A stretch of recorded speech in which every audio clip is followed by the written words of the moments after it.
The sting of flesh splitting bloomed across the left side of my face as knuckles collided against my jaw. My head snapped to the side as I hissed at the pain. The tang of blood saturated my mouth, and it wasn't until I tried to protect myself from the second blow coming from my other cheek that I realized I was bound to the chair I sat in. A snarl erupted from my throat as I thrashed against the rope pulled tight around my wrist. This wasn't happening. This couldn't be fucking happening. Now, gents. Let's at least get acquainted with the lady before we have our fun, a husky voice said, the sound coming from directly in front of me. My head snapped toward it, and I forced away the fireworks still exploding behind my eyes and focused on him, spitting a mouthful of blood onto the ground. My gaze burned into him as he grinned at me. At last, I meet the woman of many faces. Do you know who I am? He asked casually, leaning back into his chair and draping an arm over the back of it. He was important, or at least he thought he was. That much I could tell by the smug look on his face and his freshly pressed tunic that looked too expensive for any villager or tradesman. 5 men stepped out of the shadows behind him, each watching me with malicious intent. I steeled myself for what I already knew was coming. I have a feeling you're going to tell me regardless. You seem like the type of man that loves the sound of his own voice, I answered, my eyes scanning the chair he sat in and his perfectly clean clothing. A chuckle vibrated from his throat as he hiked up the fabric covering his left leg, then casually pulled his foot from the floor and rested his ankle on his right knee. What type of man would that be? The kind that wears luxury fabrics while his henchmen haven't washed themselves in weeks. The kind that makes those same men carry a velvet armchair into a crumbling shack so he doesn't risk snagging his precious clothing. I snapped, as blood trickled from the corner of my lips. He laughed this time, a sickening sound that reverberated through the room. I needed to keep him talking. Needed to stall them for as long as possible while I figured out how to remove these bindings. My name is Clayson Rifford. I'm the owner of the establishments you so often frequent. I had assumed as much, but hearing him say it sent a wave of dread through me. These were not the circumstances I'd hoped to meet him under. He controlled the underbelly of Nethkar, and I had been trying to learn his name for months, trying to find out who he was so I could kill him. He studied me, and I willed my features to show nothing but an empty canvas, uninterested and unamused by him. But my mind was screaming, frantically searching for some way out. I must admit, he started, slapping his hands across his thighs as he stood from his self-appointed throne and began circling me. I have been dying to meet you. So many stories have been told about your bloodlust. Not many women can make my men fear them. But you have. Out of the corner of my eye, I could see his men inching closer.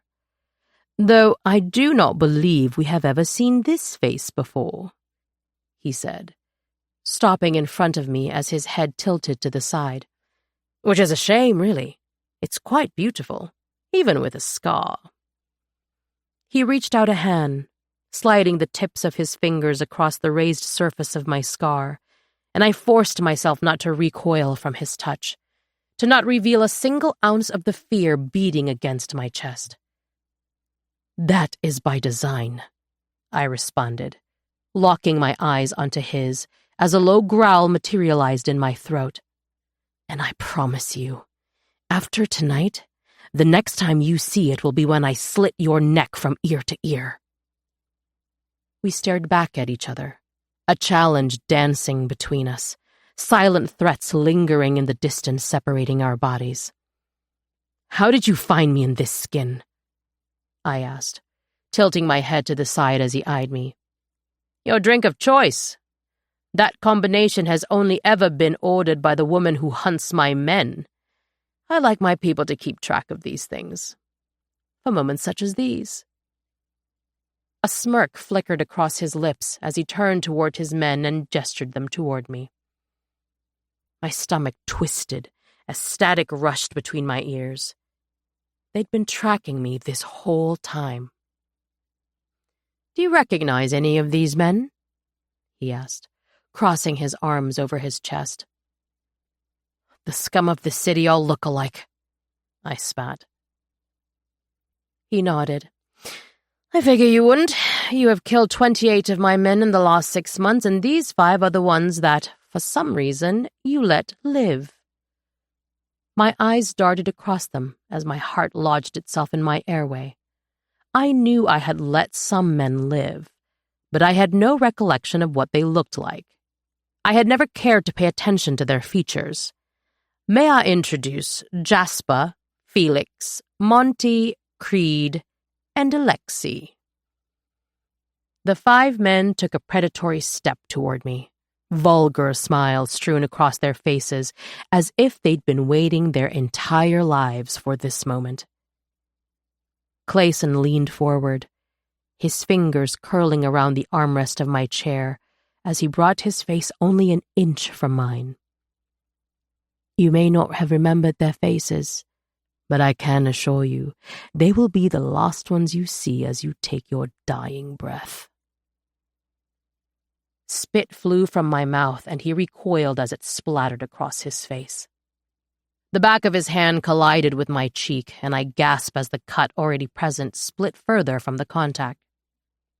I turned my head slowly back toward him, as a stream of blood flowed from the open wound over my mouth and dripped down my chin. He pulled a handkerchief from his pocket, and I watched as he dabbed at his face before tossing it to the dirt floor. "I think I've had just about enough of you," Clayson hissed, as he took a step away from me and adjusted the collar of his tunic. "She's all yours, gentlemen." An invisible hand clamped itself around the muscle beating wildly in my chest as I watched him stride to the dilapidated doorway. His eyes connected with mine over his shoulder as a murderous smile split onto his lips. I knew the words he would say before they slipped off the tip of his tongue. "Do not let her leave this room alive." My blood pulsed in my ears, the sound of a raging sea muffling the vile cackle I knew was coming from Jasper's gaping mouth as they watched me writhe against my restraints. My wrist burned, and I could feel the trickle of hot blood dripping from my fingertips as the rough rope tore into my skin. But I didn't care. I didn't care about anything other than getting out of this fucking room. "Did you really think you could steal from us for months?" Felix asked as his fist slammed into my face. The sound of bones breaking roared through my head as a gasp flew from my mouth and white spots flooded my vision. "Did you really think we would let you take our coin?" Another blow. "Murder our brothers, steal our wives, and we would do nothing." Another hit landed in the center of my abdomen on the tail of Felix's words, and I could feel my ribs fracturing. My throat clawed for the oxygen the punch expelled from my body. "Did you really think we wouldn't take something from you in return?"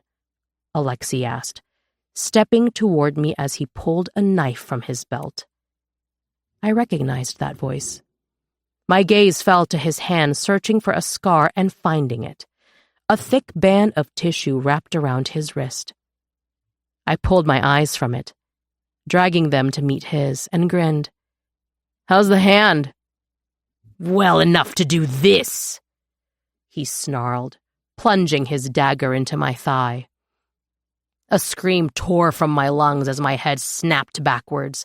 The serrated edge ripped through muscle and tendon as he yanked it out and my body convulsed. Blood poured from the gaping wound, soaking through my leathers as I panted through gritted teeth. "Is that all you've got?" I spat as Alexei's dagger sunk into my other thigh.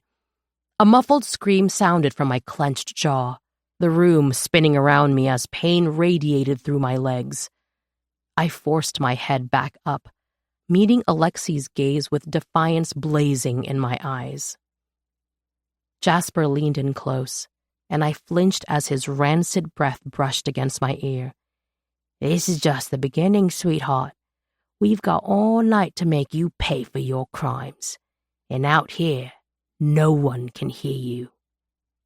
My breath stuttered in my chest. I knew he wasn't lying. "Not so tough now, are ya?"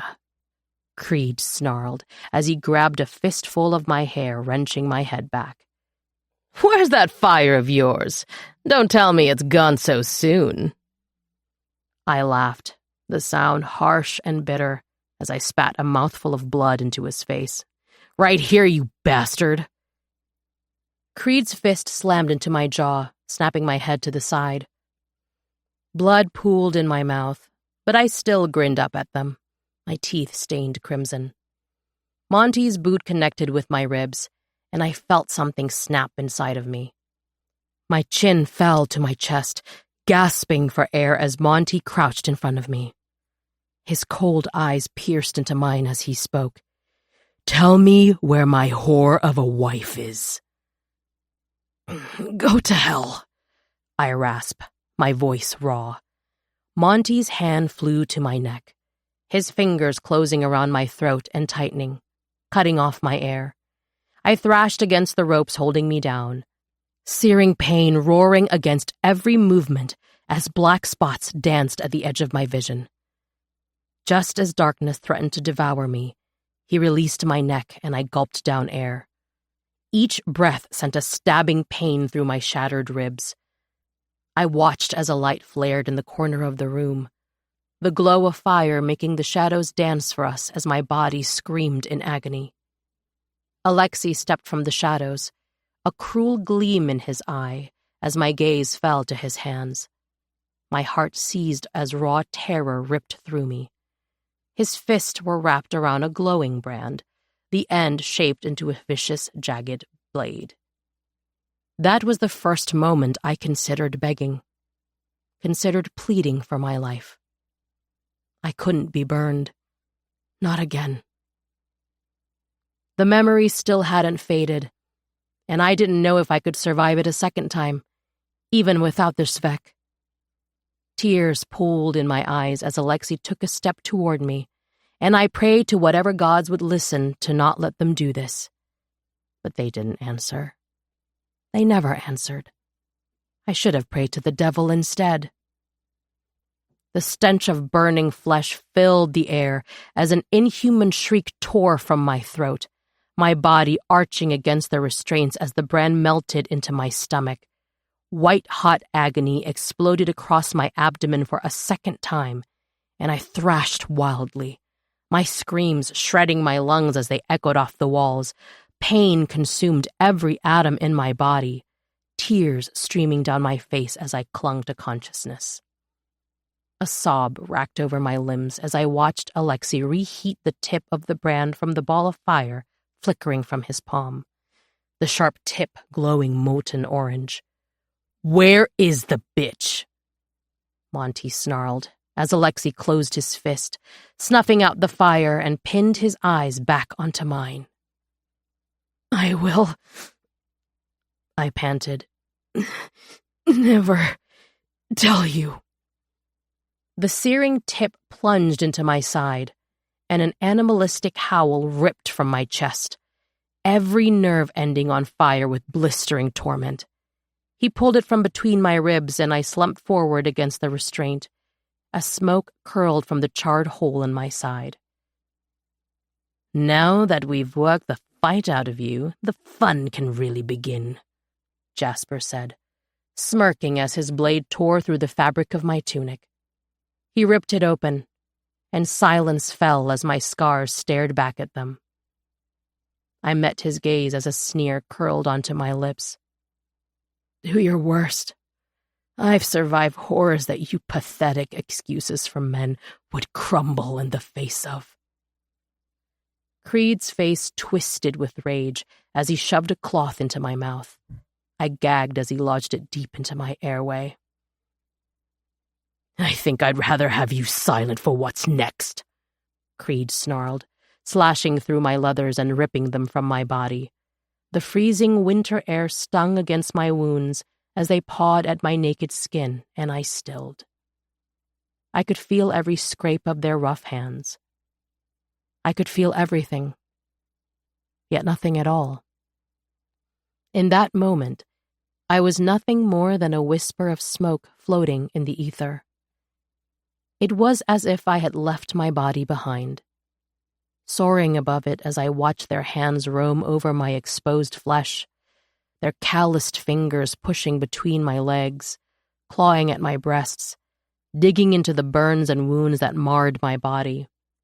I watched, hovering above myself, as Felix cut the binds at my ankles to spread my legs apart and positioned himself between my thighs, his hands slipping on the blood pouring from my wounds. My body was no longer my own as I watched him enter me. I couldn't feel it, couldn't hear the sobs that were rolling from my gaping mouth. When the women of Nethkar had told me their stories, I had always sworn to myself that I would fight, that I would die before I ever let a man take what he wanted from my flesh, steal that part of my soul. But as I watched myself sit frozen, unmoving against their assault, I realized the truth. You never really know until you are in that position, the things your body will do to ensure its survival. I was going to die tonight. I knew that. Maybe this was it. The last thing I had to give to fix what I had broken. My penance. There was a quiet reverence to the pain flooding my body, and I let myself slip into it.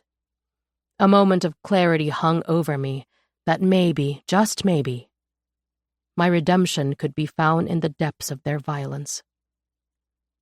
I had spent so many nights wishing I was dead, praying that the void would consume me and I would disappear into nothing. But today I felt joy. I felt the love of my family in every color, in every smell that flowed through a house that was mine. Mine. And I think I wanted to fight for that. If nothing else, I think that maybe I wanted to fight for myself. A sob tore from my chest as my senses, my soul, crashed back into my body with excruciating force, and I thrashed with every ounce of strength I had left against their hands. A harrowing scream erupted from the very depth of my being, and I prayed with every fiber of faith I had that someone, anyone, would hear me. Then, somewhere in the distance, a howl echoed into the cold winter night, and I knew what that meant. Tears began to stream from my eyes. Silo had found me. Chapter 29. Atalia.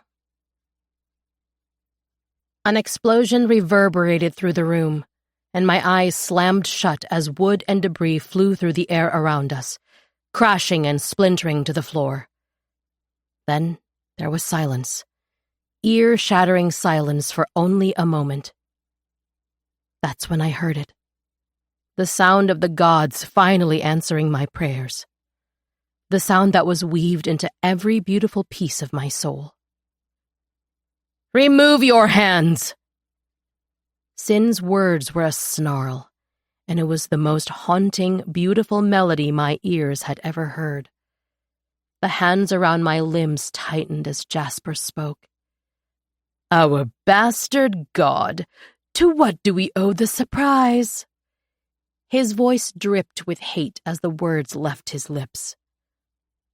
My eyes cracked open against the swelling of my face, flinching as I blinked away the tears that blurred my vision. Sin stood in the hole blown to the side of the house, shadows snaking from her body and slithering toward us.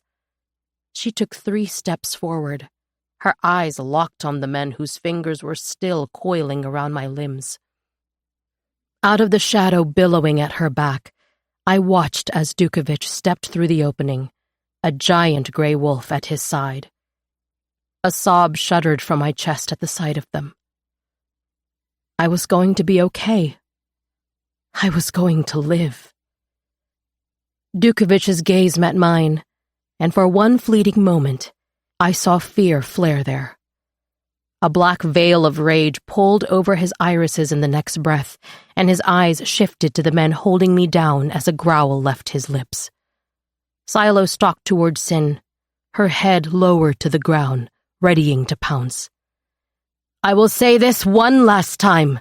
Remove your hands from my sister!"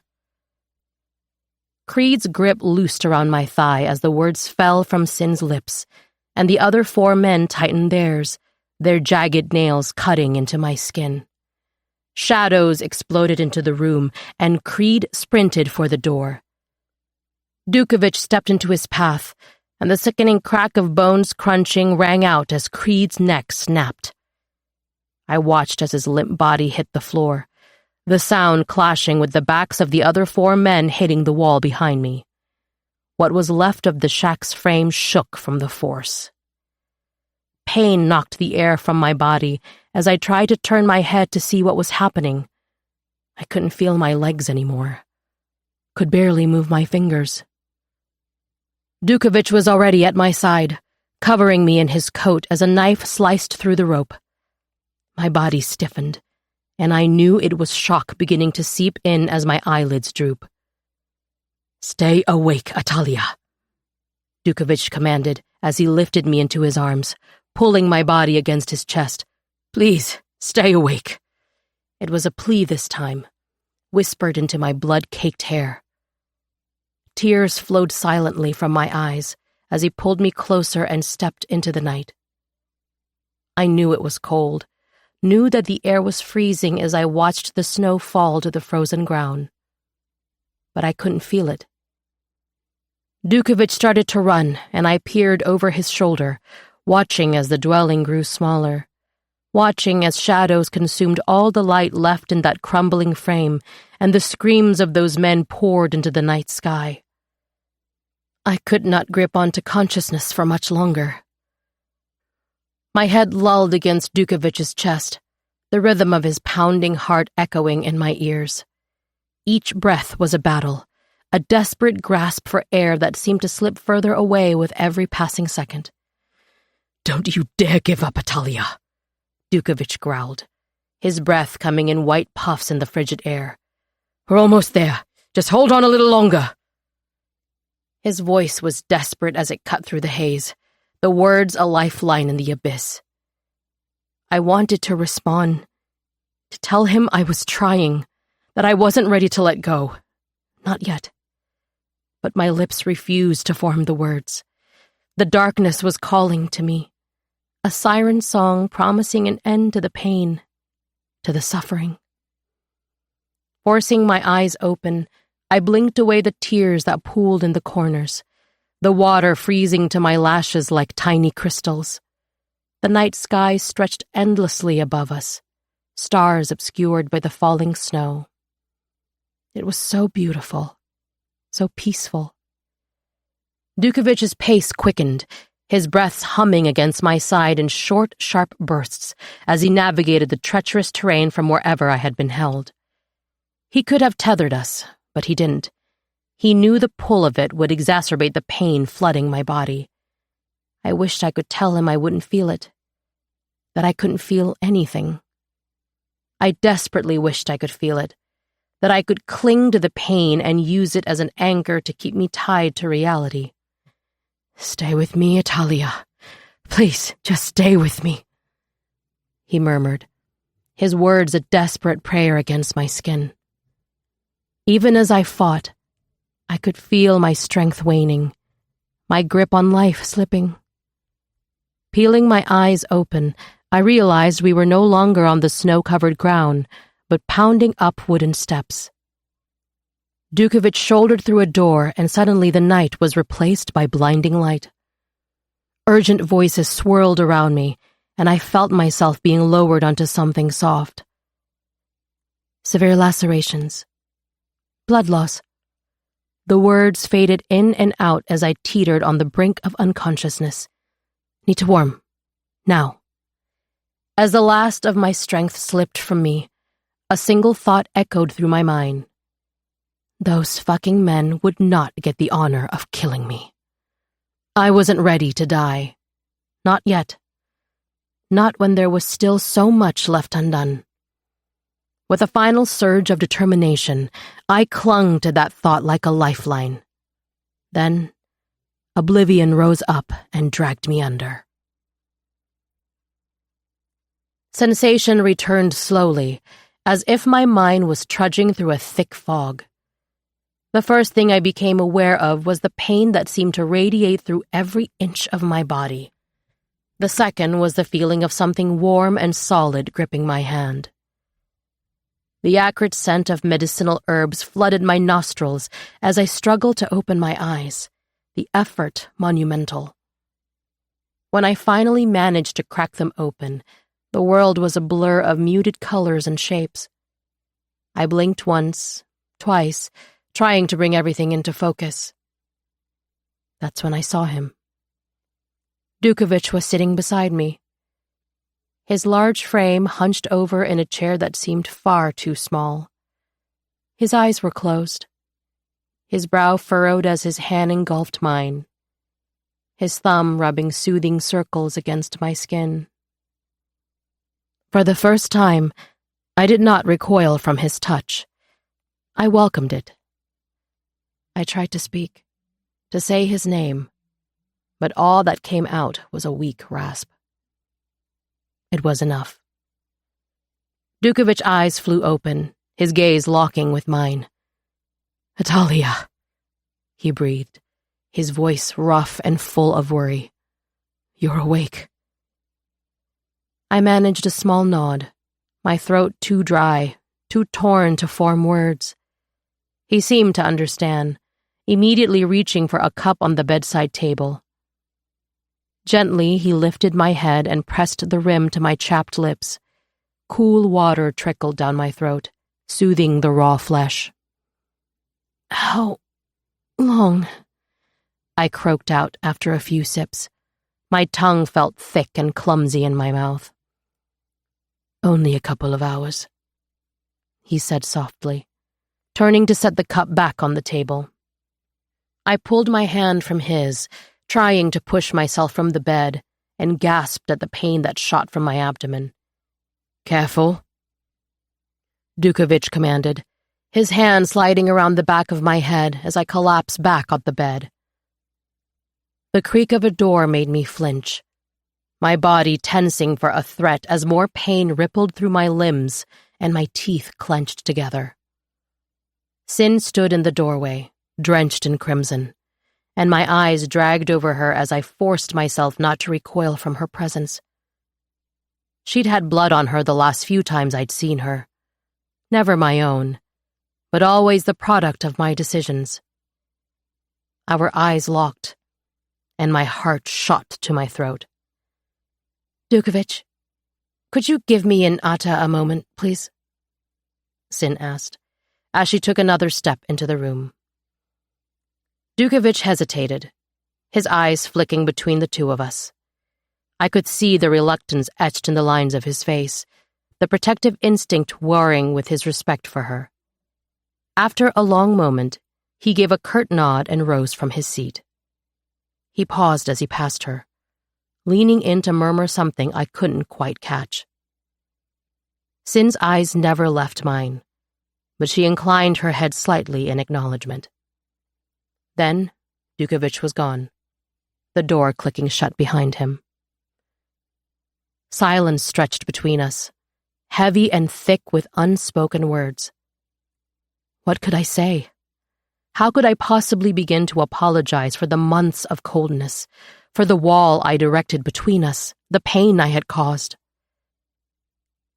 Sin stood motionless, her blood-soaked form a stark contrast to the sterile cleanliness of the room. I swallowed hard, my throat suddenly dry again despite the water I'd just consumed. I watched as she approached the bed, each step measured and cautious, as if she were approaching a wounded animal. In a way, I supposed I was. She sank into the chair Dukovich had vacated, her crimson-stained hands clasped tightly in her lap. Up close, I could see the weariness in her eyes, the shadows that lurked beneath the surface. She looked haunted. Ada, she began, her voice catching on my name. No, please, don't. My voice cracked, the words sticking in my throat. I knew what was coming next, and I would not let her be the one to apologize for doing nothing wrong. I shook my head, ignoring the wave of dizziness the motion brought. I thought I lost you. A sob broke from her chest as her hand shot into mine, and tears began flowing from my eyes. I pulled her toward me, not caring about the searing pain bursting like fireworks throughout my body as I dragged her into the bed beside me. Her hands pulled my head into her chest, and it was at that moment that I broke, that I fully released every ounce of turmoil trapped inside my body like a caged beast. It roared to life, taking the form of a cry that shook me to my core. And she only pulled me closer. I had forgotten what it felt like to be held by her, forgotten how much I needed her. She was my rock, and I had fucking hurt her. My heart shattered, and I was thankful for it. I needed it to break. I needed it to be decimated, so maybe I could rebuild into someone that didn't destroy the things they loved. Fragments of memories flashed behind my eyes, and I could feel my throat closing. Their hands, their fucking hands pulling at my body. Every inch of my skin crawled, and I wanted to peel it from my flesh. They had tainted me, had violated me. I could swallow the torture, I could face that. But this? How does one face this? I would never be able to replace what they took from me, and that made me fucking angry. Angry at myself for not fighting harder. Angry at the gods for letting them steal from me. They were dead now. At least they should be, given the amount of blood that covered Sin's body. But it didn't feel enough. It didn't feel like anything would ever be enough to fix this pain. Sin held me as I sobbed, her arms a fortress around my broken body. I clung to her, my fingers digging into the fabric of her tunic, uncaring of the blood that stained it. Her heart beat steadily beneath my ear, a soothing rhythm that thumped against the torrent of my tears. I'm here, she murmured, her lips pressing against the crown of my head. I'm right here, Ada. I've got you. You'll be okay. I wanted to believe her, to let her words wrap around me. But the wounds were too fresh, the memories too raw. They clawed at my mind, vicious and unrelenting, threatening to drag me back into that dark abyss of despair that had become my home. I can't, I choked out, my voice muffled against her chest. I can't do this, Sin. I'm not strong enough. She pulled back then, just enough to cup my face in her hands. Her thumbs brushed away the tears that still leaked from the corners of my eyes, infinitely gentle. You are the strongest person I know. Her words were fierce as her gaze bore into mine. You have survived terrors that would break anyone. You will survive this too. I shook my head, nausea roiling in my stomach at the motion as a fresh wave of anguish crashed over me. But what if I don't want to? What if I'm tired of just surviving? The words tasted bitter on my tongue, but I couldn't hold them back. It was a truth that I finally had to face. They took something from me, Sin, something I can never get back.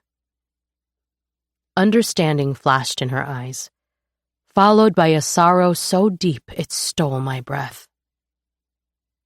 I know, she whispered. Gods, Ada, I know. And I would give anything to take away your pain, to erase the memories. But you can't. The words came out sharper than I intended. and I saw her flinch at that venom creeping back into my bloodstream, at the demons forcing out the light. "No, I can't," she agreed, her voice heavy but soft. "But I can be here for you, in whatever way you need. Whether you want to scream or cry or rage against the unfairness of it all, I can listen and hold you and remind you that you are not alone." Something in me cracked at her words, a fissure in the wall of numbness I'd trapped myself behind.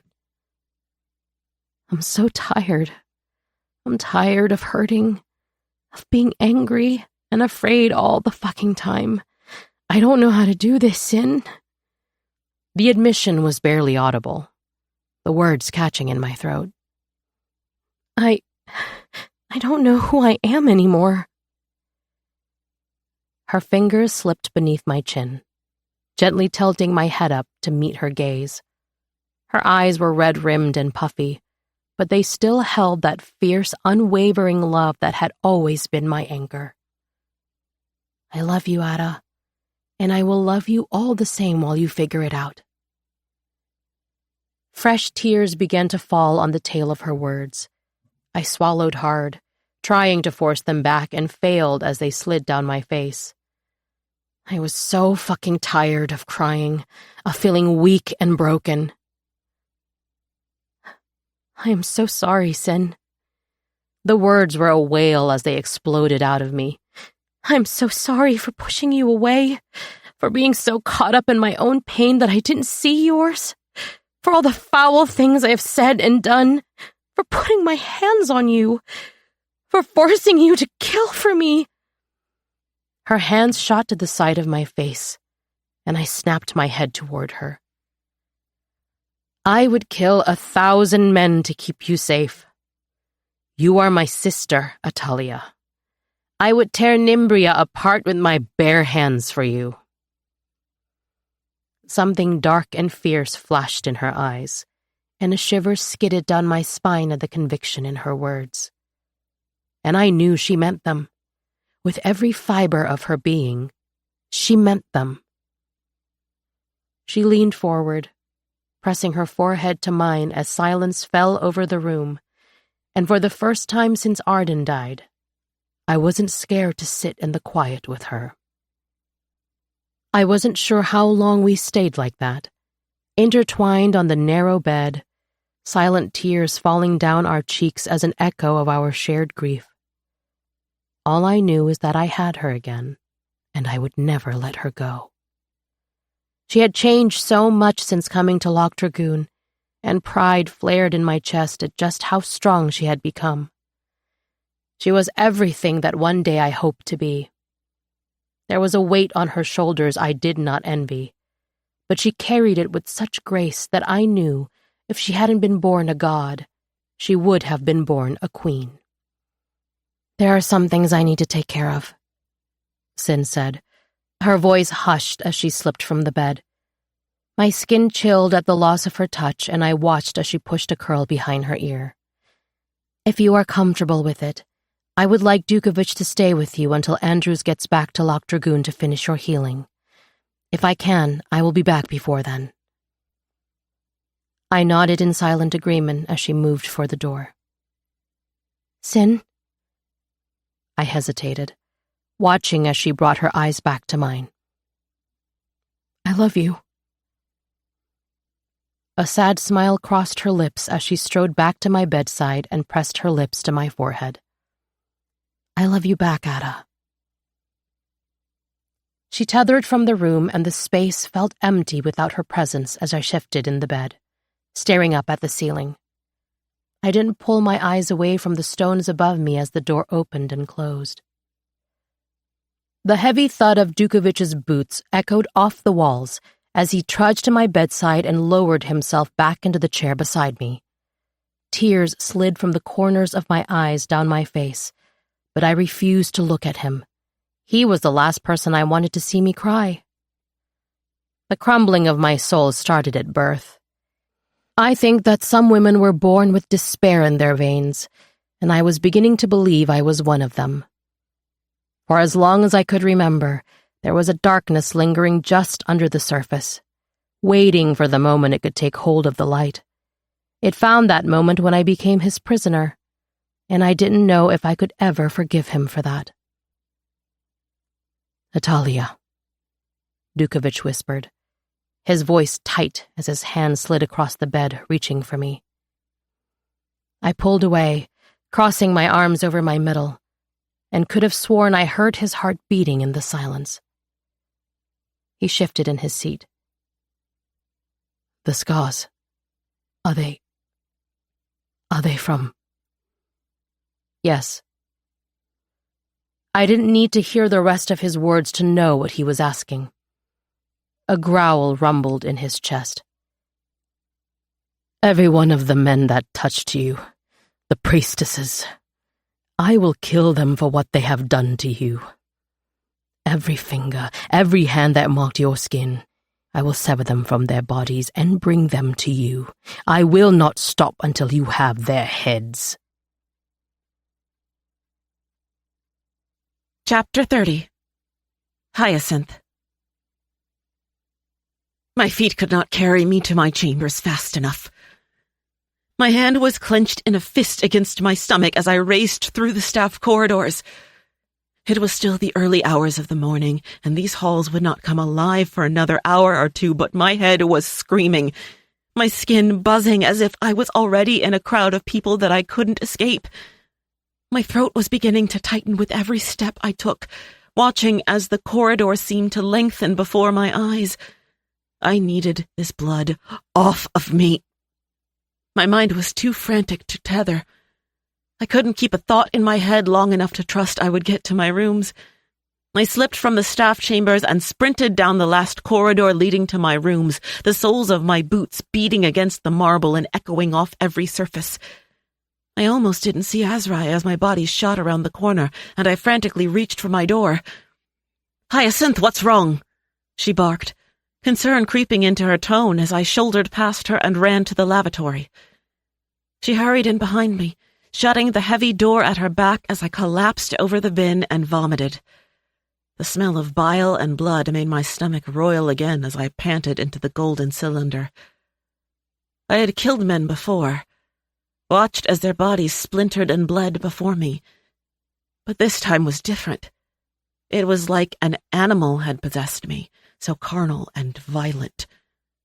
I could still feel their organs in my hand as I ripped their entrails from their bodies.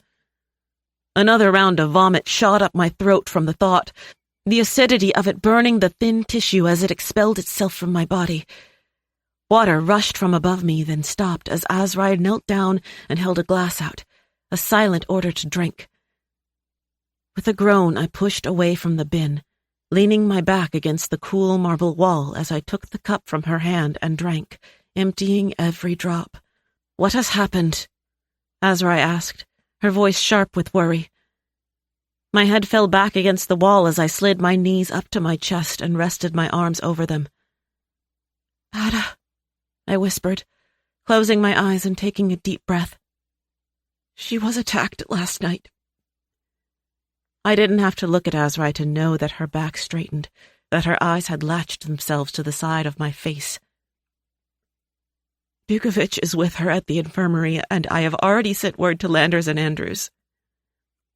It wasn't until I felt Azrai's body brush against mine that I opened my eyes to see her sitting beside me, her face pulled into tight lines.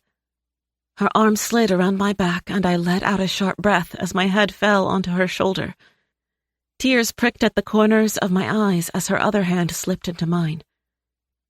"It would be safe to assume, then, this blood is that of her attackers, yes?" she asked, her voice a low hum against the electricity crackling below my skin. A nod was the only response I could muster as I sucked in a deep breath, working to calm my nervous system.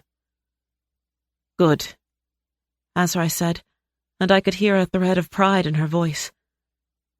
But I wasn't proud. I didn't regret what I'd done, but I didn't know if I could stomach it either. As if she could hear my thoughts, Azrai spoke again. "You did what you had to do, and there is only more violence coming." Her voice was soft as streams of winter's morning sun began to filter in through the doorway leading to the bedchamber. I pray that the bloodshed never gets easier for you, that it does not touch your heart. But we must always do what needs to be done, to protect the things we love, the people we love. I could count on one hand the times she'd helped me like this, that she'd stepped out of her rough shell to give me comfort. But right now, I was not the one that needed it. I didn't regret my actions. I didn't feel guilty for what I had done, even if it made me physically sick. I knew in my bones, if it came to it, I would do far worse things. My head lifted from her shoulder as I turned to meet her eyes. Ada needs you. The things those men did to her. I swallowed. She needs a mother right now. I could have sworn I watched Azrai's heart breaking in the look that flared behind her irises at my words. We stood, our hands still intertwined as she pulled me against her chest and rested her cheek against my hair. I stayed there for a long moment, letting the warmth of her, the steadiness of her heartbeat, ground me. My fingers brushed through my curls as I saturated them in a thick oil, standing in front of the mirror hanging above the sink. The fireplace in the corner of the bathing chamber popped and crackled in the quiet space, and I welcomed the heat against my water-chilled skin.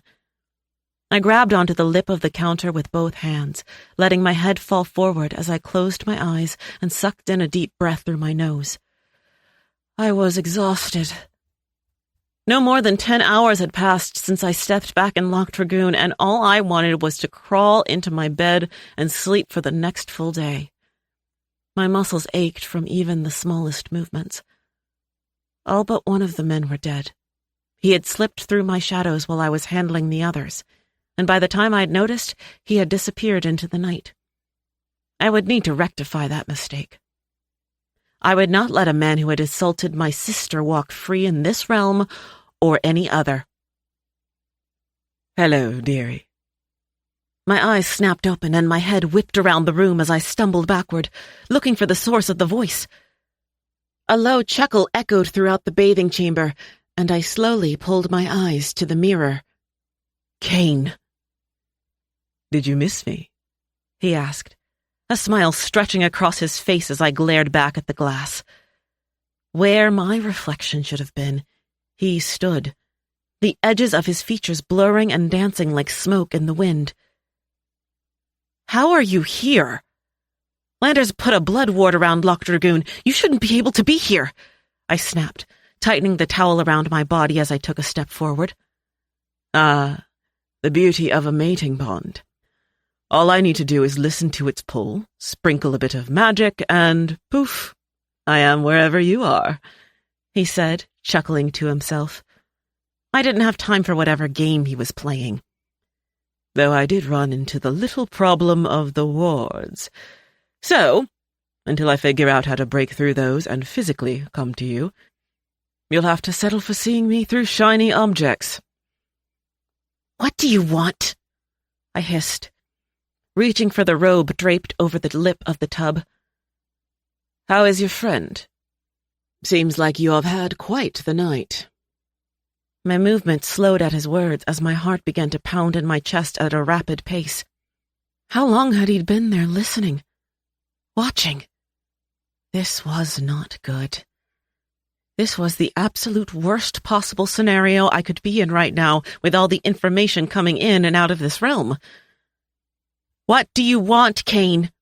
I asked the question again as I pulled the robe tight around my middle, trying not to let him see the panic rising under my skin. He shrugged, looking down at his nails, letting out a melodramatic sigh before meeting my eyes again. Nothing your pretty little self can give me, dearie. Just wanted you to know that no matter where you are, I can get to you. A grin slid onto his face, and I forced myself not to recoil. I opened my mouth to speak, but he was already gone. The smoke of his reflection slowly swirling back into my own, and for a second I stared at it, blinking at where he stood. A frustrated scream burst from my chest, and before I could stop myself, my fist was shattering through glass. Shards of the mirror collided with the sink, the fragile material breaking on impact as I stared back at the hole my hand had made.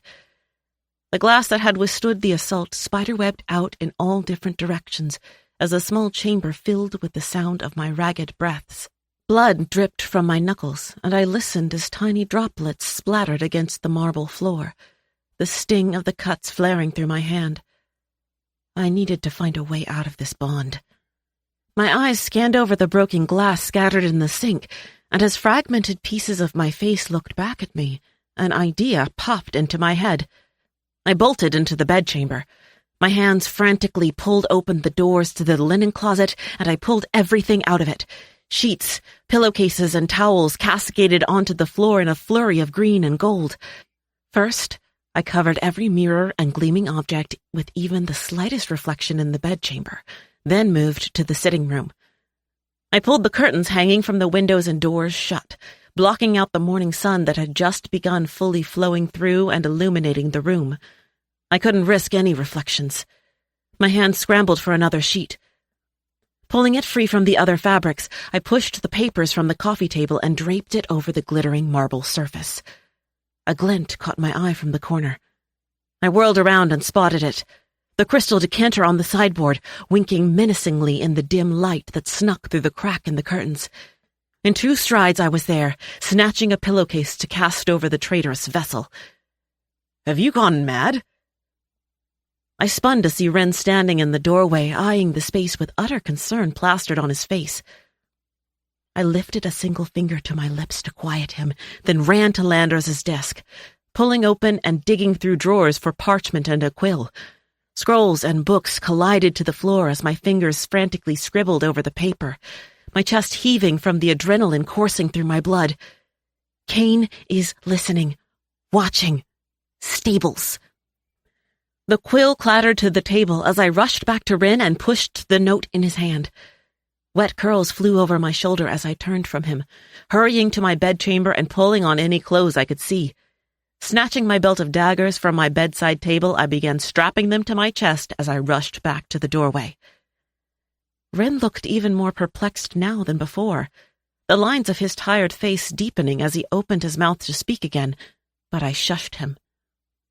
My fingers wrapped around his forearm as I tethered us to Nithra's stable and scanned our surroundings for anything, everything that could be used against us. The blade of Wren's sword shimmered in the light, and I groaned. Weapons weren't even safe. My fingers worked at a rapid pace to unbuckle my belt of daggers as I snatched the sword from Wren's side. Sin, what are you— Shh! I hissed as I stalked over to the worn wooden doors and tossed the weapons out. The doors slammed at my back as a weighted breath slipped from my mouth. "We can talk now," I said, pacing back and forth in front of him, unable to stand still. What is going on? Who the hell is Kane? He waved his hand toward me in confusion. My hands dragged over my face, rubbing into my skin as I tried to focus. There was so much information split between our group that needed sharing. Landers' brother, and, apparently, my mate. The words were bitter as they rolled off my tongue, my tone a perfect reflection of the taste. He was with the fallen ones when we woke them. I don't know what sick joke the universe is getting at, but when he stepped out of the passage, our mating bond snapped into place. Wren's brows furrowed, his head shaking back and forth as he took a step toward me. Okay. I could hear the gears turning in his head just from looking at him. And all the sheets over everything in your rooms? What was that about? He showed up in my mirror. I threw my hands up and scoffed as I kept walking back and forth in front of him, clouds of dust gathering under my boots. He just appeared there, said it had something to do with the bond, listening to its pull and using some type of magic to appear to me. Okay, Sin, Wren said, his voice stern as he clapped his hands on my shoulders, forcing me to stop pacing. Take a breath. I stared back at him as he lifted a brow, then closed my eyes and listened to his request. I sucked in a sharp breath through my nose, letting my cheeks balloon out as I blew the air out of my mouth. Now, he started again, letting his hands fall from my shoulders. Where are the others? I don't know. I have only seen Ada and Azrai since Dukovich and I got back. I sent Azrai to the infirmary maybe 2 hours ago to check on Ada, and Landers and Andrews should be back soon. The moment they get back, Why is Ada at the infirmary? He interrupted, worry dancing across his features as his brow creased. My pacing started again at his question. She was attacked last night. She is safe now. Stable. I could feel the words catching in my throat as the sight of her mangled body came back into view. There were memories that I knew would haunt me the rest of my life, but I never expected so many of them to be filled with Ada's suffering. There was something in her eyes that I had never seen there before. After everything she had been through, everything she had lost, I'd never seen such an extraordinary amount of fear and pain screaming behind her eyes. My feet had stopped moving as my mind plummeted, spiraling into thoughts of her, and when I looked back up at Ren, he didn't say anything, didn't ask any questions. He just reached out, coiling his fingers around my arm and pulled my body against his chest. Tears slipped from my eyes as I wrapped my arms around him, and I could feel that healing energy, that calmness seep into my skin like a balm, soothing my aching heart with every breath I took. The sound of tethering whooshed through the stables, and my eyes shot open to see Landers and Andrews standing in the doorway. My heart ceased to beat for one moment. A sob lodged itself inside my tightening throat as I stared back at him. Then I ran. Curls whipped over my shoulders as I careened into him. He caught me effortlessly, his body an immovable force as my chest slammed against his, and he lifted me from the ground. My legs wrapped around his waist as his arms enveloped me, pulling me tight against his body. I buried my face in the crook of his neck as the familiar scent of leather and moss and woods filled my senses. And for the first time since stepping back into Loch Dragoon, I could breathe. He pulled me impossibly closer, one hand cradling the back of my head while the other locked around my waist, and I clung to him desperately. Hot tears streamed down my face as my fists clenched the fabric of his tunic. His heart beat strong and steady against my own racing pulse. I was trying to keep it together, trying to stay strong while everything seemed to be crumbling around me, and I needed him. I needed his touch. It hadn't even been a full day since we split up, and though we had spent many days apart over these last couple months, this time felt different. It felt dangerous to not have him here. We stood there for what felt like an eternity, lost in each other's hold, the rest of the world fading away. Andrews cleared his throat, a gentle reminder that we were not alone, and my eyes flashed to his over Landers' shoulder to see a soft smile growing onto his lips. Landers lowered me to the ground, and I pulled back just enough to look up at him, searching his face. He looked tired, with dark circles under his eyes and a weariness that seemed to emanate from his very soul. But there was also a gentleness in his gaze as he looked down at me, a tenderness that always seemed to ease whatever emotion was stirring in me. "I love you," I whispered, and a smile split onto his lips, that unholy, gorgeous smile. His eyes lit up, drowning out the fatigue that had settled there. "I love you, darkness." He pressed a soft kiss to my forehead before pulling away and looking at Rin. "What did we miss?" Silence fell over the four of us as I finished telling them everything that had happened, and I could see the unmistakable shade of rage flood Andrews' features. "How did you find her?" Andrews asked through clenched teeth. "A raven flew into the banquet hall while Dukovich and I were eating together. That raven turned into a wolf as it landed at our feet, and luckily Dukovich knew Ada had a familiar, or else I think I would have killed it. It led us to her. Andrews only nodded as his thumb began to rapidly twist the ring on his forefinger. Did you know she had a familiar? Yes.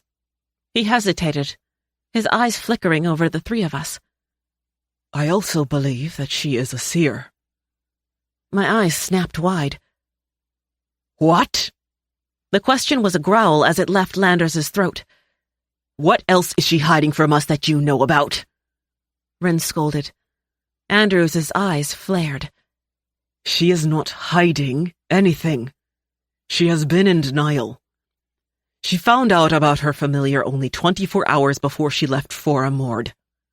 Andrews bit out the words.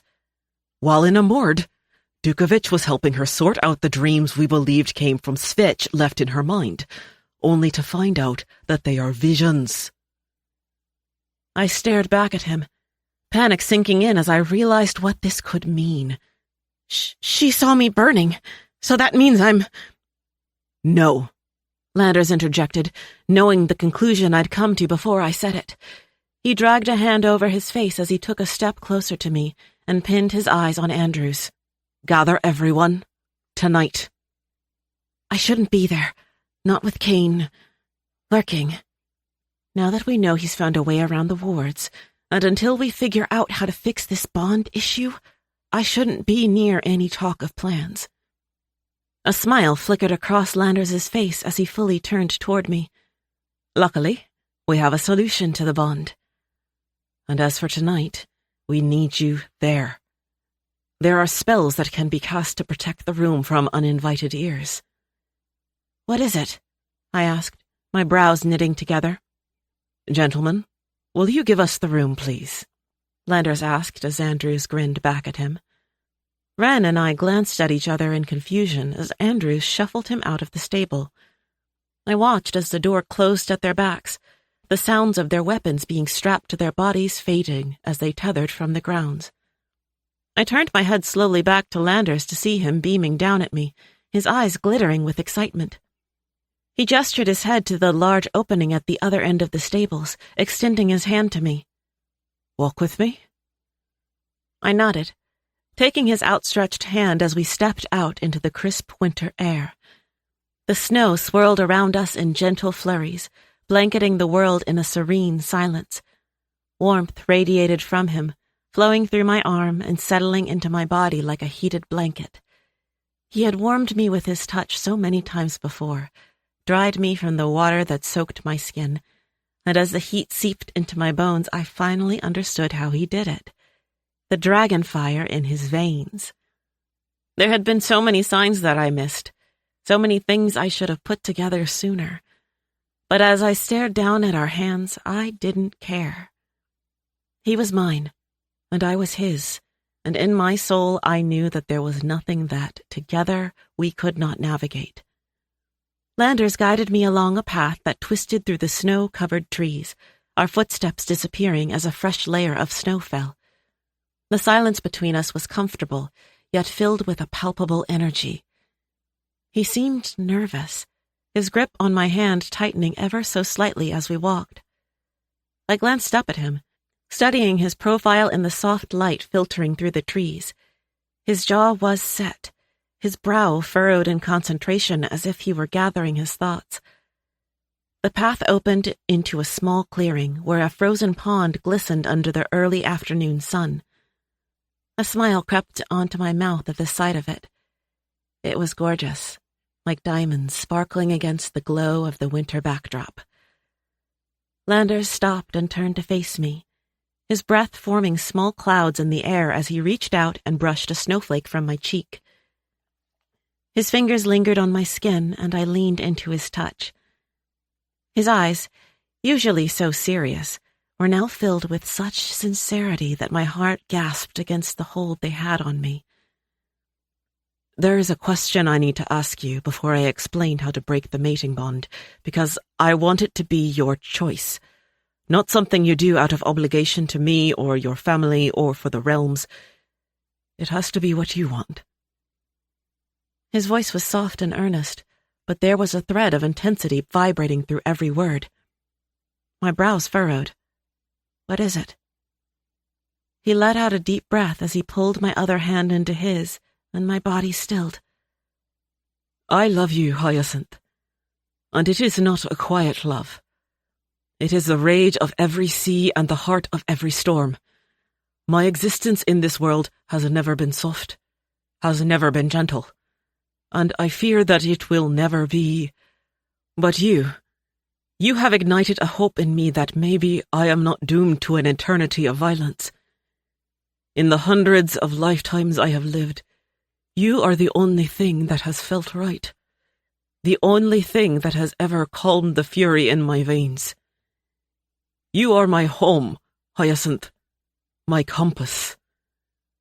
The world spun around me as I stared back at him, his words colliding with my heart in an explosion of pure, exquisite love. So I stand before you today, not as a king, not as a beast, but as a man. A simple man that wants nothing more than for you to love him, to marry him. The air vanished from my lungs as Landers's words echoed through the stillness of the clearing.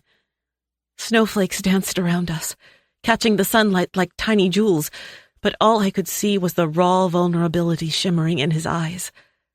Those eyes that had seen countless lifetimes and witnessed unspeakable horrors now gazed at me with a love so profound it stole my breath. My heart thundered in my chest as Landers dropped to one knee before me, his eyes never leaving mine. With a steady hand, he reached into his coat pocket and withdrew a small velvet box. He opened the lid slowly to reveal the most stunning ring I had ever seen. Crushed emerald, the exact shade of his eyes, was set atop a delicate gold band. Hyacinth, he whispered, his voice a thunderstorm of emotion against the quiet. May I have the extraordinary honor of becoming your husband? Tears blurred my vision as I gazed down at this man, this king, who had shown me what it was to truly be loved, to be seen.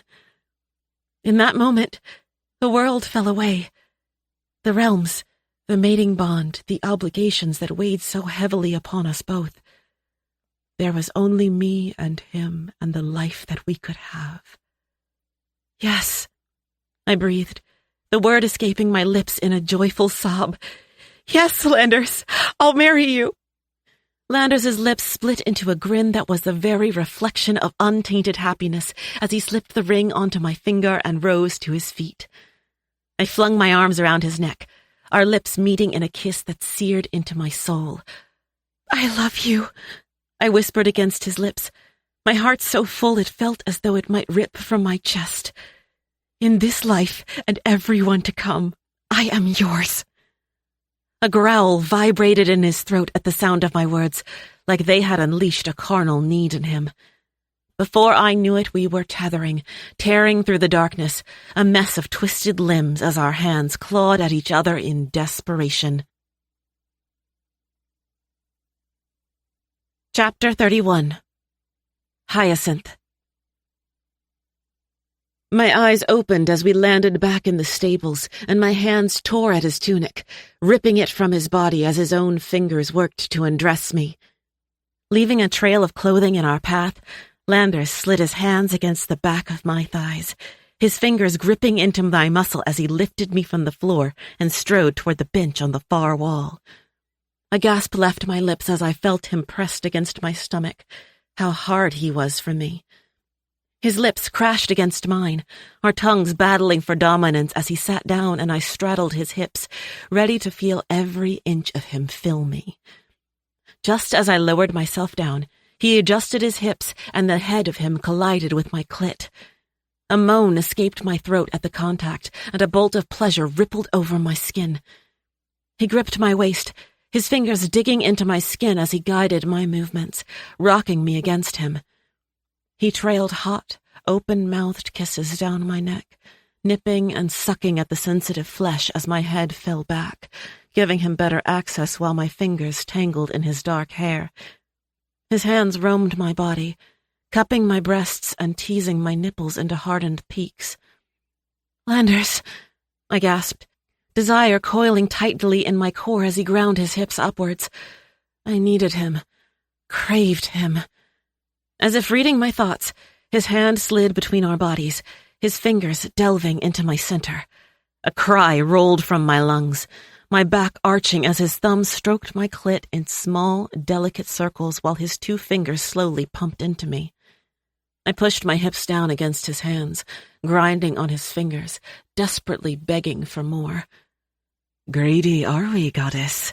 He whispered into my neck, a chuckle rumbling in his throat.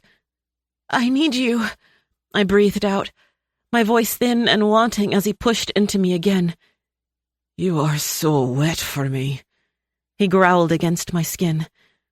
The words sent lightning crackling through my veins, and I watched as he slowly withdrew his fingers, bringing them up to his lips and sucking my arousal from them, his tongue lapping off every last drop of my essence. My thighs tightened around him at the sight as a beautifully wicked smile slid onto his lips. In one swift movement, he lifted me up and positioned himself at my entrance as a shudder racked my body. With a sharp thrust of his hips, he buried himself deep inside me, stretching and filling me completely as an unholy, animalistic moan vibrated in his throat.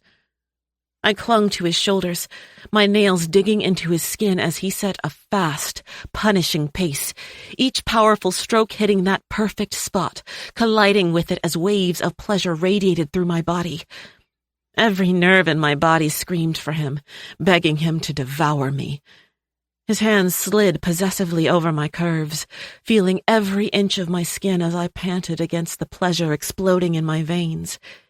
His fingers knotted in my hair, pulling my head back as his mouth claimed my throat.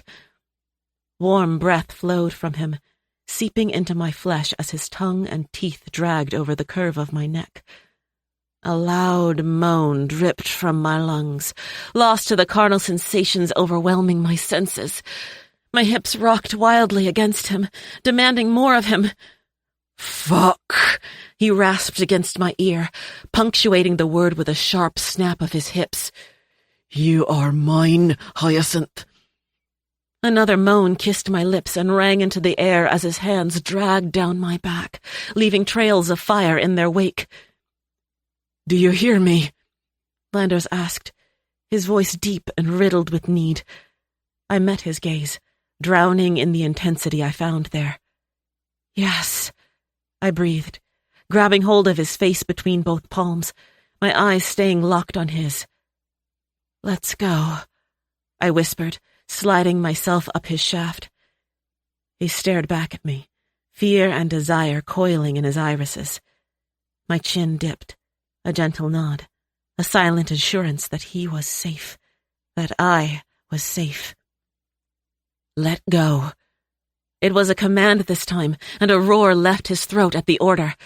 I watched as his pupils shifted into slits, his canines elongating into razor-sharp points, then fell back onto his length as shadows detonated from my body. "I love you," I whispered, staring into eyes that were still every bit him, every bit of the man I needed like oxygen. Violet tendrils of magic sprang from him at the sound of my words, cracking like a thunderstorm in my darkness as he slammed his lips onto mine. We didn't have to hide anymore, didn't have to fear our power. My body shuddered with each deep, possessive thrust he drove into me. He was pushing me to the edge, and I was running for it, gasping as I sprinted for that cliff. My head fell back, lips parting in a silent scream of rapture as I rolled my hips, taking him even deeper as my walls clenched around his thick length. Landers groaned, his fingers digging into the flesh of my hips hard enough to bruise. I reveled in the power flowing from us, in the pure desire that pulsed from him, in the way he was coming undone beneath me. "Landers," I panted, my movements growing more frantic as I chased my release. "I'm so close." His fingers clasped around the back of my neck, keeping my head steady as whimpers of pleasure echoed from my lips, my inner muscles fluttering around him. Landers cursed under his breath, his hips slamming into mine with renewed vigor. "That's it, my queen," he growled. "Let go. Come for me." His words were my undoing.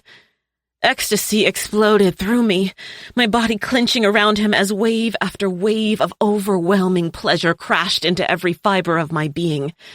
He did not stop as my orgasm ripped through every vein, every cell in my body. It only seemed to add to the primal hunger that flowed from him. Landers buried his head into my neck, and a gasp flew from my mouth, followed by a guttural moan of pure euphoria as his teeth sunk into my throat. Wings detonated from my back from the sensation, unbridled pleasure pulsating from my core as his hands slid around my shoulders to keep himself rooted inside of me, to keep me from falling off the edge of the universe into oblivion. His lips brushed the shell of my ear as blood trickled over my collarbone. "Again, darkness," he rasped, his breath hot against my skin, strained with the effort of holding back his own release. "Come for your king." My core instantly fluttered at his words, flexing around him as jolts of electricity skittered down my spine. Never had I felt such intrinsic pleasure as the moment of my release poured over him, my body succumbing to every sensation flooding my system. My heart was bursting, threatening to scream as every ounce of love I had for him rose to the surface and leaked down my face. I never wanted to know what it felt like to be without him. Now that I had tasted him, had known how it felt to be loved by him, I would never let him go. "I love you, Landers," I said, locking my fingers in his hair and catching his gaze. "I love you." His mouth crashed against mine with bruising force, as if those words had cracked something in him, had freed him of the belief that he was not worthy of that love. But he was. My gods, he was. With a final thrust, I felt him reach his own release, and I cradled his head between my breasts as a thunderous groan fell from his lips. His arms wrapped around my waist, pulling me so tightly against him as if he could forge our bodies into one. The muscles across his body flexed as he panted into my skin, aftershocks of his pleasure still rippling through him. His lips brushed over my chest, planting small kisses over my skin as he raised his head to meet my gaze. His pupils slowly expanded into their usual circles as a satisfied smile slipped onto his lips. His gaze flitted to my neck, a deep crease forming between his brows as his fingers gently brushed over the bite he had left puncturing my skin. "Did I hurt you?" he asked softly, his hand trailing up the remainder of my neck as he brought his eyes back to mine. I smiled, letting my fingers catch in his hair and run through it before resting them at the base of his neck. No, it felt really good, actually. He lifted a brow, amusement replacing the unease in his features. "In that case," he started, leaning down and brushing his lips over the bite as his hands fell to my hips. "I think I will sink my teeth into your beautiful thighs next." His fingers traced delicately over the skin on my inner thigh, and my body shuddered, goosebumps rising across my flesh. A smug smile curled his lips, knowing what those words did to me as I lifted myself from his lap and strode toward our clothes strewn around us. A chill ran down my spine from the loss of his warming touch, the winter air nipping at my skin as I threw his clothes over to him and pushed into my leathers as fast as I could. The beating of Nithra's wings sounded over the stable, and I looked to the wide opening, the ground shaking as her feet collided with the earth. She stuck her nose through as a huff of smoke shot from her snout and ripped her head back out. A growl sounded down the fastening. "Must you fornicate in my house, child?" Heat flushed over my cheeks as I glanced at her. "How did you even know?"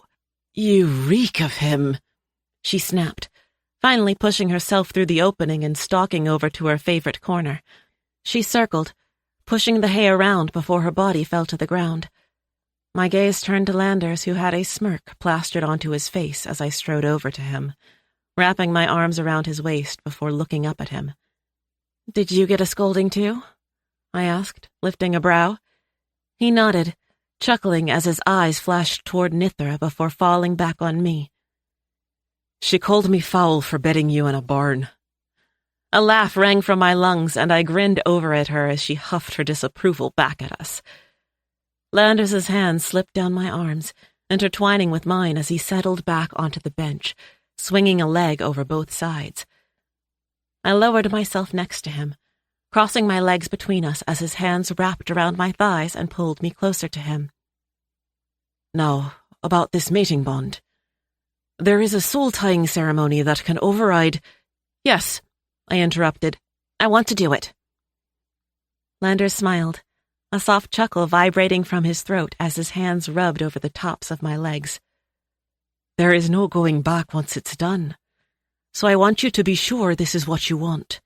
That I am what you want. You have my answer, I said, bringing my hand up to cup his cheek. You can't get rid of me now. His smile widened as he turned his lips into my palm and placed a kiss on the center of it. I will send word then. Let the Yaldrin elders know you have accepted. I told them if you did, we would be there in 5 days to complete it. I nodded as my hand fell back into my lap. What exactly happened between you and Cain? A heavy sigh slid over Landers's lips as he ran a hand through his hair. He stayed silent for a long moment, like he was trying to figure out where to start. When my father left the Cillians to become a traveller, he went to Amord first. That is where he had Cain. Centuries later, he came to Ithia and married my mother. I met him only once while my father was still alive, and he was every bit as vile. He could have stopped what my father was doing to my mother, but instead he turned a blind eye. I did not see him again until the night we found Pri. He was the intelligence officer that held her captive, that tortured her husband. Landers's jaw pulled tight as he paused, closing his eyes for only a breath as if he was trying to calm the anger the memory flared in him. After that night, I searched for any information I could about him, only to find he was worse than my father had ever been. That was the moment I decided I would kill him. For years I searched for him, hunted him, but every time I came close, he vanished. Then, finally, I found him, and when I did, I slit his throat just like I had done to my father. When he did not die, I learned he had used black magic to protect himself from me, from anyone that carried our father's blood. He let out a deep breath as his eyes met mine again, and I slipped my hand into his. Pri helped me move on from the bloodlust I had for him. She saw how it ate at me day after day, knowing that I would never be able to snuff him out, and she refused to let it devour me. She has saved both mine and Andrew's souls more times than I want to admit. I watched the small smile that graced his lips as he spoke of her, and I could see it in his eyes, the fondness that flared there, that she was etched so deeply into the man he was. I always thought it was the universe's love letter to us, how it would drop a person into your life at random, only to have them change the trajectory of who you are to become. A cosmic happenstance that seemed to thread every being together in some way. I thought he had died in the war. Every trace of him vanished from Nimbria after that, so I assumed he was just another casualty. Landers let out a soft breath as he pushed a clump of curls behind my ear, letting his hand fall to cup the back of my neck. I need to brief Elric and Ren before the meeting tonight. Will you be okay here? I nodded. I'm going to stay with Nithra. Maybe train a bit once she has rested. My eyes fluttered open to Pri's voice echoing through the stables, calling for me. I'd only meant to relax in the quiet while Nithra rested, but apparently I was more tired than I had realized. It was dark now, and the snow falling into the night looked like a million little stars that were showering over the earth with the way they sparkled under the moon. I pushed my arms over my head, stretching as a yawn escaped my lips, and watched as Pri approached. There you are, Pri said as she slowly stepped toward Nithra. Landis told me I would find you here. What time is it? I asked, rubbing the sleep from my eyes. 6. We still have a few hours before the meeting. She smiled, pointing at me.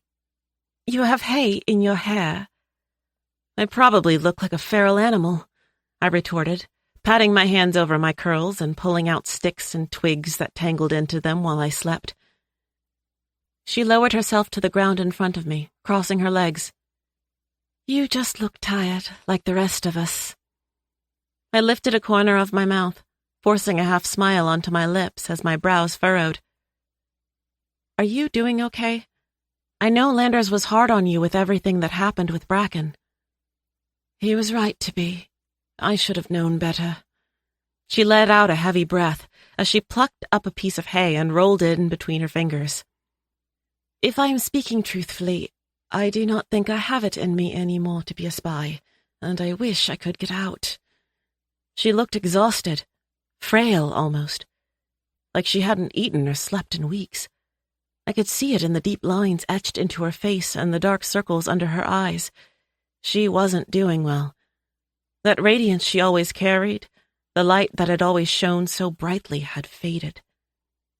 I reached between us, pulling her hand into mine. Pri, Landers would never force you to be an intelligence officer. I know, she whispered. I'm just too deep in it after all these centuries. I have tried so many times to pull myself out, but I always get dragged back in for one reason or another. I am just tired. But it will pass. It always does. Have you talked to Ren? I asked, as she pulled her hand from mine and gathered her hair to the top of her head. I'm sure he could find someone to take over the sources you have. Yes, but with what is coming, there is too much unease to change now. We would lose them altogether. She smiled over at me, but it didn't reach her eyes. I will be okay, Hyacinth. I nodded, sighing as I looked back into the darkening night. Are you scared too? Yes, she said, her voice almost inaudible. I fear none of us are prepared for what is coming. Chapter 32. Atalia. Silo curled against my neck as I counted the stones above me for the umpteenth time. The melodic purr and rise and fall of her body, the only thing currently keeping me calm. I needed out of this fucking bed. Azrai had come to see me shortly after Sin left. She didn't speak when she'd step into the room, didn't ask any questions as she climbed into the bed next to me and held me against her chest, and I was thankful for that. I could only remember one other time she'd held me like a mother would, when I was 6 and had tried to cut my magic out of me. I'd fallen asleep in her arms, but when I woke, she was gone. The only evidence that she had ever been there was a worn journal on the bedside table, with a note telling me that I was not alone, and when I was ready, her story was inside. I hadn't been able to touch it. Not yet. Boots shuffling sounded from outside my cracked door, and a wave of emotion flowed over me as Andrew's voice slipped through the small opening. One of the healers was explaining all my injuries, listing off the ones they were able to heal and the ones they weren't. Shame prickled over my skin as I listened to the list, as if somehow it was my fault. My fault for allowing myself to be wounded. But it was, wasn't it? If I had never started drinking at the Blackthorn, if I had never spent my nights on Drathbane Street, if I had never helped their wives escape, I would still be whole. I could feel when Andrew stepped into the room, could feel his presence already pressing against my skin as he strode over to my bedside. My heart clenched in my chest as he gripped my hand in his. The warmth of his skin against mine, to have him close again, to have him here, was everything I didn't know I needed. I'll have you know, I snapped before he could speak. I didn't go looking for trouble. It found me all on its own. The corner of his lips tilted up gently as he pulled his hand from mine, leaving it with a soft squeeze, and began conjuring his healing tools on the bedside table.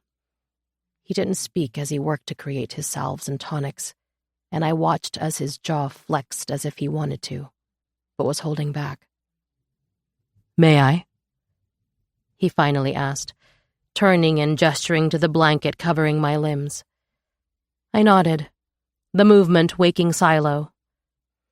She stood, stretching before pushing her body against Andrew's and jumping from the bed. Slowly, he peeled back the thin blanket, and I watched as emotion flooded his features, rage quickly hardening the edges of his face. "Who did this to you?" The question was a strained growl, failing to keep the anger that was boiling in him at bay. "It doesn't matter, they're already dead," I answered. "I did not ask if they were dead, Atalia. I ask who did this to you."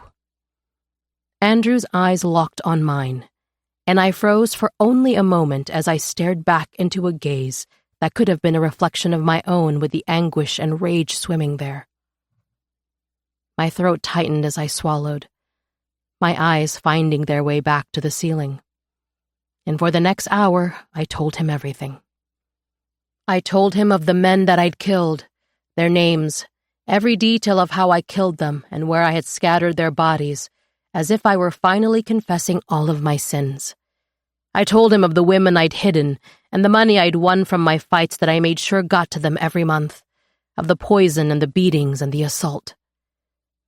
He listened silently to every word as he packed my wounds, occasionally nodding as some scars wholly disappeared from my skin. He never recoiled from me, never pulled away as the story, the truth of what I had become, was laid before him. Silence fell between us, and I waited for Andrews to say something, anything, to tell me that he was disgusted with me, that I was a disgrace. But it didn't come. "I'm finished," he said softly, pulling his hands away from my skin and wiping the excess balm on a wet cloth.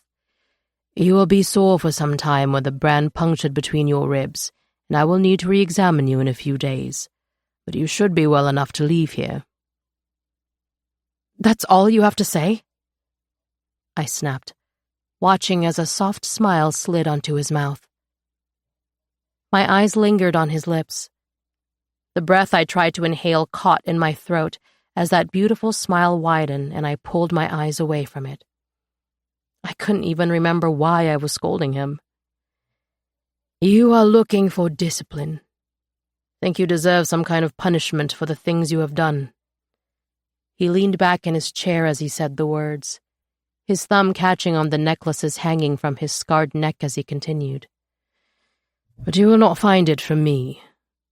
You will only find gratitude for caring about the women who could not protect themselves, for caring enough to shoulder the weight of choices they could not bring themselves to make." I stared at him, my brows furrowing as I clutched the sheets between my fingers and tried to quell whatever emotion he had just stirred in me. He was my friend, maybe even my best friend at the moment. So this urge, this overwhelming need to kiss him, needed to be suffocated. I was just confusing longing with gratitude. "Everything okay?" Andrews asked, the chuckle vibrating from his throat, snapping me out of a trance he had me in and sending an army of butterflies down my spine. My body shivered against them. That was not fucking helping. "I'm fine," I clipped, clearing my throat as I pushed from the bed and turned away from him, pulling at the sheet and blanket to busy myself. "I would like to be at the next council meeting. When is it?" "Tonight." I could feel as he stood and stepped up behind me, the air that pulsed between us bringing his scent flowing over my shoulder.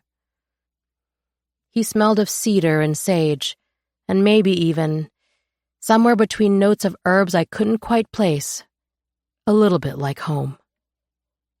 He took another step, closing the distance between my back and his chest, as his hands began to drift down my arms. The touch was so light, so gentle it could have been the ghost of him. His fingers trailed over my hands, intertwining with mine, before wrapping our arms together around my middle, coiling me into his warmth. We had never been this close. He had never held me like this. "This was not your fault, Natalia," he whispered, his head dipping as his lips brushed against my ear. "I know inside that beautifully twisted mind of yours, you are telling yourself that it is." His arms tightened, his body flexing as he said the words. "Your scars are your trophies, your medals of honor from the battles you have faced and won." In the next breath, he twisted me to face him, one hand sliding to my waist, the other catching on my chin and pulling it to meet the fire in his gaze. His lips were achingly close to mine. "Wear them with pride. So when the men of these 5 realms face you, they will understand that the day of their reckoning is upon them." My chest heaved as silence fell between us, and I looked back into eyes that fiercely believed in me, that saw me as the lethal creature I was. A fire ignited in my veins. But this flame was not born of shame or hate like it so often kindled from. It was birthed from the knowledge that I was power, and I was fury, that I was pure, unbridled wrath. I would polish my anger, my pain, into a weapon so sharp that even the winds would bleed as I wielded it. There was a stale odor clinging to the damp air inside the mines of Nethkar. This seemed like the last place I should be with wounds that were still healing, but I needed to be here. Not only did I need to start making an effort to help in whatever way I could, I needed my friends, my family, to know that I was trying to fix whatever was still salvageable. I pulled my daggers from my belt, dropping them into the chest placed outside the first set of doors down the mine's corridor as I lifted a brow toward Ren. "Have these meetings become so violent we are no longer trusted with our weapons?" I asked, as he stepped beside me and removed his sword, a smirk sliding over his lips. "That would be a much easier problem to fix than the one at hand, I assure you." Ren sighed as he opened the wooden doors before us, their panels splintered and flaking with age. He slid an arm around my shoulders as we stepped through, and I wrapped my fingers around his forearm. "I'm glad you're here, sister. You've been missed." I glanced at him from the corner of my eye as we approached the second door leading to the mine shafts, but I stayed quiet. He knew about the attack. I could tell in the gentle way he let his arm rest over my shoulder, careful not to put too much weight on me. But I appreciated that he didn't bring it up, that he didn't look at me like I was wounded. Ren reached to open the second set of doors. "Wait," I blurted, stopping him as my hand fell over his, pulling it into mine. "Ren, I'm sorry." I swallowed back the shame. I had to do this. There are so many things I need to apologize for. Too many. But I am sorry. For abandoning you when you needed us most. For forgetting that your pain mattered. That it is important. Ren squeezed my hand as a sad smile crept onto his lips. "Thank you for saying that. We all heal differently, grieve differently. And you never really know what that looks like until you are in it. And my gods, have you been in it, Atta. But you have my forgiveness, and my love. You always will." My hands were pulling him into my chest before I realized they were moving, clutching him against me as my arms wrapped around his neck. Pain burned up my side as I flinched as Ren pulled me closer, but I didn't care. I just needed him to know that I loved him, that he was and always would be my brother. "I love you, Ren," I whispered into the crook of his neck, holding on for a moment longer before pulling away. He gestured his head to the doors, pulling one open for me and stepping to the side. "Let's get this over with, shall we?" An honest, genuine smile spread across his lips, and I couldn't help the reflection of it that seeped into my features. The air came to life as we walked through the doors, the conversation echoing off the walls of the small space as I retreated to the furthest corner. I was only here to listen, to learn everything I had missed. My back rested against the wall as I slid down it onto a flat stone and clutched my side. The pain had dimmed, but in the moments when it flared, flashes of the memories came crashing back. But I wouldn't run from them. Not this time. "The prodigal daughter has returned to the flock," Dukovich teased, as I flinched at his sudden appearance by my side. "Please don't make me hit you when I am trying so hard to curb my violence." He chuckled at my response, pushing himself onto the stone beside me with no regard for my personal space, and casually leaned back against the wall.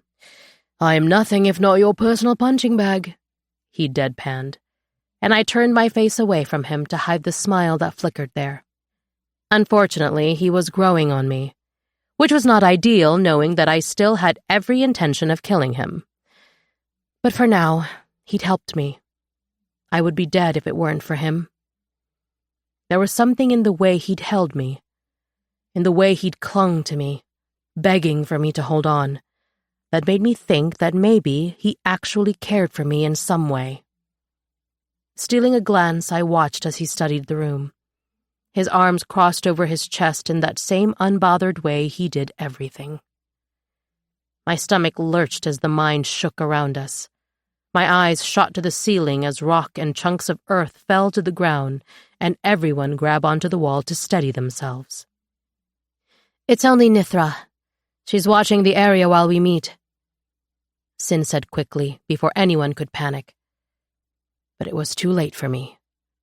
A fist beat against my chest as static swam in my ears. My lungs were closing, not sucking in the oxygen they needed quick enough. "Breathe." I could hear Dukovich's voice, feel his breath on my neck, but it wasn't breaking through the panic. "Look at me, Atalia," he demanded, though his words were soft enough not to draw attention. He pulled my chin toward him and cupped my face, his eyes focusing into view as I panted through my shrinking airway. "You are safe, but you have to breathe." He took in a deep breath, letting it out between rounded lips as I tried to match his movements. "Breathe for me, love." I took a few more breaths alongside him as my pulse began to slow, the panic retreating as my breathing became steady. My fingers were curled around the fabric of his tunic, and as I moved to pull away, his hand fell over mine. He intertwined our fingers, pulling my arm behind his back and away from view as he slid closer to me. I stared at him, expecting a snide remark, something along the lines of how he expected more from me, how he thought I was stronger than this. But it didn't come. All that came were the gentle circles his thumb was tracing over my hand as he turned back to the room like nothing had happened. My hand stayed in his, betraying every part of me that hated him, and I left it. "Let's begin," Landers called out, silencing the room as Azrai and Pri walked through the doors. Pri strode to Ren, wrapping her arms around his waist and leaning into his side as Sin pushed off the wall across from me, her finger sliding over Landers' shoulder as he crossed his arms over his chest. "The fallen ones have woken. As of now, they have agreed to work with us, but they will still be staying in Ithia. There's too much sensitive information moving in this realm to open it up to them until they are fully trusted. When we woke them, they were not alone. My brother Cain was sealed into that tomb alongside them. We have not been able to find any information as to how he got there."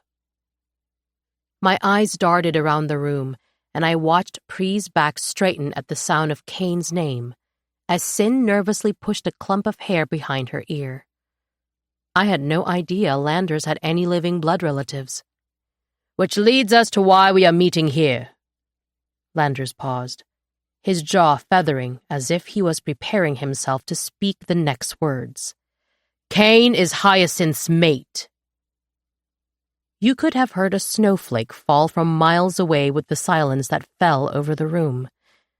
It was palpable, deafening. It was not fucking good. Landers cleared his throat. With the connection that the mating bond creates and the use of black magic, he is able to manipulate that bond to find and appear to her on any reflective surface, even when the blood wards I have placed her on Loch Dragoon to keep him out. Which means he can listen to anything said to Hyacinth if you are not careful. That explains the loss of our weapons. While Andrews and I were in Ithia, we were able to find a way to override this bond. Landers glanced down at Sin as genuine joy filled his smile. Her hand slid between the crook in his arm, her eyes glittering with so much love as she tilted her head up to look at him. There is an ancient soul-tying ceremony the Yaldrin elders can complete that will overpower this bond. This is a ceremony much like a wedding, and I have asked Hyacinth to be my wife, our queen, and she has accepted. A squeal erupted from Azrai, and my eyes shot to her in horror. Never, in all my years, had I heard her make such a noise. What the fuck was that sound? The words flew to my lips before I could stop them, and I pulled my hand from Dukovich's, slamming it over my mouth.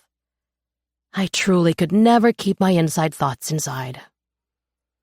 My eyes flickered to Ren and Sin, assessing the damage, looking for their annoyance or anger, but found them staring at Azrai with the same bewildered look etched into their faces. Hush, child, Azrai scolded, waving a hand in my direction. I never thought I would live to see this day. A grin snapped onto Sin's face at her words, and I smiled to myself at the sentiment. She had probably never seen any of the students she'd raised since infancy make it to marriage. Landers continued as he pulled his eyes from Sin. The leaders of Ithia are preparing to complete the ceremony in 5 days. Once completed, there will be no rest until we see our way through this fight. What information did Malik give you? Dukovich asked Ren, pushing from his place beside me. It is not good, Ren answered, his eyes flashing to Andrews. Amord has reopened Camp Bain. They are creating an army of the dead to fight alongside the Cillians.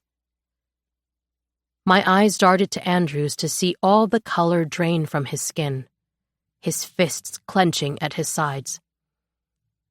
We need to free those children, and we need to do it now. Andrew's words were a growl as he turned to Landers. Not only because of the horrors they will face, but if every one of them used their magic to raise the dead, Loch Dragoon and Ithia will be decimated in seconds. Landers took a step toward Andrews, placing a hand on his shoulder. Then it seems, brother, you and I will be going back to where this all started. An overwhelming feeling of dread settled into the base of my spine as I watched them, the story Andrews told me of their beginnings playing back in my mind. That eerie feeling crept up higher, and I knew in my bones that soon they would become the same men that had once tortured these realms. Landers looked to the rest of the room, his fingers tightening around Andrew's shoulder. We have 3 days to plan. In 4, we leave for Ithia. Rest. Once we leave, the war, for us, has started. The room began to slowly disperse as Landers fell quiet, and my heart thundered in my chest as I watched Dukovich make his way toward Ren. I was so unprepared for what was coming. As my eyes locked with Sin from across the room, I knew I had to do something. I was not going to be the weak link in this fight. I stood, pushing from the stone, and slipped out of the room as quickly as I could. If I had magic that could help, if I was truly a seer, I needed to learn to control it. I raced out of the mines, pulling my daggers from the chest and pushing them back into my belt as I tethered to Drathbane Street. My teeth clenched together as pain screamed against my ribs from the tether. But I had no time to waste if I was going to learn anything before we left Loch Dragoon. My fist pounded on the door of Yen's shop, a sharp sting flaring from the side of my body each time my skin connected with the wood. A light glowed to life, and I took a small step back to the door as it swung open. "Atalia," Yen hissed, pulling a robe tight around her body. "What are you doing here?" "I'm sorry, I had to see you." She stayed silent for a long moment before opening the door a little wider and stepping to the side. "Are you hurt? I can sense pain on you," she said, closing the door at my back and locking it. I turned to face her, my hands twisting together as I answered. "I'll be okay. I'm sorry it's late. I didn't know where else to go." Her face softened as her hands reached out for me, cupping my cheeks as she took a step closer. "Are you ready to learn, girl?" "Yes," I whispered. "Then I'm ready to teach you," she said, smiling down at me as a breath loosed itself from my lungs. "I will come to your home in the morning to start. Do not make me regret this." "Thank you. I won't. I promise you," I said. And I think it was the first promise I had made in months I actually wanted to keep. Chapter 33. Atalia. A knock on my chamber door sounded throughout the room, and from the softness of it I knew it was Sin. Guilt bloomed in my stomach. I should have gone to talk to her last night after the meeting, should have at least said something to her. But I didn't know how. And if I was finally being honest with myself, I was scared. "Come in," I called out, as I hauled a crate full of items into the sitting room, where boxes of all shapes and sizes were strewn about, to see her stepping through the doorway. Her eyes scanned over the mess as I set the crate down on top of another and brushed the dust off my sweater. "Hi," said Sin softly, pulling her gaze to mine. My stomach twisted as I looked back at her. "Hi," I responded, as a silence fell between us, and our eyes locked on each other. A smirk formed on my lips as I crossed my arms and lifted a brow. "This is fucking awkward." Her lips split into a wide grin as she rushed me, bolting through the boxes as her body crashed into mine. A groan fell from my mouth, and I flinched at the pain that shot through my body with the movement. "I'm sorry. Your wounds," she started, trying to pull away. But my grip on her tightened, my arms locking around her waist as I breathed her in. "It's okay. I'm okay," I whispered against her shoulder, letting out a heavy sigh. "I missed you so much, Sin." Her hand ran over my hair as she tucked my head further under her chin. "I missed you too." We stayed like that for a long moment, holding each other, making up for the time we had lost all these months. I finally pulled away, my eyes falling to my hands as her fingers wrapped around my shoulders. I'd never not known how to talk to her, never felt uncomfortable in her presence, until now. "We should talk," she said, cutting into my thoughts as her fingers gently squeezed before letting me go. I nodded, turning toward the room that was beginning to look bare, and cleared off the 2 armchairs across from the fire. She flung her fingers toward the hearth, flames igniting as I moved the last of the boxes from her chair. She plopped into it, pulling her legs up to her chest like she always had. My eyes grazed over her. Seeing the mannerisms I knew so well gave me comfort, knowing that she was still her, even after everything. "It's early. I didn't expect you to be awake," I said, lowering myself into the chair across from her and glancing toward the windows on the far side of the room. The dark was still holding steady, confirming it couldn't be much past 4 in the morning. She shrugged, her eyes watching the flames dance inside their cave. I couldn't sleep. I rarely can these days, it seems. A deep sigh left her lips as she turned toward me, and I stilled at the strength her eyes held, the determination. How are you feeling? I don't know, I answered honestly, as I leaned further into the chair. Broken, ashamed, weak, damaged, fucking furious, but also maybe a little bit liberated? I don't know. I fucking snapped, Sin. Yeah, she said, amusement dancing in her tone. My face is very aware of that. I glanced over at her, a grimace twitching over my face. Yeah, about that. I loosed a deep breath. I'm really sorry. There are a lot of things I'm sorry for, but putting my hands on you... I swallowed. It's unforgivable, and I don't know how to fix it. Putting your hands on me was not okay, and you will never do it again. Her words were sharp as she said them, commanding, and I nodded. But then her features softened again as she continued. But you have shown me nothing but love my entire life. You have protected me at times when I didn't even know I needed it. You wore a mask you thought was impervious to destruction.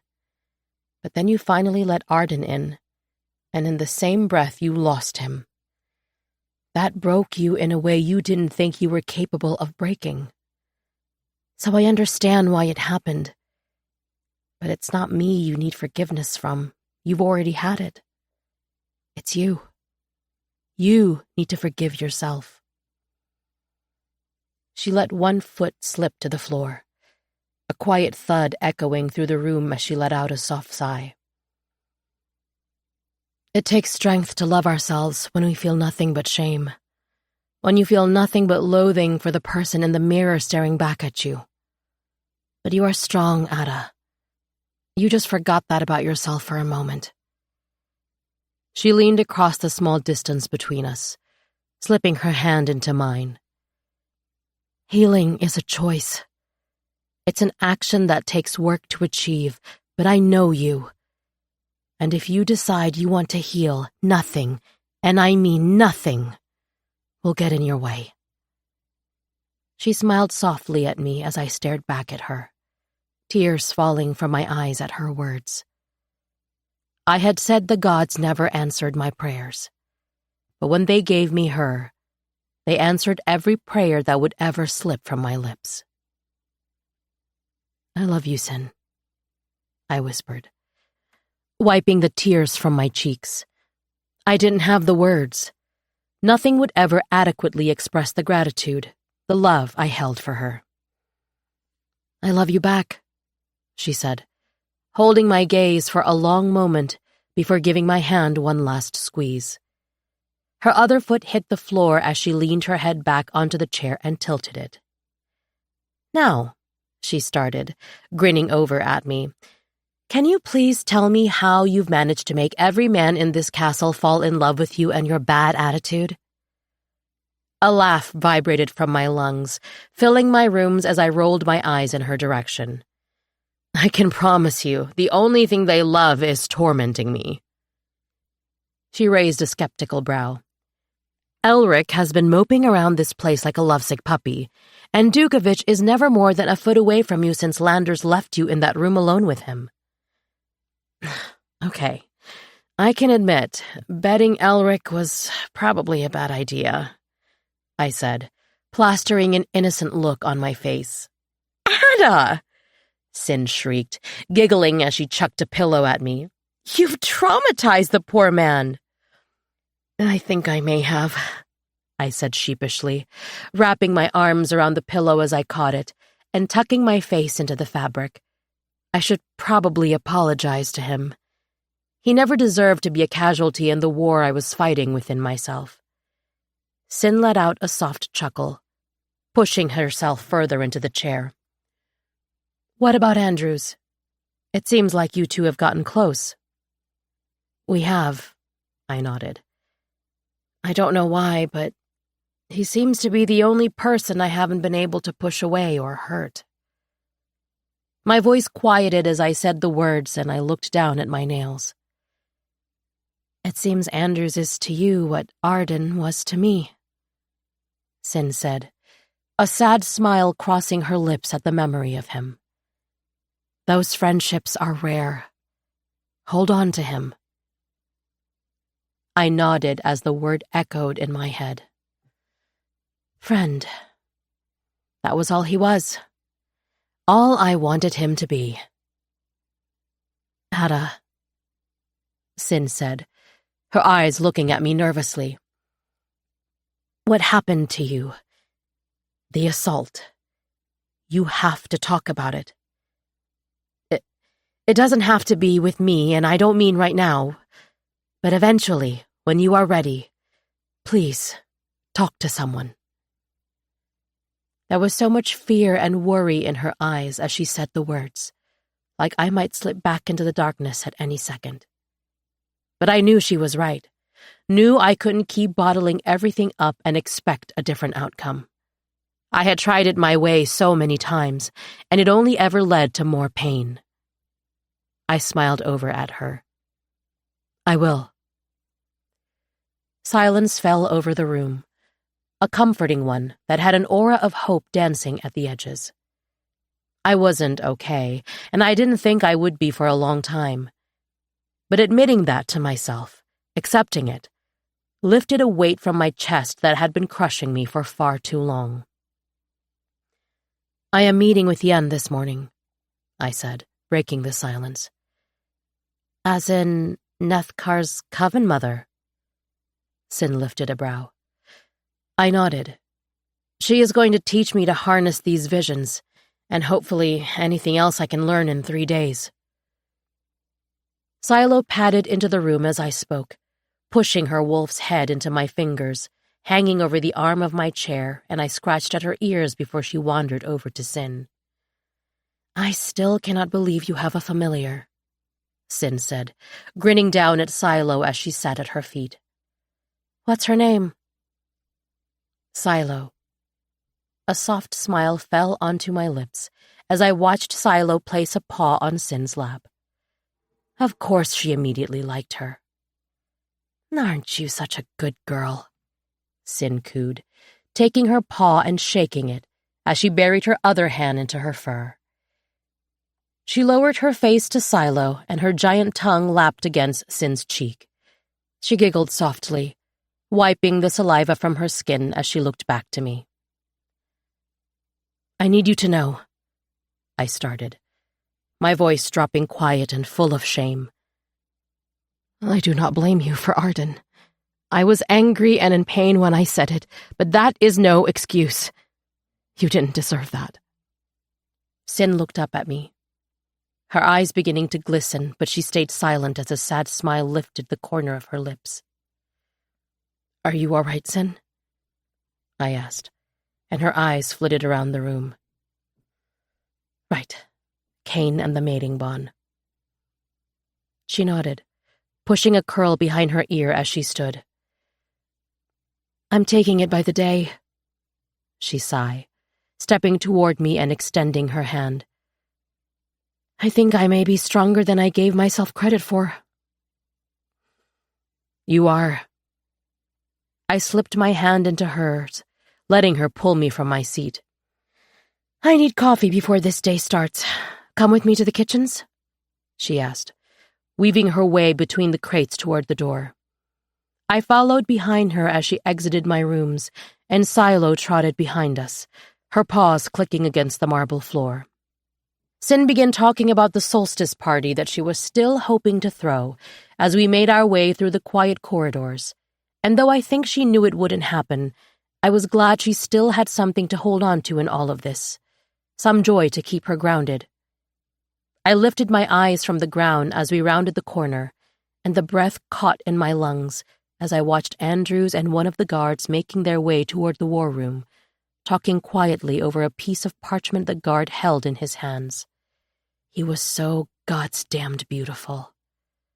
I had known how handsome he was before, knew that he was an attractive man, but as I looked at him now, I couldn't believe I had missed it. Missed how his hair fell perfectly over his thick raven brows, how the muscles in his forearm flexed every time he played with the rings on his fingers, how the necklaces kissed the scar around his neck, and the muscle in his jaw feathered every time his full lips broke into a smile. That smile sang for me, and it was fucking deadly. He glanced up from the parchment as they approached us, giving Sin a small nod in greeting, before his sapphire eyes caught mine. I commanded my feet to keep moving, to keep walking and not stop. My hand flexed at my side, instinctively reaching for him as he walked by me. Our knuckles brushed, our fingers silently colliding as we passed each other. And for one fragile moment, my heart stopped beating. His scent overwhelmed my senses as it flowed from him, forcing my eyes to close for a single breath as I devoured the smell of him. The world muted around me as that fleeting touch echoed in the silence. I could still hear Sin talking, the sound of her voice swimming in the haze as I looked over my shoulder to see Andrews looking over his. "Ada, did you hear me?" My head snapped back to her, nodding though I hadn't heard a single word. "He's your fucking friend." My vision faded to wisps of smoke, tendrils dancing across barren, blood-soaked sand. The heavy scent of death and sorrow hung in the air, mixing with the haunting melody of grievers crying out for the lives lost. As I turned to look behind me, the picture shifted, and I jolted as a shadowed figure swept by me, an iron chain and collar held tight in their hands, glinting in the dim light as a red dragon roared into the sky behind them. The heavens flashed violet for one moment as a scream cracked into the silence. My eyes searched frantically for the source as green and black magic bled from the ground, the fallen soldiers rising as their limbs twitched and twisted. My hands searched for my weapons at my belt, but they weren't there. And as I reached for the bow and arrows laying on the ground in front of me, the world swirled into mist, opening back up to the marble throne room. Every inch of it dripped with crimson. My gaze landed on Sin, who sat upon the golden throne amidst raging flames. She was held in place by 5 pairs of shadowy black hands, emanating power and control over her every move. A gasp flung itself from my lungs as the vision dissipated. My eyes met Yen's, wild and frantic as I pulled my hand from hers. "What does it mean?" I asked, as she looked at me with furrowed brows. "I don't know what it means. I cannot tell you that. I can only teach you to control them. You must learn to sort out what you saw and compare it with what is happening around you." "Control them? Like call on them when I want?" I asked. "Yes, from what you have told me. They have only come into pass while you sleep, or when you have been in an emotionally charged state," Yen said, slapping a deck of cards on the crates stacked between us. "These will help you harness the visions and control you see. These are for you. Don't let anyone else touch them." I studied the tarot cards laying between us before pulling my eyes back to Yen. "What am I supposed to do with them?" "Shuffle," she ordered, gesturing her hand over the deck as the other brought a teacup to her lips. I lifted my hand, reaching for cards as a hum of energy danced at my fingertips. I snapped my hand to my chest, looking up at her with wide eyes as she smirked over at me. "They call for you," she said, tilting her head toward them. Hesitantly, I extended my hand back out, letting it hover over them for a moment, feeling the energy pulling between my palm and the deck before wrapping my fingers around them. The buzzing energy grew more intense with every shuffle I made, as if sparks would start flying at any moment. Now what? I asked, lifting my eyes to her. Spreads 'em. Then choose 3. Let 'em call to you. Only picking the ones that are screaming to be heard. I nodded, and wasn't sure if the fact that I was beginning to understand the nuance in the things she said made us both crazy, or if I had really just been so far withdrawn into my own head. Shuffling the cards one last time, I spread them in a half moon across the crate's surface, then let my fingers glide over the black and crimson art painted across the back of each card. I grinned as the first card came to me, like a magnet pulling me toward it. I slid it out from the rest, choosing the next 2 until the 3 of them were centered in front of me in a straight line. I glanced up at her. Now what? Flips 'em. Slowly, and with purpose, she said, leaning forward as I let out a deep breath. My fingers slid under the edge of the first card and flipped it over. The Tower. Catastrophe and destruction. I turned the second. 10 of Swords. Pain, loss, and all-encompassing finality. I sucked in a sharp breath and flipped the third. The Devil. Fear, domination, and bondage. I swallowed, looking up to see worry seeping into Yen's face as she stared down at them. So, this is bad, right? I mean, it looks pretty fucking bad. Yen hissed, shaking a finger at me as she dragged her eyes from the cards. Mind your tongue, girl. She fell back into her chair. They could mean anything. The card will help you translate your next vision. So I just have to wait until a vision comes again to know what they mean? You control the sight. If you want it, it will come. You must breathe, relax, and let go of yourself. You give yourself over and then you touch the cards. As you learn, you will start to find the meaning of the cards and the things you see. Can't you just... I extended my hand out to her. Put me in a meditative state like you did earlier and pull it out of me? No. You must learn to do this on your own, she snapped, pushing my hand away from her as I groaned. I was not a meditating kind of person. In fact, I wasn't sure if I had a tranquil bone in my body. A huff of breath left my mouth as I shook out my hands before closing my eyes and placing my palm on top of the cards. I took multiple deep breaths in, trying to calm my body and clear my mind. Breathe in, breathe out. Breathe in, breathe out. Breathe in. This isn't going to work, I snapped, looking up at Yen. This is what you have a familiar for, to help you wield your magic. She lifted a brow in my direction, as if I should have already known that. I glanced over at Silo skeptically. She was lying in front of the fire, her chest rising and falling in a slow, steady rhythm. At least one of us could relax.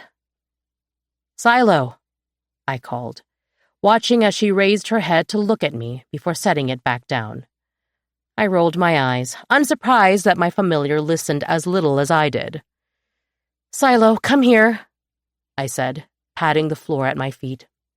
She groaned as she pushed from the floor, begrudgingly padding to my side and sitting at my feet.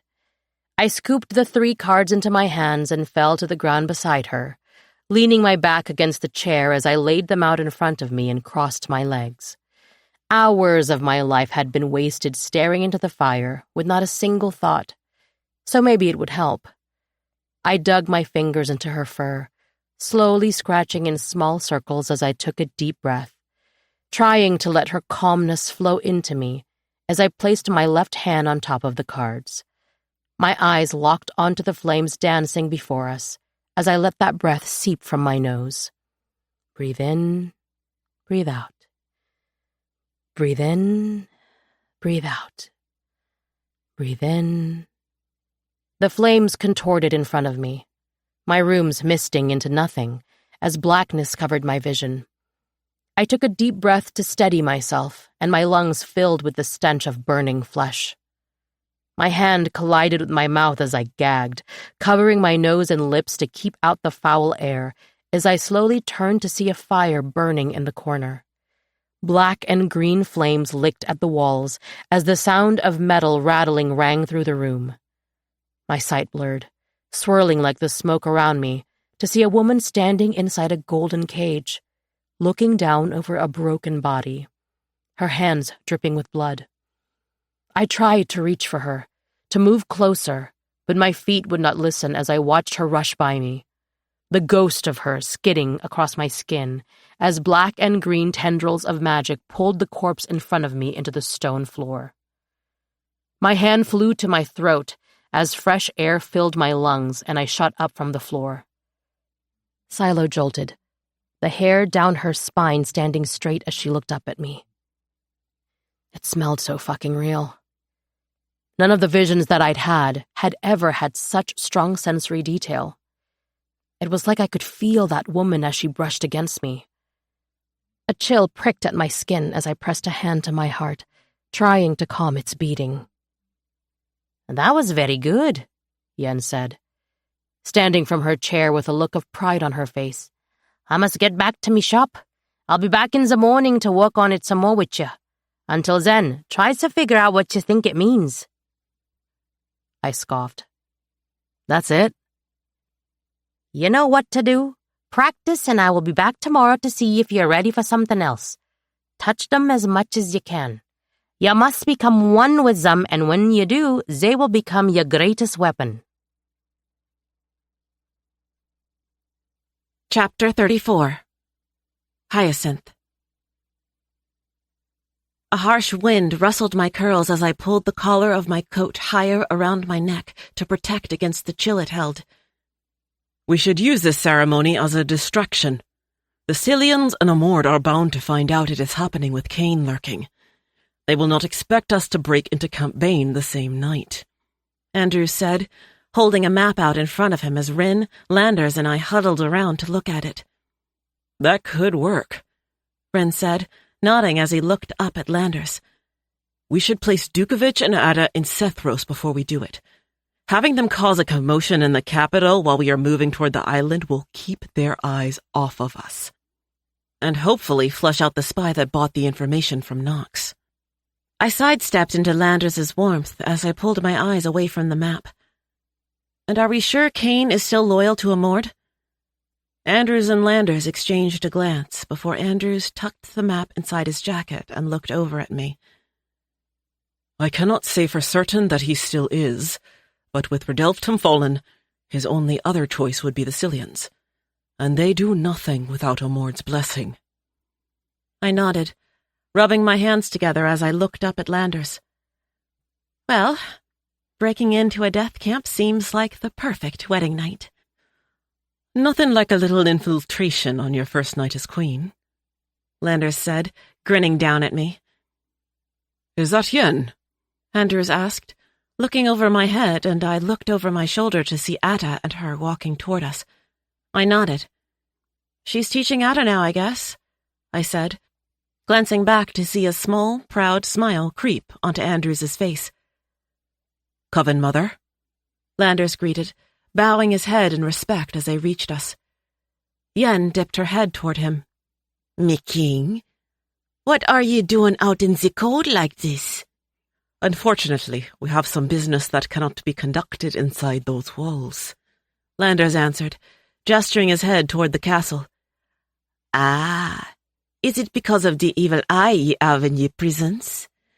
There has been an evil lurking here since ye came into Loch Dragoon 9 months ago, but the feeling has doubled in the last few weeks. My brows furrowed as my eyes flashed between her and Landers. What do you mean, Yen? She stared at us for a long moment before she nodded. You do not know what is in your dungeons, do ye? It's just petty criminals and theft down there, Ada said, looking at me with the same confusion etched onto her face before looking back to Yin. He is a piece of shit, and I would definitely call him evil, but why do you think that? That is a demon. I have sensed it. You cannot keep a demon caged. It is only here because it chooses to be. I could feel the color drain from my face as I turned toward Landers to see the vein in his neck rapidly pumping. Andrews took a cautious step toward Yen. You can sense demons. All witches can. She gestured her head toward Ada. If this one can learn to control their visions, I will be teaching that next. I nodded, slowly taking a step away from them. Thank you, Yen, I said, bowing my head as I took another step backward. I think I will just go pay our friend a visit. Before any of them could respond, I tethered, my heart pumping furiously in my chest as I tore through the blackness toward the prison's entrance. Demons were not born, they were made. And could only be made with the use of black magic and pure Hanth blood. They answered to no one except their creator. They were bonded to them in a similar way that I was to Nithra with the fastening. I was already running by the time my boots hit the stone steps, the guards' backs immediately snapping straight as they watched me fly down the stairs with wide eyes. "Open it!" I growled, pressing my palm to the door. They listened instantly, pushing their keys into the door and laying their hands atop the metal. I was going to kill him. I had given him every chance, every opportunity to help us. Now, knowing that he would never break, never give us anything, he would not live past the hour. I threw myself through the doors as they cracked open, taking the stairs 2 at a time as I raced to the bottom of the prison. "Who are you?" The question was a snarl that erupted from my mouth like the clap of thunder as my shadow slammed Taft against the bars of his cage. My hand shot in the gaps between the metal, clasping around his throat as shadow flowed around his neck like a noose. "I am nobody," he hissed, struggling against my restraints. My grip tightened. "You're from a mort. You're a demon. I know that now. Whose demon are you?" A vile smile cracked onto his lips at my words as the echo of footsteps pounding against stone began to fill the small space. I pulled my fingers from his neck, pushing dark matter into the lock and breaking it open as I stepped inside the cell. Taft took a small step backward as my shadows pulled the door shut behind me. My fingers spread at my sides, green and black energy cracking and snaking around them as I took another step closer. "Who is your master?" "You will find out soon enough," Taft said as his eyes flickered to the stairs opening. I turned my head to the side as Landers, Andrews, Rin, and Ada broke through the opening, one after another. "Hyacinth?" Landers said as he took a careful step toward the cage we were locked inside of. I locked my eyes on his, and he gave me one small nod. "Today is the day he dies." A slow grin slithered onto my face as I turned back to Taft, and watched as he raised his hands out to me in supplication, his eyes darting between mine and the 4 that stared behind me. "Are you going to give me any information?" I asked. "No," Taft spat as I lowered myself in front of him. "That's what I figured," I said, letting out a small sigh. I reached my fingers out, running them along his jaw and down his neck, letting them linger over his chest as the death magic crackled at my fingertips. "You see, Taft, it took me a while to realize that in all those years of tearing me down, telling me I was worthless without you, it didn't break me. It built me. You built me into something ruthless, and I should thank you for that.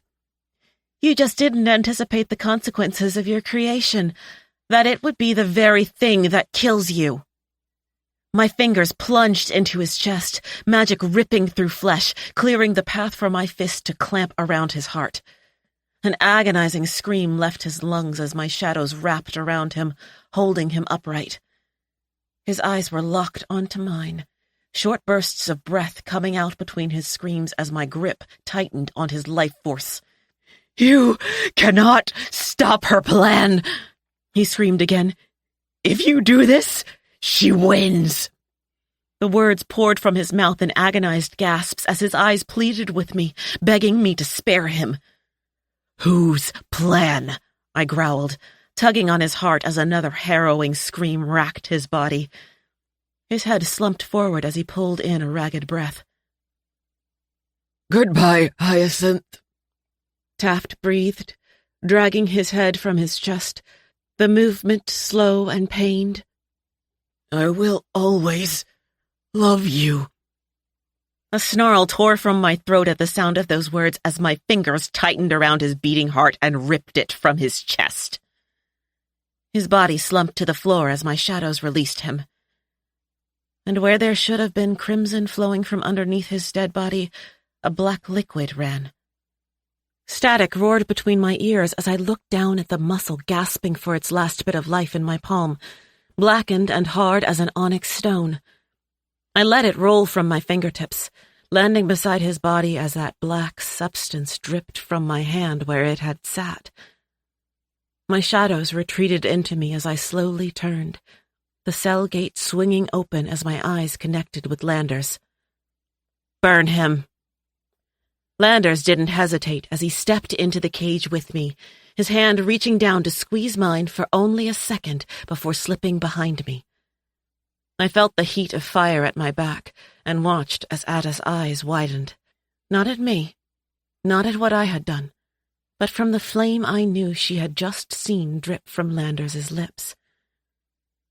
The smell of burning flesh filled the prison, and Landers came to my side, his hand falling to the dip in my back as he led me out through the cell door. Silence pulsed between the five of us as the flame set the golden cage alight. I turned toward the stairs and climbed from the depths of the prison, away from the scent of Taft's burning body. My throat swelled, my hands beginning to shake as I swallowed back the sickness that was turning in my stomach.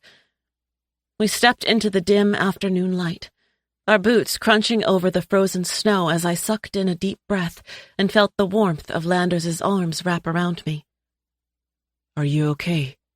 he whispered against my ear as he pulled my back to his chest. I tilted my chin up to look at him, nodding as his lips brushed against my forehead. I was surprisingly okay. The sickness wasn't from guilt or the violence of what I had just done, but from what he had said. "If you do this, she wins." The sentence danced in my head, playing over and over again. "No demon is that easy to kill. Their creators can call on them at any time, pull them out of any situation," Andrews said, his voice grave as he looked over at us. "He was meant to die here today." "I know," I whispered as a chill tightened around my spine. "Does anyone else feel like this just became a lot bigger than a war between realms?" Ada asked, crossing her arms over her chest as her eyes flickered over us. "Demons can be used as a conduit by their masters, and Taft has been with us since we were children. I think it's safe to assume anything ever spoken in his presence has been heard by someone else. Whatever plan he's speaking of, it's not new."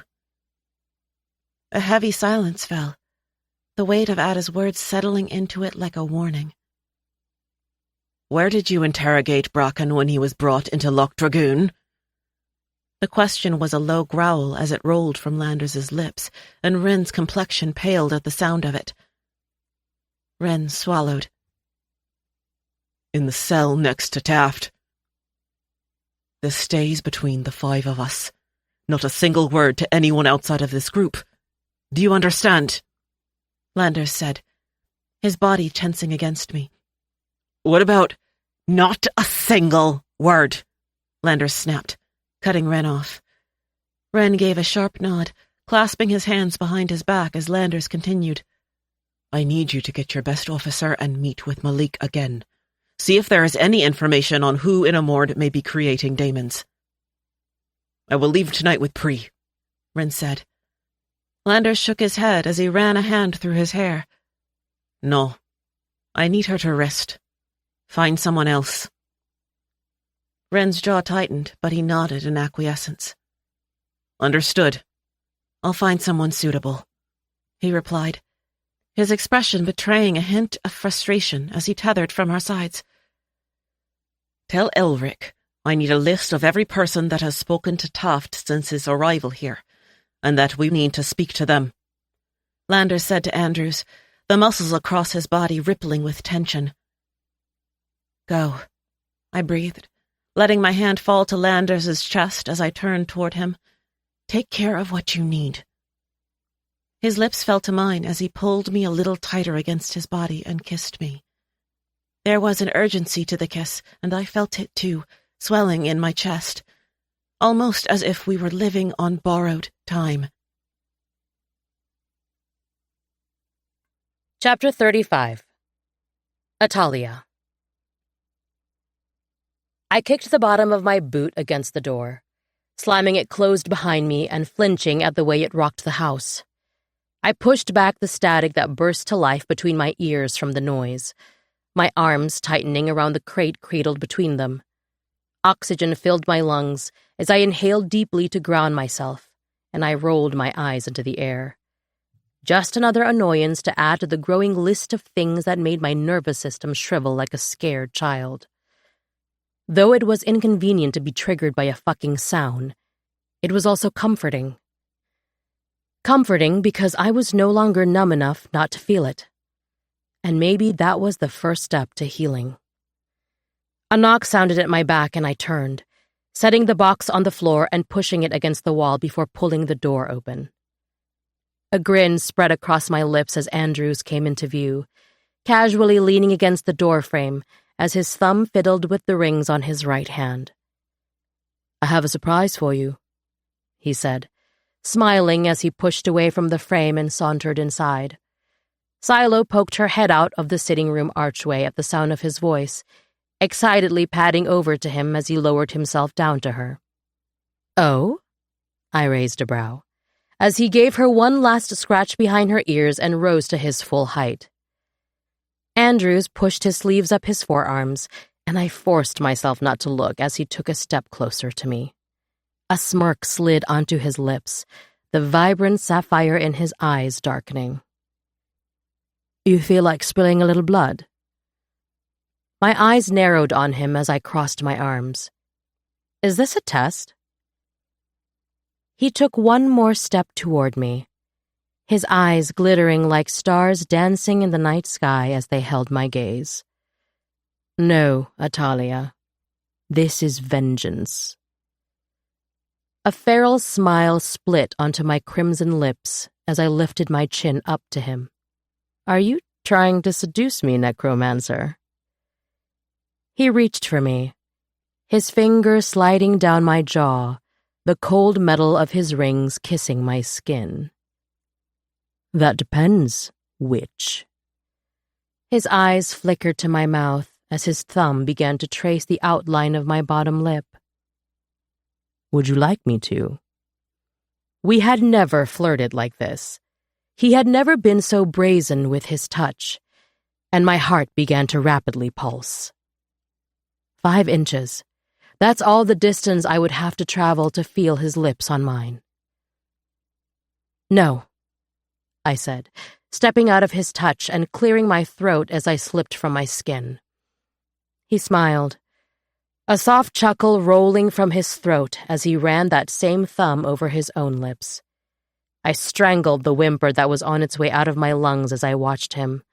My eyes darted away from him as I forced oxygen to flow back to the part of my brain that had just malfunctioned at the sight.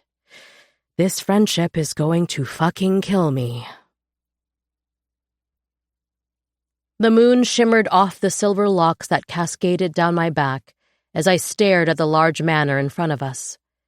Candles flickered behind the closed, frost-covered windows, giving it an eerie glow against the snow-covered ground. My eyes tore from the house, drifting to the crumbling shack on the corner of the property. My throat constricted as I stared at it. The bastard had held me captive on his own property. "Is anyone else inside besides Clayson?" Andrews nodded. "A man named Alexei. I believe he was there that night, and was the only one that managed to escape Hyacinth." A smile crept over my mouth as I lowered my hood and strode up the overgrown pathway to the front door. I would make every second of this painful. My fingers twisted around the door handle and it popped open, heat seeping through the crack. I grinned. He really thought himself so safe, so protected, he didn't even bother locking his doors. Not that a little lock would have stopped me. Andrews and I slipped through the opening, silently shutting the door at our backs as I stilled to listen. Voices echoed down the curved staircase in front of us, muffled by what I could only assume was a closed door. The home was immaculate, overly decorated with gaudy furniture and art. That was unsurprising, though. Nothing makes a small man feel bigger than the objects he flaunts. My eyes scanned the foyer as I took a step forward, my shadow flickering off the polished stone floors against the dim candlelight. I moved toward the stairs, taking them two at a time, as the sound of them talking grew louder. The voices stopped as we stepped onto the landing, and I held my breath, my hand shooting into Andrews as I backed into the shadows. My heart pounded against my chest as I waited for another sound, my fingers tightening around Andrews. Booming laughter finally rang out down the corridor to the right of us, mixing with the sound of glass clinking together, and I let out a heavy breath. I refused to let them find me first. Light shone from the small gap at the bottom of a door only steps from us, and I stared back at it, hesitating for one fleeting moment. These men did not deserve my fear. 3 steps later, I was at the door, my fingers wrapping around the handle as I glanced over my shoulder at Andrews. "I will not let anything happen to you," he whispered. It was the only thing I needed to hear to let my rage overpower the fear. Every image, every moment that they seared into my memory that night came crashing back into my mind in a violent onslaught as my boot connected with the door. The door split from the contact, splintering further as it slammed against the stone wall, and both men's eyes flashed toward me as the sound reverberated around the vaulted room. Every ounce of blood drained from their faces as their eyes locked on mine, their complexions graying as Andrews slipped into the room behind me and leaned against the broken doorframe. "Hello, boys," I sang, a smile bordering on unhinged stretching across my lips as I stepped further into the room. Clayson's eyes flickered from Andrews to me as he cleared his throat and stood from behind his large wooden desk, forcing a smile. "The woman of many faces. What a pleasure it is to see you again." Alexei slowly stood from where he sat in the chair across from Clayson as I gave a mock bow. "The pleasure is mine, I assure you. Please, sit," I said, taking another step closer to them. Clayson's eyes flashed to the corner of his desk where a dagger sat. "I think we'll stand," he said, his body inching toward it. My tongue clicked against my teeth. That would be a bad idea. I sauntered closer, relishing in the fear emanating from them as their backs went rigid. It was intoxicating, really, seeing them cower before me when just days ago they had been so brazen, so arrogant in their assault. "Sit down," I spat, my voice sharp as a whip cracking against flesh. They hesitated for a moment before slowly sinking back into their chairs, eyes never leaving mine. "Funny, isn't it?" I asked, my fingers sliding against the polished surface of Clayson's desk before plucking up the dagger.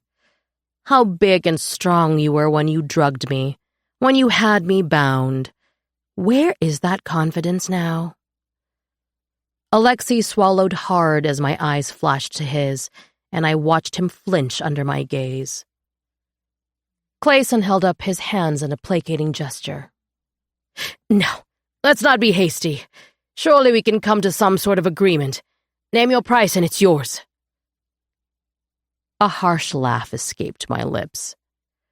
Blood is the only payment I'll accept. My fingers curled around the empty chair beside Alexei, pulling it away from Clayson's desk as the legs screeched against the ground.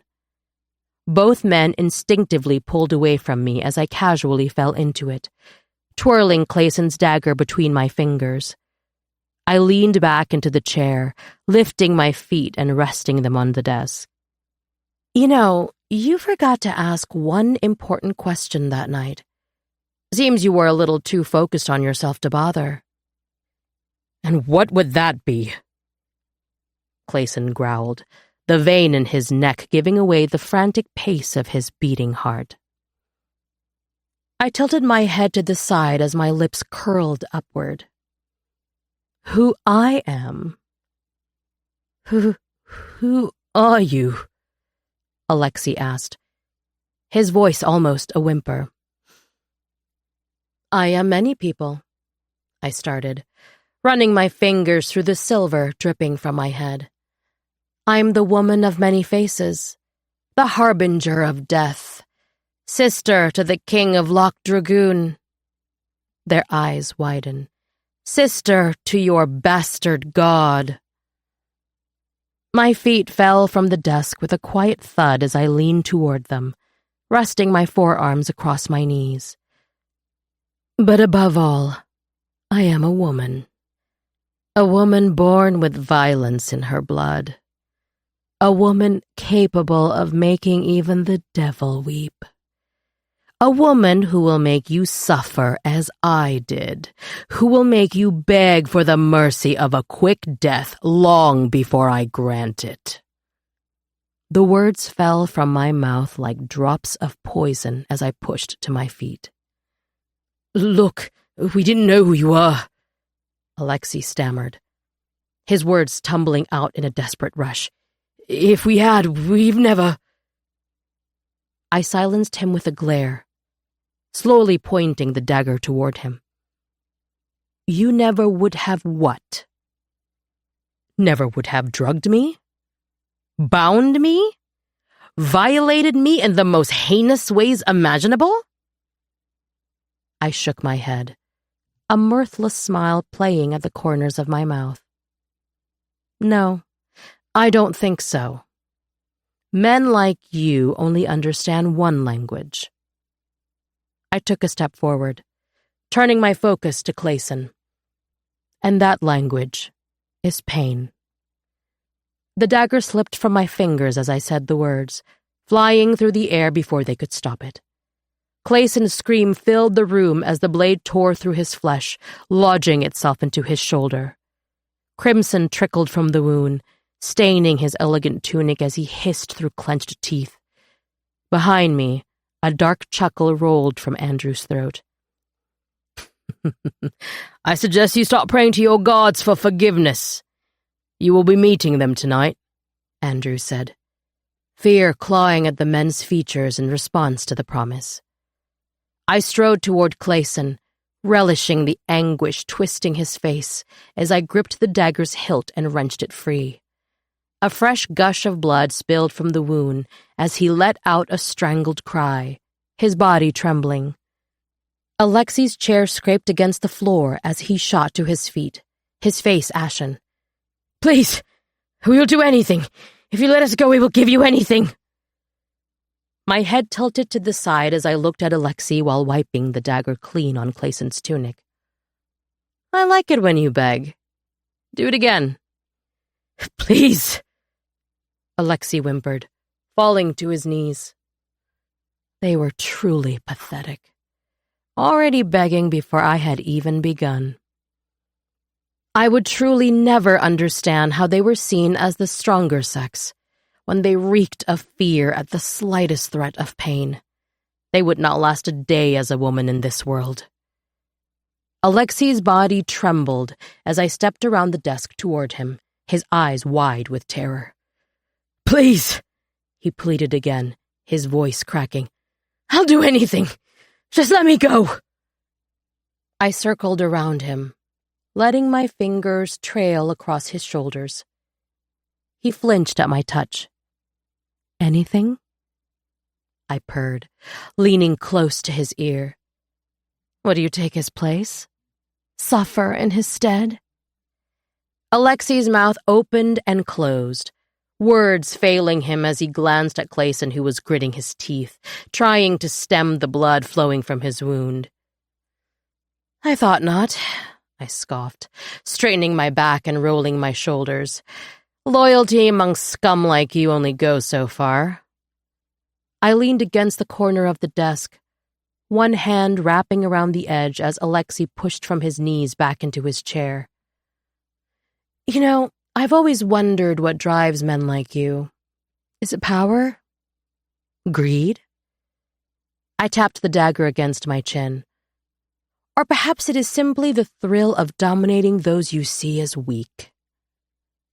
I let out a long, dramatic sigh, pushing from the desk and letting the anticipation build as Clayson's eyes darted around the room, desperately seeking an escape. But there was none.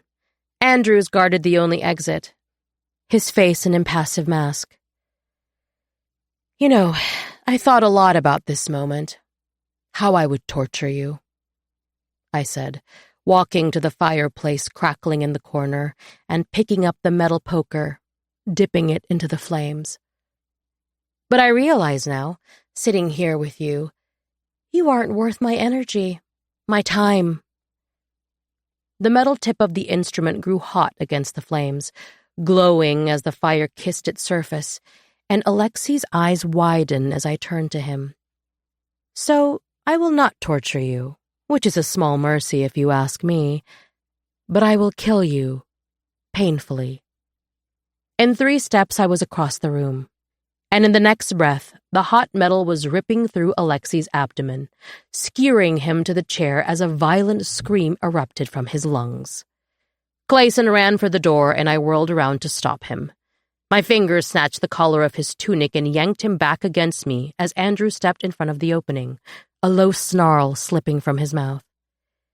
I told you that you would never see my true face again, I hissed, the sharp edge of my blade digging into Clayson's throat as I pressed my lips against his ear and dropped my voice to a whisper. You should have made sure I never left that room alive. A gurgle sounded as my blade tore into his neck and cut through skin. Blood splattered onto Andrew's face, but he did not flinch, did not move to wipe it off as crimson flowed onto my hands, still wrapped around the blade at Clayson's throat. Clayson's hands slowly rose to his neck, his fingers clawing at the fatal wound as he gasped for breath that wouldn't come. I ripped my dagger the rest of the way out in one swift motion and plunged it into the base of his neck between his vertebrae. Blood coated my own face as I twisted the dagger and yanked it out, internally severing his head from his body. He hit the floor with a loud thud as I turned back to face Alexei, who was barely clinging on to life, blood pouring from his mouth as his head slumped against his chest. My feet were moving before I could command them to, stalking toward him as a growl ripped from my lungs. A single one of my fingers tapped the end of the metal, nailing him to the chair, and another agonizing shriek fell from his lips. I slid my bloody dagger under his chin, forcing him to look at me. Painful, isn't it? A whimper was the only response I received. A tear fell from my chin, and I watched it drop onto him, the grimy fabric of his clothes soaking it up as my hand shot to my cheek. I didn't know when I had started crying, when the dam had opened, but I let the tears come. Let them come as a scream burst from my lungs, and my dagger plunged into his chest. Another wail tore from the depths of my soul as I sunk the blade into him over and over and over again, ripping through muscle and flesh and bone, until his blood was dripping from every inch of me. Every stab, every puncture was for me, was for the women he and his friends had accosted, had assaulted, had raped. This was for us. This was for the part of us they stole that we would eternally mourn. The part of us that would forever wonder if it was our fault. The part of us that would be haunted by the shame of not fighting harder. This was for us. Finally, I stopped, my skin shifting back to my own, my lungs gasping for air as I turned to look at Andrews, blood still strewn across his features. I could feel it, the frenzied expression on my face as he pushed from the wall and walked toward me. He slipped one hand into mine, pulling the dagger from between my fingers and letting it clatter to the floor as his other hand slipped around the back of my neck. "Tell me, Atalia," he whispered, his eyes searching mine. "How does the blood of your demons taste?" A crimson grin spread across my lips as the tears flowed steadily down my cheeks. "Sweet."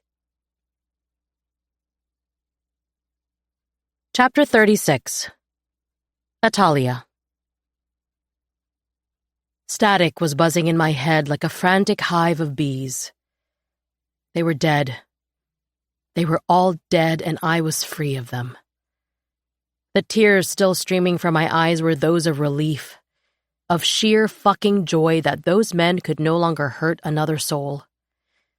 I knew that the buzzing, the rigidness of my muscles was from shock, a symptom of the memories that still haunted me, even after their creators were snuffed out. Those would never leave.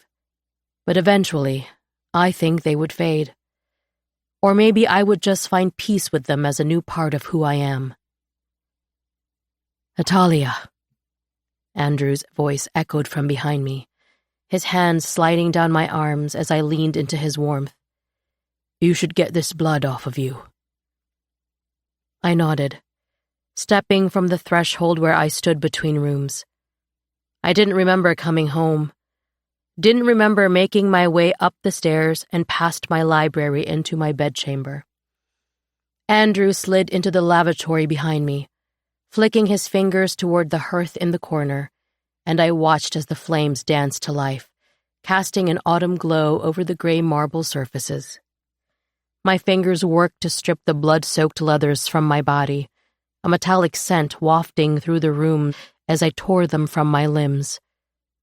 Steam lifted from the surface of the freshly filled tub, and my fingers caught around Andrew's wrist as he turned to step from the room. I didn't have to ask. I didn't have to tell him what I needed. He slowly turned back to me, slipping his hand into mine, and guided me toward the water, helping me step into it. A shiver skidded over my body as I lowered myself into the hot liquid, letting the warmth soothe my skin. Andrews knelt beside me, dipping a single finger into the water and clearing it of the blood that had already soaked into it. My hands wrapped around a sponge resting on the ledge, dipping it into the water before turning toward him and lifting to my knees. He watched as I hesitantly reached for him, his eyes never leaving mine as my fingers wrapped around his jaw. I brought the sponge to his face, gently washing the blood from his skin and the scars that lay atop it. His jaw flexed as my fingers slid over the cut of it, slowly turning his head from side to side to make sure I had cleaned every bit of crimson from him. I let them linger there for a moment that was longer than any friend would have allowed, as I swallowed back the urge to pull his lips to mine. His eyes flickered as I finally pulled my hand from him and lowered myself back into the water, letting it lap against me as I pulled my knees to my chest. "May I wash you?" Andrews asked. His voice hushed as his hand slipped into the water and pulled the sponge from my fingers. I nodded, setting my chin against my knees, and watched from the corner of my eye as he reached for the pitcher on the bathing table beside us and dipped it into the water, filling it. He spilled the contents of it over my shoulders and began to wipe away the evidence of the lives that I had taken. "Thank you," I whispered, shifting my cheek to my knees so I could look at him. He nodded, his fingers brushing over my skin, my scars, as he poured more water down my back. "Why did you do it?" I asked, my eyes falling to the clear liquid swirling around me. "You are not one for unnecessary violence. You could have just thrown them into the prisons once you found them. Why let me kill them?" "Lean your head back," he requested softly, but did not answer my question as he lathered soap into my hair. His fingers brushed through the raven strands, cleansing them as I waited silently, anxiously for his response. Another pitcher was filled and poured into my hair as he washed the soap from it before he responded. "I know you well enough to know you would have gone after them one way or another," he started, gently turning my body so that my back was facing him. His fingers ran through the damp strands, splitting it into sections as he began braiding it down my back. "What happened tonight was necessary, and I know you needed it to feel safe, but you also deserved it." His voice was a low growl now, his hands still weaving through my hair. "After what they did to you, you deserve to be the one to kill them." His hands slipped from my hair, tracing down the column of my neck. "When Hyacinth told me, when I learned what they had done to you, I have had centuries to learn how to hone my rage, but I am still a violent man, Natalia." His hands flexed around my shoulders, his forehead falling to meet the top of my head. "There is nothing I would not do to keep you safe. No act of violence I would not commit to avenge every wrong that has been done to you." The only sound was the fire crackling in the corner of the room, as my chest heaved at his words. My breaths grew short and rapid as his fingers began tracing small patterns down my arms. "Kiss me," I breathed, my eyes locking on the wall in front of us as I felt his head slowly lift from mine. "Natalia." "Kiss me, Andrews," I said again, cutting him off as I turned to face him, his hands never leaving my skin. His eyes darkened as they met mine, and I swallowed. "We are friends." The words left his lips in a rasp as his eyes fluttered to my mouth. I tilted my chin toward him, my fingers grasping around the curve of the bath's copper edge. "Then kiss me as your friend. But kiss me either way." The words barely made it off the tip of my tongue before his lips crashed onto mine. His hands slid to cup each side of my face as he pulled me closer, uncoiling me from the water as he stood. A flame burst to life inside my chest as my fingers reached for him, burying into his hair and holding on. I would not breathe. I would not think. I would not give him a chance to pull away from me. A growl escaped his throat as my dripping body pressed against him, and his hands slid from my face down each curved side of my body, falling to the back of my thighs as he lifted me against him. My arms wrapped around his neck, my fingers gliding over every ridge of the scar that stretched around his skin as our tongues tangled together. He walked us into the bedchamber without ever letting his lips leave mine. The heavens exploded behind my eyes as he twisted my braided hair into his fist and pulled my head back. His lips traveled down the expanse of my throat as he lowered me to the bed. His body pressed against me as his mouth trailed back up to mine, and his teeth caught my bottom lip between them. A moan rolled from my lungs as his hand locked around my jaw, and his lips fully collided back onto mine in a kiss that trapped every ounce of our combined need between us. It was greedy, demanding, fucking breathtaking. His fingers slipped from my jaw and hair, trailing down to my hips, digging into my skin as he pushed onto his knees and let his head fall between my breasts, taking deep, strained breaths.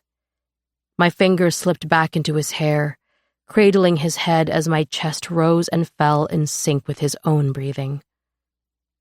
I knew this couldn't go further when I asked him to kiss me. Knew I wasn't in a place to give him the kind of love he deserved. I could not lose him as my friend, not now. But I had to taste him. Had to know how it felt to be kissed by him. "Atalia," he whispered, pulling his head from my chest and letting his eyes fall to mine. They swirled back at me with such a bottomless depth of longing as his hand slid up the side of my neck. "I know," I nodded, lifting my hands to cup his face in my palm, my thumbs grazing over the scars across his cheeks. "I know." He lowered his head, his lips lightly tracing mine, leaving me with one last breath of him before he slid off of me and onto his back. I pulled the blanket over my naked body as I rolled onto my side to look at him.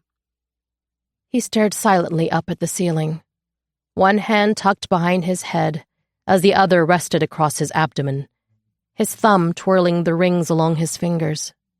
I reached my hand out to him, pushing my fingers through his as his head fell to the side and his gaze locked on mine. "Will you stay with me?" I asked across the quiet distance between us. His chin dipped in silent answer as he pushed himself under the blanket and dragged my body into his chest. I didn't care that I was wholly naked, didn't care that his hands were on this skin, my skin. I just wanted to be near him, to feel him close.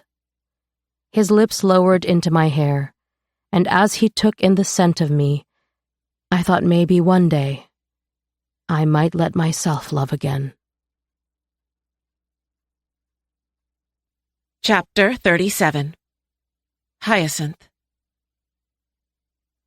The days had passed quickly as we all prepared to leave for Ithia. I'd spent the last 2 vigorously training with Nithra, and it paid off. I'd finally learned to shift into dragon sight without it being provoked by fear. Ada had officially relocated to her home, where Yen had been coming to teach her, and from the sounds of it, she was learning quickly. "Have you and Ren ever thought about it?" I asked Pri as Ada pushed through the door, dropping an armful of pillows and blankets on the ground and mumbling something under her breath about how she couldn't believe we had convinced her to come back into this room. It was the only room in the castle safe from Cain, nothing but stone walls and a fireplace. Pri smiled to herself as she set the platter of baked goods on the wooden desk in the corner. "I do not think he is the marriage type." I glanced at Ada, brows raised as she scoffed. "We are talking about the same Ren, right? The one who has absolutely been planning a wedding in his head since he slid out of his mother's womb?" "Yes, Ada," Pri laughed. "He is romantic through and through, but he is also very practical. And with the jobs that we have, I think it scares him. It scares me after what happened to Liam." I nodded, swiping the plate of pastries and ale from the desk and setting them on the blankets as I lowered myself to the ground. I conjured 3 glasses, pouring into them as Pri continued. "This job has given me Ren, has given me this little family of ours." She smiled as I extended the glass to her and pulled it from my fingers. "But it has also taken everything from me. It has already taken one family, and I live in constant fear that it will take another." I understood that fear. It was the same one that plagued every one of my nights. Death did not care about the kindness or love in our hearts. It did not care if you held good or evil there. "Enough of that," Pri said, pushing the sadness from her eyes as she smiled at us. "We leave for Ithia in the morning, and this is the last night we will have alone for the foreseeable future. I intend to spend it drunk, with my sisters." "I can make that happen," Ada said, as she refilled a glass and held it out between us. The room filled with sound as we clinked our cups together, drinking to each other, to these friendships. Pri and Ada's laughter echoed off the stone walls, and the sound of it, the joy in it, made my heart swell. I hadn't heard it for so long from either of them, and I missed it. I couldn't help but smile, even as a bittersweet pang tugged at my chest. How long had it been since we'd been able to let our guard down, to simply revel in each other's company without the weight of the world bearing down on us? But even as we drank and laughed, a cold knot of fear sat in the pit of my stomach. I couldn't shake the feeling that this moment of happiness was fleeting, that it might be one of our last. I studied Pri and Ada's faces in the amber firelight, trying to memorize every detail. The curve of Pri's smile, the mischievous sparkle in Ada's eyes as she dealt the hand of cards. I wanted to freeze this moment in time, to live in it forever. Because deep down, I knew that once we stepped outside this room, once we left Loch Dragoon in the morning, everything would change. They had become such an integral part of me, as vital as the air in my lungs or the blood in my veins, and the thought of losing them? I shook my head, forcing myself to take a deep breath and push those thoughts aside and focus on the present. For now, we were together. For now, we could pretend that the world outside didn't exist. I picked up my cards, flashing a grin at Ada. The hours passed as we played hand after hand, laughing, crying, and talking about all the things we had missed in each other's lives over these last months that we'd pulled away from each other. Ada's nose scrunched, her cheeks rosy from the ale as her brows furrowed. "Does anyone else hear music?" she asked, turning toward the door. Pri and I quieted to listen as a soft melody flowed through the cracks of the doorway. I stood, cracking open the door as the sound grew louder and the corners of my lips tilted upward. The music rang through the dark corridors, and I stepped from the room, following the sound of each note as Ada and Pri trailed behind me. Stopping just outside the ballroom doors, I peeked my head through the small opening between them to see Landers poring over a piano. His fingers danced across the keys, each stroke precise and deliberate. The haunting melody filled the cavernous space, echoing off the high ceilings and ornate walls. I stood transfixed, unable to look away as Landers lost himself in the music. He was beautiful like this. The notes swelled and crescendoed as a shiver spilled down my spine. There was something melancholy and enchanting about the tune, as if it held secrets from a long-forgotten past. I realized it then, as the familiar chords rang through the room. He was playing the song of Nimbria. Landers lifted his head, his gaze meeting mine through the crack in the doors as a soft smile swept over his mouth. I pushed the doors open and stepped inside, Ada and Pri following close behind as Landers continued playing. The ballroom was dimly lit, the only illumination coming from the moonlight streaming through the tall windows. As I approached the piano, I wasn't sure what came over me, if it was a drink in my system or the emotion the song had awoken, but the words came spilling from my lips before I could stop them, intertwining with every note Landers played. I sat beside him, our shoulders brushing as Pri leaned against the piano and began to sing with me, her voice blending seamlessly with mine. My eyes tore from Landers' hands to her, smiling softly as the corners of her eyes glistened. Ada slowly backed toward the windows, resting on its ledge and leaning her head back against the glass as she listened. The doors creaked open, and I glanced up to see Andrews and Wren slipping inside, smiles strewn across their faces. Andrews sauntered over to Ada, and I watched as he sat beside her, pulling her body closer to his in such an intimate, loving way. Wren's lips pressed against Pri's temple, his arm wrapping around her as they began to slowly sway back and forth to the hum of the music. My eyes fell closed, letting the sound consume me as tears began to stream down my cheeks. It was as if the very essence of Nimbria had come alive in this room, its spirit given voice through every note played, every word sung. It was a song of our home. The home that we were fighting so desperately to keep whole. Nothing else existed but the melody and the 6 of us. Only 6 of us were left, and I knew in my bones that before this was over, more despair would fall on our doorstep. As suddenly as it had begun, the song came to a close, the final notes lingering in the air like a prayer. Silence fell over the ballroom, broken only by the soft sound of our collective breathing. I looked around at the faces of my family, seeing in their eyes the same emotions that swirled in mine. In that same moment, I felt a whisper flow down the fastening. Not words, but warmth. Love. My heart swelled against my chest.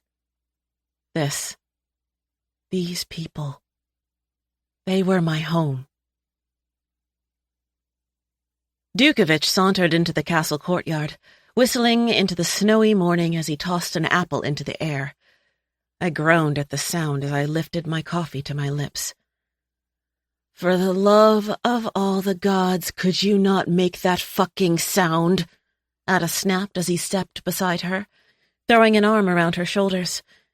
She shrugged away from him, scoffing as she dug her fingers into her temples. Dukovich ran his eyes over Pri and me, smirking to himself as he began whistling again, even louder than before. It was way too early for this. Shadows shot from me, encasing him in a bubble and blocking out every sound he made. I could feel his fists beating against them, but I ignored it. Ada smirked at me as Pri chuckled to herself. I took another sip of my coffee, pulling my coat tighter around my body as Wren, Andrews, Landers, and Azrai poured through the dining hall doors into the courtyard. From yards away, I could already see the knowing smile creep onto Landers' lips as he strode toward us. "Do I want to know?" he asked, pressing his lips to my temple. I shook my head, pulling my shadows back as I poured the last of my coffee into my mouth. "That was a bit unnecessary," Dukovich grumbled as he straightened his tunic. "Was it, though?" Pri asked as her eyes narrowed on him. "Why do the three of you look like crapulous teenagers?" Azrai asked, her shrill tone exacerbating the pounding behind my eyes. Dukovich leaned closer to Ada, sniffing her. "Are you still drunk, love?" Wren snickered at the comment as Pri slapped the back of her hand to his chest. "Are we ready?" I asked, looking up at Landers. He nodded. "Gamora will meet us when we arrive and show us where we will be staying for the time being. Take the day to settle in. This evening, we will meet to discuss the events that will unfold over the next few days." Landers paused, his gaze falling on Ada. "We are guests in Edvir. There will be no bloodshed, violence, or fights." "Don't worry, my king, I'll behave," Ada deadpanned, tilting her head to the side as she smirked at him.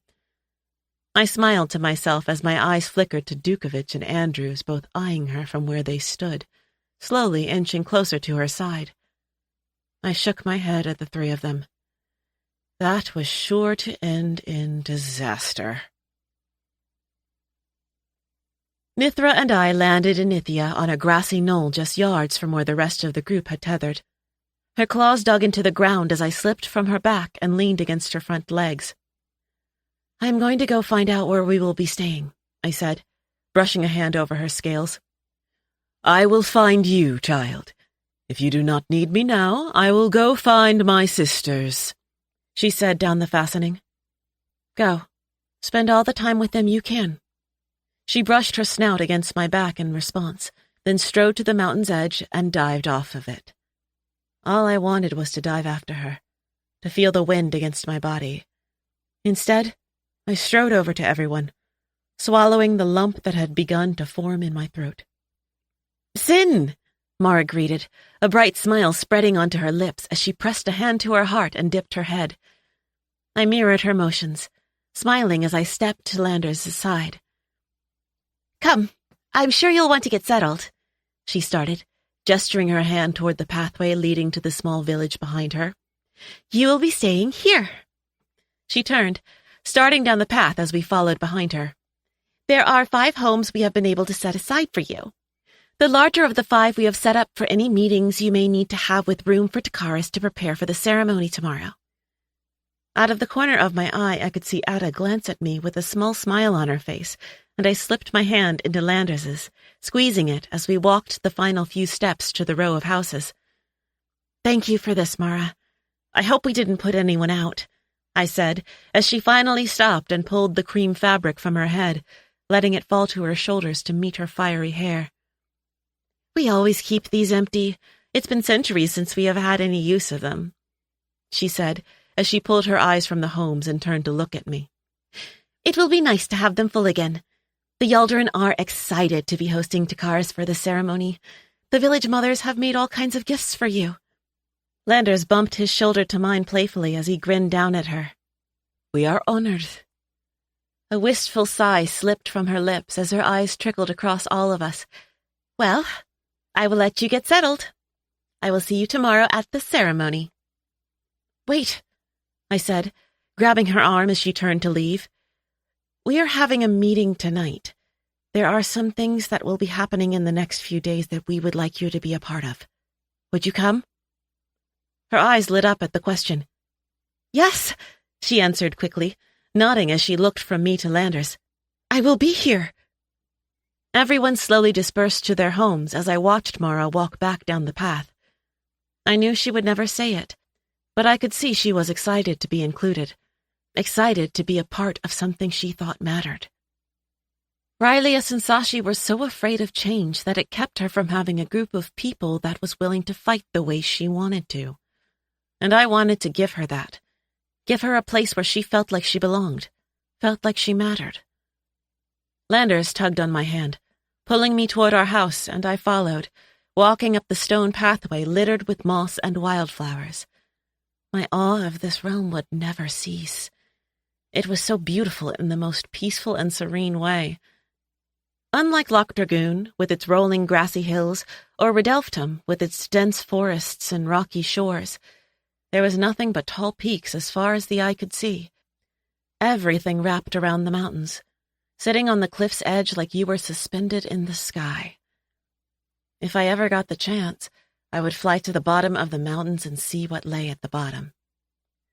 The sound of the door creaking open pulled me from my thoughts, and I took in the large sitting room.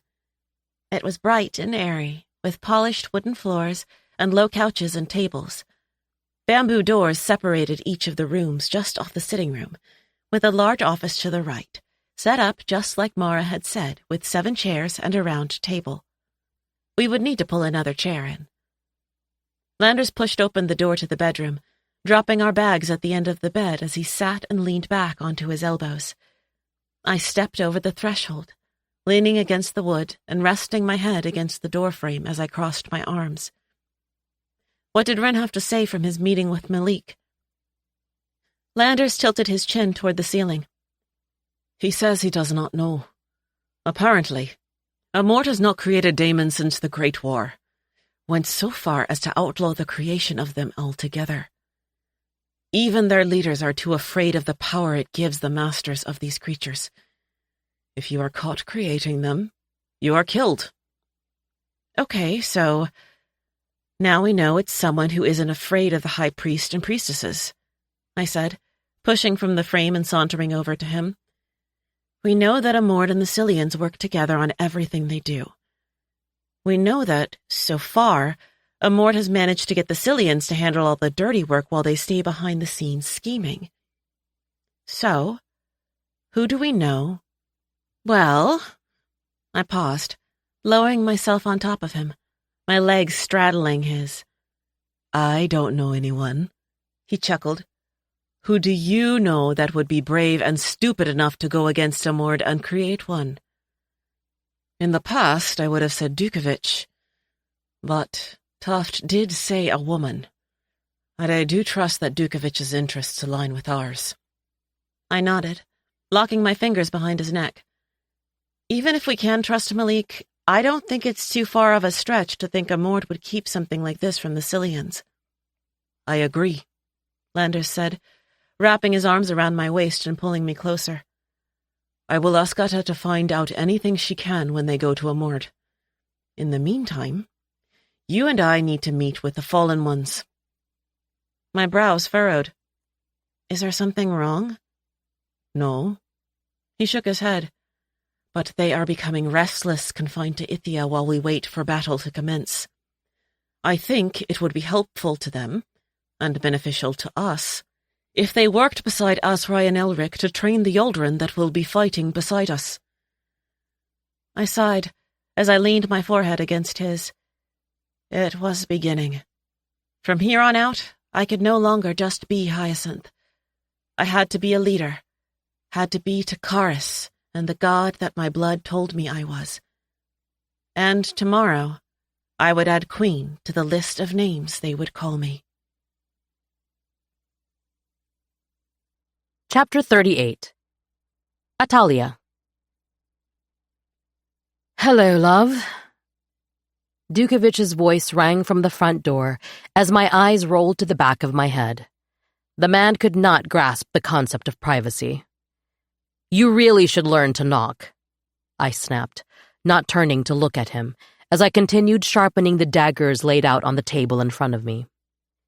He strode casually over to where I sat, pulling out the chair across from me, and sitting as a grin spread across his face. My eyes finally dragged away from my knives, raking over him as he leaned back in his chair, his left elbow propped up over the back of it. The cream tunic draped across him hung open at the collar, the few buttons undone and showing off the muscles and ink rippling across his chest. I had never seen them until now, the tattoos strewn about his skin. I swallowed, tearing my eyes away before he noticed them on him. The gods were laughing at me. It was a sick joke to make the man I loathed this attractive.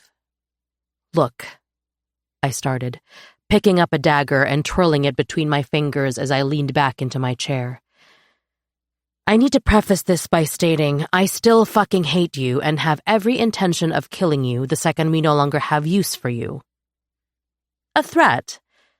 Are you flirting with me, love? He interjected, chuckling to himself as he rested his forearms on the table. Gods, he was insufferable. What I'm trying to say, if you would shut your mouth for 5 seconds, is thank you. The words sound strained as they rolled off my tongue, like they had to be pried from my lungs to make it out of my mouth. His brows furrowed as his eyes connected with mine, and I cleared my throat, forcing myself to continue. I wouldn't have survived my injuries if it weren't for you, and I know you never left my side while I was in the infirmary. So thank you for not letting me die when you could have. A smile slid onto his face, and for the first time there was pure, genuine sincerity in it. No mischief, no games, just kindness. Something behind his eyes flickered as he pulled them from mine and glanced down at his hands. I would never leave you to die, he said quietly, the playful undertone in his voice replaced now by something much more somber. I've caused you immense pain, I see that now. Your torture may not have been done by my hands, but it happened because of me, because I allowed it to. I did not know you then as I do now, and if I could go back and stop it, I would. My heart beat against my chest as he spoke, my pulse pounding between my ears as he brought his gaze back to mine, the oxygen stilled in my lungs at the emotion exploding behind his irises. If I hadn't known better, I would have thought he cared for me. I am sorry for the things I let happen to you, for the anguish my actions have caused. His jaw went taut at the words, as if expressing sincere emotion was just as painful for him as it was me. I made you a promise in the infirmary, and I will keep it. We stared at each other from across the table as silence settled. Something sparked between us in the quiet, and my chest heaved under the weight of it. No. I stood abruptly, pushing away from the table. I refused to let anything other than hate fill me when I looked at him. Glad to see you finally taking accountability, I said, snatching my tarot deck from the table and shuffling them to my busy hands. He leaned back in his chair, that arrogant smirk reappearing across his lips as he studied me. "Oh, how I have missed your charm." I scoffed as the Seven of Swords card slipped from my hands. "I have places to be, so please, scurry off to whatever hole you came from," I snapped, bending down to pluck the card from the floor and tucking it back into the deck. "Same place as me, I assume?" he said, standing as Silo trotted out of the bedroom. She meandered over to me, pressing her head against my legs before sitting at my feet.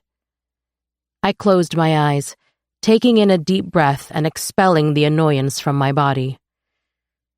Let's just get this over with. I slid into the chair next to Sin as Andrews took the seat beside me, casually lifting his arm and resting it on the back of my seat as our thighs brushed together. I could feel his eyes scanning the side of my face, and I turned towards Sin to avoid his stare. His presence was intoxicating, and it wasn't allowed to be. "I'm just gonna warn you now," Sin started, a sheepish smile spreading across her face. "You are not going to like this meeting." I groaned, already knowing where this was headed. He has so much faith in me not to kill him. Sin's smile widened, her eyes flickering to Dukovic across the table. "Let's not pretend like he isn't growing on you." A scowl seeped into my face as Landers cleared his throat, quieting the room. "The ceremony will end right around dusk, and we will only have 24 hours to get into a mode and get out if we want to use the celebration as a cover. Preferably, I would like us to be back in Ithia by sunrise," Landers said, leaning forward on the table. "Atalia, Dukovic, you will be the first to leave immediately after the ceremony ends." My teeth clamped around my tongue as Dukovic flashed me a smug smile from the other end of the table.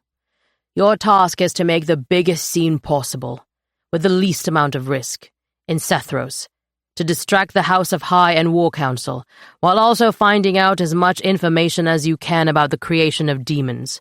You will have until midnight to complete this." Landers leaned forward, his eyes locking on mine. "Least risk possible. Do you understand me?" "Yes, sir," I deadpanned, my lips crooking upward as I shrugged. He turned to Dukovic, raising a brow in his direction. Dukovic nodded once and Landers continued. "Once the chaos in the city is started, you will meet the rest of us on the outskirts of Camp Bane. Your arrival there will be the go-ahead we need.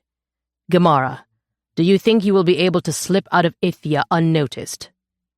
"Yes, I can make that happen," she said, her back straightening as everyone turned to look at her. I eyed her cautiously. Sin and Landers trusted her enough to invite her to this meeting, but that did not mean I trusted her. I knew nothing about her, and until she proved that she could hold her own, that she could do what needed to be done in Abine, I would not risk any of our lives for hers. "Have you ever killed anyone?" I asked, leaning onto my forearms. Her eyes shot to mine. "I have not."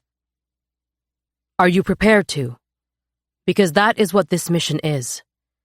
We will kill hundreds, if not more, clearing this camp. This won't be a battle. This will be a massacre. Are you prepared to live with that?" I asked, as her eyes flashed to Sin before falling back to mine. "If you're not prepared, if you're not willing to have that blood on your conscience, then tell us now. We need to be able to trust with absolute certainty that you will kill to keep us alive, that you will die protecting us if you expect us to do the same for you." Her shoulders straightened as she nodded. "I am prepared to do whatever I must to keep my people safe. If I must get blood on my hands, if I must bathe in it, I will do it." I dipped my chin, an impressed smile sliding onto my lips as I leaned back in my chair. That was a good fucking answer. Maybe I would like her after all. "My kind of woman," I said, looking back to Landers as I pulled the tarot deck from my jacket pocket and began shuffling. "Azrai, You will stay in Ithia to keep the Yaldrin protected if, for any reason, there is a counterattack while we are gone, and to minimize any suspicion of our whereabouts. And Pri, you will be going back to Loch Dragoon to help Eldrick do the same there. Pri's brows creased. Elric is capable of managing that on his own. I am going with you. No, Pri. You are going home, Lander said, his voice calm but filled with a hint of warning. No, I should be there with you. I need to be there with you. Silence swallowed up the room as Landers ran a hand down his face, his jaw tensing as he leaned forward. I know you want to be there, but after what happened on your last assignment, I cannot risk having you back in Amord. We do not know who saw your face. I could see the struggle in her eyes as she stared back at him, her lips pursing like she was holding back the words she wanted to say. Landers wasn't wrong for not bringing her. It was no small mistake she'd made, and we had yet to feel the consequences of it. Pri leaned back in her chair, her fingers tapping against the table as Ren shifted in his seat beside her. Azrai cleared her throat, breaking through the tense air as I flipped a card between my fingers. Again, the Seven of Swords. I would need to ask Yen what it meant when we returned to Loch Dragoon. These fallen gods, what is your plan for them? Azrai asked. Nothing, Sin answered. We have no use for them other than fighting in this war beside us. Until that happens, they do nothing. They're forbidden to leave Ithia or speak to anyone outside our party and the Yaldrin leaders. Azrai leaned forward, her eyes narrowing on Sin. How, pray tell, did you get 5 fallen gods and their dragons to agree to this? I made a deal with them, Sin said, pushing a curl behind her ear as her back straightened. A branded deal. Azrai's eyes widened and shot to Landers. How could you let this happen? She hissed. Don't look at him. Look at me. Sin snapped, and I pressed my lips together to stop a proud smile from forming on my face. I chose to make it, not him. So if you want to be angry at me. I made a deal that once this war is over, once they help us win it, I will help them remove my grandparents from power. Azrai's scowl slowly faded as she leaned back into her chair, the corners of her lips curling up. That does seem like a fair trade. I will worry about my side of the deal when or if we get that far. For now, my only focus is the next 48 hours. Sin said as she stood. It's late. We should all rest and conserve our energy. Slowly everyone stood, the quiet scraping of chairs against wood and chatter echoing through the room as it emptied. I stayed seated, pushing my chair onto its back legs and lifting my boots onto the table as Sin let out a heavy sigh beside me. I could watch you scold Azrai all fucking day, I said, finally letting amusement flood my features as I looked up at her. A breathy chuckle escaped her lips. I should probably apologize. It seemed a bit harsh. Absolutely not, I snapped as my boots fell back to the floor with a loud thud. Own your authority, Sin. She is not our headmaster anymore, and you are about to become her queen. She is the one that should be apologizing for her condescension. Sin groaned. Gods, a queen. I am actually going to be a queen. A grin broke onto my lips as I stood and bowed to her. Never do that again, she laughed, draping an arm around my shoulders as we turned and walked into the sitting room, to find Landers already immersed in maps he had strewn about the small table beside him. She planted a kiss on my forehead before striding over to Landers and letting her arms fall over the back of his chair, her fingers caressing gently over his chest. He tilted his chin up toward her as a soft smile formed on his lips, his hands moving to slide over her forearms. I am going to bed, she said, pressing her lips to his. I leaned against the hearth, flicking my fingers toward it and watching as the flames danced to life. Try not to maim each other in my absence. I tilted my head, flashing a grin. I can try, but I make no promises. She shook her head, giving Landers another kiss before walking into the bedchamber and closing the door. Have you seen Silo? I asked, turning toward the bar cart in the corner of the room and pulling the stopper from the decanter to pour myself a drink.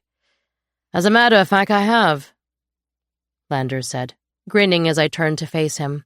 He gestured his head toward the home's entrance, and I followed his line of sight. She almost gave Ren a heart attack on his way out. My eyes landed on the reptile coiled around the bamboo beams separating the small foyer to the sitting room and cringed. I fucking hated snakes. She slithered down the smooth surface, and as her scaled belly hit the ground, I watched as she morphed back into wolf form. It was such an unnatural, beautiful thing to watch, and I wondered if that was what it looked like when I shifted from skin to skin. What you said to Gimara? Landers started, and I braced myself for a scolding. It was needed, and I am glad you said it. I blinked at him. That was not where I expected this to go. We are lucky to have you on our side. You are lethal and unashamed of it. That is needed in times like these. I am glad you are back, he said, glancing back down at his maps. Back. He said it so casually, as if I had been off on holiday and not actively destroying everything I loved. But it was true. I was back. I had made it out of hell. A small smile crept onto my lips at the thought. Maybe I wasn't as broken as I'd believed. Why her? I asked, as I turned to Landers and watched the flames dance across his features. You could have had anyone in all these centuries. Why choose her? A brief silence passed between us as he set down the map he was holding. I had no choice in it, he said, a light chuckle falling from his lips as he glanced up to meet my stare. You know, the first time the idea of loving her ever crossed my mind was in the safe house in Loch Dragoon, when she slapped me with her shadows. He smiled almost to himself, pulling his eyes to the fire as I fell into the chair beside him. I remember that, I said, a faint smile pulling at the corners of my mouth. You were being your usual insufferable self, as I recall. He let out a breathy laugh and nodded. The first thought that went through my head when she did that was, I think I could love this woman. It was fleeting and inconsequential in that moment, but it stuck in the back of my mind. And as I watched her, as I learned about her, that thought became louder, more persistent. He ran a hand through his hair, leaning further into his chair. She is the most exquisite creature I have ever seen. Her beauty is unlike anything I have ever laid eyes on, and still, it is the least interesting thing about her. It was such an accurate description of Sin. Her beauty could steal the breath from your lungs, but it didn't come close to the heart she had. Nothing could compare to that. She has this hunger, this need to learn and grow that I have never witnessed in anyone. Landers looked up at me, his green eyes dancing in the dim lighting. I have lived a long time, Atalia. I have seen empires rise and fall. I have been the reason for some of the atrocities written into the stories, and have witnessed the best and worst of what humanity has to offer. But in all these years, in everything I have seen, she is the first person that made me want to be better, to do better. And not for her, not for my realm or my people, but for me. He fell quiet for a long moment as Silo shifted in front of the fire, her wolf's tail softly thumbing against the wooden floor panels. I really tried to fight it, he admitted softly, as a sigh slipped between his lips. I told myself that I was not worthy of her, that she deserved someone better. But it was a battle I could not win. She challenges me in ways I never thought possible. She sees beyond the facade I present to the world, beyond the power and the titles. She sees me. She understands me in a way I have never experienced. Her love, her mere presence, has become a balm to wounds I thought would never heal. She is my anchor, my home. I took a sip from my cup, my eyes staying fixed on the flames in front of us. Aren't you scared that loving her will only open you up to more heartache? Of course, he answered, pausing only briefly. Love is the most exquisite kind of torture. Pain will come from the presence of it, and from its absence. But in choosing love, you are choosing not to endure that pain alone. I tore my eyes from the fire and watched him, taken aback by the depth and outpouring of his feelings. There was poetry weaved into the way he spoke about her, and for only a second, I wondered if Arden had ever spoken of me like this. You are much like me, you know, Landers said, smiling as he glanced at me with the tilt of his head. I scoffed, rolling my eyes as a corner of my mouth lifted. I'm not sure that's a positive thing. It is. His smile deepened. And it is not. He chuckled, propping his chin between his thumb and forefinger. You do not believe you deserve love, yet you love at a depth not many can understand. You pretend as if you do not, but you do, and the mere thought of letting anyone see that frightens you. Because if they see it, if you let them in, it makes it real. Makes it tangible. But I can promise you, not showing that love does not shield you from the pain that comes with losing them. But at least, when they do die, and we all will eventually, they will die knowing they were loved by you. And that is the only thing that really matters. He looked fully at me, such sincerity dripping from his features. Though I think this is a lesson you have already learned. A single tear slipped from my eye, and I brushed it away as I nodded. The guilt of that has consumed me. That I didn't tell him when I had the chance. I whispered, swallowing the lump inching up my throat. He never heard me tell him that I loved him. But I did. I do love him. And I'm scared that I will never be able to give that love to someone else. You do not have to give it to someone else, Atalia. The love you have for him is his, something only the mix of your two souls could create. But the heart will always make room for more, and you will find it is big enough to hold space for every ounce of it. More tears began to flow as Landers extended his hand to me over the table sitting between us, and I stared at it for a short moment before slipping mine into it. He wrapped his fingers around mine with a gentle squeeze. I love you, Changeling. You are a thorn in my side, but you are my sister, and I love you. Chapter 39. Hyacinth. The Elmir mountain peaks of Ithia rose majestically through thick, swirling fog, their slopes cloaked in verdant green forests. Towering bamboo and cedar stretched skyward, their branches disappearing into the mist as if reaching for the heavens. The early morning mist clung to the mountainsides like a living veil, softening the rugged edges of the cliffs and valleys, casting everything in a dreamlike haze. Nithra pushed us from the earth, her wings beating against the air as we soared toward the highest peaks that seemed to float above the clouds.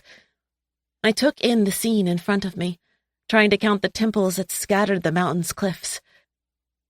I let my eyes follow the narrow stone pathways that twisted through the dense forest, their steps worn smooth by centuries of travelers seeking the healing found in these mountains. It felt timeless here, as if the air held the ancient spirit of Ithia's forgotten legends. I sucked in a deep breath and let the fragrant air fill my lungs. The ice of winter never touched these lands, and the warm air kissing my skin was proof of that. Ithia was suspended in perpetual spring, and I basked in it. Today was the day my soul would no longer be my own. And though it was everything I wanted, I felt the heaviness knowing everything was about to change. We would be at war soon, and I refused to die bonded to another man. I pressed my cheek to Nithra's spine, feeling the warmth of her seep into my skin. There was a loyalty between us, unwavering trust that could not be broken. She had been the one that listened night after night as my thoughts spiraled when we arrived in Loch Dragoon. She had talked me through so many moments when I didn't think I could go on. She was a part of me. "Thank you," I whispered down the fastening, and a roar bellowed out of her in response. My mouth cracked into a wide grin at the sound. I pushed myself upright and threw my arms out to the side, screaming into the sky alongside her as she nosedived toward the mountain's valleys. "Fly with me, child," she said, pushing her nose deeper into the air, hissing by us. I didn't hesitate at her request, knowing this could be the last time we flew together just for the fun of it, for the freedom of it. I flung myself from her body, letting my vision shift into dragon sight to see against the wind as I free fell beside her. Wings flowed out of my body as we veered around a mountain peak, and I watched as her shadow covered the ground below us. Pure, unadulterated joy crashed through my body as I pushed power into my wings and soared. For a fleeting moment, all the worries of the world fell away. The looming war, the weight of responsibility, they were distant echoes, drowned out by the rush of wind and the pounding of my heart. Up here, amidst the clouds and untamed wilderness of Ithia's peaks, I was free. Free to soar, to dream, to simply be. For now, in this perfect moment suspended between earth and sky, everything else could wait. Our shadows raced across the forest canopy. The wind roared in my ears as I chased Nithra through the sky, my wings beating in rhythm with hers as they sliced through the air. Mist parted before us, swirling in eddies left by our passing. A scream of exhilaration burst from my lungs, the sound echoing off the mountainsides as Nithra's laughter rumbled down the fastening. We wheeled and dove, playing a game of aerial tag, darting through narrow crevices and skimming so close to the treetops I could feel the leaves brush against my skin. Nithra's joy surged through the fastening, mingling with my own until I couldn't tell where her elation ended and mine began. She danced through the air, her scales glinting in the dim sunlight that pierced through the clouds, a living jewel against the backdrop of the mountains.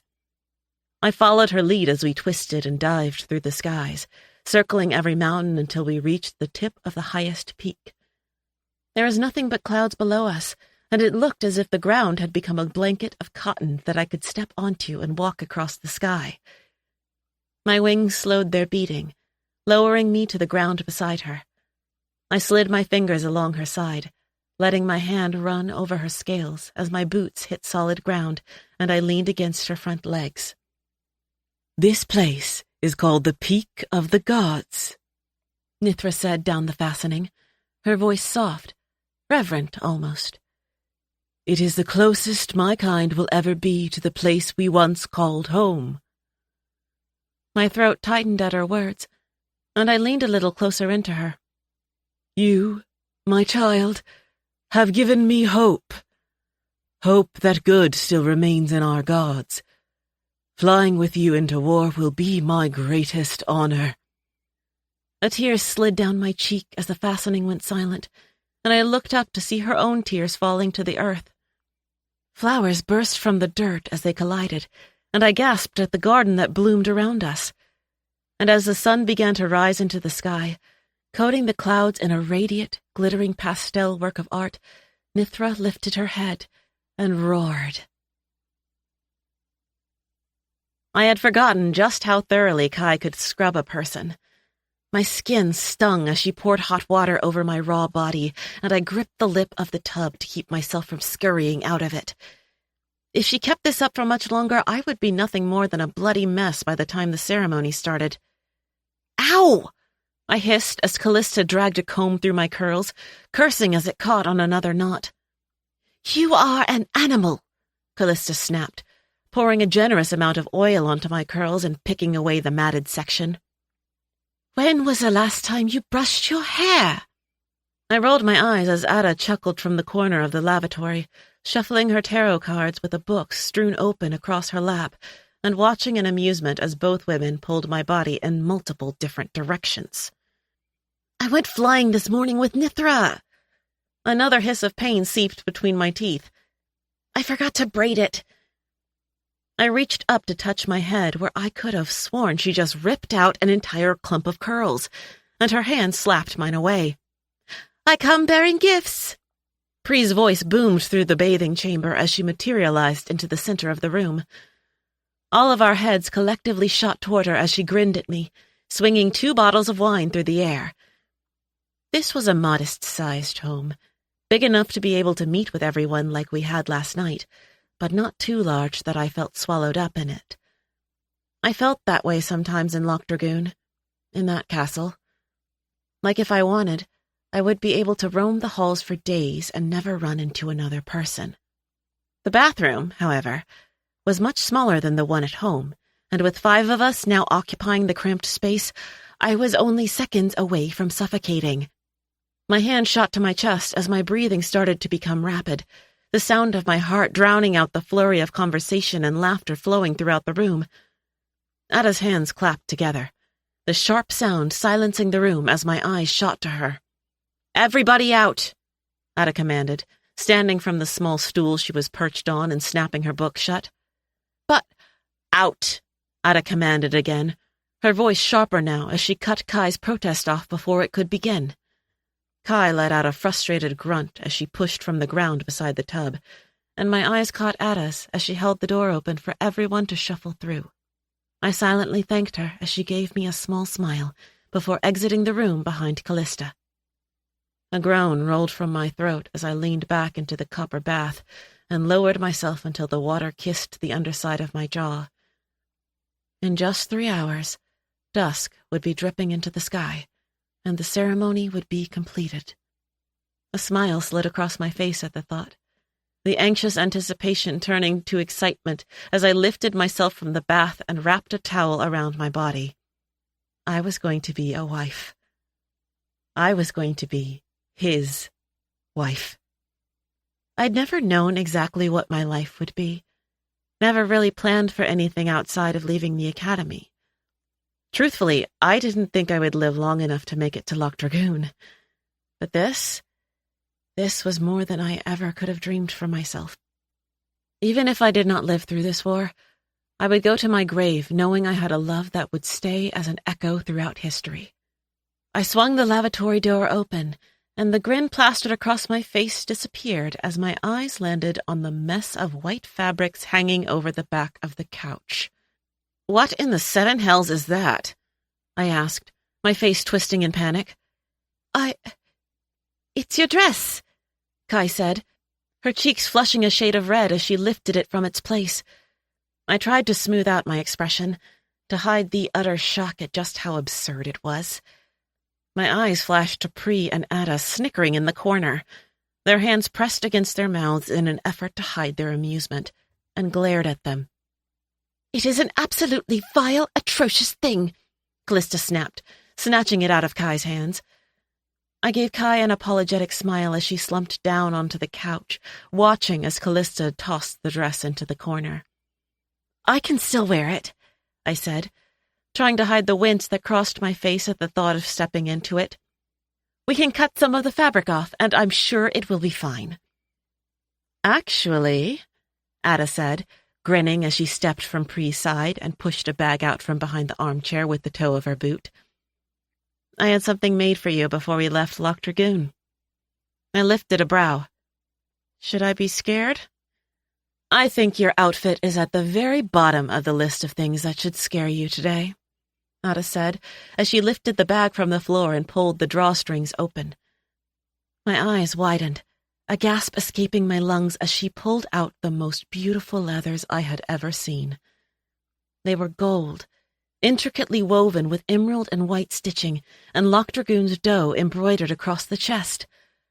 Ada, I whispered, my gaze flashing to hers as she brought them over to me. I could see emotions swirling in her eyes as she pushed them into my arms, and I sniffed away the tears that were threatening to fall. Thank you, I said quietly as my fingers danced across the fabrics. Change, let us see it on, Pri said, beaming at me from her corner. I nodded, quickly turning to the bedchamber and slipping into them.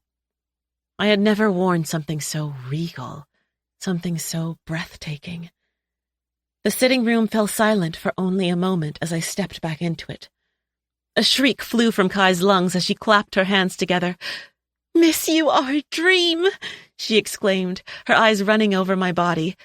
This is a much better option than the dress. A teary laugh slipped out of me as I ran my hands down the front of them, straightening out the corset bodice that was cinched tight at the waist. Is there too much skin on display? I asked, looking down at the deep, rounded neckline that pressed tight against my breasts. Pri shook her head as she walked toward me.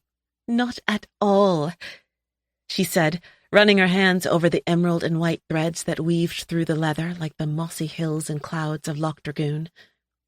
I got you a gift as well. I watched as Pri walked over to her satchel and pulled a rolled leather case from it, untying the strings that kept it bound. Golden daggers appeared one by one as she unrolled it, sparkling in the soft light streaming in through the window, their hilts adorned with emerald jewels and crystals. I know you do not go anywhere without them, so I thought you should have a set acceptable to wear to your wedding, Pri said as she smiled, handing me the belt they were fastened to. A squeal erupted from my lungs as I strapped them across my chest, then pulled Pri into my arms. I love them. Thank you. We must finish your hair. We still have the crown and jewels to add, and time is running out, Kai said, beckoning me over to her as Callista pushed a cup of wine into my hand. I sat as Kai began to push her fingers into my curls, braiding and twisting small sections, embedding jewels and golden chains throughout it. My eyes fell on Ada in the corner as she looked down at her cards. A worried expression etched into her features. My stomach fell. What's wrong? I asked, and her eyes snapped to mine before shoving her cards back into her pocket and forcing a smile. Nothing. I just keep pulling the same card over and over, and I don't know what it means, Ada said, falling into the armchair across from me. Callista, do you know of any Hanth witches currently residing in Advir? Callista shook her head. I do not believe there are any, but I can ask. Ada nodded, and the room fell silent as an ominous feeling crept into the base of my spine. Ada could sense things, see things we couldn't, and if she was nervous, if she was worried, I knew that meant something was coming. Wind gently rustled against the fabric of the tent we stood in, perched on a grassy landing of the cliff we had tethered to. The center point of the realm was said to have the strongest of all their magic flowing beneath it. It was where ceremonies were performed in Ithia. Are you ready? Ada asked, locking her gaze on mine. And though she tried to hide them, I could see the tears that collected in the corner of her eyes. A nervous laugh escaped my lips as I nodded and sniffed away the liquid that threatened to spill from my own eyes. I love you, Sin, she whispered, squeezing my hand in hers. I love you back, I said as that beautiful smile spread across her face. Azrai stepped into the tent behind her, setting a hand lovingly on her shoulder. Atalia, may I have a moment? Azrai asked. Ada nodded, squeezing my hand one last time before slipping from the tent.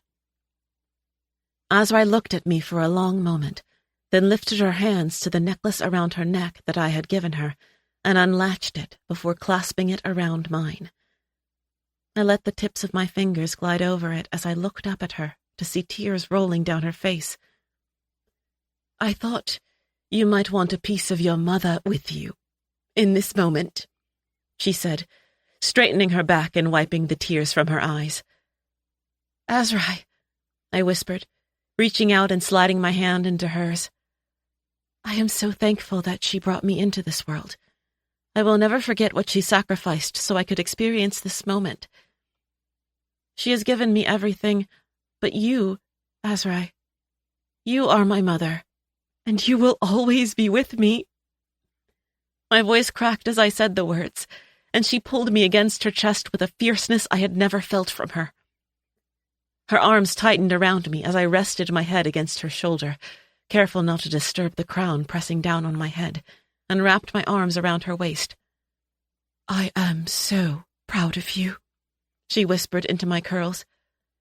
"So proud of the woman you have become." We stood there for a long moment, holding each other, clinging to each other. Eventually, she stepped away from me, grasping my wrists and pulling them from her waist, her thumbs brushing over the scars there. "Now," she said, sniffing away the tears, "let me look at you." A grin broke across my face as our eyes met, and I turned, showing her my whole outfit. "What do you think?" I asked, beaming up at her. "You did say I must always stay prepared for battle." She smiled down at me with an approving nod. "You look radiant, Hyacinth," she said, the words catching in her throat as she wiped the last tear from her cheek. Her eyes roamed over me, landing on the golden crown molded into 4 antlers that reached up to the sky and was crusted with emeralds and diamonds with golden threads that weaved into my curls. The 4 antlers stood for the 4 most important parts of the new role I was moments from stepping into. The 2 tallest representing Landers and myself, the protectors of the 2 smaller ones behind them, our people and our realm. "It's heavy," I whispered, reaching up to slide my fingers over the cool metal. Azrai smiled softly, her fingers clasping around my chin as she locked her eyes on mine. "As it should be. That weight is a symbol. Keep your neck strong and carry it, my child." I nodded, my spine straightening as I looked back into her gaze. "It is time. I will retrieve Ren," she said, breaking the silence as she took a step toward the exit. My heart began thundering in my chest, watching as she dipped through the tent's opening and disappeared. My eyes closed as I sucked in a long breath, trying to steady the nerves that were exploding beneath my skin. My eyes opened slowly as I listened to Ren step into the tent, and a sob caught in my lungs at the beautiful smile etched onto his face. "Well, sister, last chance to run," he said, lifting a brow. A nervous laugh slipped from my lips as I shook my head at him, watching as he bowed at the waist and extended his hand toward me. "They are ready for you," he said, straightening as I slipped my fingers into his and stepped to his side. He slid my arm underneath his elbow as music began to swell on the other side of the thin tent. The song on Ithia, of their ancient healers. The melody rang through the air like the sound of flowing rivers, and as Ren's hand reached for the tent's entrance and pulled it open, I gasped. A backdrop of the ceremony was hundreds of waterfalls falling over the mountain's ledge, the crystal blue of the water clashing with the green forests covering the peak's surface. Ren pulled me forward, my toes hitting the soft, mossy ground. It was a tradition in Ithia to walk into marriage with your bare feet on a solid foundation. But I couldn't feel it, could no longer hear the music swelling around us. All I could see was him. Lander stood only yards away from us, and I watched as his hand flew to his lips at the sight of me, his other holding firm to the pommel of his golden blade as if to keep him standing upright. It took every ounce of my strength not to run to him. In that moment, in the way he looked at me, I could have sworn our souls were already tied. Anders clapped a hand on Landers' shoulder, grinning, as we continued our walk toward them. Azrai gave me a gentle nod, and I watched as Ada slipped her hand into Pree's, tears flowing from both of their eyes. My heart stopped at the sight, the view that was looking back at me. My friends. My family. As we took our last step toward the elders, Landers' hand shot out to touch me. Just as his fingers were about to connect with my cheek, Mara grabbed his wrist, stopping him. "Not yet, my king," she said with a soft smile, bringing his wrist back to his side. "The time will come soon enough." Landers nodded at her words, clearing his throat as his eyes met mine. Our eyes locked and the world fell away, blurring around the edges. Every sound faded into the background. Every moment slowed until it was just the two of us, suspended in time. My chest tightened, a rush of warmth spreading through me, the feeling threatening to drown me. Nothing else mattered. Nothing but him and the oath we were about to make.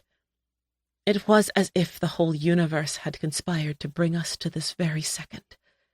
And as I looked into his eyes, I saw everything I ever wanted. Home. Safety. Love.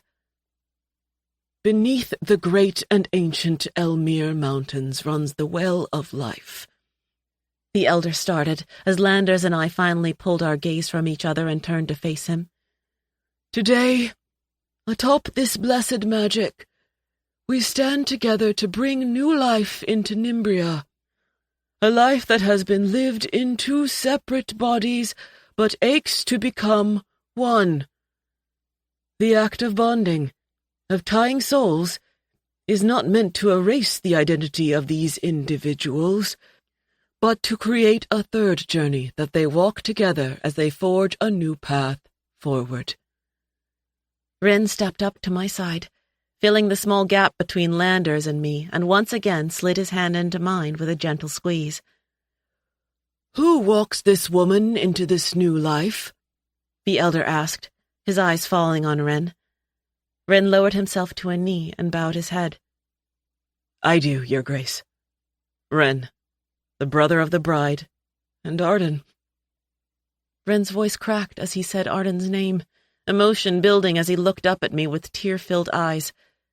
The breath caught in my lungs as he continued. "The brother of the bride, who has passed through the veil onto his next life." As if the land sensed the aching we felt, a longing in each of us to have him back. A subtle wind blew through the clearing, and it was then that I could smell the scent of him swirling in the breeze. My eyes widened as my head snapped to Ada, then back to Ren. In unison, a grin spread onto each of our faces, all of us smelling him in the air. He was here.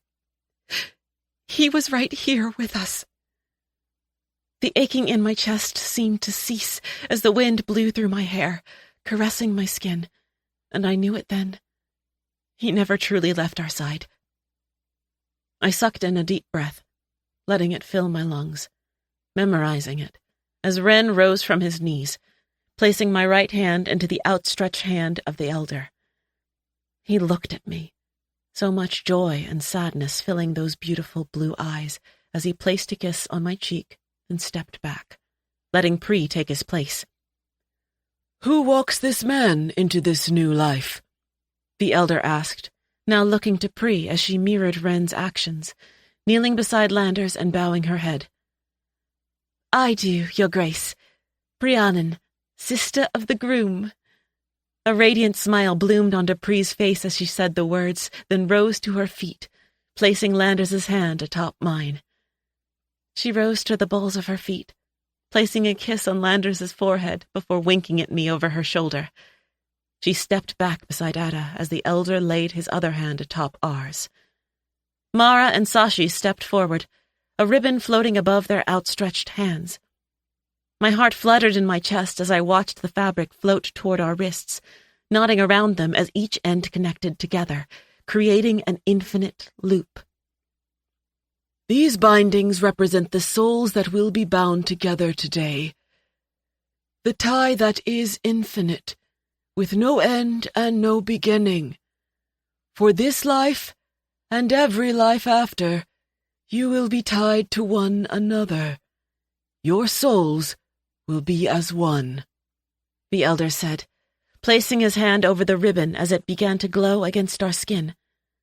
Once you speak your oaths, the magic threaded through this fabric will flow through your veins, and you will be forever soul-tied. He dropped our hands and took a step back, nodding toward me to speak. I sucked in a sharp breath as I slowly turned toward Landers. Every vein in my body burned for him, and as my eyes connected with his again, I saw the tears that had begun to stain his face.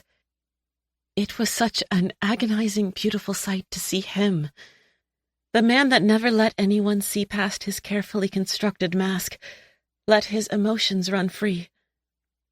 Landers, I stand before you today, deeply sure of one thing, that I want to be your wife, that I want my soul to be forever yours.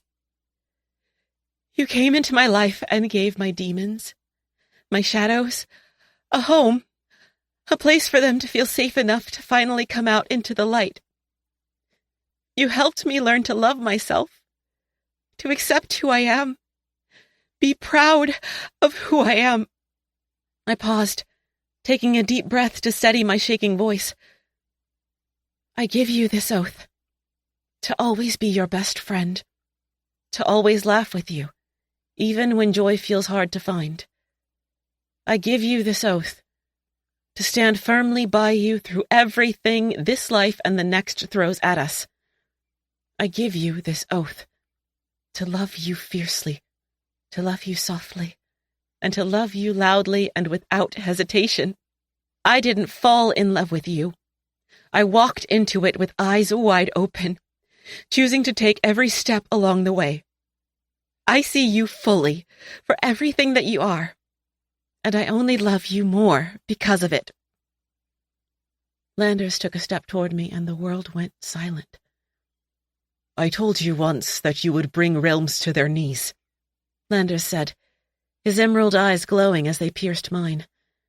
The oxygen fled my lungs at the emotion I saw drowning in his gaze, the reverence, the complete and utterly world-shattering love. He slipped his other hand into mine, lowering himself to the ground in front of me, slow, deliberate. A trail of tears began to flow down my cheeks as he looked up at me. May the stories bear witness that Loch Dragoon was the first to bow before you.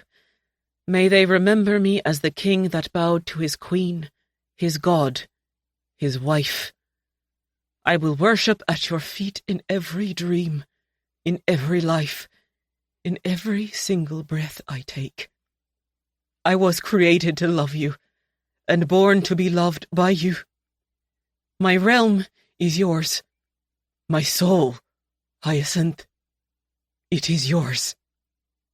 The fabric began to melt into our skin as he said the last words, disappearing and becoming one with us. I fell to my knees, clasping his head between my hands, the move frantic as I stared into the eyes that had become my home. Mine, I whispered. You are mine. A smile split across Landers' lips at the possession that flowed through my words as he placed a hand on my cheek, his thumb swiping away the silver tears that still fell. To death, he said, and every life after. His lips crashed onto mine as the words slipped from my tongue, and I felt it. Felt the moment our souls became one, the moment our oaths snapped into place. It was almost painful, the overwhelming love and devotion that flooded every vein, every vessel in my body. I could picture it, the atoms that made me, exploding and splitting to make room for the very fabric of his being to attach itself to mine. Power exploded from our skin, lighting the air around us like fireworks as we disappeared into the first kiss of our new life together. Somewhere in the distance, the sky filled with song. Not just the song of Ithia, but the song of dragons. Chapter 40. Atalia. This is a bad idea. You realize that, right? I asked, my eyes flickering between Landers and Sin as I shoved my tarot cards into the pocket of my jacket. Sin smirked at me. I thought you loved bad ideas. I like my bad ideas, I said, pulling the strings on my satchel closed and throwing it over my shoulder. I will not be held responsible for whatever dumb decision he makes. Dukovich chuckled from where he leaned against the wall of Lander's makeshift office, his arms casually crossed over his chest. Then do not let him make one, Lander said, raising a brow. Do you have everything you need? Andrew's healing tonics, supplies? Sin asked, as a crease formed between her brows. I could hear the worry braided into her voice as she picked at a splinter in the table, the crown on her head glowing against the dim candlelight. I pulled her hand into mine and squeezed gently. We will be fine. I will see you again in 8 hours. She smiled softly back at me, nodding as I pulled my hand from hers and extended it to Dukovich. Let's get this over with. We landed in the center of the safe house, our boots connecting with the hard ground of the sitting room as I grabbed the ledge of the hearth to stabilize myself from the tether. Get ready, I snapped. We leave in 15. Already am, Dukovich said, as he walked to the bar cart and began pouring himself a drink. My hand tightened around the strap of my satchel as I strode toward the stairs. I could not believe I was back in this fucking place with him. Anxious energy buzzed over my skin as I took the steps by 2, the memory of our last time here creeping into my mind. The way his hands felt on my skin. The way his fingers wrapped around my neck. I shook my head. I needed to get it together. My shoulders pushed open the door to my room, and I chucked my satchel onto the bed as I stepped into the lavatory. My fingers flicked toward the sink, filling it with cold water. I needed a bath, a freezing one, to stop the need that had rushed my veins the moment we tethered into a moored. But this would have to do for now. My hands dipped into it, cupping the water between them and splashing it onto my face. A heavy sigh slipped from my lips as I leaned onto the counter. I had one job, one goal, and it did not include fucking that useless man. I would not get caught in the snare of this realm. The sound of Silo's paws padding into the bedchamber pulled me from my thoughts, and I cleared my throat, slipping out of the bathing room and shrugging out of my jacket. My hand dragged across the top of her head as I passed by her, her fur catching between my fingers. I need you to keep a close eye on us, I said, as I shoved my hand into my satchel and pulled out 2 of the healing tonics. I hoped we wouldn't need them, but Dukovich and I seemed to have a way of finding trouble. We will be causing chaos tonight. I smirked down at her, and she huffed back at me. I wished I could glimpse into her mind and see just how often she judged me. My guess, from the side-eye she was currently giving me, was frequently. I chuckled at the thought, at the attitude she had that mirrored my own. I was starting to see why Andrews loved animals so much. My skin heated, my cheeks flushing at the mere thought of him, and I groaned up at the ceiling. This fucking place. My fingers flexed at my sides as I strode from the room, quickly descending the stairs. What plan are you concocting? Dukovich asked, eyeing me as I stepped from the last stair. I have no idea, I answered, walking to the bar cart and pouring myself 2 fingers, then downing it. We just need to get into Sethros, see what's happening, and go from there. He nodded, clasping his hands behind his head. So, he paused, a sly smile slipping over his lips. How big of a scene is too big? I turned my head away from him to hide the smirk that slid onto my lips in response to his question. He loved this kind of shit just as much as I did. Tonight, you're my property, my servant. If anyone asks where you are from, or if you belong to anyone, I said, turning back to him and pulling a dagger from my belt. I will be anything you want me to be, love, he purred, as a smirk slid onto his lips. My eyes rolled in his direction. As in, I'm a witch. They will not touch me, and they're too scared of me to touch anyone I claim as mine. He took a step toward me, and I steeled myself against the scent of him.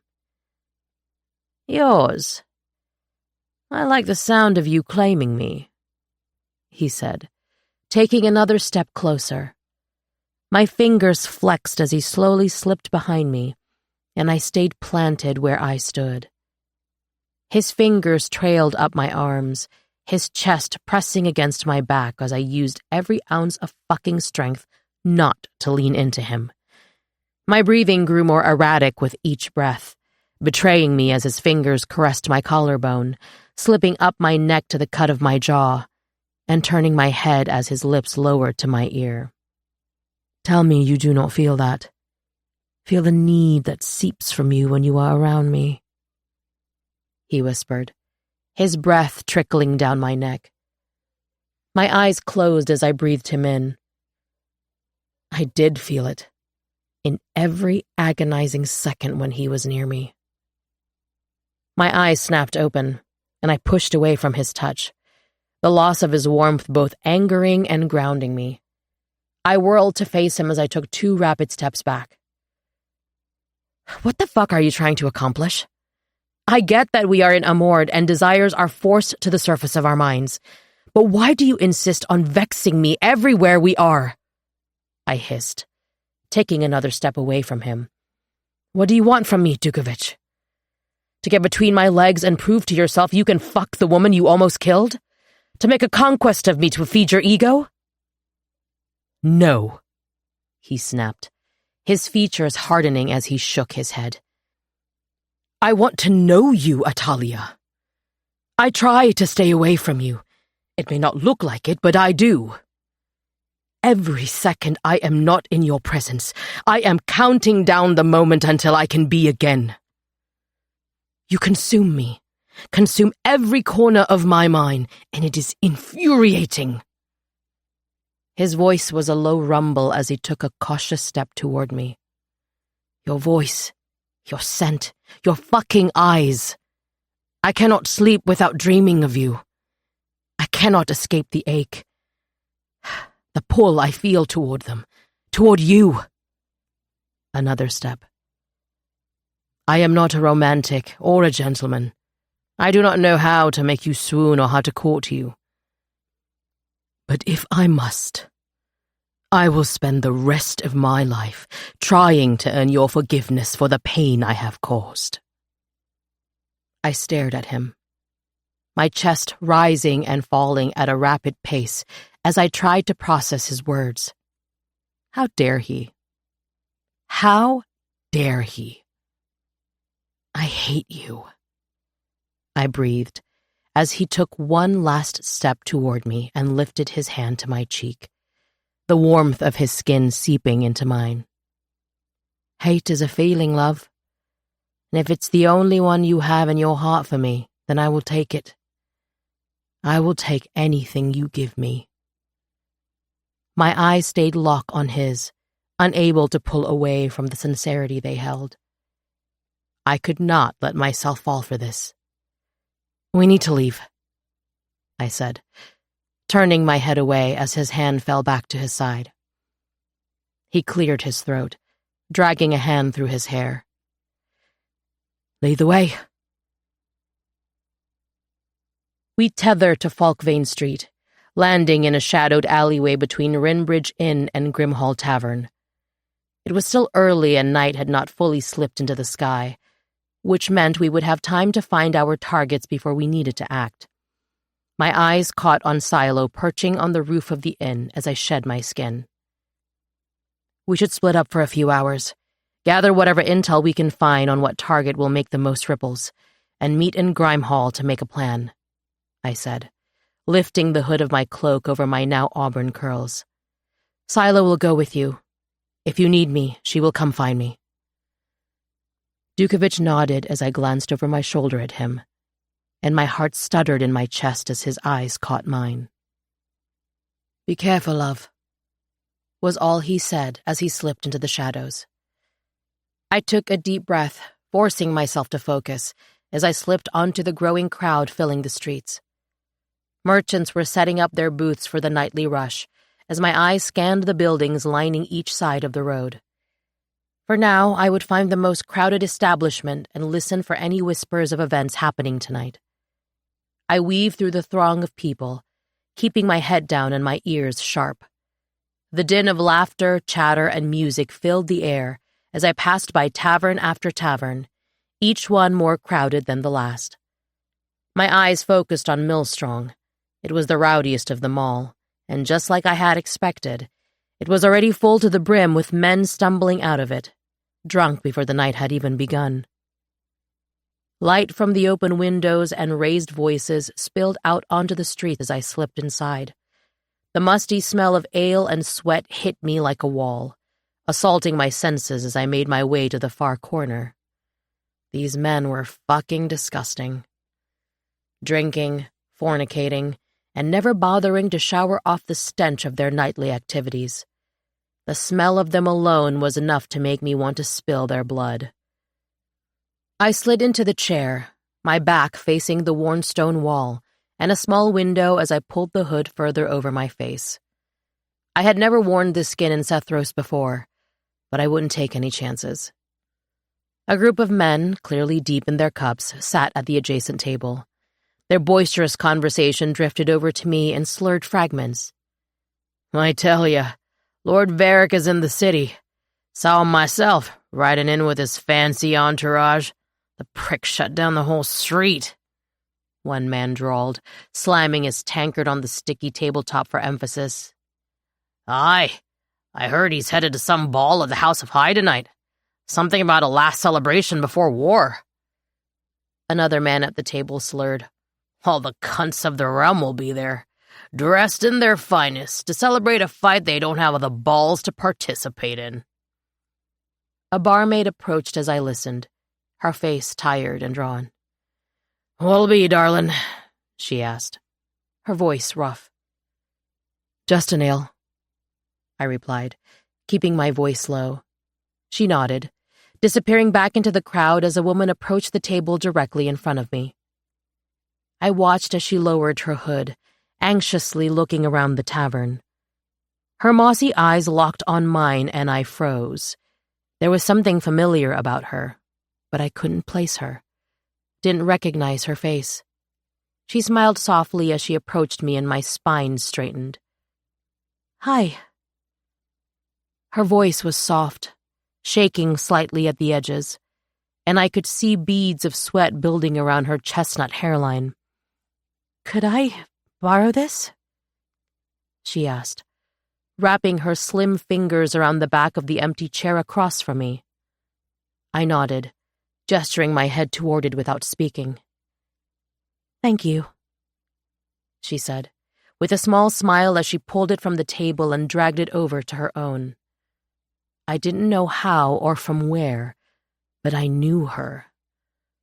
I angled my head so that my hood covered my eyes from her view, while still being able to watch her from under it. She wasn't supposed to be here. I could tell by the way her eyes nervously flickered around the room, while her 10 fingers tapped rhythmically against the table. Abandoning the conversation on the 3 men, I focused solely on her. My eyes discreetly tracked her every movement, waiting for some sign of why she was here, who she was meeting with. The barmaid returned with my ale, setting it down in front of me without a word before moving on to the next table. I wrapped my fingers around the cool metal tankard, bringing it to my lips but not drinking. I would never make that mistake again.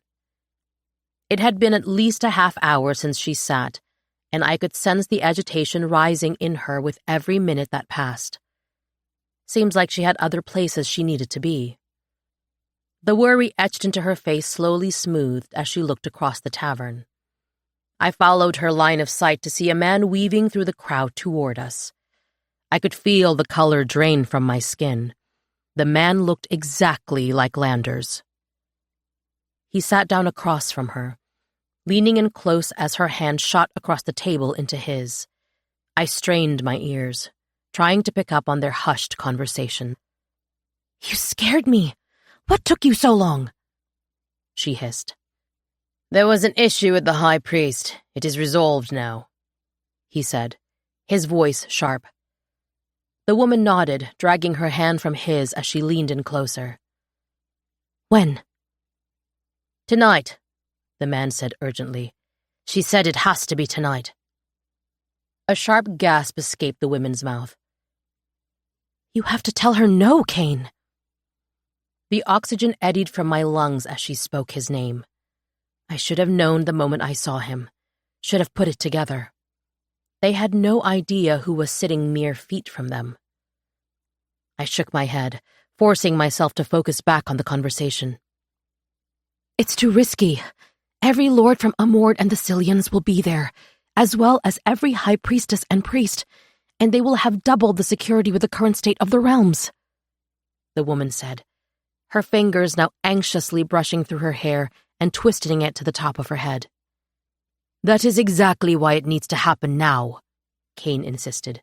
"They will never expect it. It is our only chance to do it." Even as my mind raced, a relieved sigh escaped my lips. This had nothing to do with us or Camp Bane. But whatever it was, from the sounds of the woman's frantic voice, it was big. This gathering happening tonight might actually play in our favor, especially with us causing a scene in Sethros. All eyes were on the House of High, and chaos in the city would likely be treated as a threat toward the leaders that were gathered here. "Okay," she nodded, her voice shaking. "I will make sure everything is in place before I leave. But if this goes wrong..." "It will not," Kane interjected, reassuring her as he reached over the table and pulled her hand into his. "Trust me, Kedria." I didn't know that name, but if she was a spy, and she likely was, Ren or Pri would be able to give me more information on her. But for now, we would use this knowledge to our advantage. Kane stood, giving her a small nod as he slipped his fingers from hers and melted back into the crowd that had now doubled in size. I watched as Kedria waited for a few minutes before taking a deep breath, almost as if to steel herself, before rising and heading for the door.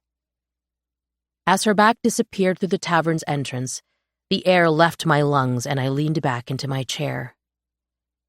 If it had been any other day, if we had been here for any other reason, there would not be a single thing that would keep me away from that ball. Maybe if we had a bit of extra time before midnight, I might just see if I could let myself in. Nothing wrong with a bit of fun before the massacre. Or maybe that is where we would create the chaos. Landers did say to keep eyes off of Camp Bane, and that would definitely do the trick. My heart fluttered in my chest with excitement at the possibility as a tapping sounded on the window behind me. I glanced at it casually from over my shoulder, then turned my gaze back to the room, searching for anyone else that may hold any useful information. The window shattered, glass flying toward me as drunken screams echoed throughout the room. I jolted from my chair, my heart racing as my head whipped toward it to see a crow squawking loudly at me. Fuck, this was not good. I bolted from the tavern, my hood falling to my shoulders as the wind rushed against my face. Silo flew just ahead of me, and my eyes stayed locked on her as I pushed through the crowd. The music flowing from Milstrong's now broken window drowned out by the bartering of villagers and tradesmen. Dukovich would not have sent her if it wasn't bad.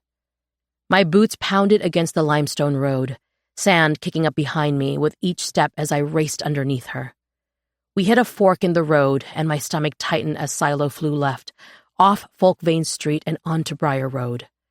This was the richest strip in Sethros, and it only housed high-end brothels.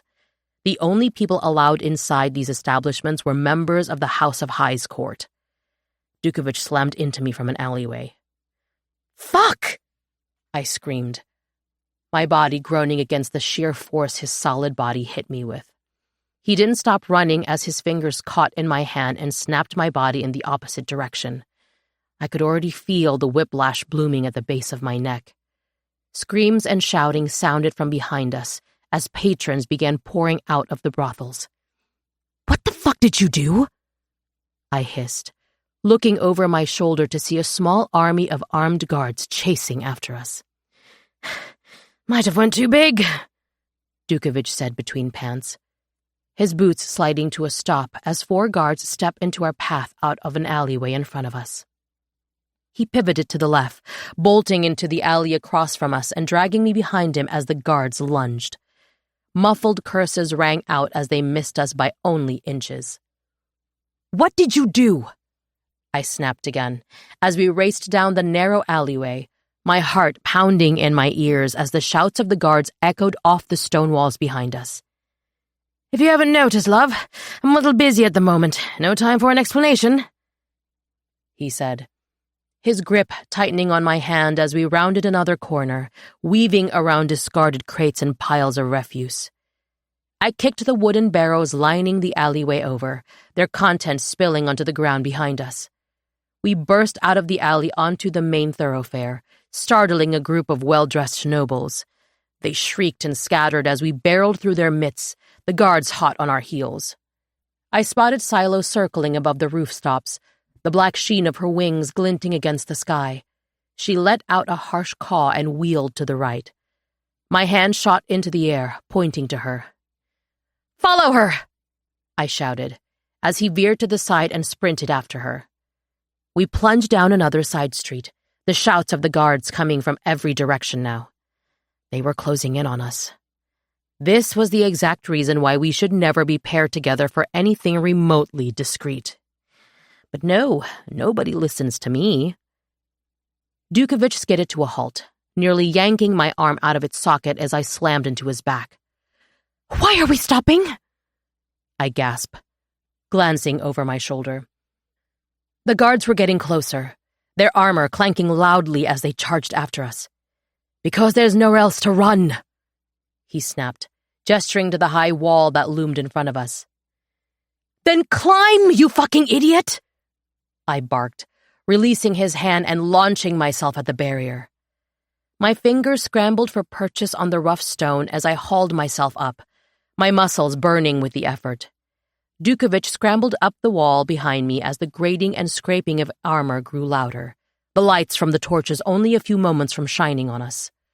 With a final heave, I pulled myself up onto the ledge of the wall and extended my hand to him, yanking him as hard as I could. My heels slipped on loose stone and a scream shot from my mouth as we both tumbled off the other side of the wall. Our bodies collided with the sand as grunts flew from our lungs at the impact. I groaned as we lay there, sprawled out on the sand, trying to catch our breath. "I am fine," Dukovich started, panting between the words. "With you calling me a lot of things, love. But fucking idiot might be where I draw the line." A genuine, full-bodied laugh echoed out of me, and I winced against the pain that flared through my ribs as a result.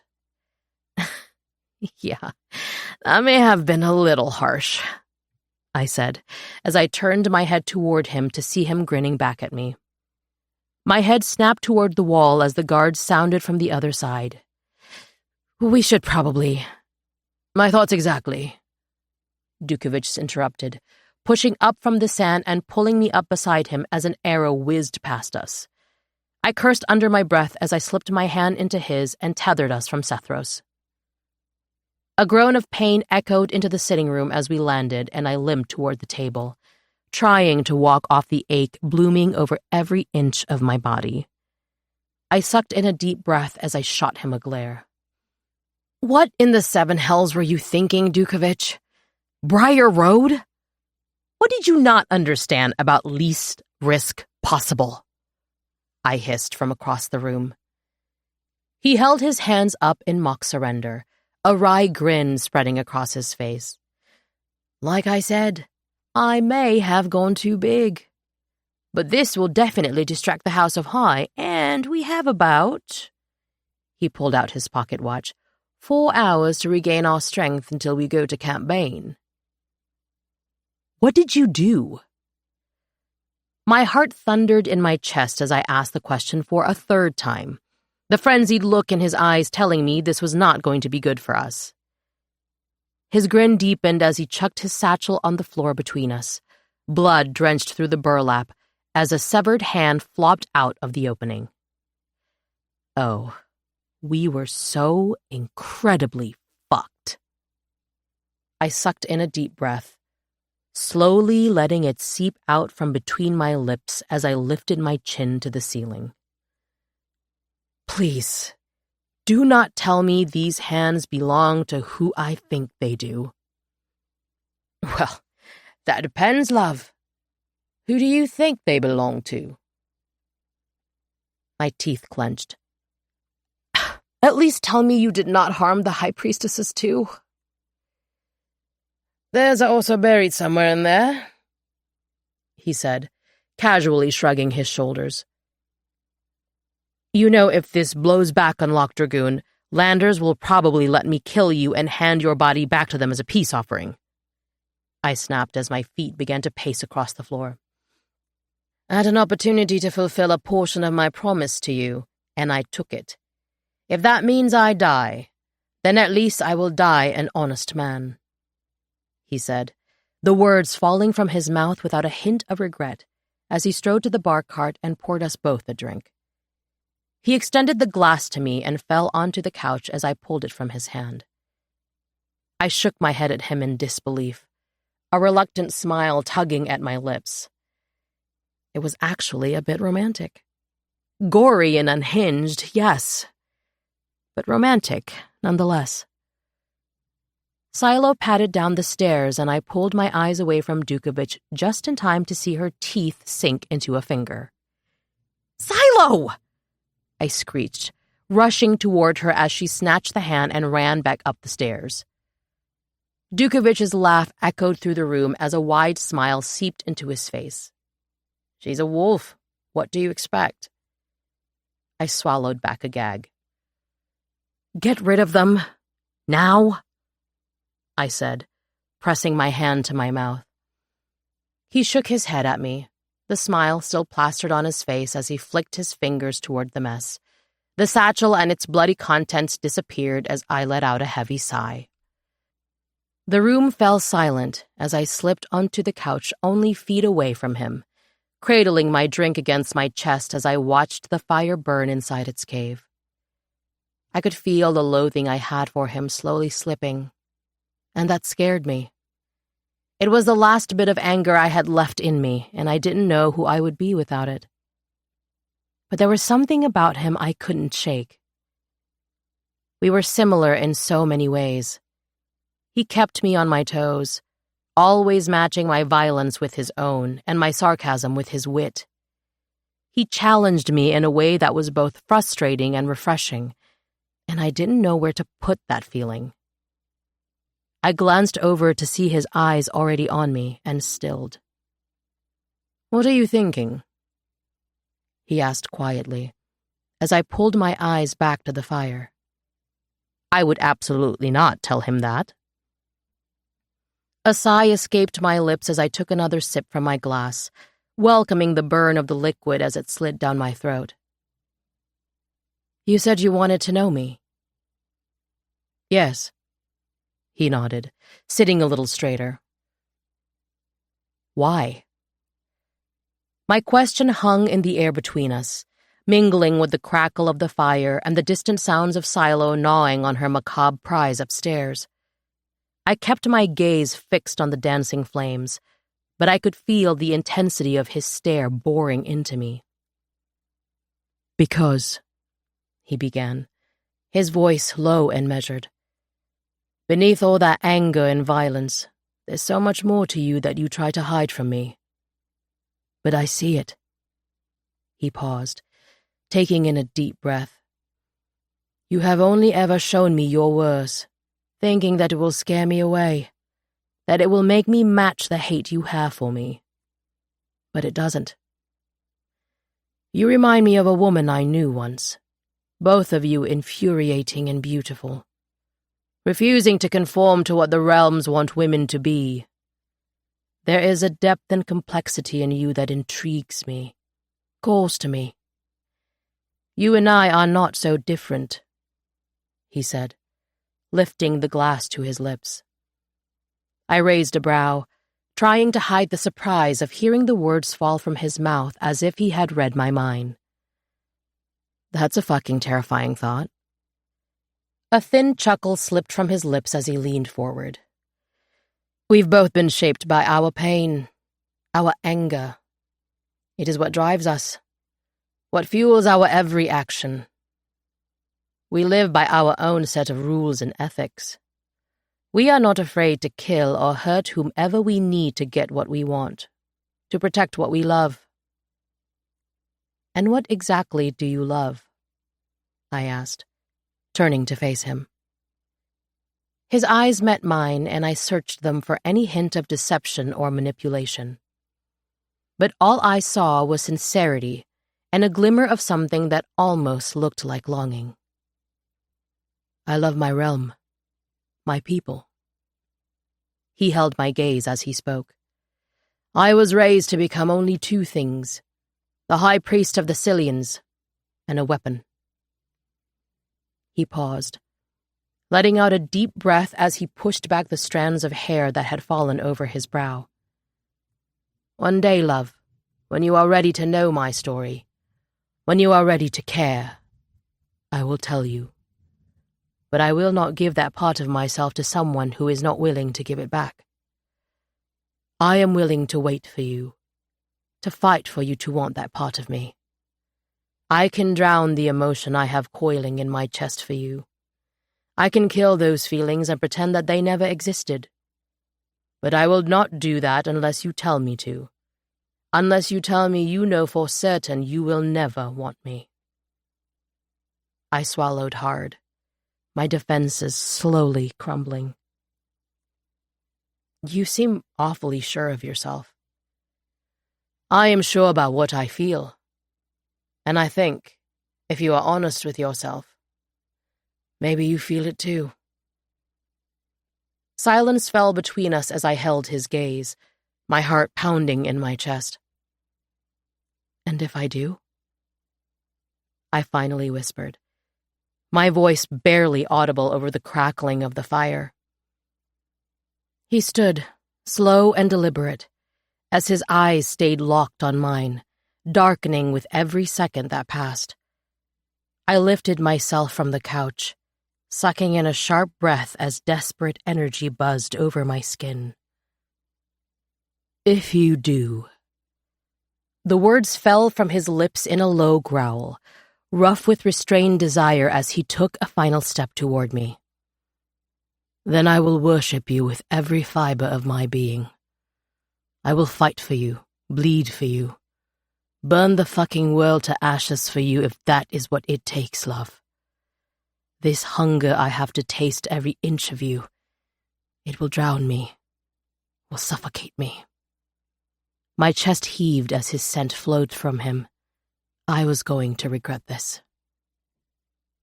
I'll destroy you, I breathed. And I will beg for it. Before I could think, we were tethering, landing in my bedchamber as our heavy, lust-filled breaths filled the room. We stared back at each other, his eyes burning into mine, daring me to make the first move. Desire simmered beneath my skin, mixing with the rage that always boiled just below the surface when I looked at him. I wanted to taste him, to dominate him, to make him beg for me and scream my name. I wanted to fucking kill him. But something in that smile, something in the dangerous way he looked at me, ignited a fire in my core. My fingers slid to the hem of my tunic, slowly pulling it over my head and letting it slip to the floor beside me. A low rumble sounded from his chest as he watched my thumbs slip into the waistband of my leathers. I pushed them down, taking my undergarments with them, and kicked them off of me so I stood wholly naked in front of him. I would let him look at me. Let him take in each and every scar the hands of his people bestowed upon me. The hands he had delivered to me on a fucking platter. My breath shuddered at the thought. He had done that for me. His eyes broke from mine and roamed over my body, devouring each inch of me with his gaze. And for a second, I thought I saw him wince at the scars. Thought I saw pain flashing in his eyes right as the veil of darkness slipped back over them. Slowly I walked backward until my legs brushed against the side of the bed. I lowered myself onto it, the fabric kissing my skin as I dragged my body across the sheets before lifting my legs, my hand slipping between them. I should stop. I need to stop, I thought to myself, as my fingers began their work. Our eyes met between my thighs, and a feral smile crawled onto his lips. I fucking hated him. I fucking wanted him. I didn't stop. No. Instead, I slipped my fingers inside of me, riding them as I put pressure on my clit. My eyes stayed locked on his as he took one cautionary step toward me. The voyeurism of it was sickening, was intoxicating. My flesh pulsed against the air as an involuntary moan slipped from my lips. He reached his hand out beside him, hooking his fingers onto the lip of the door and pushed it shut.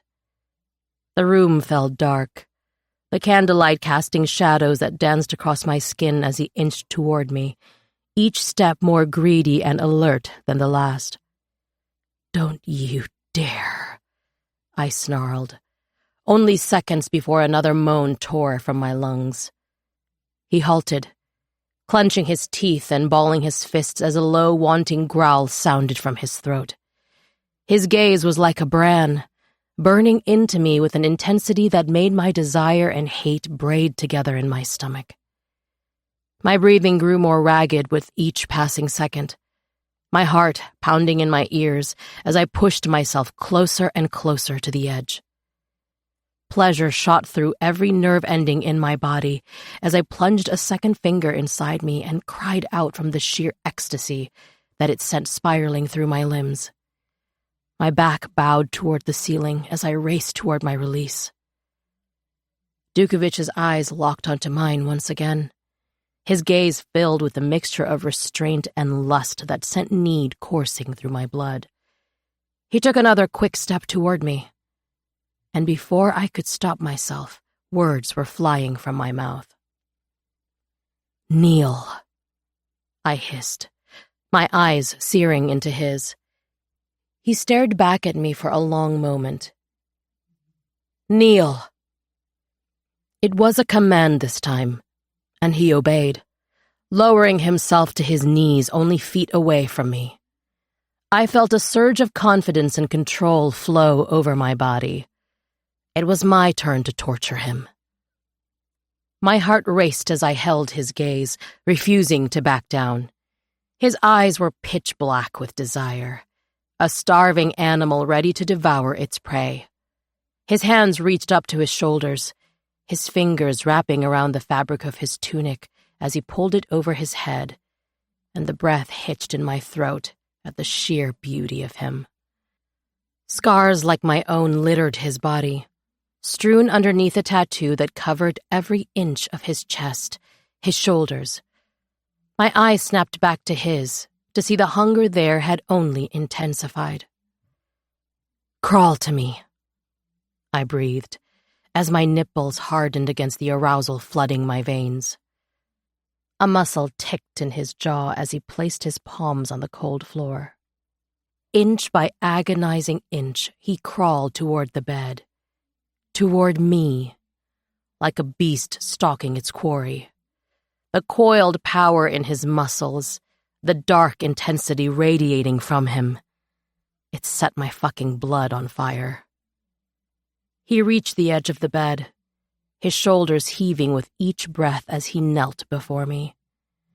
I pressed my foot against his muscular chest, his fingers wrapping around my ankle as his lips brushed over my skin. I pulled away from his gaze and shifted on the bed, spreading my legs further apart as I let my head fall back. I closed my eyes, reveling in the power I felt, knowing how desperately he was trying to control himself, how hard he was watching me pleasure myself, knowing that one word from me, and he would be buried inside of me in an instant. A gasp left my throat, my body shattering at the thought, as my orgasm finally hit me like a bolt of lightning scorching my veins. My body shook with each pulse that racked me, and I bit my lip to keep from crying out. My chest heaved, my breathing heavy as the aftermath of pleasure settled into my bones. Knowing he was there, knowing that he had just watched only heightened the arousal I still felt. My clit ached, begging for more, as I slid my hands over my thighs, leaving remnants of my orgasm glistening in their wake. "You look so beautiful when you come, love," Dukovich whispered, his voice a husky rasp as he lowered his lips to my inner thigh and dragged his tongue over the path my fingers had just traced. A low, animalistic growl rumbled from his chest as he tasted the essence of me, his eyes connecting with mine. "I am going to devour you." "Then shut up and fucking do it." He didn't hesitate. His tongue delved between my legs, lapping up every bit of my arousal with long, firm strokes that sent my head falling back on a gasp. Pleasure ripped through me as he nipped at my clit, stoking the inferno raging inside me. I wanted to hate this. Needed to hate this. Hate how fucking good this felt. But as his lips closed around my clit and sucked hard, every coherent thought fled my mind. There was only the sensation, the relentless fucking pursuit of rapture. A moan tore from the back of my throat, my hips undulating against him as I fisted my hands in his hair, holding him right where I wanted him. "Don't stop. Don't you dare fucking stop." The words were sharp as they left my lips. A threat, drowning in unbridled pleasure. He sealed his mouth over me and drove his tongue inside, fucking me with deep, dominant thrusts. The sound of his groans vibrating against me mingled with my own desperate cries. I was so close, teetering right on the knife's edge of my climax.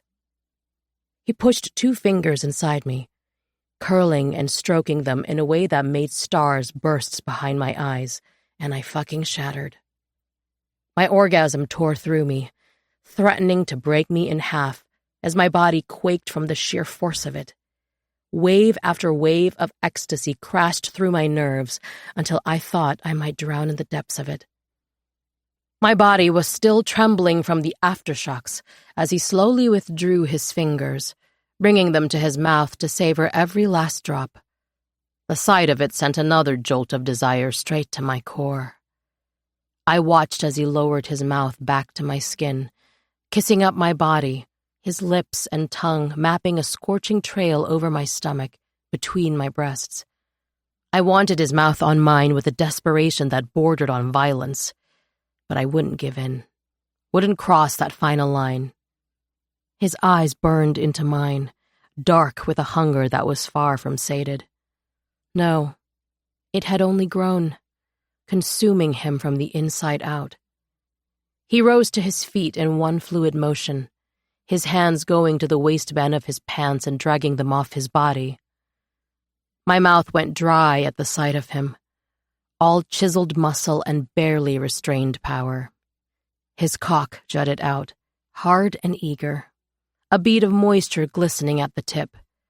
I watched as his hand wrapped around his shaft, slowly pumping as he took a step toward me. I was going to fucking regret this.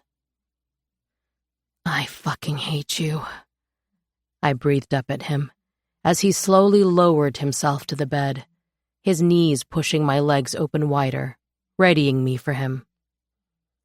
Then hate me, love. Hate me while I am tasting you. His lips lowered to my ear. Hate me while I am kneeling to you, crawling to you, but fuck me like you mean it. With a visceral growl, he surged forward, burying himself inside me in one powerful thrust. A guttural moan ripped from my throat as he filled me. The sensation of him inside me was overwhelming, all-consuming. I dug my nails into his back, dragging them down his spine hard enough to break skin as he began to move, each snap of his hips driving him deeper. I rolled my hips to meet his thrusts, needing more, craving more. The drag of his cock against my walls ignited flames that licked through my veins as pleasure ricocheted through every cell in my body, coiling tighter and tighter in my core. He slipped his hand between our bodies, dragging his chest from mine. His thumb landed on my clit, and a moan rolled from the depth of my throat as he watched himself disappear inside of me. Gods, he groaned, thrusting in deeper. Look how fucking well you take me, love. What the fuck was I doing? Of all the mistakes I had made, this might be the worst. I should stop. I needed to stop. But I could no longer find where my loathing ended and desire began. Instead, I wrapped my legs around his waist, gripping as I pushed from the bed and twisted on top of him. His hands ran down the expanse of my back, brushing over every scar and settling on my waist as his own back raised from the bed. His hands gripped my hips possessively as I rode him, grinding down on his shaft with a ferocity that matched the maelstrom of emotions swirling inside me. I braced my palms on his chest, my nails digging into his flesh as our bodies moved in a frenzied rhythm. His eyes seared into mine, the intensity in them threatening to consume me. I wanted to look away, to hide from the depths of feeling I saw reflected back at me, but I was powerless to break his gaze. Our chests pressed together as I rolled my hips against him, sweat glistening on our skin. His hands slid up my sides, calloused palms rough against my scarred skin as they cupped my breasts, kneading and teasing. I arched into his touch, a moan falling from my lips. Rage and lust warred within me, the line between them blurring until I couldn't distinguish one from the other. I despise you, I hissed, even as my walls tightened and drew him deeper. A dark chuckle rumbled from his chest. And I fucking worship you. I clenched around him in response, reveling in the way his eyes rolled back, and his head fell toward the ceiling on a tortured groan. My hand snapped to his throat, squeezing and digging into his flesh. Eyes on me. You need to watch what you will never fucking have again. I growled, my voice dripping with venom as my body sang with bliss. Our mouths hovered a mere breath apart, so close I could feel the heat of him against my lips. It would be so easy to close that distance, to take what I craved like a drug. But I resisted, clinging to that final shred of control. I wanted to curse him, to spit vitriol and hate.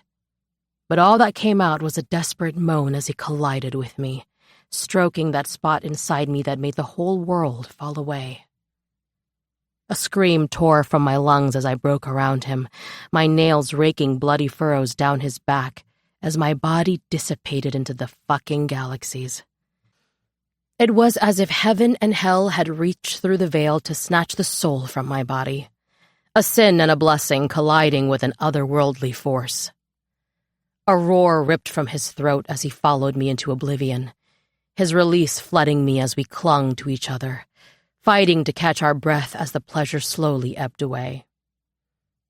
Reality came crashing back in stages, the sweat cooling on my skin, the rasp of his stubble against my jaw, his chest heaving against mine. Regret and self-loathing curled in my gut, warring with a traitorous satisfaction humming through my veins. What the fuck had I done? Disgust churned in my gut as I slipped off of him and pulled the blanket over my body. Dukovich watched me, his dark eyes finding mine in the glowing candlelight. Something unreadable flickered across his face, an emotion I couldn't quite place. This never happened, I bit out, my voice harsh as granite. It meant nothing. He let out a harsh laugh, the sound scraping against my raw nerves. Keep telling yourself that, love. It will not change the truth. I whirled to face him fully, my eyes flashing with barely leashed rage. The only truth here is that I despise you with every fiber of my being. This changes nothing between us. A smirk slid onto his face as he reached for his discarded clothing and pulled them back onto his body. Like I said, if hate is all you have to give me, I will take it.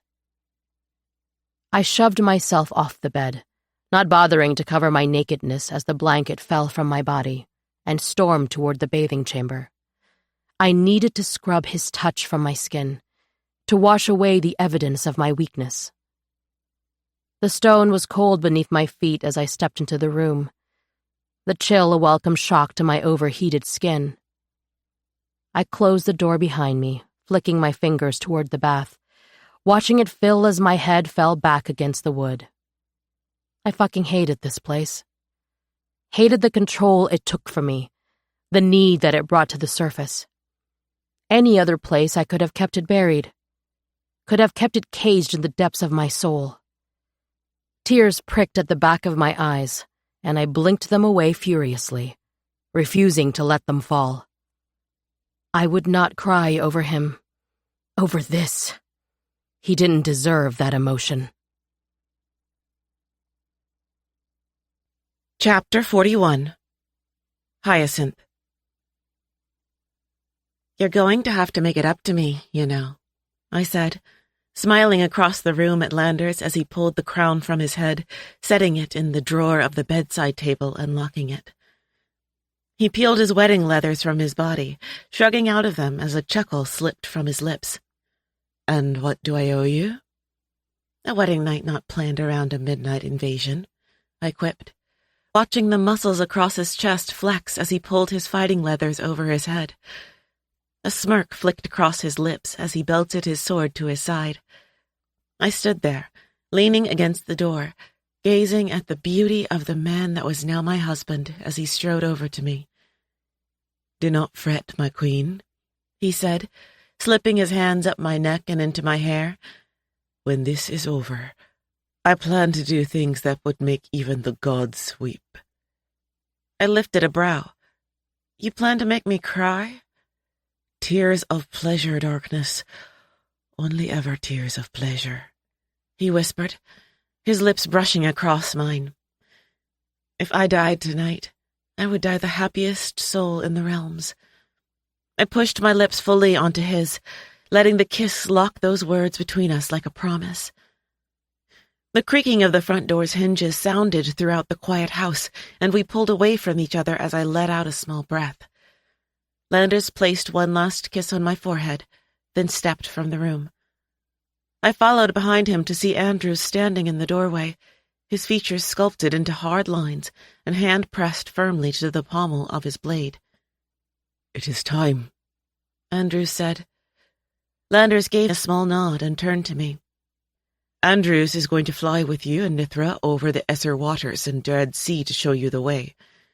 If anything happens to him or me, I need you to promise me not to do anything reckless. I need you to promise me you will get our people out. I stared back at him for a long moment as the air filled with unease, the fear of what we were about to do finally beginning to sink in.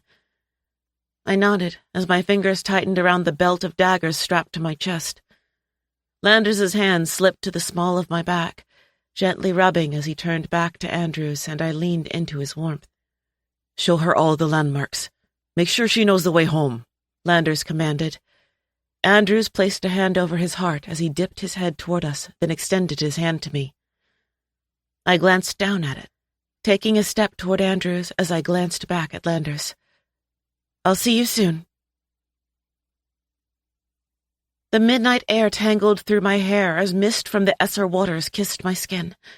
Waves crashing below us clashed with the sound of Nithra's beating wings as I sucked in a deep breath.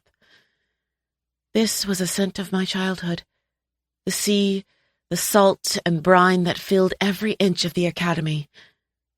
My heart ached knowing that my home had fallen.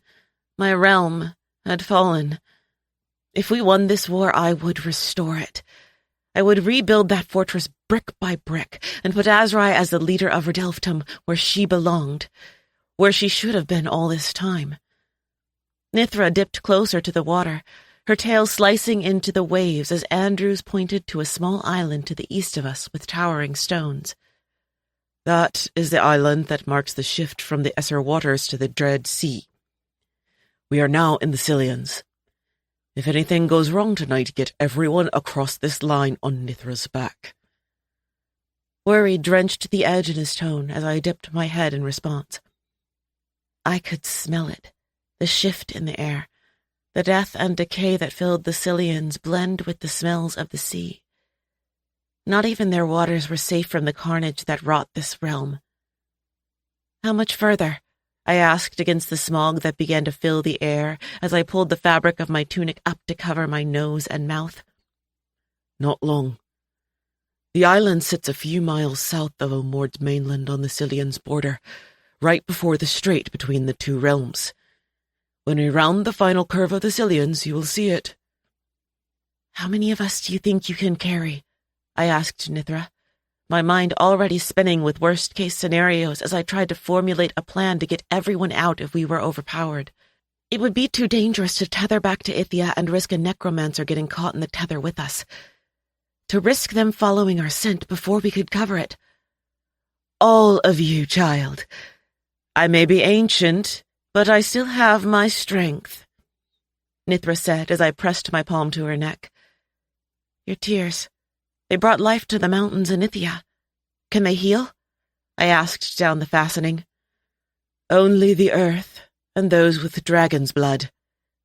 The fastening went silent on the tail of her words as a lump in my throat grew.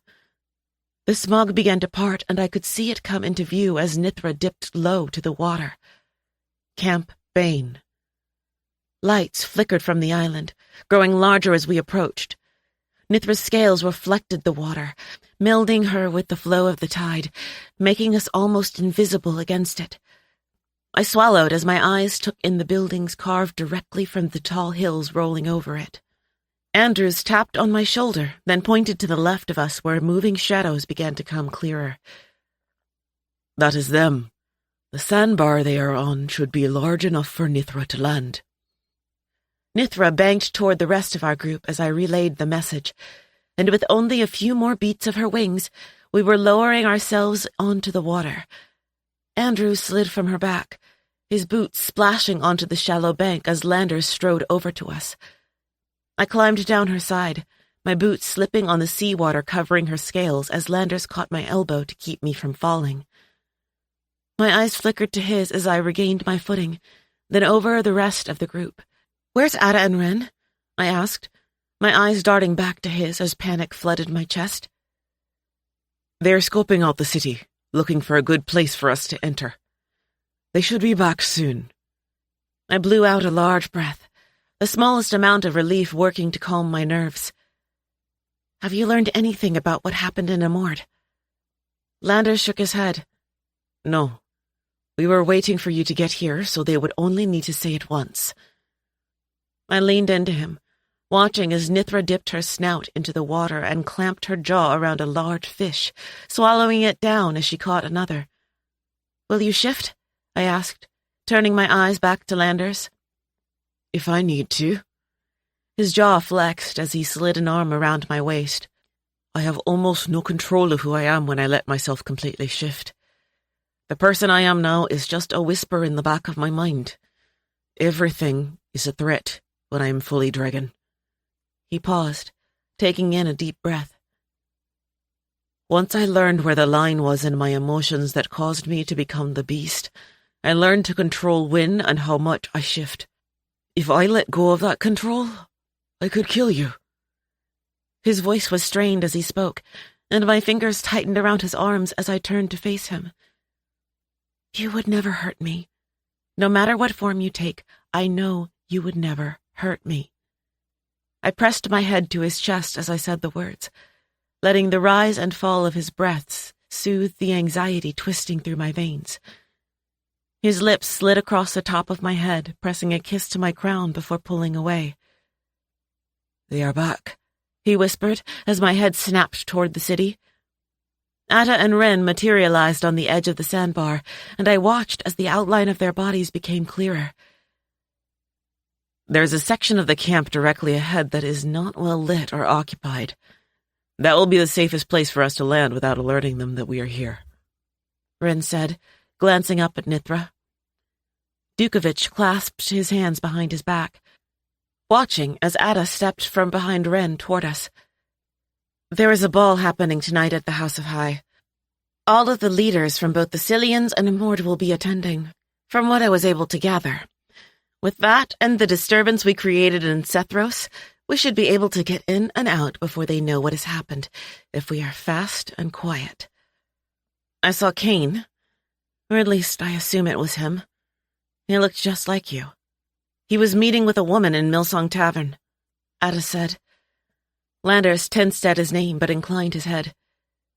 We may have stopped the mating bond, but I knew he was not just going to disappear. It had been too easy, and there was a reason he was locked in that mountain. "And the destruction, it will be enough to keep them from looking for you here?" Landers asked as Ada's gaze flickered to Dukovich for only a second. "Yes, they'll be occupied for quite some time," Ada answered before striding to my side and slipping her hand in mine. I squeezed her hand as Mara turned toward Andrews. "These men, are they living, or are they dead that have been raised?" Mara asked. "Both. You will know who the living dead are." Andrews opened his palm, tendrils of glowing green and black magic writhing just above his skin. "Their aura will glow the color of this magic. If you see them, run. Death magic and dragonfire are the only things that can kill them. And for the necromancers controlling them, if they are not killed by fire, you take their heads. If you do not, they can be brought back as living dead." Mara nodded, her fist tightening around her sword as she nervously glanced toward Ada. "I will glamour us all for as long as I possibly can," Dukovich said as the familiar shimmer covered the surface of my skin. "Now, shall we begin?" Landers nodded, his hand slipping into mine as Ada's fingers tightened around the other and we tethered into Camp Bane. The shuffling of our boots sounded as we landed on a beach no more than 30 yards from the nearest building. My eyes scanned the island.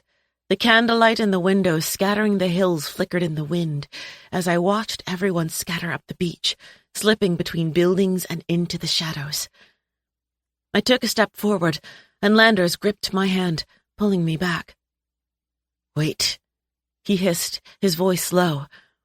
The wind shifted as he said the word, and every light on the island went out, and the entire camp fell into utter silence. The blood in my veins chilled. "There is another dragon here. I can sense it." "You mean Landers?" I asked down the fastening as I glanced up at Nithra. "No, child. There is a third." A shiver trickled down my spine, and as I turned my gaze back to the desolate camp, 2 large dragon eyes atop the hill furthest from us slid open and pierced through the darkness.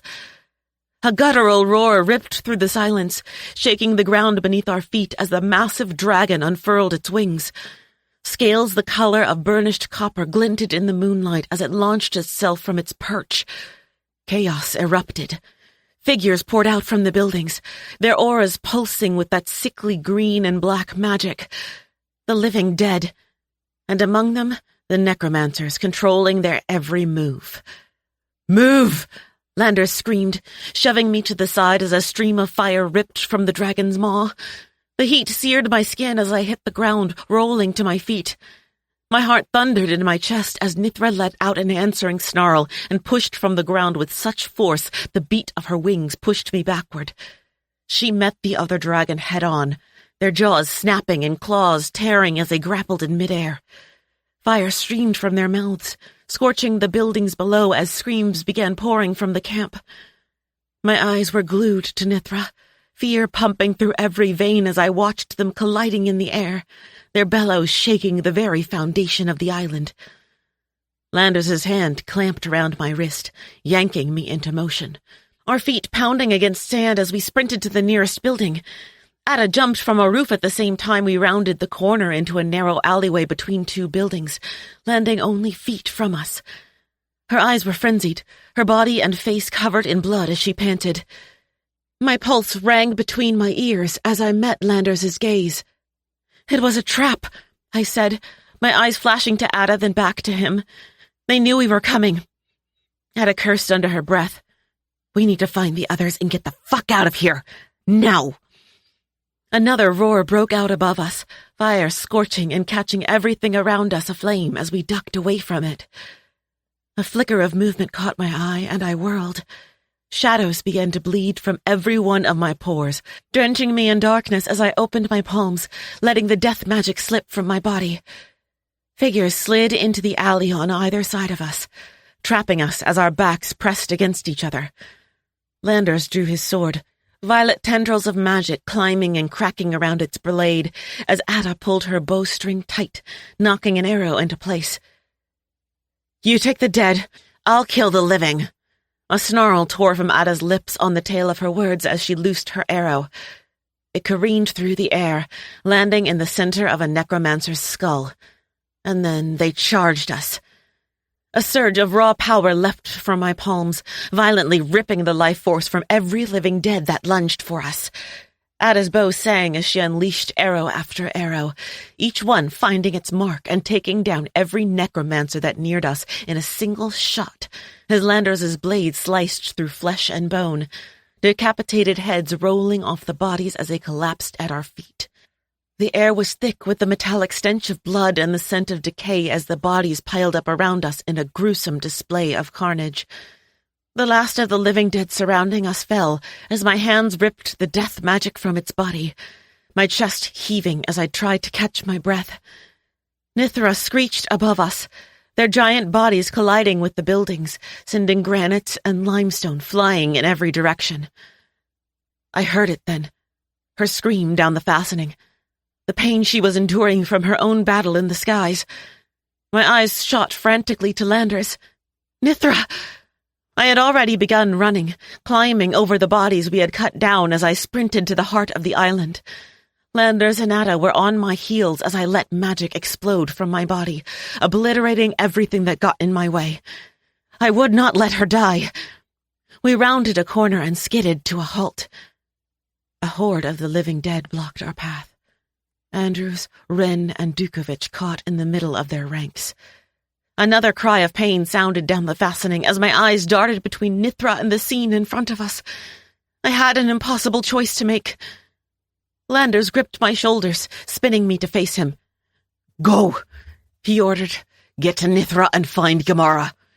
"I can't leave," I started as he cut me off with a commanding look. "Your dragon needs you." His expression softened for a heartbeat. "I will find you, I promise." I hesitated for only a second more before nodding and sprinting toward the battling dragons. I could hear the clash of blades and the twang of Ada's bow behind me as I ran, but I didn't look back. I couldn't. Nithra needed me. Rubble and flames littered my path, the heat stinging my skin as my feet flew over the blood-soaked ground. I leaped over smoldering timber, my heart in my throat as Nithra let out another agonized screech. I burst into the central square just as Nithra and the dragon tumbled from the sky.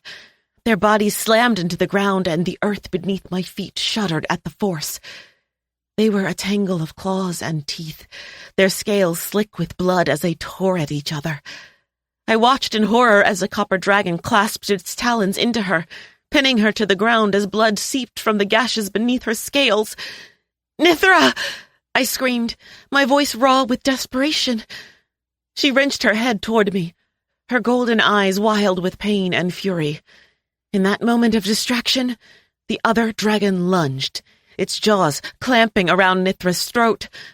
A roar of agony ripped from her as blood poured from the wound, staining her iridescent scales crimson. Rage consumed me at the sound of her screams, a blinding white-hot fury that set my veins alight with power. My body began to glow from the magic coursing under my skin as wings erupted from my back. I took a single step forward, my hands opening at my sides as white tendrils began to snake around my fingers. "Get off my dragon!" The words were a snarl as they ripped from my throat, and the creature turned its massive head to face me, its talons replacing the teeth it had clamped around Nithra's neck. I could feel the vibration of the dragon's low growl through the ground as it fixed its glowing eyes on me. Nithra thrashed beneath its grip, her own blood pooling around her. The sight of it fueled the inferno of rage burning through me. The dragon released Nithra, turning fully to face me. Its lips curled back in a snarl, revealing rows of dagger-like teeth still dripping with Nithra's blood. Smoke curled from its nostrils as it took a heavy step toward me, the island quaking under its weight. I held my ground, magic surging through every cell of my body. The dragon lunged, jaws snapping as flames poured from its maw, and as I threw my shadows and magic out to shield me from the fire raging toward me, a roar so loud that buildings crumbled, pierced through the air. My eyes snapped toward the sound to see a monstrous dragon with emerald scales collide into the beast in front of me, its enormous jaw clamping around the copper dragon's throat and dragging it away from us. "Run, darkness!" Landers' voice sounded down the fastening as my eyes connected with the dragon. It was him. Nithra rose to her feet, and I ran for her, my hands landing on each side of her snout as my eyes frantically ran over her wounds. "I will heal. We must go, child. The others need us," Nithra said down the fastening. Her voice was strained, laced with pain as it echoed through my mind. I shook my head, tears blurring my vision. "You're hurt? You can't fly like this." "I can and I will. Get on!" It was a command as she dipped her shoulder to the ground. A low groan rumbled through her body as I hoisted myself onto her back, her blood sticky against my skin. My heart thundered in my chest as I wrapped my shadows around her and she unfurled her wings. With one beat, we launched into the air, the wind whipping past us as we soared over the burning camp. My eyes scanned the chaos below, searching for any sign of the others. Smoke billowed into the night sky, obscuring the island from view. Nithra dipped lower into the haze, and then I saw them. Andrews, Wren, and Dukovich, still fighting off the horde of living dead. Nithra banked sharply, tucking her wings as she dove toward the fray. We landed with an earth-shaking thud, and Nithra's tail lashed out, sweeping dozens of corpses aside as I leapt from her back. Magic was already coalescing around my hands as I sprinted toward the fight, ducking and swerving through magic and steel as it collided around me. "Sin!" Mara cried out, desperation and fear warring in her voice. Relief crashed through me at the sound of it, and my head snapped toward the direction it flowed from. She was still alive. I unleashed a blast of power, black and green magic leveling the rotting corpses as the unnatural light faded from their eyes. "We cannot keep this up much longer," Mara shouted as we cut through the horde to get to each other. Blood streaked her face as her panicked eyes locked on mine. My shadow shot around her just as an ear-splitting explosion rocked the island, the ground cracking underneath us. I spun around to see the copper dragon crash into the earth, hills and the last of the buildings crumbling under the weight of it, sending rubble flying in all directions. Landers landed atop of it, talons tearing scales off its body as he released a roar that made the ground below us crack further. My heart seized in my chest at the sound. I tried to reach for him down the fastening, tried to find the thread he had pulled to speak with me before, but it was gone. His words rang in my head like alarm bells as his head turned toward us. If I let go of that control, I could kill you. We needed to leave. We needed to leave. Now. My head snapped back to Mara to see her eyes widen with fear as she watched Landers stalk toward us. Get the others and get to Nithra, I commanded. She nodded, sprinting away from me without hesitation. I turned back to face Landers, my heart pounding as his glowing gaze locked onto mine. His emerald and onyx scales glistened with blood, his eyes wild and feral as he advanced. There was no recognition in them, only the glint of a predator stalking its prey. Every instinct screamed at me to run, but I couldn't leave him. I had to reach him. Landers! I called out as he prowled closer. Firelight glinted off of his scales, muscles rippling beneath armored skin as the heat of his breath washed over me. It's me. It's Hyacinth. My voice trembled as I said the words, tears cutting through the blood and dirt caking my face. He snarled, smoke curling from his nostrils as he took another step toward me, his talons gouging deep furrows into the earth. You know me, I pleaded, fear clawing through my veins as my voice cracked. I'm your wife. You would never hurt me, remember? A deafening roar slid from his throat in response. The ground quaked as I stumbled back, barely keeping my footing. Landers, please, you have to stop, I screamed as fire expelled from his lungs. Shadows exploded from my body, colliding with the flames as I flew backward, slamming into a pile of rubble and corpses. Pain lanced through me as I struggled to catch my breath, stars dancing across my vision. A sob tore from my chest as I pushed to my knees. Please, Landers, please, come back to me, I begged him. From the corner of my eye, I could see Wren and Dukovich dragging Mara up the side of Nithra as Ada and Andrews cleared the last of the living dead from the square.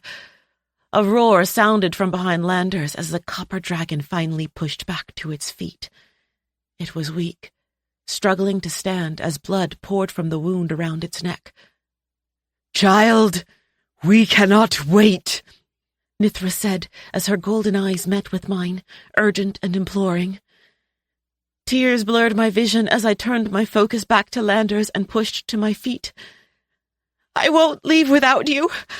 I love you, I sobbed as I looked up at him. For a heartbeat, he hesitated. Hope flared in my chest for the briefest of moments before a snarl burst from his chest and he charged. I held my ground, magic building in my palms as I prepared for the impact, but it never came. At the last second, Landers was wrenched to the side, his massive body slamming into the earth mere feet from me. A keening cry tore from the depths of his belly, so full of anguish that I could feel my soul ache. But it wasn't just mine. It was his. I was feeling the ache in his soul reverberate off my bones. I ran to him, skidding to my knees as my hands reached for his snout. My fingers collided with his scales as my eyes fell to the chain and thick iron collar that had clasped around his neck. I clawed at it, my nails breaking and bleeding as I tried to pry it from his body. Help me! I screamed, wrapping my shadows around it and trying to break it off of him. It's killing him! Help me! The words were a wail as they ripped from my throat, my tears falling onto his scales. Hyacinth! His voice rasped like a broken whisper down the fastening. I'm here, I cried, pressing my forehead to his snout as his smoke bellowed from his nose. I'm here. I'm not going anywhere. A groan slipped down the fastening before he spoke again. You have to leave me. Pain was threaded into every word he said as it echoed in my head. No, I won't. I can't. Landers, I can't. Andrews's hand clamped around my arm as the words fell from my lips in a body-racking sob. I thrashed against him, kicking and screaming as I tried to claw from his grasp. Your realm needs you. Our people need their queen, Landers said down the fastening, and I could hear it in his voice. His strength was fading. I love you, darkness. The fastening fell silent, and a harrowing scream erupted from my chest as Andrews's arms wrapped around my waist, dragging me away from him. Another iron chain appeared out of the fire and smoke as a figure stepped through the flames. A vile smile slithered onto her face, her fingers wrapped tight around the ends of Landers's restraints. "Get off of me!" I screamed. "I cannot leave him! Let me go!" Shadows shot from my back, knocking Andrews away from me as I sprinted back toward Landers. Andrews's fingers caught on my arm, yanking me backward again as another set of hands clasped around my shoulders, tightening around me as they pulled me back. Scream after scream ripped from me as arrows flung from Ada's bow, stopping the next wave of living dead that were rushing toward us as Rin and Andrews tried to wrangle me onto Nithra's back. "Amord's army is here. The high priestesses are here. We have to leave." Ren's voice sounded in my ear between my screams as I dug my nails into the arms wrapped around me. Tears poured from my eyes as I watched another chain wrap around Landers's body, pained roars falling from his snout. My heart was cracking, breaking with every second, with every beat it took. Ada frantically turned, reaching for us as Nithra lifted from the ground. Dukovich caught her hand in his as Nithra's wings beat against the air. A screech tore from the depths of my being as I watched a chain fly through the air and latch itself to Ada's leg as Nithra soared into the skies. Her eyes caught on mine for only a second, fear bleeding into them. "No!" The word was a shriek as the chain ripped Ada away. Dukovich did not let go of her as he slipped from Nithra's back and wrapped his body around hers, bracing and blocking Ada from the impact. They fell to the ground below us, growing smaller and smaller with every beat of Nithra's wings. "We have to go back! We cannot leave them! We have to go back!" I wailed, rocking back and forth as Andrews's arms tightened around me. I could feel it against my back, the sob that left his own chest. His tears fell onto my shoulder and the world shattered in an instant. A sharp, guttural cry ripped through my lungs, raw and unrestrained, echoing into the burning world around us. It wasn't just a scream that left my body. It was the sound of my soul breaking, of my heart splitting into jagged pieces, every beat pumping agony through my veins. I knew I was screaming, could feel it in the tearing of my vocal cords, but the world was silent, deafening and painful silence. Chapter 42. Atalia. A groan slipped from my lips as I pushed my eyelids open against the searing pain beating through my head. A dank smell filled the air as I squinted into the dark, trying to piece together what had happened, where I was. The last thing I remembered was falling from the sky. My throat pulsed, slowly squeezing shut, suffocating me as the weight of manacles around my limbs finally registered. My body went wholly still for one moment. No.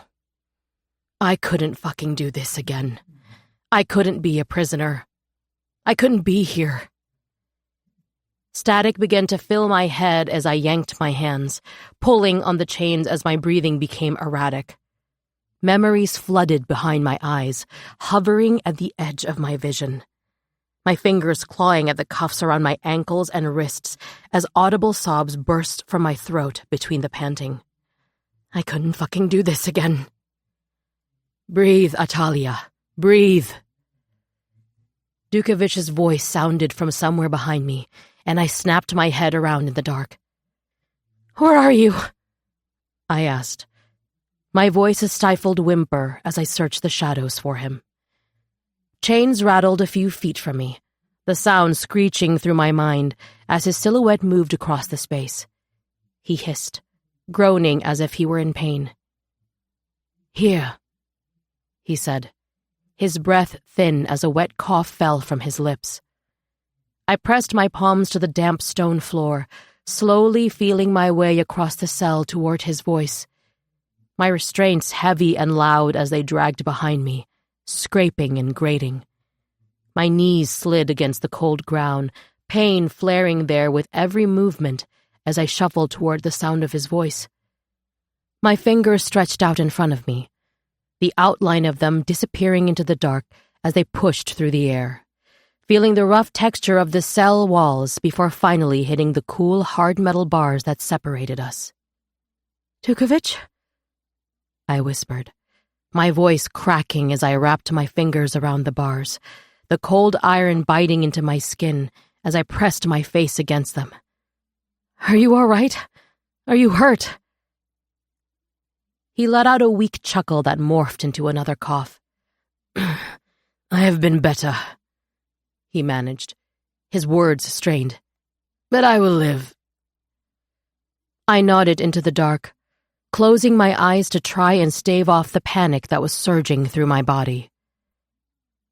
"What about you? Did they hurt you?"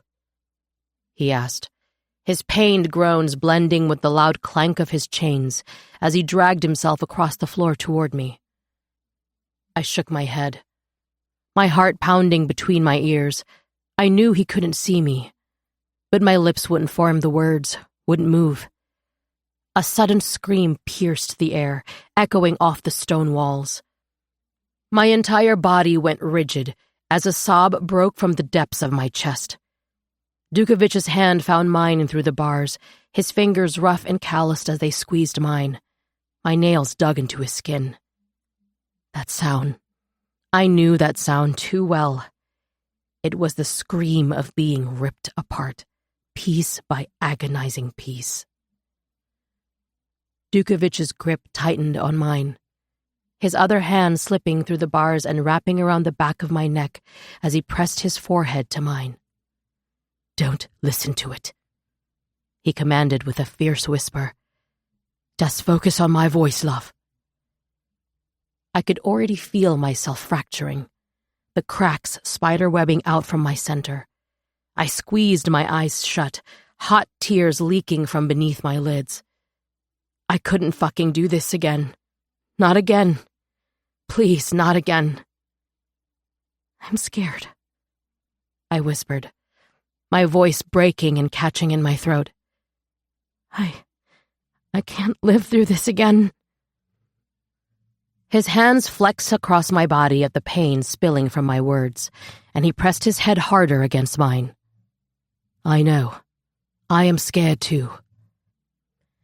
His admission hung in the air between us, raw and honest as I clung to his presence, to the strength of his hands like a lifeline. Another scream tore through the darkness, ricocheting off the walls and slamming into me like a physical blow. I flinched, my body uncontrollably trembling and curling in on itself as I struggled to breathe through the terror gripping my chest. A whimper slipped from my lips as Dukovich made a low sound, almost a growl in response. His hands slid down to cradle my face, his touch gentle despite the desperation in his grip. "Stay with me, love. Don't let your mind go back there. Stay here, right here with me." I tried to focus on his words, on the sensation of his skin against mine. But the memories were relentless, battering down the fragile walls I'd built to contain them. The stench of blood and sweat, the searing agony of a blade slicing into flesh. The svek being pressed into my wounds, the euthrins wrapping around my body, the white-hot kiss of the brand plunging into my side, the hoarse pleas that echoed endlessly in the pit. They all came rushing back, threatening to drag me under, crashing over my mind in never-ending waves. My body shuddered as another wail ripped into the air, echoing off the musty walls. Dukovich's hands pulled me closer, his hot breathing flowing against my face as he spoke. "Listen to me, Atalia. You will get through this, I swear it." "I can't," I whispered, my voice raw and broken. What if they... No, he cut me off. I will not let them take you from me. I will die before I let them take you from me. Another sob racked my body, and I pressed myself closer to the bars, desperate to feel his solid presence, to anchor myself to something real amidst the chaos warring in my mind. His thumb slid over my cheek, brushing away the tears that streaked down my face. Breathe with me, love. In and out. Just focus on my voice. I tried to match my breathing to his, letting the steady cadence of his words wash over me. Slowly, the vice grip around my lungs began to loosen, the static in my head quieting to a dull roar. That's it, he murmured. You are doing so well. Just keep breathing. I wasn't sure how long we stayed like that, foreheads pressed together, hands clasped around the other as if we could somehow merge through the cell bars through sheer force of will. When Dukovich finally spoke again, his voice was threatening, anger and conviction warping his tone. You will make it through this, Italia. And when you do, burn this place to the ground and salt the fucking earth. As if in defiance of that promise, another scream tore through the prison like a dragon's, the sound scraping against my already frayed nerves. I flinched, my fingers instinctively tightening around Dukovich's. I recognized the tone of it. Landers, I whispered, realization dawning with sickening clarity. They're torturing him, aren't they? Dukovich was silent for a long moment, the weight of his hesitation confirming my fears. Yes, he finally said, his voice rough. I believe so. How long? I asked, my voice barely above a whisper. How long have they had him? His jaw clenched at the question, the muscles flexing beneath skin. Hours, I think. It is hard to tell with no light. They dragged him out not long after they brought us here. His cell is on the other side of you. I closed my eyes, blocking out the images that flooded my mind. I inhaled a shaky breath, my stomach churning at the thought of what they must be doing to him, the knowledge that Dukovich and I were next. Are we still enamored? I felt the nod of Dukovich's head in response, and a shiver skidded down my spine. I would rather be back in the fucking pit. Dark tales of horrors that transpired within these walls had always been whispered about. The sadistic stories of the leaders and armies were written all throughout the stories. The lore said Amord was the pathway to hell, and from the feel of the black magic and witchcraft that saturated the air and pricked at my skin, I almost believed it. Amord did not torture using physical pain. No, they used something much worse against you. Your own mind. I had spent all these months learning how to shift, focusing on nothing else just so I could be out of my body, to escape the pain I felt trapped in my own fucking skin. All this time, and that was the least useful of all my magic in situations like this. I should have been honing everything else. The mine was a witch's strength, and I had neglected it. The last time I used my mental and emotional manipulation was in Amord, when I killed those guards to get Nox free. But my emotions weren't heightened then like they were now. My head and mind had been clear. The magic didn't need to sift through my own emotion before finding theirs. But maybe I could use it on myself. Use it to control my own emotions, to calm me so I could get into the minds of anyone trying to harm us. Another scream seeped through the cracks in our cells, and I pressed myself closer to the bars, as if I could reach through them and hold Landers. To tell him he would be okay, that we would be okay. A flicker of anger sparked in my chest at the sound of his suffering, chasing away the tendrils of fear coiling inside me. Where are you injured? I asked, shaking the scream's echo from my head. I needed to focus on something, anything other than the agonized cries around us. A broken leg, I think, and some bruised ribs. Don't worry about me, love.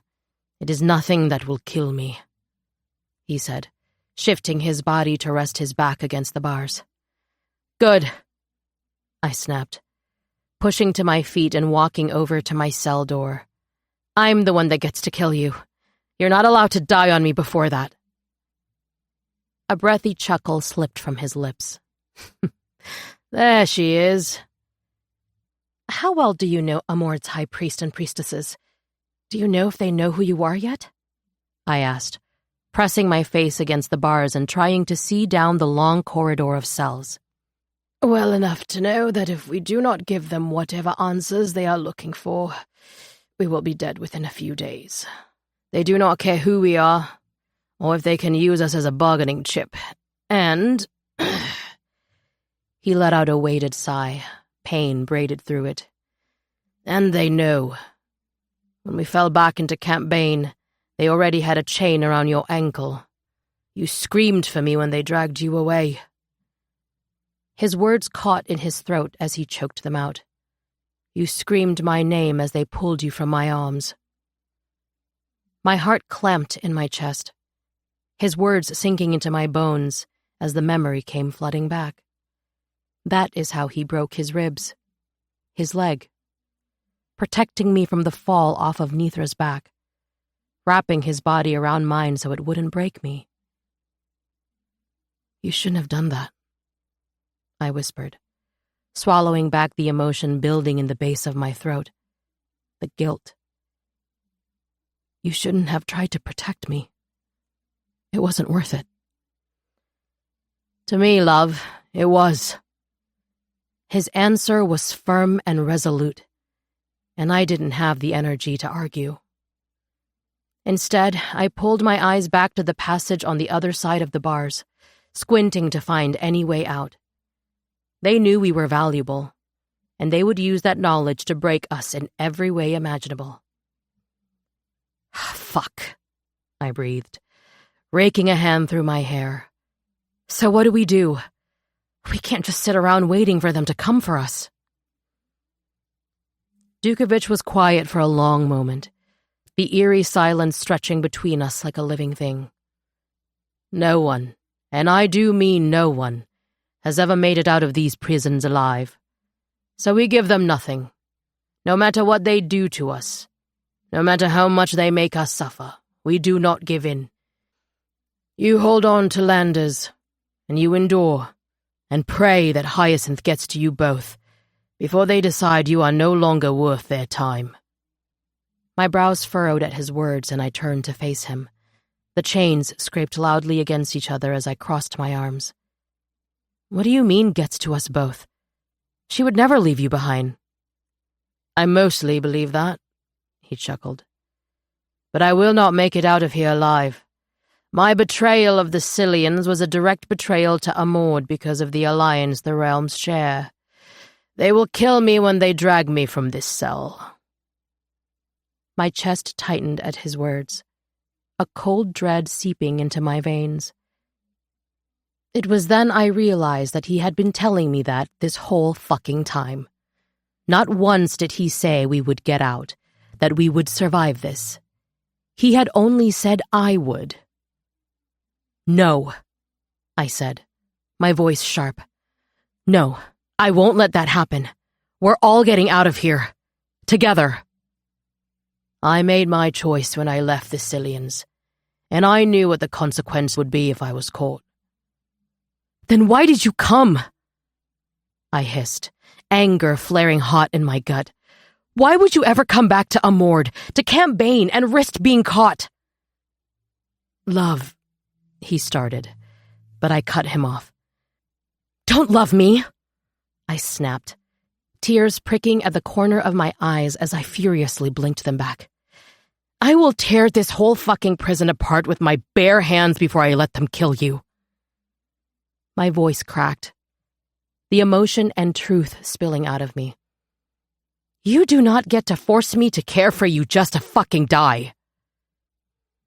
I sucked in a sharp breath at the admission as my chest heaved against the heavy darkness. I was thankful for it at this moment, that he couldn't see the fear of losing him carved into my face. Rage built inside me, and I let it burn away every ounce of fear and despair. We would survive this nightmare, and when we did, there would be a reckoning. A reckoning that would shake the very foundation on Nimbria. Chapter 43. Hyacinth. My fingers clasped around the chain in my hand, my heart twisting and writhing in my chest as the once cold metal now warmed against my skin. A link had broken, which meant Landers was hurt. The necklace hadn't shattered when it fell from my throat, so I knew he was still alive, and that was the only thing keeping me from sinking into complete despair. I clung on to the thought, pacing back and forth in front of the fireplace of mine and Landers' Yaldrin home, Andrews's and Azrai's eyes following every step. Malik betrayed us. He is the only one that knew our plans that could have warned Amord, I said, my voice brimming with quiet rage. I took deep breaths to quell the magic aching to burst from my body and burn everything it touched. And I am going to kill him for it.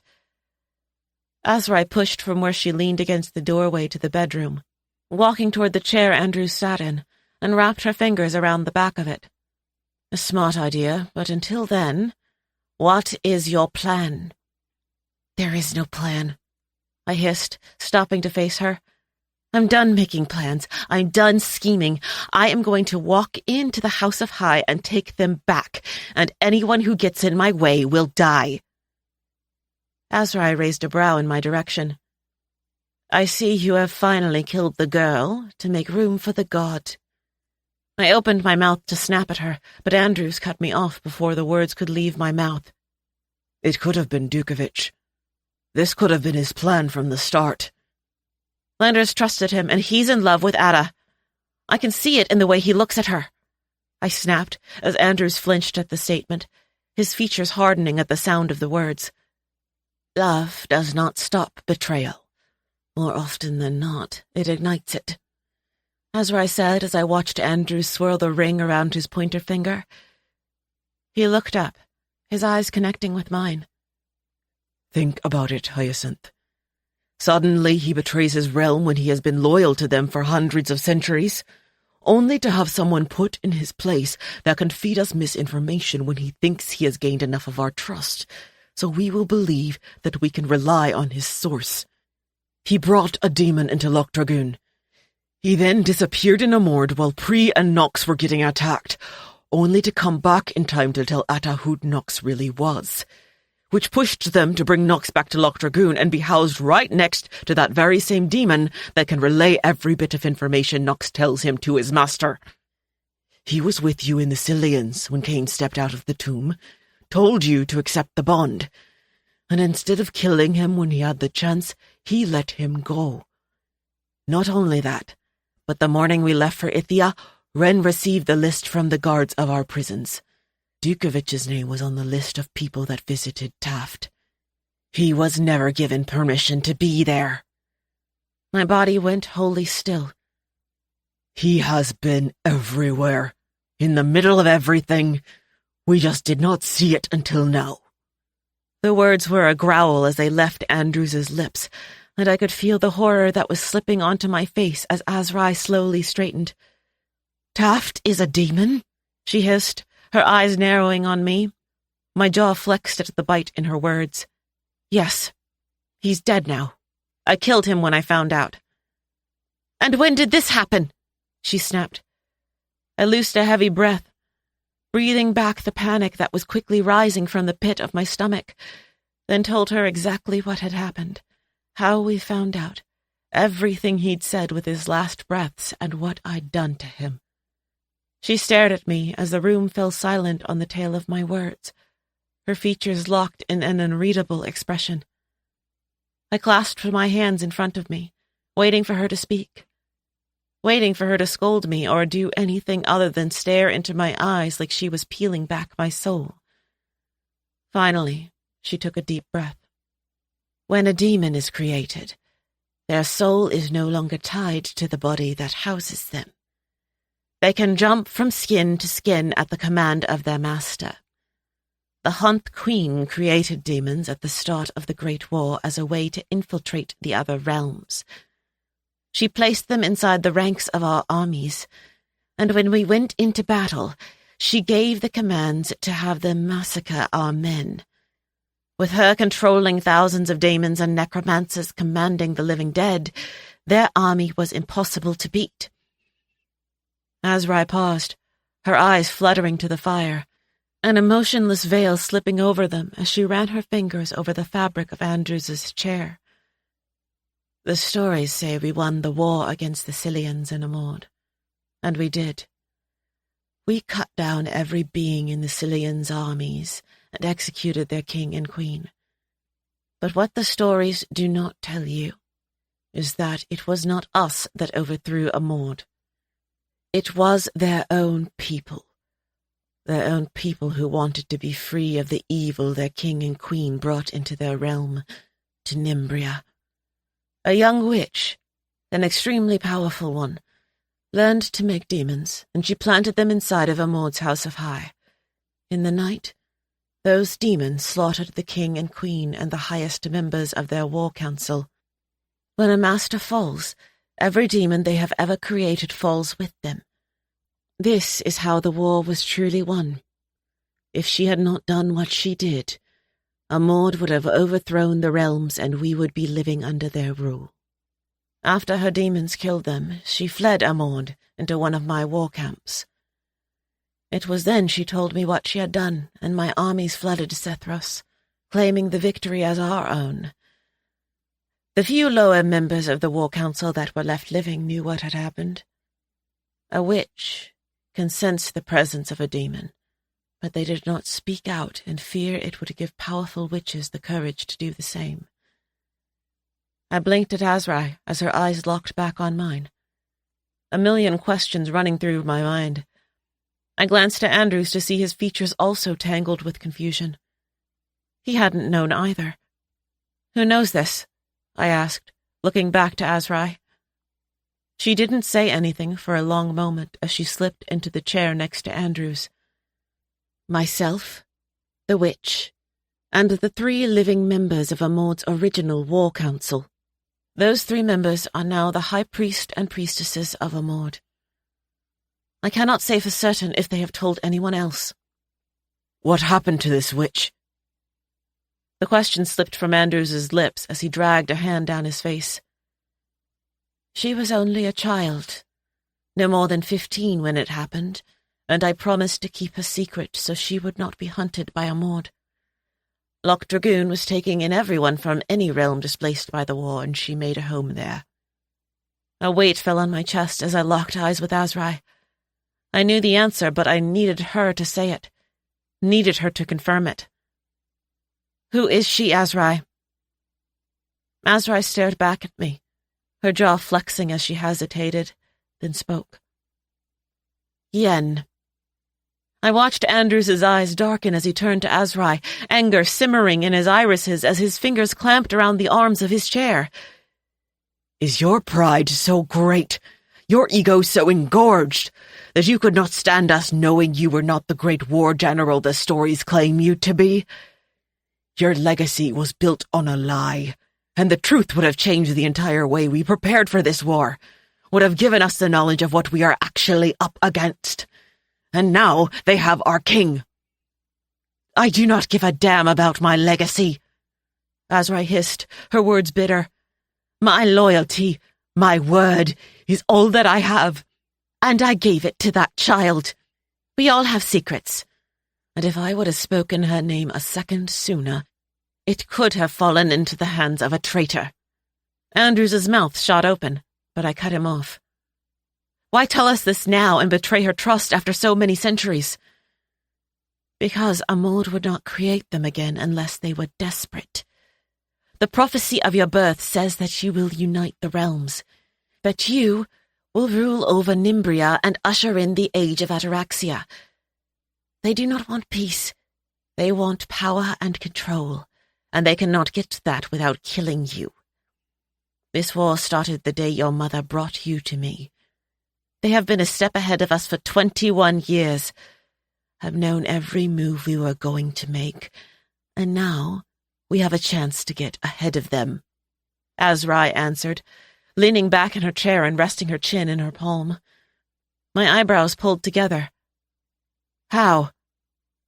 Andrew stood, his muscles tensing as he walked toward the bar cart and poured himself a drink, downing it in one gulp before pouring a second and turning back to face us and leaning against the doorway into Landris's office. 5 hours. It had been 5 hours since they were taken from me, and I could feel it in my bones, my soul. They were torturing him. When you leave for Amord, take Yen with you. Find a few Haunt gods and let her turn them into demons and send them back on their way. Get any information you can on where Landers and Atta are being held, how to get them out safely, and any intel on their plans for war. Then, slaughter their leadership. Azrai said, her eyes sliding from mine to Andrew's. Andrews lowered his glass, his eyes narrowing. It is a risk, bringing Yen into this. Taking her back to Amord if what you say she has done is true. It is, was all Azrai responded, her voice firm. I stared back at Azrai, her words, everything I had just learned, sinking into my mind like a stone being dropped into a still pond, the ripples of their impact spreading outward into every one of my thoughts. My feet began pacing again before I had even realized I was moving. The creaking wood panels under my boots echoed through the room as my mind raced. Using demons, using Amord's own evil magic to defeat them. It felt wrong. It felt like a betrayal of everything we stood for. Azrai had warned me about this, about the things that I would do and who I would become when it came to war, when it came to keeping my family whole. My feet slowed as I turned back to Azrai and Andrews. My decision made. We do it, and we do it now. I need to speak with the Fallen Ones and check back on Nithra, Mara, and Ren at the infirmary.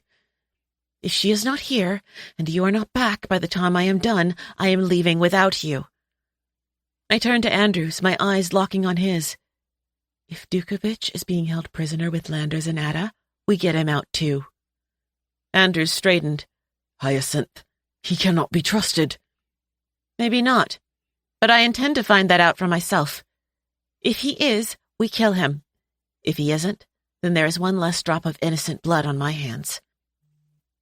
My voice was cold as steel as the words slipped from my lips, leaving no room for argument. Andrews's jaw clenched, but he inclined his head. Understood. Bring her to me, I said, turning to Azrai as resolve settled into the pit of my stomach. And tell Elric and Pri the plan when you see them. Tell them to prepare. When I have Landers and Atta back, I'm going to wipe Amord and the Cillians from the face of Nimbria for good. Azrai rose from her chair, her movements fluid and precise as she strode toward the door. Her fingers curled around the handle as she paused and looked back at me, almost as if she were going to speak, then turned back to the door and slipped from the house. I turned to the fireplace, the flames dancing and cracking, casting shadows across the walls as the sun rose between the Elmir peaks, taking its place in the morning sky. A bird sang somewhere in the distance, the sound so beautiful against the dread that had settled into the air.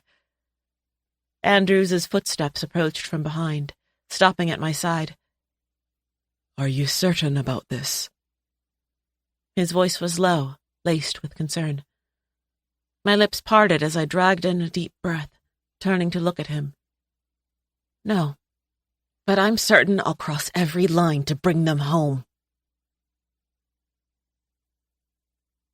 Chapter 44. Atalia.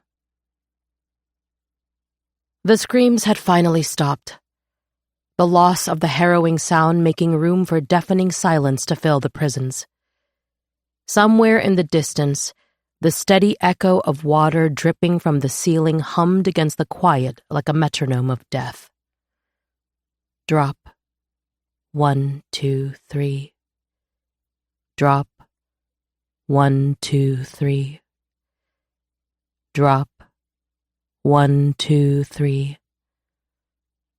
I counted over and over again, the words slipping from my lips in a whisper that was swallowed up by the oppressive darkness. A shiver trickled over my body as I leaned my head against the cold metal bars, a momentary reprieve to the heat pulsating through the humidity. I slipped my hand through. My fingers found Dukovich in the dark, brushing over his arm as he leaned into my touch with a low groan. His skin was wet and sticky, hot to the touch as if fire was flowing through his veins. He hadn't had a fever just minutes ago. Fuck. He needed water. I raised my hand, palm outstretched toward the damp ground, and flicked my finger. Nothing happened. I tried again, and still nothing. My jaw clenched, teeth grinding together as frustration swelled inside me. They had somehow blocked lesser magic. Fucking black magic. I whispered as I glanced around the cell, searching for anything that could help. The dripping continued its maddening rhythm, taunting me with the promise of water just out of reach. A sudden cough erupted from Dukovich's throat, his chain scraping against the stone with the movement as I pushed my hand back through the bars. My fingers found his face, heat blooming against my palm as it found his cheek and dragged his chin toward me. If you die and leave me alone in this fucking hellhole, I will bring you back to kill you myself. Do you understand me? I bit out the question, though an undercurrent of worry ran through the words. A weak chuckle collided with the musty air. Never thought I would see the day you begged for me to stay alive. I'm not begging. I'm threatening. I snapped, my hand falling from his face. There's a difference. He drew in a shaky breath. You know, love, if I had known all it would take was being imprisoned and on death's door for you to show me you care, I would have arranged for this months ago. You're an idiot, I hissed, but couldn't help the small smile that tugged at the corner of my lips as I leaned my back against the bars. A heavy sigh escaped from between my clenched teeth, exhaustion seeping into my bones, but I pushed it away. I would not risk waking to him dead beside me. I had lost all sense of time as the dank air clung to my skin like a suffocating shroud, the weight of our reality pressing down on me. I would not die a fucking prisoner. My eyes fluttered shut as I willed my mind to conjure a solution, an escape, a way to keep us from being harmed. Anything. The knot in my stomach tightened, twisting and writhing like a living thing inside of me as I thought through every scenario. Sin would come for us, I knew that for certain. It wasn't a matter of if, but when. She was impulsive and self-sacrificing, sometimes to a fault, which meant she probably had tried to come back the second Dukovich and I fell from Nithra's back. But Andrews was not. He was the voice of reason. But that reason would only give them more time to torture us, and we didn't have time. Dukovich didn't have time. Lander still wasn't back, though the screaming had stopped hours ago. At least, I think it was hours. Maybe it was only minutes. A fist clamped around my heart as my mind spiraled into the abyss. If they fucking killed him. Talk to me, I murmured, shaking the thought from my head. You need to stay awake. The fabric of his clothing rustled as he readjusted his position with slow, pained movements, his chains clanking together and sending an eerie echo down the corridor lined with cells. He positioned his back against the bars on the other side of me, warmth radiating off him and kissing my skin as I leaned against them. What would you like me to say, love? he asked, his voice low and strained. I want to know the truth of how you really got here. How you went from being one of the most powerful rulers to betraying your realm. I knew fragments of why he did what he did, small pieces of his motives. But there was something deeper than just hope behind his betrayal. Someone like him, people like us, don't betray the things we love for the idea of hope, with no guarantee of the outcome. Dukovich was silent for a heartbeat. You want to know my story? It was a loaded question, and I knew what he was really asking. Yes, I breathed, my answer slipping into the silence. The one word held a plethora of emotions, charging the air around us. It may have been the most honest thing I had ever said to him. I cared about him. That was the truth. And though I didn't know if I could ever give him the parts of me I knew he wanted, I would not let him die thinking he didn't mean something to me. My mother was a maiden to the king of the Scythians, but she was not bred to be sold like most maidens are. She was taken from my grandparents when she was 15, as a payment for a debt that my grandfather couldn't pay.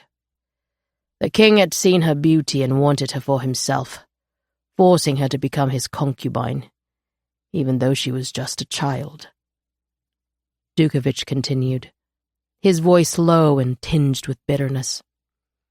When she became pregnant with me, the king was furious. He accused her of being unfaithful and had her thrown in the dungeons. She gave birth to me in a cell, and by some miracle we both survived. The king, not wanting a bastard son, sold us to a wealthy lord when I was just a babe. That lord was a member of the war council, and raised me for the first 10 years of my life as his own and protected my mother. That lord's son was Malik. Being close in age, we became fast friends, neither of us understanding that we were not ordinary children. Malik's father, Lord Henrik, was next in line to become high priest, which meant Malik would become his successor. Though Henrik treated me as his own son, he did not train me, did not ready me for the ways of court like he did Malik. But I watched, and learned everything I could through cracked doors and stolen glances at royal parchment. His chains rattled softly as he shifted again, a wheezing cough forcing itself from his lungs as the metallic scent of blood mingled with his feverish sweat. When I was 10 years old, a group of guards from the House of High showed up at the door of Lord Henrik's manor. They had been sent by my father to tear me from the only home I had known, from my mother, and bring me to the House of High. The Queen still had not produced a male heir, and I was his only chance of furthering his bloodline. So he legitimized me as his son and heir, and I was thrust into a world I knew nothing about, a world of politics, power struggles, and twisted mind games. The king and queen hated me. I was nothing more than a political bargaining piece in their scheme to hold on to power. They beat me, burned me, tortured me every time they got the chance. Every time I made a mistake, I was punished, adding another scar to my body as their reward. It was the monks that truly raised me. It was through them I learned what the Scythians really was, learned the true history of our realm, the atrocities, lies, and deceit that had been committed and used to build a kingdom on the backs of the innocent. Realization dawned on me then. He'd always said that he'd planned the betrayal of the Scythians for years, that his scheme was concocted as a child, and I never truly believed him. Maybe I never wanted to believe him. Didn't want to believe that underneath the cruelty he had shown me, that he might actually be a good man. Is that when your plan started? When you decided you would betray them? I asked. Yes, he answered softly. I wasn't next in line to become king, and that meant I would have the power to make a change, and I could not do nothing with that. I took what I had learned to Malik, and slowly we started planning. With me as king and him as high priest, we had an opportunity to change everything the realm had become. I learned to navigate the treacherous waters of the royal court, always watching my back and trusting no one. I had to be stronger, smarter, more ruthless and cunning than anyone else if I hoped to sit on that throne. And so I did whatever it took to claw my way to the top, never forgetting the lessons of hardship and resilience my mother had taught me. Over the years, I began to glamour myself, erase every ounce of her likeness from my skin.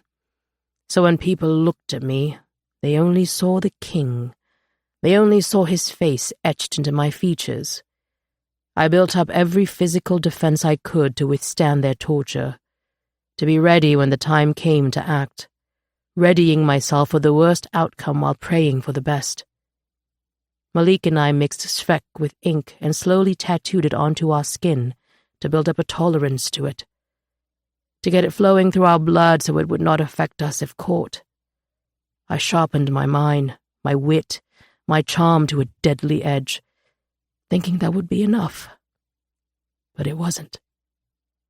Dukovich fell silent for a long moment, and though I couldn't see him, I could sense it like a whisper across my skin. The pain this story brought him. My hand fell to my side and slipped through the bars, finding his in the dark as the tips of them intertwine. When I was 25, I met a merchant that came into the Cillians to sell goods from Redelftum. Our courtship was innocent in the beginning. I would stop at her booth and buy things just so I could speak with her, get a moment with her. The months passed quickly, and by the time her merchant visa expired, we had fallen in love. Before she left to go back to Redelftum, Malik married us in a secret ceremony. This happened in the spring, and I did not see her again until the fall, when choice day came.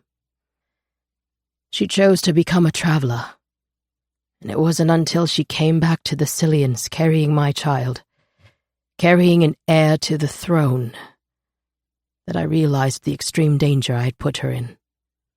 I built a home for her on the outskirts of Mornos, moving my mother there with her to help care for my child, helped to raise him while I played my role in the House of High.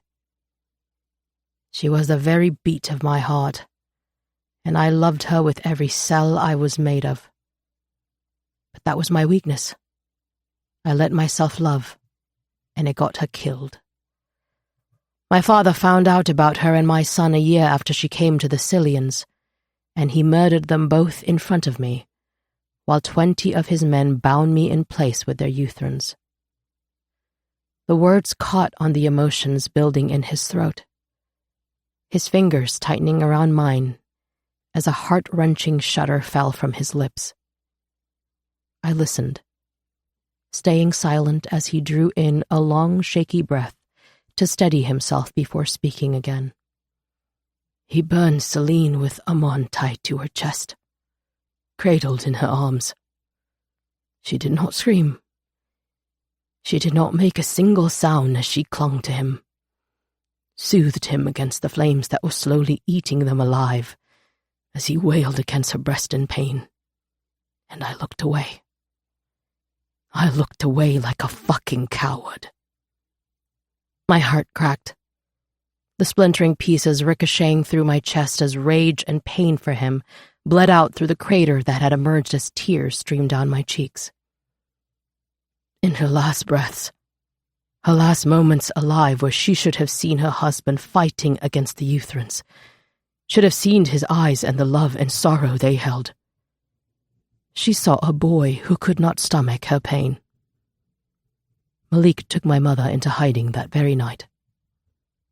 Years passed, and I grew into a man, hardened and jaded by the cruelties of royal life. When my father, the Queen, and Lord Henrik were killed at the start of the Great War, my birthright to the throne was called into question because I did not have pure royal blood. So instead, I fell into power as the High Priest, and with no pure living heirs to take up the mantle, The hierarchy was changed to put the high priest and priestesses in power. Dukovich paused, clearing the emotion from his throat as he leaned his head against the cold iron bars. His voice dropped to a haunting whisper as he spoke again. But I was naive. I thought I could change things, make life better for the common people of the realm. I did not realize the depths of corruption that ran through the nobility. The things they were willing to do to keep the masses oppressed and revel in their riches. I realized during the war, watching pure-blooded Mazog nobility burning travelers in the streets, that if I was going to change what the Cillians was, I would have to become the devil to do it. So I did. His fingers tightened around mine as his body shifted at my back, turning to face me. I twisted my body toward him, my muscles aching with the movement as my eyes caught his in the dark, our fingers still intertwined. The choices I made, the sacrifices, the betrayals, they all led me to the moment you were taken prisoner. I watched them drag you into the pit, kicking and screaming, swearing and fighting back like you were fearless. You looked me in the eye, the man that held your life in his hands and spit in my face. A thin chuckle slipped from between his cracked lips at the memory. He lifted his other hand to my skin, sliding up the column of my neck and resting it just beneath my jaw as his eyes hardened. I watched them make the very first cut into you. Watched them pack the wound with Svek. I knew the pain that caused, knew the agony of what they were doing to you firsthand. But still, you did not scream. You closed your eyes, clenched your teeth, and breathed through the torture. I saw Celine in you at that moment, saw her fighting spirit, and this time, I did not look away. My heart rose to my throat as he said the words, the pace frenzied and wild. I have made so many mistakes, love, done things that haunt even me. The worst of them, looking away when the woman I loved needed me to be strong. I will not make that mistake again. I will never look away from you, Atalia. For a long moment we simply stared at each other, his soul laid bare in the silence between us, the intensity in his eyes stealing the breath from my lungs. I swallowed hard, my lips parting to speak, but no words came out.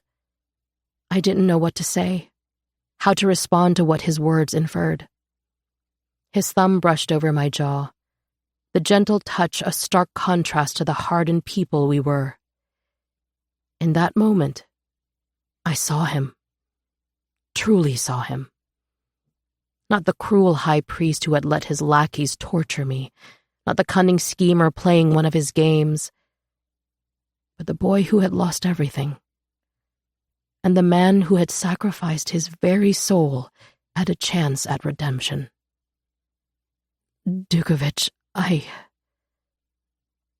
My voice trailed off, the words sticking in my throat. A sad smile tugged at the corners of his lips. It is all right, love. You do not need to say anything. But I wanted to say something, needed to say something. After everything he had just shared, the least I could do was show him some semblance of empathy, offer some shred of honesty. I did care. My heart ached for the wounds he had sustained in his life, the horrors and tragedy that built him.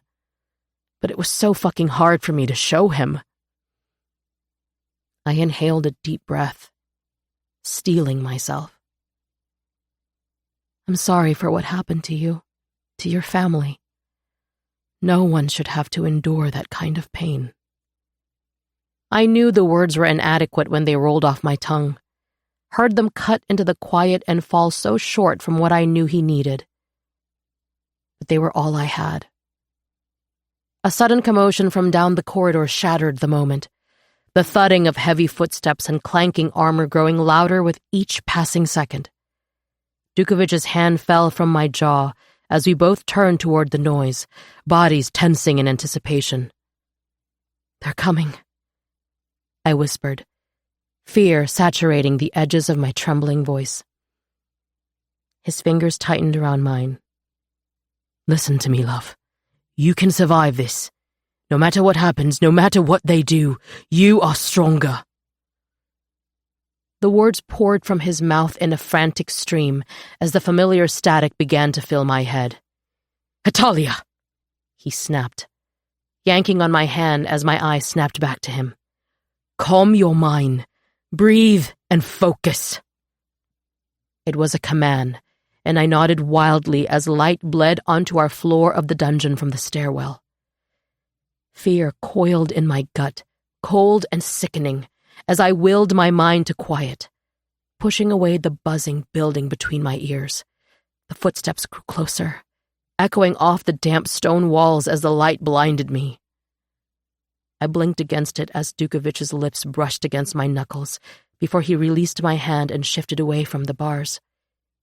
I followed his lead, pushing myself to my feet on shaky legs just as our cell door swung open with an ominous groan. Magic flickered back to life under my skin.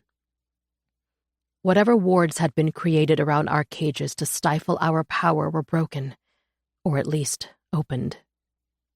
I gathered every grain of magic violently trying to spark back to full power inside my blood and pushed it toward my mind. I needed to stay calm. Focus. 2 guards stepped inside Dukovich's cell, their faces hidden beneath dark helms.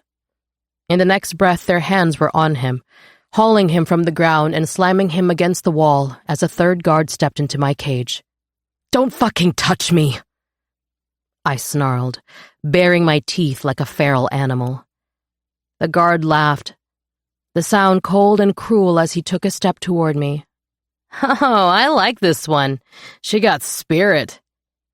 "Stay fucking calm. Lay a finger on her and you'll learn what happens to hands that touch her without permission." The words were a snarl ripping from Dukovich's throat as he strained against the guards holding him back. "Big words from a man in chains." The guard taunted as he took another step toward me. His lips curled into a vile smirk as his gauntleted hand wrapped around my bicep. A growl rumbled from Dukovich's chest as I took a deep breath. "I'm okay," I said softly, my gaze locking with his. "I'll be okay." My emotions stilled, calm washing over me as my head fell quiet and my mind sharpened to a daggered point. The guard dragged me from the cell, my bare feet scraping against the rough stone floor. But I didn't struggle. I needed to conserve my strength, bide my time until an opportunity presented itself. I kept my eyes fixed straight ahead, refusing to look back at Dukovich as they dragged him behind me. I couldn't risk the outburst I knew would come, seeing his broken body being pushed around. His labored breathing filled the winding corridor, the dank air growing warmer as we stepped into the stairwell and made our way to the surface. The thrum of magic pulsing through my veins intensified the further we strode away from the cells, each step allowing tendrils of energy to seep back into my bones and tingle beneath my skin, raw and electric, begging to be unleashed. The perpetual night the dungeons reveled in gave way to blinding light as we emerged from its depths, the sudden brightness stabbing at my eyes. My eyes blinked rapidly, trying to adjust as the guards shoved me forward. As my vision cleared, I took in our surroundings. A grand stone hall with soaring ceilings and tapestried walls. The crowd of nobles, the House of High's court, lurked around the edges of the room as if they were watching a performance. My eyes fell to the center of the room, and I swallowed back the shriek clawing on my lungs, choking on it as my stomach bottomed out. Landers knelt in the middle of the circular room, legs and arms bound behind him. His head slumped forward from the weight of the chains draped around his bare shoulders, and on his head, his onyx hair, sat an iron crown. My eyes scanned him frantically, taking in the sickly hues of his bruised and beaten skin. Slowly he raised his head as the guards pushed us toward him. A snarl scratched at the back of my throat as they kicked the back of my knees and sent them slamming to the ground. Pain flared through my legs at the contact, cold marble biting into my skin through tattered clothing. Dukovich groaned beside me as they shoved him down. Lander's eyes locked onto mine, fury licking at his irises, a fire of wrath burning hotter than I had ever seen. His gaze flickered to the corner, then back to me. He did it again, and this time I followed his line of sight. My heart convulsed against its cage. They had Silo. She sat in the corner of the room in wolf form, her tail thumping loudly against the marble floor as she eyed me. A woman's hands groped Silo's fur, her other wrapped tightly around a leash that led to a collar around her neck.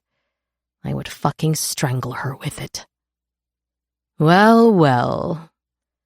A silky voice purred from the obsidian throne atop the dais. My eyes snapped toward it. The fallen high priest and his little bird finally out of their cages. The figure leaned forward, casting his gaze down on us.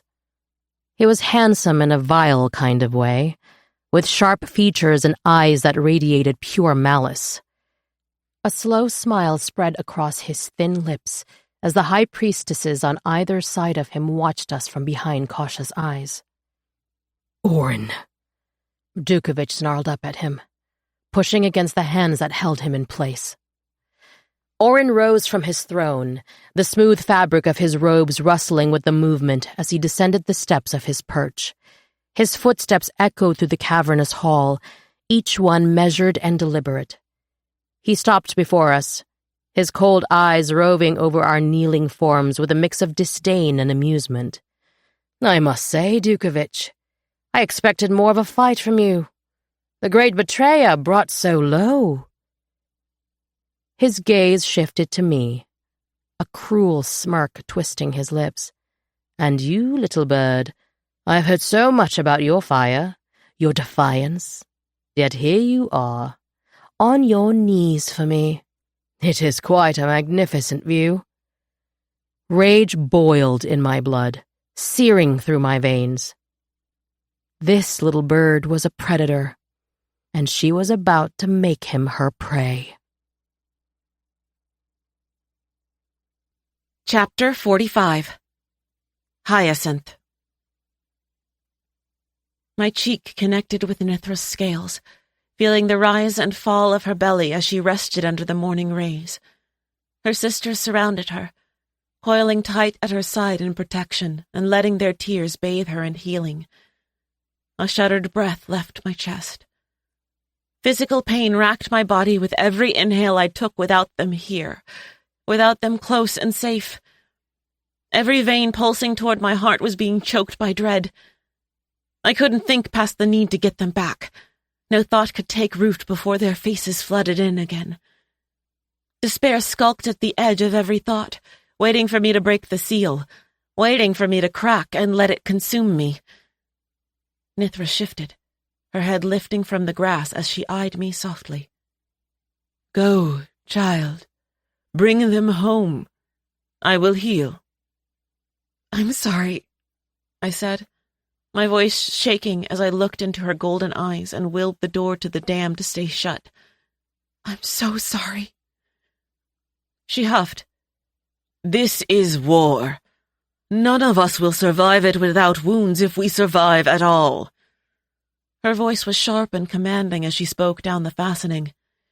You have a duty to your realm, and as long as you are breathing, as long as you are living, there is still hope.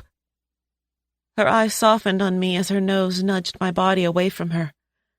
Go, child, she said again. It's time the realms learned who they bow to. My eyes glanced to where Andrews waited for me at the edge of the field as I pushed from the ground, letting her words settle into my skin and seep into my bones. I could feel it as I took those first few steps away from her. Feel it as I looked over my shoulder to see 5 dragons staring back at me. The sorrow that was heating, boiling into something else entirely. She was right. It was time for them to learn who I was and what I would become when pushed.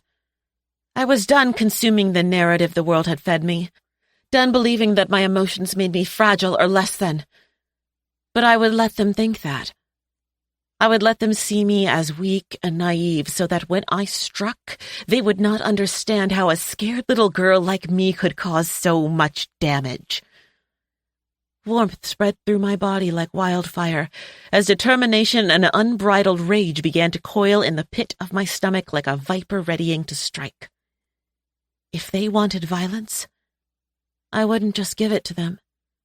I would become it. My limbs slipped into the tether as it pulled at me, dragging me toward the fallen ones. War had started, and it was time for them to hold up their end of the deal. Light seeped back into my vision as my boots connected with the grass at the edge of the clearing where their lodgings stood. I strode forward, my steps deliberate, every one of them filled with purpose as I anchored my eyes on Royan's home. Andrews kept a steady pace at my side, watching me closely out of the corner of his eye. "What?" I asked, the question landing with a sharpness I didn't intend. He smiled softly, gently inclining his head in my direction as we stopped a few feet from Royan's door. "Your shadows. I have never seen you let them free like this." My eyes fell to my hands, momentarily widening as I saw the black tendrils seeping from my skin. I hadn't noticed they were loose, but I didn't pull them back. Instead, I let them breathe in the open air as I pulled my gaze back to Andrews. "I guess they are trying to make a point," I said, a smile curling at the corners of my lips. "Let's see if it works." I pulled in a deep breath, then pushed the door open, not bothering to knock. It swung open, hitting the wall with a resounding thud as we stepped inside. Royan stood near the hearth, his back to me as he gazed into the flames. The others were already here, gathered around him in the small sitting room as their sight turned to me. "I was wondering when you would come," Royan said, his voice low and steady. He turned to face us, his eyes raking over the shadows filling the air around me. A flicker of something crossed his features before he schooled them back into a veil of indifference. I took another step forward, my mouth opening to speak, then halted. Anger collided with panic, both flaring between my ribs and up my throat as Andrews took a sharp step in front of me. "Did you really think you could reject me that easily, dearie?" Kane's voice rang throughout the packed house as he slid from behind Royan's large frame, a mocking grin slathered onto his lips. A snarl ripped from Andrews's throat. "Another step, and it will be the last you ever take." Andrews. Still the loyal dog, I see. I believe the last time I saw you, you were also spewing hollow threats." Kane chuckled, but didn't move as his eyes refocused on me. "I have no interest or need for the mating bond, and if I am being honest, I was as displeased about it as you." "Then why are you here?" I snapped, moving to Andrews' side, shadows curling around me like a second skin. "I come bearing gifts from Amord." Each word fell off his tongue like a laden threat, pulling my heart into the pit of my stomach. His fingers flicked into the air and a box materialized at my feet. "Call it a welcome gift from the High Priest." I forced my features into an impassive mask as my eyes flickered down at it. Dread pumped through my arteries, eating away at each vessel as the box stared back at me, taunting me. My gut twisted, knotting around my spine as I swallowed back the itch of bile starting to rise. "What is it?" I croaked, my voice giving me away. Kane's head inclined, his smile widening as he clicked his tongue. "Well, that would ruin all the fun." A growl tore from Andrews's chest, and my shadows reacted, cutting through the air and wrapping around Kane's throat like a noose, as the others molded themselves to the walls. From the corner of my eye, I could see Siggy's widen as she stared into black tendrils that seemed to glare back. "I asked you a question." The words came out on the edge of a snarl so threatening even Andrew seemed to recoil. "What is in the box?" Kane gasped. "Warning!" I loosened his bindings just enough to give him the air needed to answer, and he swallowed it down in one greedy gulp. "Malik, he betrayed us," Kane panted as I nodded my head toward it, my eyes flickering to Andrews in silent command. My heart took off running as Andrews squatted beside me and slid his hands over the box, inspecting it. I swallowed back the adrenaline as Andrews's fingers curled around the lip of the lid and pulled it open.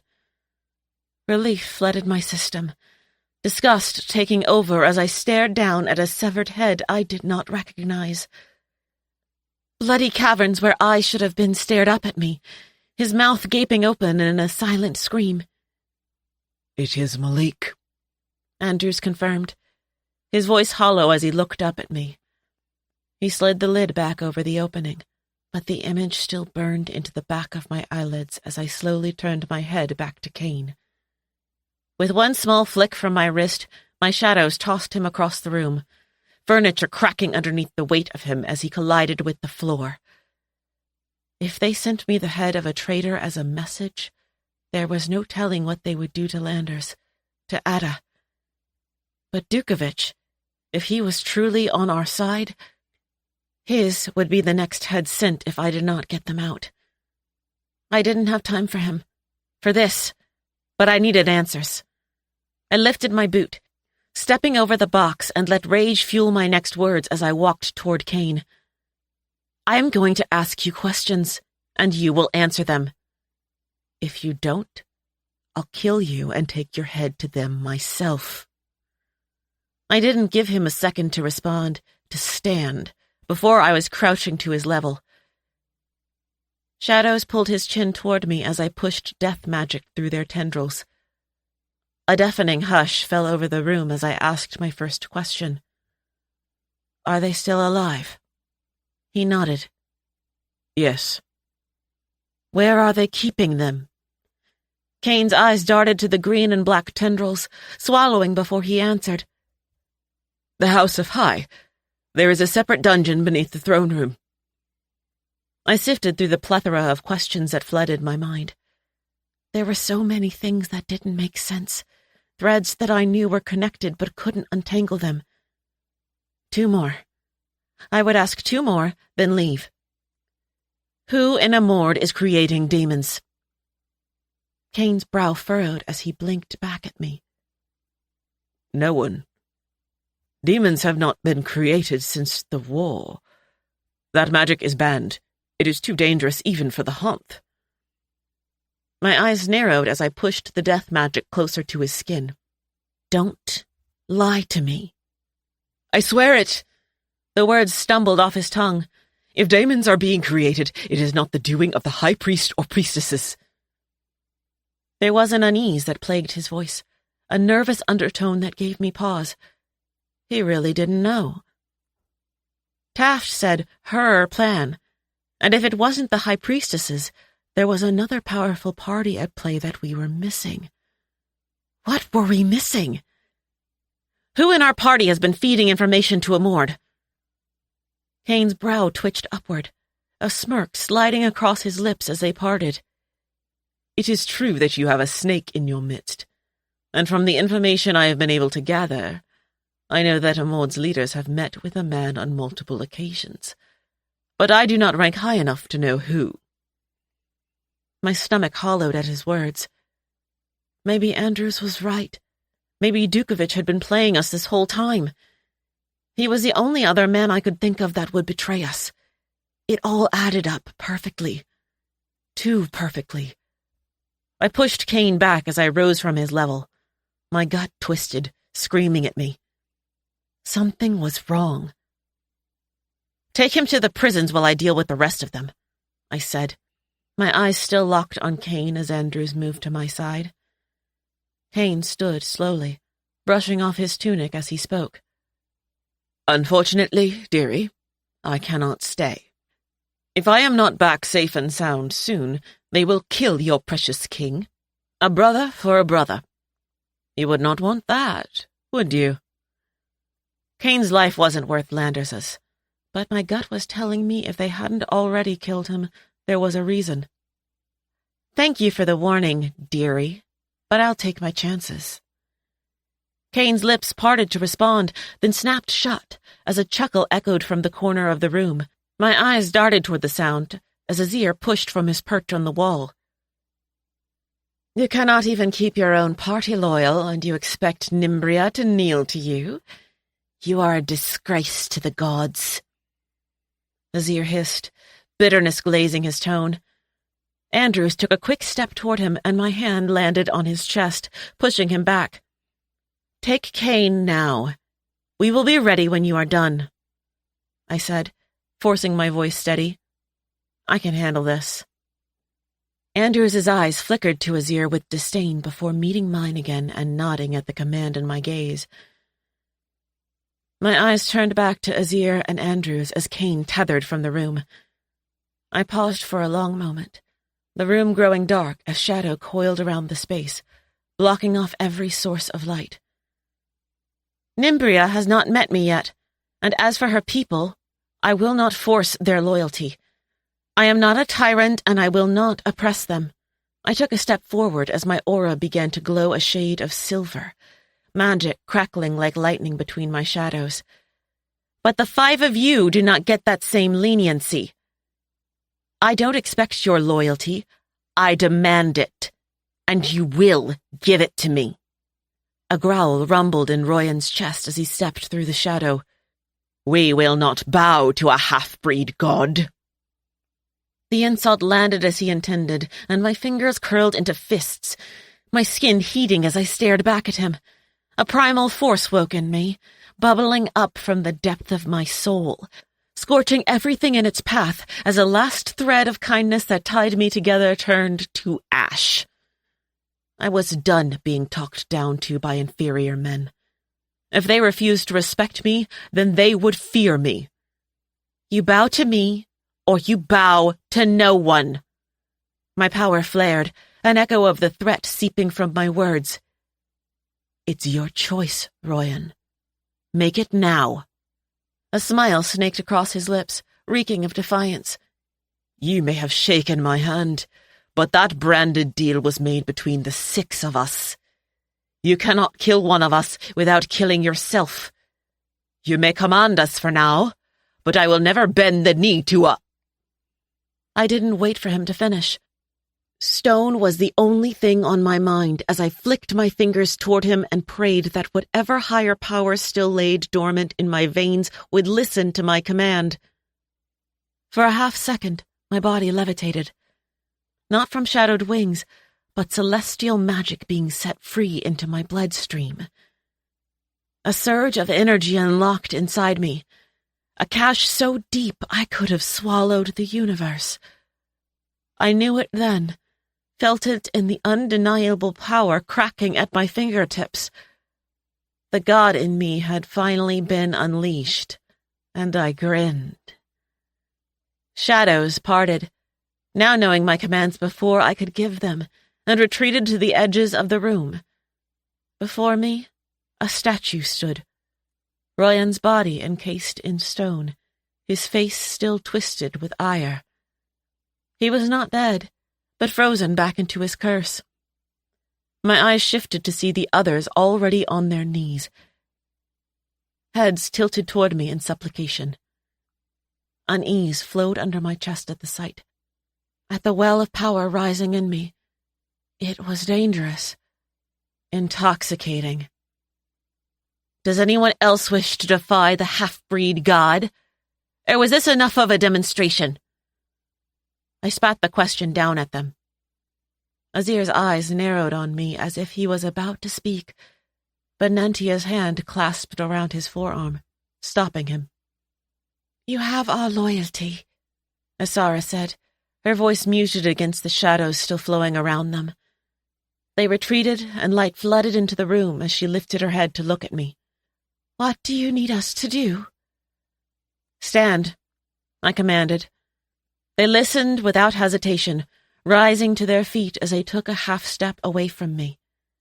"We are going to Amord, and I am taking back our people. You will help me get them out. Then you will burn Sethros, the house of High, until it is nothing more than dust upon the sand of Amord and a scar on Nimbria's earth. The war starts now." My eyes flickered over each of them as they nodded, clasping their arms at their backs, but stayed silent. I turned toward the door, and it opened as my eyes connected with its surface, letting in the morning air, shadows pouring out of the opening as I stalked toward it. I paused at the threshold, glancing at them over my shoulder. I am a kind person, and I feel emotions at the depths that scare even me. But do not mistake that as a weakness. My kindness grew from pain. But if I must turn that kindness into wrath, I will not hesitate. I will still kill you with tears in my eyes, even if my life goes with it. Do not betray me, because I do not fear dying for this cause. The words were gentle as they left my mouth, but the softness in them did not betray their meaning. Asara and Nantia exchanged a quick glance before nodding in understanding, the corners of their lips tilting up almost as if they were impressed. "Call your dragons and meet me at the passage. I will be waiting for you." I stood at the entrance of the realm passage, my grip tightening on the daggers fastened to my chest and feeling the weight of their familiar comfort. In the distance, I could hear the peaceful murmur of waterfalls cascading down the cliff's edge. Soon it would be drowned out by the screams of fallen warriors. The once clear waters would be stained crimson with their blood.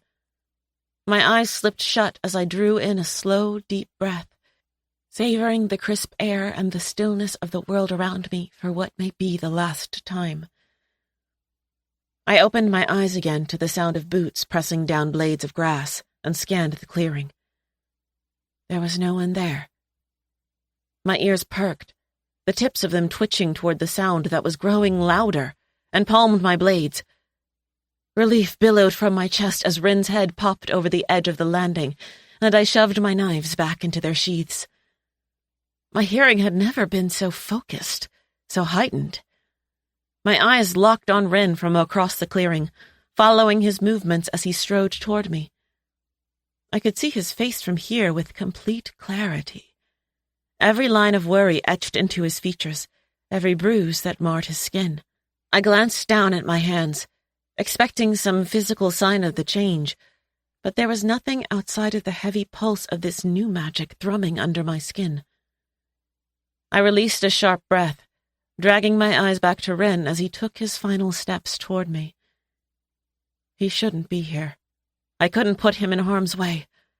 Not again. My lips parted and he threw up his hand. "I'm going with you, so there is no point in trying to convince me otherwise," he bit out as my lips pressed back together in a hard line. "Priya's coming too. She should be here any minute with Azrai and Yen." "Ren!" "No, Sin. We are all going. It's our family too, and you can't expect us not to do whatever it takes to get them back just because you are scared for our lives.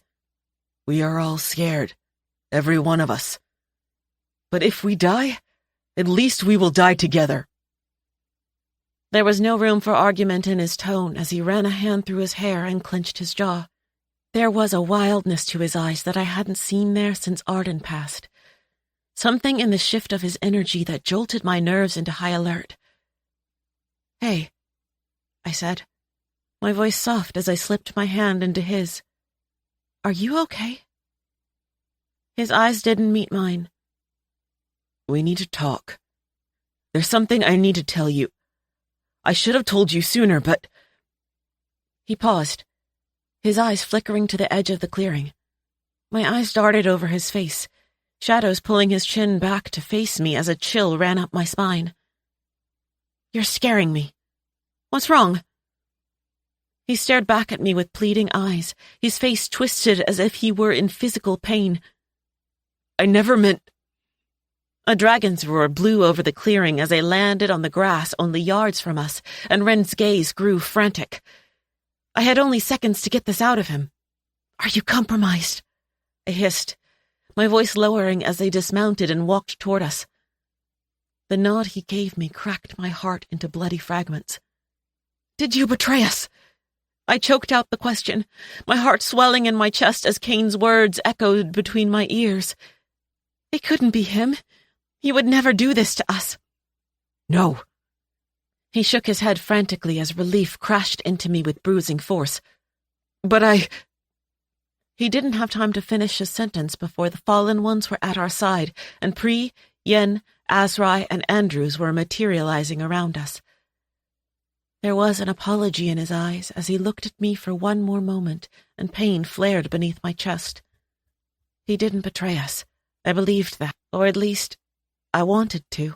But for the first time in my life, since seeing him after passing through the academy gates, I didn't trust him.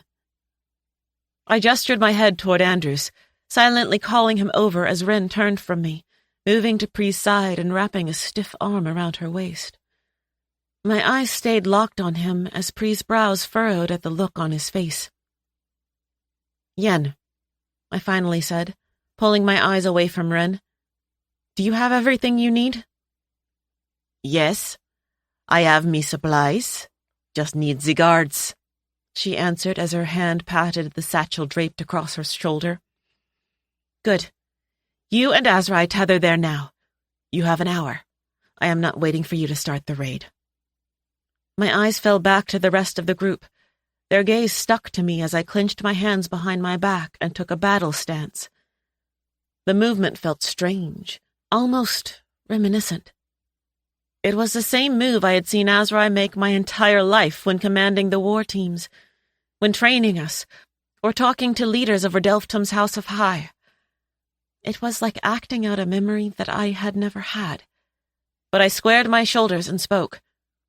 We are not sneaking in. We are not hiding or trying to do this in secret.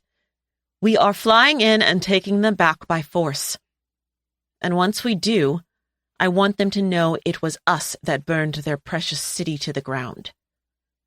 Heads nodded in my direction before splitting off toward the 4 dragons in the center of the field.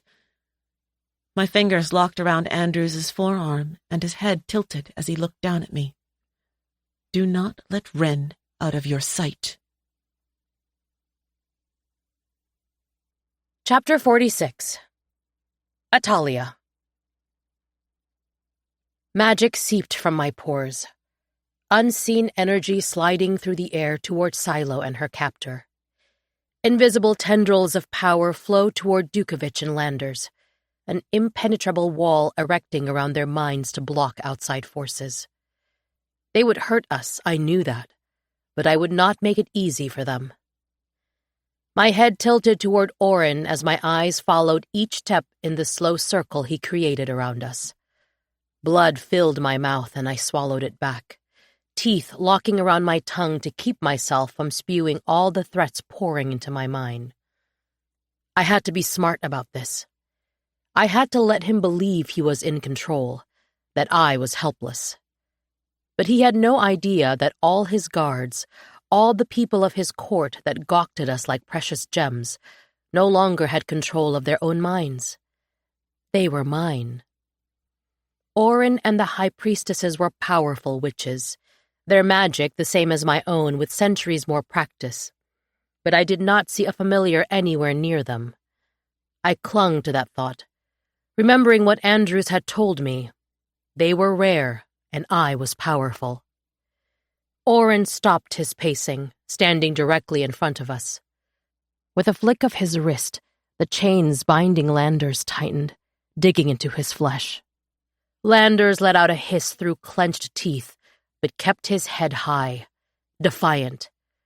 A sneer curled his lips, despite the pain etched into his features, as Orin chuckled, the sound void of any true amusement. I must admit, I am impressed by your resilience, Orin said, his voice dripping with false admiration as he looked down at Landers. "Most minds would have broken by now, spilled every secret they had. But not you. No, you cling to your loyalty like a badge of honor." Landers did not give him the satisfaction of a response, only held his gaze as blood trickled from his nose over his cracked lips. Oren's eyes narrowed, a flicker of annoyance passing over his features at the failed attempt to rile him. That look, however fleeting, told me everything I needed to know. He liked the game, the taunting in all of this. I was good at playing games, and we needed to keep him stalled, keep him talking. Oren turned his attention back to me, a sinister glint in his eyes. "But you, little bird, I have a feeling you will sing for me, one way or another." His hand shot out, fingers wrapping around my throat as he yanked me to my feet. Snarls tore from Landers and Dukovich, the sound flanking me as a gasp choked out of my lungs. The chains at my wrists rattled, ringing out into the room as my hands instinctively flew up to claw at his grasp. My nails dug into his skin like claws, breaking skin and drawing blood. He leaned in close, his breath pungent and hot against the shell of my ear. "I will break your little mind, your spirit, until there is nothing left of you but a shell. And when I am done, when you have given me everything I want, I will let my men take turns with you until you beg for death." He released my throat with a jerk as red exploded into my vision. Saliva saturated my mouth, mixing with the blood trickling from my raw tongue, and I launched it at his face. Oren hissed as my spit connected with his skin, and in a blur of movement his hand shot out, the back of it colliding with my cheek. My head snapped to the side, the sound of flesh hitting flesh echoing through the hall as the skin across my bottom lip split open. Slowly, my head turned back toward him, a smile sliding across my lips and stretching the fresh cut wider.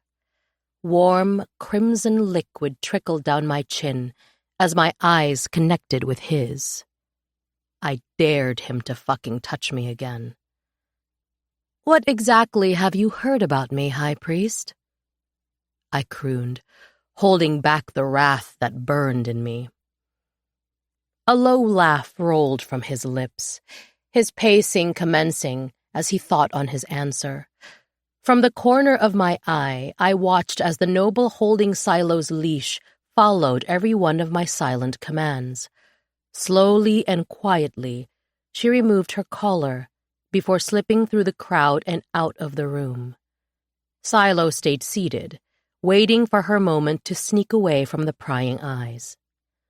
"You are a purebred witch, and one of the most talented skin stealers we have seen in centuries, which makes it so unfortunate that you chose to spy for the wrong side. Not many hands have been able to perfect their shifting like you have. Your skills would be rewarded with us." He lifted a brow in my direction as his words hung in the air. It was an offer, and he actually thought it could tempt me. But he'd taken my bait, and now I knew he didn't know I had a familiar. Or at least he wasn't revealing that information. But I'd have to risk it. A laugh bubbled up from my chest, the sound harsh and mocking in the vaulted hall. "You think I would ever join you? After what you've done?" I shook my head, disbelief etched into my features. "I may be a lot of things, but I am no traitor." Disdain filled his gaze. He stepped closer, his hand reaching up to my hair and letting his finger slip through the strands as his eyes raked over my face. "Soon enough you will learn your place." I know exactly where my place is, and it's not bowing to you or anyone else in this fucking room. "Enough of this!" One of the high priestesses snapped impatiently, and my eyes darted toward the sound of her voice. "Let us get on with it. We have wasted enough time already." Orin's gaze flickered to the high priestesses flanking his throne. "What do you think, ladies? Shall we show our guests the hospitality of the House of High?" The women's lips curved into matching cruel smiles. "Oh, I think a demonstration is in order," one of them purred, her voice like poisoned honey, "to remind them of their place." Orin nodded, a wicked gleam in his eye. He turned back to Landers, still kneeling proudly despite the chains anchoring him to the ground. "What do you want?" Dukovich hissed, and Orin's focus snapped to him. "I want to know where your little god is. I want you to end this war before it has begun, and hand her and Loch Dragoon over. But your king here has already assured me that will never happen. Has promised me none of you will give me what I want." A dramatic sigh left Orin's lips before he spoke again. "So now you are nothing more than bait. I hear your god has a bad habit of rushing in to save this one." He pointed a bony finger toward me. "We do not need any of you alive to lure her here. Just the thought of you in our hands will do the trick. I've been assured as much." My teeth clenched at his words. There was no one outside of our circle that knew Sin well enough to make such assurances. Someone close, was betraying us. My stomach nodded at the thought, bile rising, but I swallowed it back. "I can fucking promise you," I started, my words daggers as they spilled from my mouth. "She will be angry if you kill me, but if you kill him, Hyacinth is a god, Orin." Landers cut me off, his eyes flashing to mine. "If you kill Atalia, if you harm a single hair on her head, even death will not bring you peace." Landers looked to me again, and it clicked. They didn't know. They didn't know about the ceremony. With a casual flick of his wrist, Orin sent a blast of magic slamming into Landers' mind, and my body shuddered from the impact of his power colliding with my shields. It worked. It fucking worked. I pushed back the smile that crept onto my lips and breathed against the second round of magic Orin shot at Landers.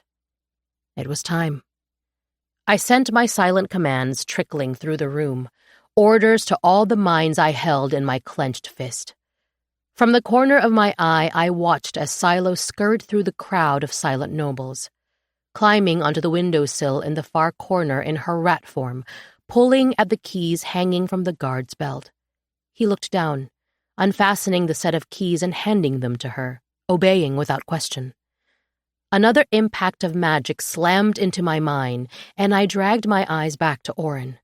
The force rattled through my bones, but still, my magic did not yield. Confusion flickered across Orin's face for a split second before he composed himself. He tried again, putting more power behind the attack, and I forced myself not to groan against the pain it sent thrumming through my head. A faint shimmer glimmered in my peripheral, just as Silo's body disappeared into thin air. Slowly, I dragged my eyes to Dukovich, and he dipped his chin just enough to confirm what he had done.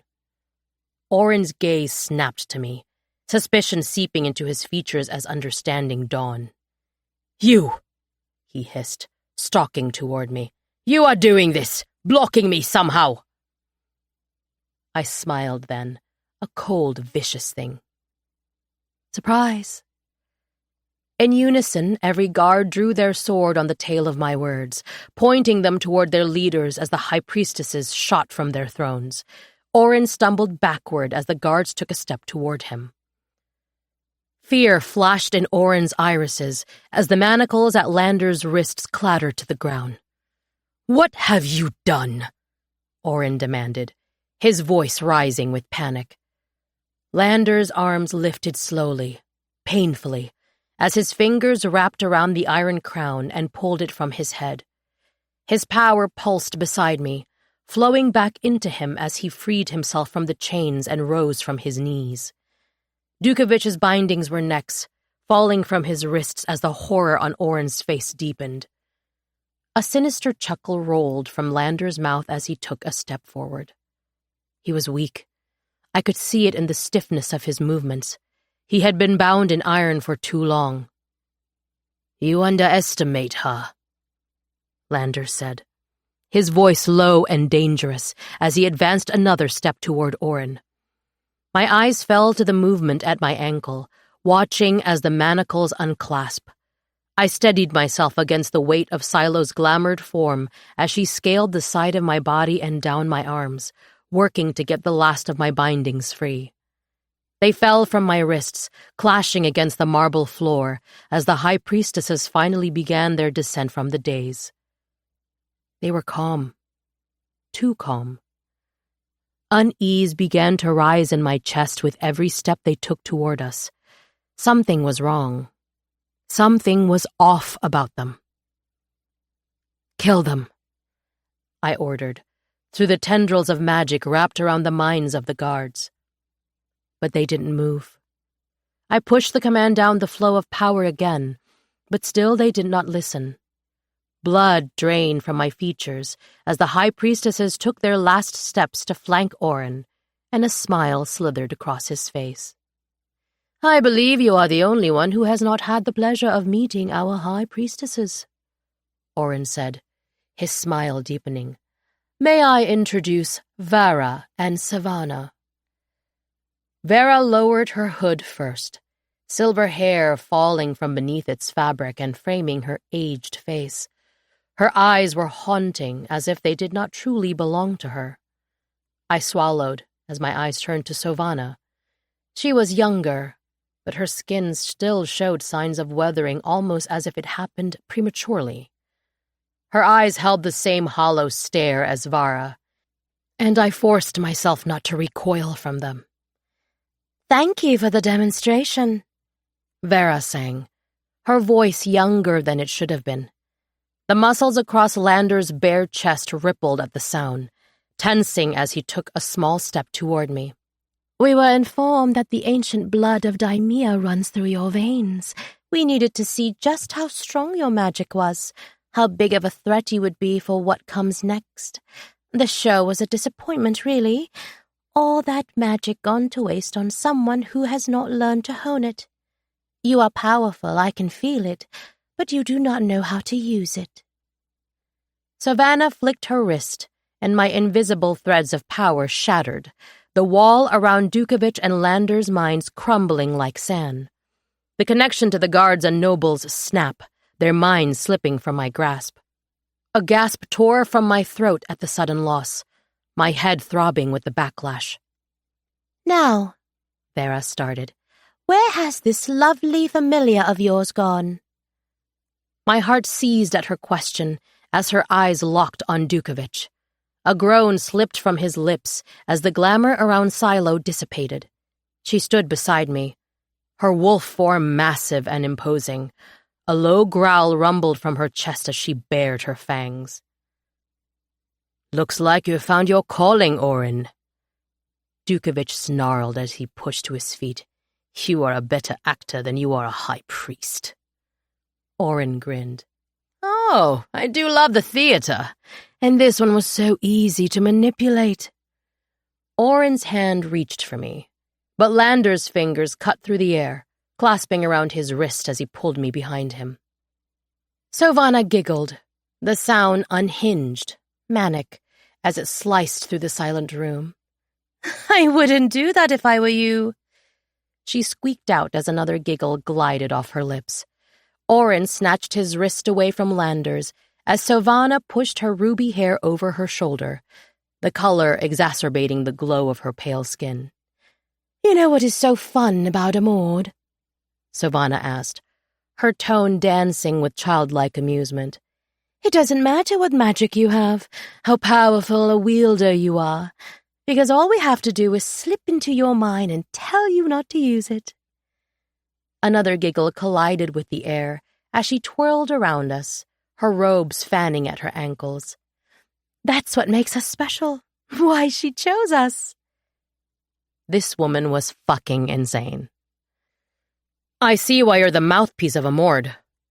I snapped, my eyes landing on Orin. "Well, that wasn't a very kind thing to say," Sylvana whined, her lips pursing into a pout as her arms slid across her chest. "For every mean thing you say to me, I do something mean back." A scream split the air on the tail of her words, and my heart fell into the pit of my stomach at the sound. Dukovich's hand shot towards his head, his fingers tangling and tearing into his hair as he collapsed to the ground, writhing against the marble in agony. My knees buckled under me, my vision blurring as static built between my ears with every cry that fled his lungs. No, I wouldn't let them hurt him. I couldn't let them hurt him. The cold marble bit into my knees as they crashed against it, my lungs closing, suffocating me as the image of Arden's mangled body flashed behind my eyes. This felt too familiar. I couldn't lose him. I couldn't lose another person. He didn't get to die. He didn't get to fucking die on me. Not now. Not ever. My fingers dug into Dukovich's tunic as I dragged him toward me, tears building up in the back of my eyes as a growl tore from my lungs. Landers took a step toward us, and Sylvana's gaze shot to his. "Stop," she demanded, her voice squeaking. "She needs to learn her manners, learn how to respect authority." Landers' face twisted in pain as she stared at him, and I could feel her magic slipping into my mind, trying to break past my barriers, but I pushed back with everything I had. She would not fucking control me. "I will fucking kill you!" I screamed up at her as I pushed another surge of power against the tendrils she was trying to sink into my skull. She staggered backward at the force and her eyes widened. "There it is," Orin said, satisfaction dripping from every word as his lips curled into a vile grin. "Our little bird sings for a traitor." Silo slipped from her wolf form at the sound of his voice, scurrying underneath my legs and pressing herself tight against my body. I felt her shift again, from mouse to snake as she slithered under my tunic. Her scaly body slid up my abdomen and wrapped around my arm, coiling so tight I could feel the flow of blood slow. "Who are you working for?" Landers panted out through clenched teeth, his body shaking against Sylvana's power, resisting it. Vera stepped forward, her eyes studying Landers, intrigue slipping into her gaze at the strength he had against their power. "She is not ready for you to learn who she is. Not yet. Our queen is not one for the spotlight. But soon, very soon, she will have everything she needs to make herself known. And when she does, all of Nimbria will know her name." I felt it then. My magic flaring, burning underneath my skin where Silo's body connected with mine. Andrew's voice, the ghost of it, whispered against my ear again as Dukovich let out another scream. "They are known to be an extension of the witch they are bound to." My eyes slid shut, and clinging to Dukovich's tortured body, I let go. Every resistance, every wall that had been building crumbled. For a second, there was silence in my mind. Pure, calm silence, as if I was floating into the ether, my body free of every weight and pain that had plagued it from the moment I was brought into this world. Then came the fire, but it was not the burn of a flame. It was the scorch of a million stars, the power of unending galaxies pouring their silver flame into my bloodstream. I could hear it all. Every whisper and muted voice from conversations that had yet to be spoken. See every detail of coming scenarios playing out behind my eyelids with blinding clarity. The thrum of magic collecting in the center of my forehead. The tap of Yen's finger against my skin. My mind's eye, the eye into the universe my magic held, broke open. It was easy now, pushing Sylvana from Dukovich's mind, soothing the pain her magic left in its wake. He stilled in my arms as my eyes slowly peeled open. With each second that passed, as I rose to my feet, her magic slipped from Landers's mind, the claws she had dug in slowly dissipating. A gasp left Sylvana's lips as all three of their eyes snapped to me. How are you doing this? Vara hissed, taking a half-step back as sincere shock fractured her features. Landers's spine straightened, black ink rippling over his olive skin as if the patterns had come alive. His muscles flexed underneath them, magic now flaring at his fingertips. He was finally free. Free of their power, gaining back his strength from the poison iron. Those chains were the only thing protecting them from the wrath coiling around his tendons, crackling and pleading to be unleashed. Through gritted teeth, Dukovich stood. He did not flinch against the pain of his broken body as he rose to his full height, his own magic now radiating off his skin. My heart stuttered as I looked at him. The rage in his gaze matched my own, and unbridled fury seeped onto me. He would die protecting me, and I knew then I would do the same for him. Dukovich took another step forward, his body blocking me from view of the others as he slowly opened his palms. Crimson magic snaked from the center of his hands as a shimmer began to slide across my skin. He was shielding me. Finally, Landers answered Vera's question, his voice cutting into the tension with lethal precision. I told you, you underestimated her. Dark clouds rolled over the sky on the tail of his words, suffocating the sun from pouring its light into the room as thunder clapped in the distance. Candlelight flickered against the stone walls, the fire no match for the storm that was coming. Landers spoke again, taking a step toward Orin as raw fear bled into his irises. Tell me, Orin, have you met my wife? Screams began to echo from somewhere in the House of High, a chorus of death inching toward us. Orin's gaze flashed to the exits of the throne room as Sylvana and Vera slowly retreated, their eyes searching for the cause of the noise. No, I did not know you had taken a queen, Orin stuttered, as another scream sounded right outside the corridor.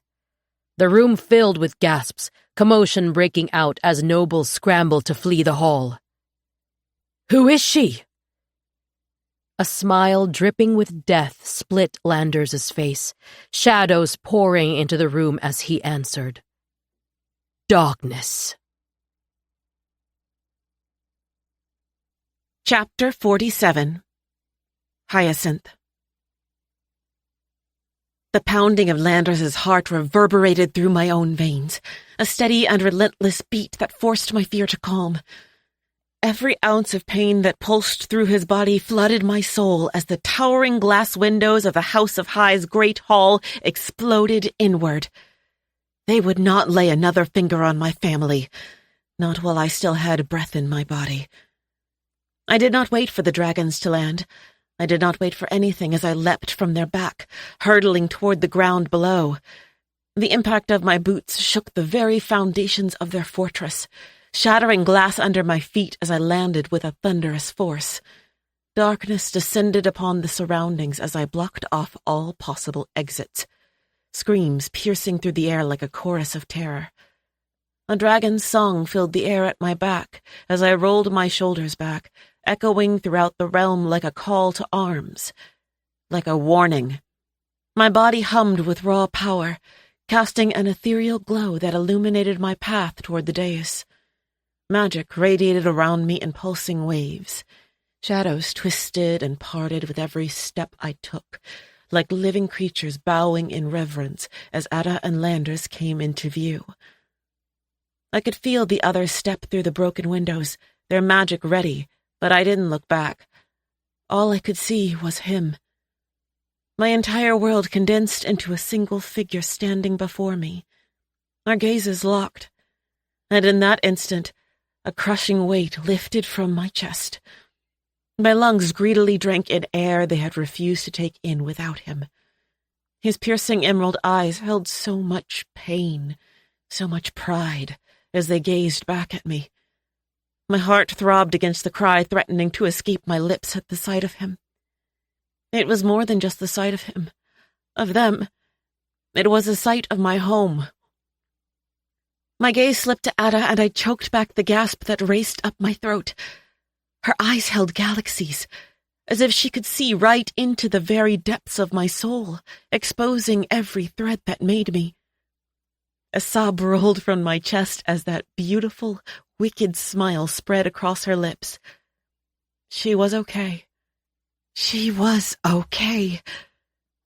Take another step closer and he dies, a shrill voice said, and my eyes turned to the sound.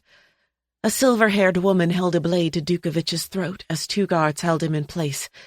Blood trickled from where the blade cut into his skin. I didn't have to move, didn't have to speak, only think, and the blade was sent flying across the room. From the corner of my eye, I could see a grin spread across Landers's lips, feel his pride flaring underneath my breasts. What little color stained the woman's cheeks faded as I took another step closer. She shoved Dukovich forward, and Ada caught him by the arm, steadying him as she turned to run. Shadows shot toward her, catching her on the ankles, just like she had done to Ada, and pulled her feet out from under her. "Leaving so soon?" I asked, the venom in my voice a surprise to my own ears. "We haven't properly met yet." I dragged her body back toward me as Landers made his way to my side. He slipped his hand into mine, pulling it to his lips and pressing a kiss against its surface as his verdant gaze locked onto mine with a ferocity that ignited a storm under my skin. "Orin?" Landers said, his gaze still fixed on mine as a smirk danced at the corners of his lips. "Meet my wife." The woman in front of me stilled at the revelation, her eyes widening for a split second before wildly thrashing against my shadows. They tightened around her, pulling her body upright and forcing her to stand before me. Andrews and Azir dragged the high priest into the light, and panic flared over his face as his eyes locked on mine. "Where is the other high priestess?" I asked, taking a step toward the two bound leaders. I can hear her whimpering, cowering around here somewhere. Isara slipped from the shadows as the question fell from my mouth. The high priestess didn't thrash against her, didn't try to escape, only smiled up at me with a genuine, sickening smile. "What's your name?" I asked as she blinked up at me. "I'm Savannah, and that's Farah. Obviously you already know Orion." "Kill them," Ada snarled, cutting Savannah off. Savannah giggled as she looked from Ada to me. "You can't kill us. We're protected." My eyes narrowed. "By who?" "Our queen, the only queen. We answer only to her, and she protects us, gives us the power to do her bidding. You answer to her too." Her smile deepened as she looked up at me, her eyes frenzied and blazing with unsettling, uncontrolled energy. "Which means you answer to us as her representatives." "Do you know who I am?" I asked, my head tilting toward her. She nodded enthusiastically. "You're the half-breed." "The half-breed," I whispered, almost to myself, as Isara and Azir's backs went rigid. "No, that is not who I am." I took a step closer to her, shadows lifting her chin up to my gaze as magic pulsed through the air. "My name is Hyacinth Takaris, mother of the people, daughter of Azrai, the mother of bloodshed and the blood of Elianka, granddaughter of the Alpha and Omega. I do not answer to you, to anyone other than my people. The hall fell silent, like Nimbria was holding her breath as my words seeped into the very marrow of the realm. I understand now. Awe threaded through Sylvana's voice as she looked up at me.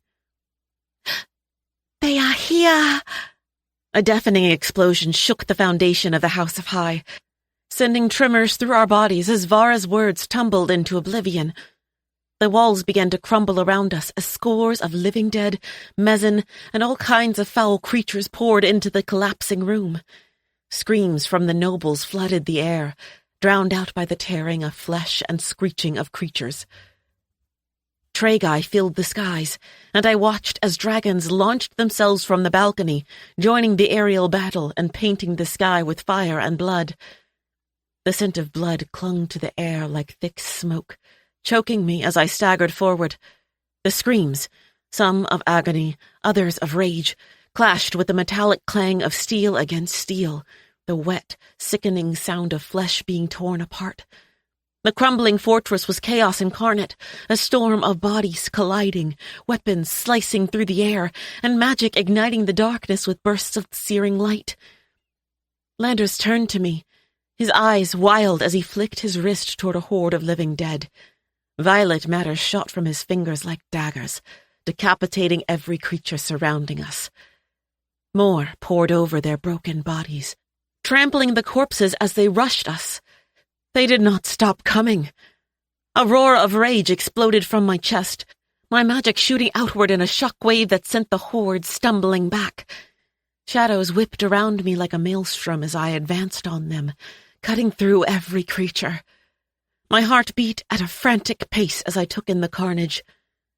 They knew. They knew our plan again. My head whipped around the House of High's skeletal frame, wind and light pouring in through the jagged openings, exposing the open air. Where was Wren? I spotted him, fighting beside Andrews, fighting with us. He couldn't have done this. He wouldn't. Sylvana's laughter cut through the chaos, and my gaze caught on her figure dancing through the army of creatures. She looked at me, her eyes wide with exhilaration. She reveled in the destruction, her manic cackles rising above the din of battle. My power reached for her, stopping only inches from her skin. I willed it to push through whatever shield she had erected around her body, but it would not break through. "You see?" she shouted, grinning at me. "Our queen protects us!" A shriek pierced through the air, and my stomach bottomed out. I knew who that sound belonged to. Ada. My head snapped in her direction as I unleashed another devastating wave of power. The creatures blocking my path to her instantly incinerated, their ashes scattering in the wind. I couldn't breathe, couldn't think, as another of her screams vibrated through the air. My boots slid against the blood-slicked ground, nearly losing my footing as I raced toward her. She came into view just as Dukovich bolted in front of her, blocking the strike of a mezen's razor-sharp claws. Daggered talons sunk into Dukovich's chest, tearing through flesh before my magic could stop it. A wail poured from Ada's lungs as his body collapsed into her arms. Blood poured from the open gashes, spurting from his lips as he coughed against the pain. "Help him!" she cried up at me, tears cutting through the crimson dripping down her face. My vision blurred at the sight, bile shooting up my throat as the memory crashed back into me with solid force. I had been here before, holding Arden in my arms as he choked on his own blood. "Sin! Please!" Her scream cut through the memory as another swell of living dead poured into the ruins. I ran the final distance toward her as tears began to stream from my own eyes. My legs collapsed under me as I fell to her side and took in the severity of his wounds. A sob tore from her lungs. "Please, please, don't let him die! Please!" I didn't know how to help her, how to help him, but I had to try. My hands fell to his chest, slipping over the raw flesh and flowing blood as I swallowed back the pain of the memory that haunted my vision. My hands began to glow, sapphire magic pulsing under my palms as my tears fell onto his unconscious body. All I could do was pray, demand, beg the gods not to take another person away from her. Fresh skin began to slither from his chest, growing over the cuts as Dukovich's eyes shot open. He gasped for air, panting as I forced myself to focus. My body trembled as I pushed whatever magic I held into Dukovich and looked out over the corpses piling up across the marble floor. Pri was in the center of the room, her twin golden spears flashing as she spun through enemies with terrifying precision. Blood painted her arms, her hair, her face.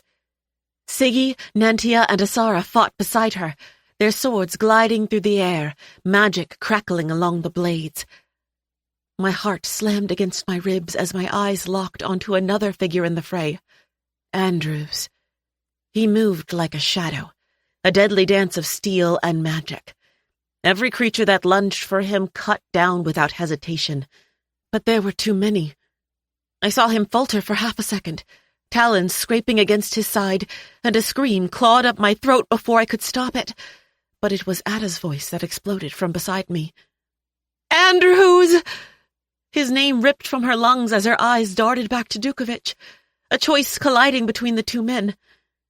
He turned at the sound of her voice, just long enough for a Mezin to lunge at him. I saw the claws coming before he did, and panic seized me.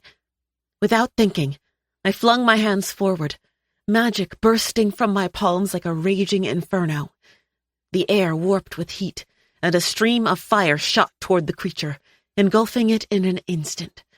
The stench of burning flesh filling my nostrils. "Go!" I said, my words frantic as my eyes snapped to Ada. "I have Dukovich. Help Andrews." She threw herself into a sprint, leaping over rubble toward him as an explosion shattered into the air. The final stronghold of the House of High crumbled to dust as Landers descended from the sky, landing with a deafening thud in the midst of the brutal carnage. Dragon wings unfurled at his back, his bare chest flexing under the blood saturating his skin. Crimson pooled at his feet, dripping from emerald scales as his sight locked onto me. Awe seeped into my rounded eyes. He was magnificent. "We need to leave. The Cillian's army is coming." Landers' voice slid down the fastening as I finally shook the sight of him between two forms. "The dragons are ready to carry us out. The fallen ones are headed to them. We need to get the others." I nodded as my eyes drifted beyond his shoulder and my heart stopped beating. It happened slowly, silently, as if I had been frozen, watching the scene move on around me. A streak of lethal, crackling magic, black as a starless night, hurtled toward Landers' back. I could feel my jaw fall open, feel the scream that ricocheted from my lungs, but all I could hear was static. Static as I watched fear bleed into Landers' irises at the sight of me screaming. Static as he turned to see the tendrils racing toward him.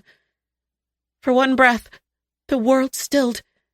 In the next, my scream shattered through the silence as Ren stepped into the line of magic, taking the hit never meant for him, protecting Landers from the death it would bring. A sickening crack split the air, and for a moment, everything was silent. Just the two of us, frozen in time.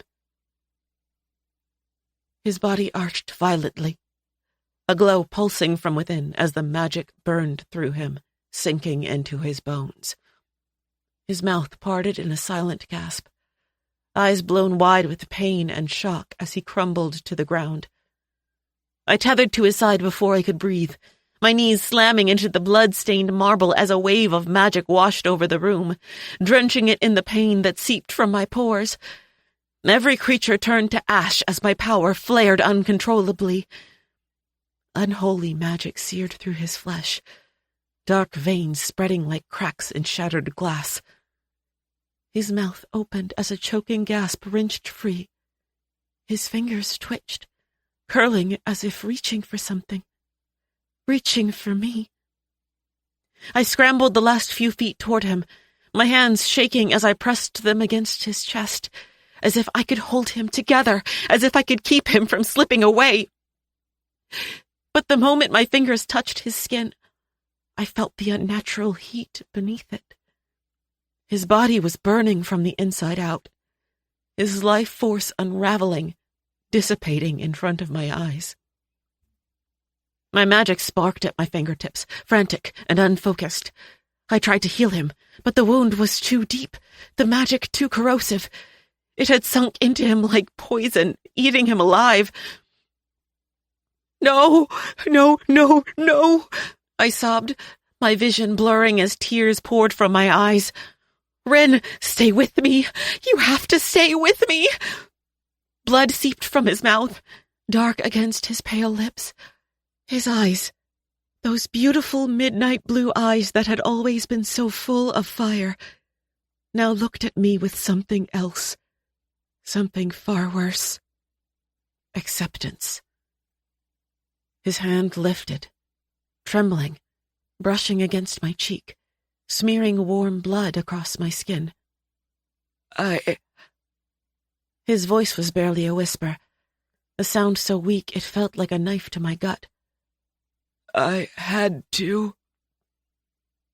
A broken sob racked my body, my nails digging into his flesh as I pulled him against my chest. No, Ren! My screams were frantic, my soul shattering with every word. We need you. Pri needs you. I can't. My voice cracked, splintering into something unrecognizable. Please. He tried to lift his head, but the strength had already left him. I grabbed it, clutching his face between my fingers, desperate to hold on, desperate to keep him tethered to this world. His body was trembling, his breath coming in shallow gasps. It's not her. He swallowed, a pained grimace crossing his face as another wave of agony stole the air from his lungs. Stop her. I choked on a sob. Who? Ren? Who? But he didn't answer. His gaze flickered, his body stiffening beneath me as a sharp exhale left his lips. Then nothing. His eyes stared up at me, open and empty. His body, still, lifeless. A sound ripped from my chest. Something primal. Something that didn't belong to this world. I shook him, my hands pressing against his face, against his shoulders, as if I could force his soul back into his body. My heart shattered, the sharp and unforgiving pieces slicing into my soul with every beat.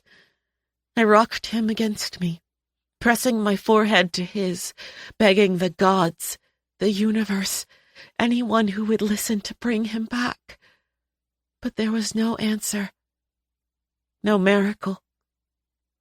The world fell away, every sound muted, every sensation dulled except for the searing, all-consuming agony that ripped through my chest. It was as if my heart had been torn from my body, shredded into ribbons, and left bleeding on the cold, unforgiving ground. He was gone. He was gone. This couldn't be happening. Not again. Not Ren. Tears fell like scalding rain against his too pale face, trailing through the crimson grime. My body rocked back and forth, cradling Ren's body against my chest. I wanted to scream, to rage, to tear the world apart with my bare hands, but unrelenting sobs were the only sounds that fled my lungs, echoing through the ruins of the House of High. This wasn't happening. It had to be a nightmare, a twisted figment of my imagination. Any moment now, I would wake up and find him standing beside me, his arm draped casually around my shoulder with that infuriatingly charming smirk. I traced my fingers over his face, memorizing every line and angle, willing him to blink, to breathe, to give me any sign that this was not the end. I wasn't sure how long Landers had been holding me, how long I had been sitting there wrapped in his arms as I wrapped Ren in mine. Hands wrapped around Ren's body, tugging him from my chest, and my eyes shot up to see Andrews lifting him from the ground as Pree's cry pierced through the haze of my shattering heart. She stumbled toward us, blood dripping from her skin as her face twisted into a look of pure horror. As if a switch had been flipped from the loss of Ren's fading warmth, I crashed back into reality with agonizing force. Smoke was pouring through the rubble, fire burning through everything it touched as Andrews took off running with Ren's lifeless body. Landers' hand slipped from my waist, gliding up my body to grip my shoulders as he forced me to meet his gaze, those emerald eyes burning with desperate intensity. "The Cillian's army is almost here. We have to go before they trap us inside." His words penetrated the fog of grief, a flicker of understanding sparking through the static. I nodded, the motion mechanical, my body operating on instinct rather than conscious thought. Landers pulled me to my feet, my legs unsteady beneath me. The world tilted and swayed, the edges of my vision darkening as I drew from the last reserves of my strength. His wings unfurled behind him, emerald scales glinting in the hellish light of the flames. Beyond the crumbled walls, I could see the others mounting their dragons, preparing to retreat. Shadows gathered at my back, weaving and twisting until my own wings billowed from my skin as a thunderous crash shook the ground. My body snapped toward it as a fresh wave of creatures poured into the once opulent hall, their eyes glowing with malevolent hunger, their twisted forms silhouetted against the flickering flames. Shadows surged within me, responding to the threat as tendrils of black matter curled around my body like living armor. Landers' hand found mine, his fingers lacing with my own as he tugged me toward the edge of the ruins. The ground beneath our feet was slick with blood and ichor, the bodies of the fallen creatures littering our path. But Landers held me steady, his grip on my hand never faltering, his strength the only thing keeping my feet moving forward. We leapt into the sky just as the horde reached us, their talons scraping against the marble floor, their shrieks of rage echoing in our wake. The wind rushed past my face, whipping my hair into a wild tangle as we soared higher. From this vantage point, I could see the true extent of the destruction. The once grand fortress lay in ruins, its towering brass spires reduced to jagged stumps, its ornate halls now nothing more than heaps of broken parts. The mezzanines swarmed over the rubble like ants, their cries fading into the distance as we climbed higher into the sky. My eyes scanned the skies, spotting the others flying in formation, dragons cutting through clouds with breathtaking speed. They were far enough away. There was enough distance between us for me to make good on my promise. My gaze tore back to the city burning below us, as shadow encased me and Landers in a protective shield. Wind dried the tears streaming from my eyes as Landers' arms slipped around my middle, his chin falling to rest on my shoulder. His heart beat in tandem with my own, raw power pulsing between our bodies pressed together. "Whatever you choose, Hyacinth, I am with you." His breath was hot against my ear as he spoke, his voice low and resolute. "I am with you. To death." His words ignited something deep within me, a rage that had been simmering just beneath the surface. The shadow shield around us pulsed and thickened, responding to the maelstrom of emotions swirling inside my chest. My hands clenched into fists at my sides, shadows coalescing around my fingers like living gauntlets. I could feel the magic building under my skin, a pressure that demanded release. It was ancient and primal, a force of nature that could not be contained, a force that could reshape the very fabric of reality. I didn't want to contain it. Not anymore. I closed my eyes, letting the well of power thrum through my veins, and for a moment I hesitated. But then I saw Ren, saw Arden, saw them laughing together, teasing and taunting the other as their eyes reflected every memory we would not make, every moment stolen. I would end this, right here, right now. My eyes snapped open, fixing on the city below. Sethros, the heart of corruption, the seat of power for those who had brought such misery to Nimbria. I raised my hands, magic pulsing in time with my heartbeat, a rhythm of vengeance and retribution. With a scream that tore from the depths of my soul, I unleashed the full force of my power. The sky split open, a chasm of roiling darkness that descended upon the city like the maw of some great beast.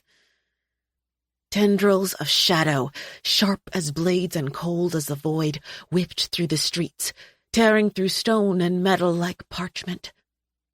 The ground heaved and buckled, great fissures opening up to swallow entire buildings. The sound was deafening, the groaning of twisting metal, the shattering of glass, a thunderous collapse of ancient structures.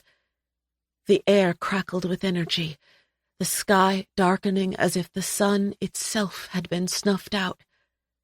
Every ounce of grief, of rage, of pain poured down the tendrils of magic as the heavens shattered. Rain began to crash against the shield around us as another wave of power flared in my chest. I let it all go as a shower drenching the earth turned crimson. I remembered then a line I had read in the stories years ago. When blood rains down, the devil rises. Chapter 48. Atalia. I stumbled from the back of Asara's dragon, my palms slamming into the grass that was too soft, too alive. A harrowing scream clawed from my lungs before I could stop it. The gods were fucking cruel. I could feel Dukovich's hand slide down my back, his fingers wrapping around my waist as he fell to my side. He pulled me against his chest, and for the first time, I did not try to hide my pain from him. My curses echoed through the sunlit sky, the calmness of Ithia's air mocking the devastation that tore at my chest.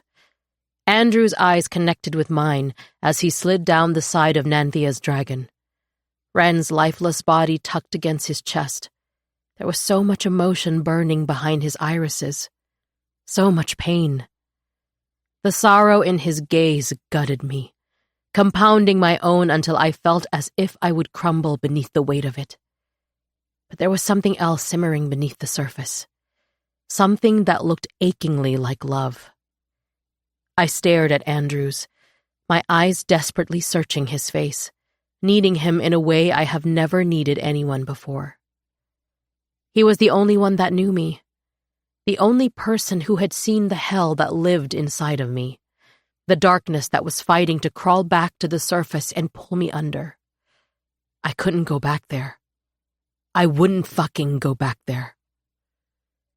For only a moment, Andrews hesitated, as if he were about to run to me, then pulled his gaze to Pri, who stood in front of him with tears streaming from her eyes. Her face was hollow, her eyes holding no emotion, as if her own soul had left her body with Ren's. Slowly he turned and walked away, Pri following silently behind him. It was as if invisible chains kept me rooted to the spot, sprawled in Dukovich's arms as silent tears streamed down my face. The agony in my chest was a living, breathing thing, clawing at my insides like an angry beast. Ren was gone. Gone. Landers and Sin materialized at the edge of the field, Azrai and Yen at their side. Relief flooded my body, my eyes locked on hers. She ran to me, and in a second I was on my feet sprinting toward her. Wind ripped through my blood-stained hair as my hands reached for her, readying to pull her against me. Our bodies collided with bruising force, sobs bursting from our lungs on impact as her hands frantically pushed my head into the crook of her neck. Her heart beat in a wild rhythm against my own as my arms tightened around her waist, my fingers digging into her flesh to anchor me against her. It was just me and her now. We were the last two standing, the last two breathing. Soft footsteps padded across the grass, and I lifted my head just enough to see Azrai approaching through swollen, bloodshot eyes. Her own gaze glistened like broken glass from the tears threatening to spill down her cheeks. She placed a gentle hand on Sin's back as she met my eyes, silent understanding passing between us. We had all lost a part of ourselves today. "We cannot stay out in the open like this," Azrai said quietly, her voice strained. "We need to get to shelter." Sin's arms tightened around me for only a moment before she nodded and slowly released her hold on me. Her hand clasped tight around mine like she would never let it go again. Together we walked over to where Landers stood with the others. Without a word, he reached his hand out, and Sin tangled her fingers between his. The tether locked around us in a blur of wind and darkness, and I let it thrash against my limbs, let it pull me apart. There was comfort in the pain. It distracted me from the anguish beating under my chest that I couldn't escape. We materialized in the center of Sin and Lander's living room, sunlight streaming through the windows as our boots landed on the worn wooden floors. The heaviness plaguing the air grew thicker with each person that tethered in as if it were trying to suffocate us. My eyes met with Dukovich's as he tethered across the room. His tunic shredded and bloody, fresh scars strewn across his chest from where Sin had healed him. My heart swelled against my will as I looked at him. It was the second time he had risked his life for me. The second time he had shown me that he was not willing to let me die. Slowly, he slipped through the group toward my side, his eyes never straying from mine, never looking away. Sin's hands slid from mine, and as she stepped away from my side, his fingers took her place. I hated how much the warmth of his skin soothed me, the relief I felt knowing that he was still here, that we had survived those dungeons together. My eyes trickled over the room, watching as Azir, Siggy, Nantia, and Isara whispered to each other over the bar cart as they poured themselves a drink. I didn't trust them, and I sure as hell didn't want them anywhere near the conversation we were about to have. But before I could utter a single word, Andrews tethered into the room. His eyes locked on mine for only a breath before sliding to my hand clutching Dukovich's and went wholly still. My heart jolted at the look that flashed behind his eyes. Heat burned underneath my skin as I instinctively pulled away from Dukovich, putting distance between me and both the men. I couldn't deal with this right now. There were too many emotions flooding my body, too many feelings forcing their way into my chest, and my heart wasn't big enough to hold them. I didn't want them. Any of them. I didn't want to feel anything. Azrai's voice cut into the room, and I thanked the gods for the interruption. I wasn't safe inside my own head. Not right now. I know this loss feels like it could break us, like we will never recover. But we cannot let it. Not now. Not when the fight has just begun.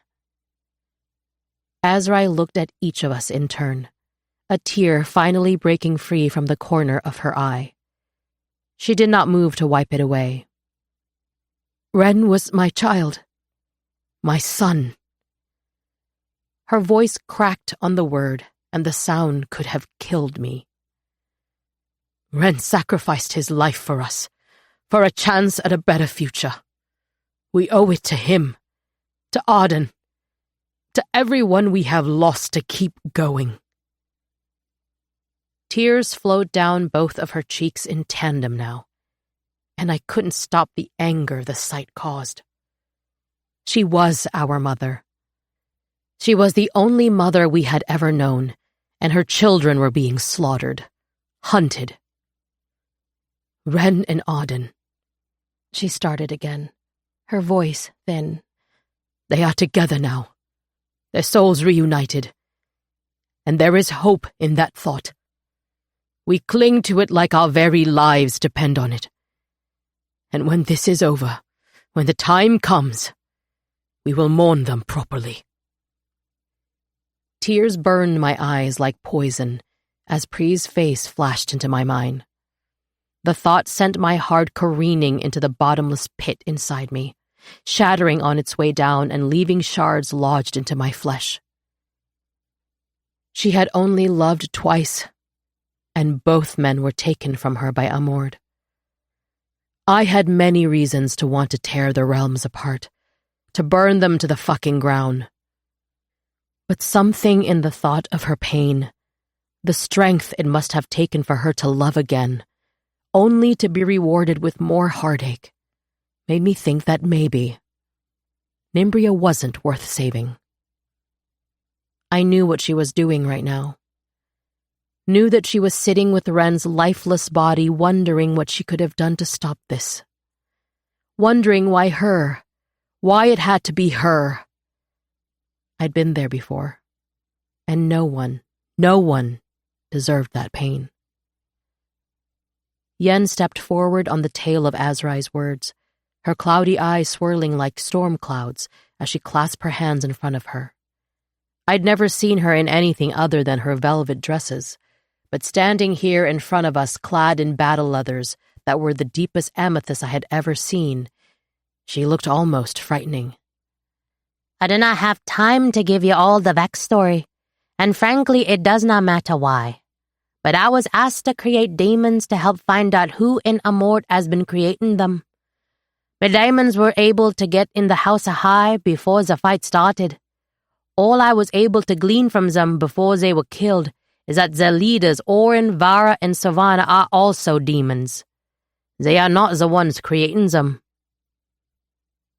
A collective gasp rippled through the room. Shock and dread mingling with the grief already saturating in the air. This was bad. This was really fucking bad. They'd said they were protected, that they were doing someone else's bidding. But this meant they had no control. No control to stop the carnage even if they wanted to. My mind reeled at Yen's revelation, pieces clicking into place while trying to thread together the missing information. If the leaders of Amord were demons, puppets controlled by an unseen hand, then our fight had just become infinitely more complicated. We weren't just battling an enemy realm. We were up against a ghost pulling every single string. Who could be behind this? Sin's voice quavered, her fingers digging into Lander's arm. Who has the power to convince the leaders of Amor to become demons?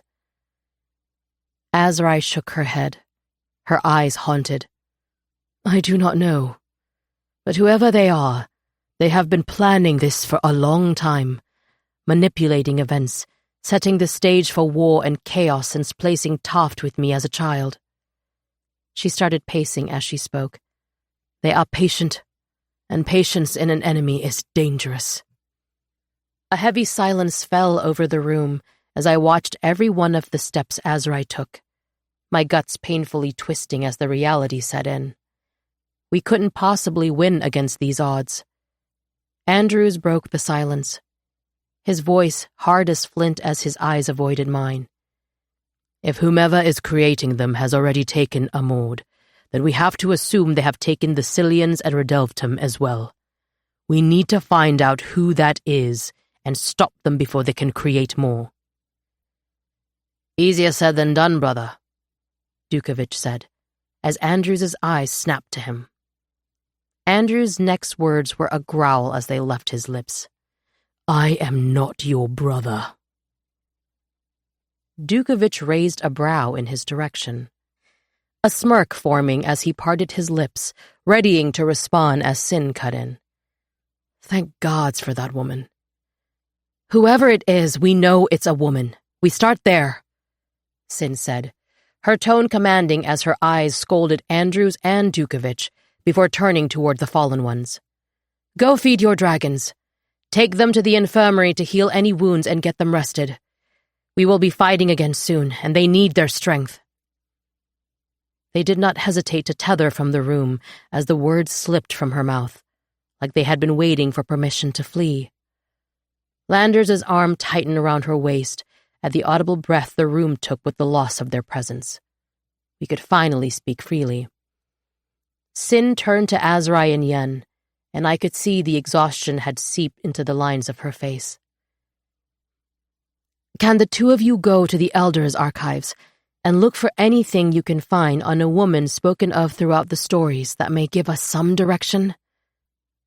Azrai nodded, pulling Sin's chin toward her and placing a soft kiss on her forehead, before tethering from the room with Yen by her side. We need rest, Landers started, his voice strained. The army in Amord was just a taste of what they will unleash upon us, and it did not include the Cillian's forces. I suspect they will come in the night, so gather your strength. By sunrise, the realms will be at war. I am not fucking resting, I snapped, my eyes locking on Landers. The muscle in his jaw feathered. I am not asking, Atalia. You really expect me to sleep when my brother was just murdered? When an army is headed toward us and we still know nothing about how to win this? My words were a snarl now as I took a step toward him. Landers whirled on me. I am your king. For once in your life, do as you are told, he growled, his eyes hardening as I leaned away from him. I stared at him for one moment, trying to stop the anger that was rolling off my tongue. But it was already coming. A crown doesn't make you a king, Landers. Your actions do. And right now, your actions are telling me you don't give a fuck about saving your people. The people you call family. Pain flared in his eyes at my words, his jaw clenching as he sucked in a deep breath. I wanted to take back every word as they fell from the tip of my tongue, swallow the hate that wasn't meant for him. He didn't speak right away, waiting until he had calmed his anger, until the edges of his face had softened. I would do anything for my people. I would give my life for them. But none of us are of any use to the ones that cannot fight if we are too exhausted to last through battle, physically or mentally. So do not rest for you, or even me. Rest for the people that are counting on you to win this war, to win them their freedom. I knew he was right. But my grief had already turned rotten, had already fermented into rage, and I didn't know where to put it. Didn't know how to stop it from bleeding onto the people I had left. My eyes flickered to Andrews, and finally, he met my gaze from across the room. The same fire burning in his eyes that scorched my own heart. The chasm of secrets and unspoken feelings still yawned between us, but in that moment, all I could feel was his presence, his stare, calming me like it always had. Soothing the parts of my soul that only listened to him, only reacted to him. I was acutely aware of the 4 pairs of eyes locked on me as I breathed through the poison, swallowing the demons that had reappeared far too easily. Save your fight, love. We will need that beautiful fury come dawn. Dukovich's breath was hot against my neck, trickling down my spine and seeping into me as I nodded in response. I didn't stop myself from leaning into the feeling, leaning into him. Andrews' eyes flashed, a deadly calm settling into his irises as he watched Dukovich's hand linger on the small of my back, his fingers splaying possessively against my skin, his lips hovering dangerously close to my ear. Something dark and primal ignited in Andrews's features, a fury that eclipsed the grief still etched into the lines of his face. And in an instant, he was moving. He bolted across the room, his boots pounding against the wooden floorboards. The air crackled with the dark energy flowing from him, tendrils of death magic snaking around his muscular arm. Before anyone could react, Andrews had Dukovich slammed against the wall, his head cracking against the oak paneling with a sickening thud.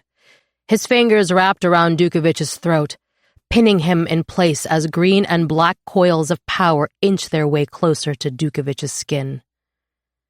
The room fell deathly silent, the air pulsing alongside our hearts as we watched the scene unfold in front of us. Landers moved to take a step forward, but Sin held him back. "Do not ever fucking touch her again," Andrew snarled, his face mere inches from Dukovich's, his sapphire gaze burning holes into him. "She is not yours to comfort, not yours to claim after the hell you have put her through."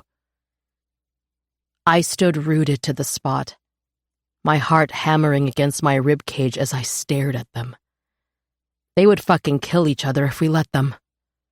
I had never seen this side of him, never heard the raw possessiveness currently emanating from his voice, the unbridled jealousy etched into every line of his face. It stole the breath from my lungs. Dukovich didn't struggle against him. Instead, a sneer twisted his lips even as his face reddened from the lack of oxygen. "And she is yours," he choked out, derision dripping from every syllable. "Jealousy does not become you, brother," he taunted. "Andrews, stop!" Sin's voice cut through the tension, her tone sharp and commanding. "We don't have time for this. Let him go." For a long, tense moment, Andrews didn't move, his gaze boring into Dukovich with the intensity that could melt steel. Then, with a disgusted scoff, he released his grip, shoving Dukovich away from him. "Tell me, Dukovich, when you kissed her, did you taste the death I left on her lips for you?" Andrews snarled. My cheeks flared with heat as my eyes met Sin's. She raised a brow at the revelation, and I quickly pulled my gaze away. "Oh," Dukovich started, amusement curling around the disdain in his tone. "I think we kissed different lips, mate." My stomach fell to the fucking floor. A growl ripped from Andrews as he whirled toward Dukovich, a blast of green and black power shooting from his palm. Dukovich ducked just in time, barely missing the death that was meant for him as it blasted through the wall. "Andrews!" I hissed, my voice slicing through the air like a blade. "What the fuck are you doing?" I took a step toward him, so many emotions warring underneath my breasts as my palms connected with his chest and shoved him back. "You have no right! We are friends, remember? Friends! You've made that extremely clear." "Hetalia," he breathed, my name falling from his lips like a prayer and a curse all at once. "What?" I snapped, my eyes narrowing on him. It all came pouring out then. Everything we'd never said to each other. All the things we kept hidden behind the fear of letting someone in.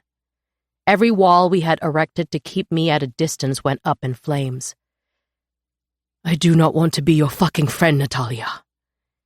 His words were a growl as the room narrowed down to just us, everything else fading into the background as the weight of his words settled over me, seeping into my skin and branding themselves onto my very bones.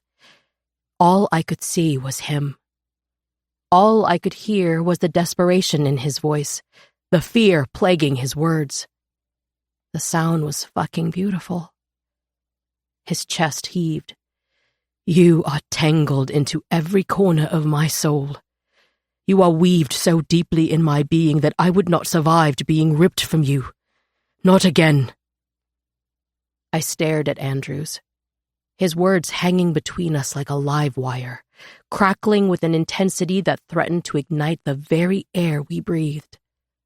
His gaze consumed me, puncturing every defense I had ever built around my heart, my soul.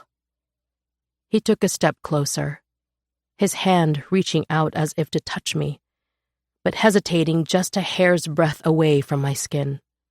I could feel the heat radiating off of him, the energy that pulsed between us whenever we were near each other. Atalia. Again, he said my name, but this time with a reverence that could have brought me to my knees. My pulse thundered in my ears, my lips parting to respond, but no sound came out.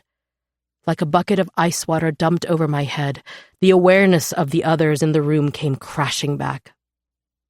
I sucked in a sharp breath and stepped back, putting distance between us even as every cell in my body screamed in protest. My gaze flickered to Dukovich involuntarily, taking in the hard set of his jaw, the storm brewing in his eyes. Suddenly the air was too thick, the room too small. I couldn't breathe. I couldn't fucking think. It was too much. I was caught in a web I didn't know I was weaving, torn between two halves of my heart, two paths stretching out before me. And beneath it all was the suffocating grief, the gaping, bloody hole where Ren used to be.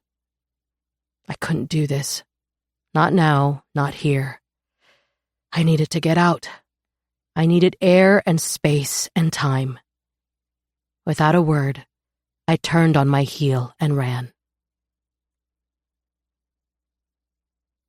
Chapter 49. Hyacinth. Silence wrapped its talons through the room as Andrews and Dukovich stared at the door Ada had just fled from. My eyes slid to the hole in the wall where Andrews's magic had ripped through. The splinters of wood slowly floated back into place at my silent command, mending itself. I pulled my eyes toward Andrews as I exhaled a sharp breath. I expect this kind of behavior from Dukovich. I started as both their eyes fell on me. But not you.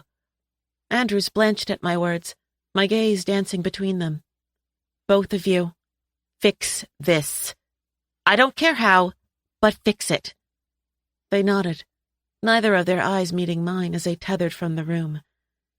A weighted sigh fell from my lips, and as Landers's hand slid up the back of my neck, a sob ricocheted out of my throat. He was home. He was home, and he was whole. My body snapped toward him as his hands found the back of my thighs and lifted me against his chest. My legs and arms wrapped around him, clutching his body against me, pressing my nose into the crook of his neck. His fingers tangled into my hair, cradling the back of my head as another sob echoed from my lungs. I can't lose you. I was so scared. I'm so scared, Landers. The words came out in an unsteady stream, tears soaking into his bloody tunic. He didn't speak, gave me no verbal answer as his arms tightened around me. For the very first time, I felt him break in my arms. A sob shuddered out of his chest as he fell to his knees, his tears rolling down my neck in hot streams. I did not let go of him, only pulled him tighter, held him like he had done for me so many times. He pulled his head from my neck, his eyes meeting mine with so much fear as my hands slid to grasp both sides of his face. I do not know how to keep you safe, Hyacinth. I do not know how to keep our people safe. His voice was so thin, his tears bleeding over my fingers. What kind of king am I if I cannot even keep my wife, my family, safe? No, I commanded, tears cutting lines through blood and grime down my cheeks, my hands shaking. None of us, not a single one of us, would have made it this far without you. We did not suffer through the hell we've been through just for you to lose hope when it gets hard. His breath hitched as my thumbs brushed away the tears pooling in the crevice of his nose. The fading sunlight streaming through the window caught on scars we'd both earned. The jagged line across his brow that was freshly healed. The burns on my wrists from the battle at the academy. proof of survival etched into skin. You think hope is what carried me through this? His voice cracked like parched earth. It was you, Hyacinth. It was your face that has kept me alive. It was your voice, whispering against the torture they pushed into my mind. It was your voice telling me that I would not break. His palm pressed against my sternum, where my heartbeat thrummed wildly beneath his touch. What if I am not enough to protect this? To protect you? I seized his wrist, pressing his fingers harder against my chest until he felt the relentless rhythm beneath. You are Landers. You are so much more than enough. The words came out in a plea, praying that he would see himself through my eyes. You taught me that kings, that queens, don't run from fear or lead from thrones. They bleed in the trenches with their people. My lips found his knuckles, salt and iron and dirt clinging to his skin. So we bleed together, in hopes that maybe one day our people won't have to. A broken, proud laugh escaped him, raw as an open wound as his forehead dropped to mine, our shared breaths weaving a fragile armor around us. Rain began to hammer against the warped window panes, as if the heavens felt our pain and cried beside us, cleansing the earth as we scrambled to cleanse our tortured souls. His hands slid down to grip my waist, grounding himself in the weight of me.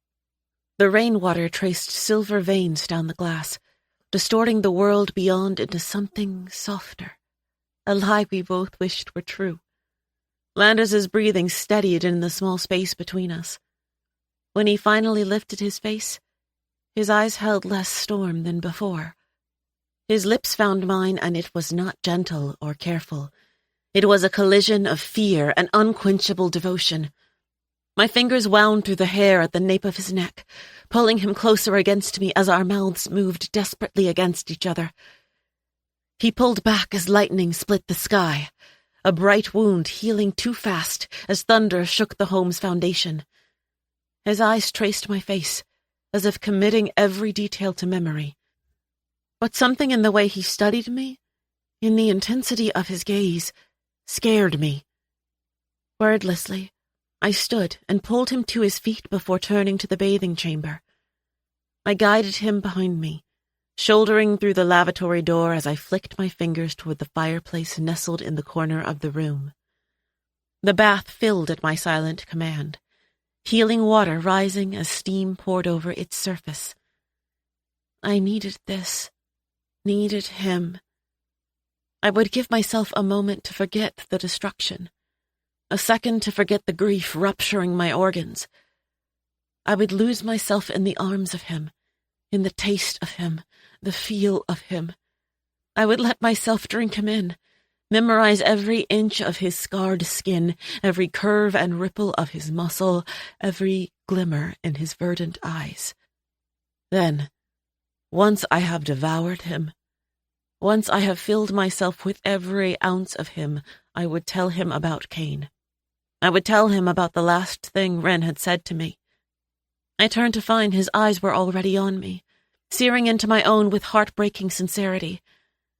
My fingers drifted to the hem of his tunic, still stiff with dried blood, and slipped it over his head. Our hands worked over the other, shedding the filthy, battle-worn clothes until there was nothing left but skin on skin.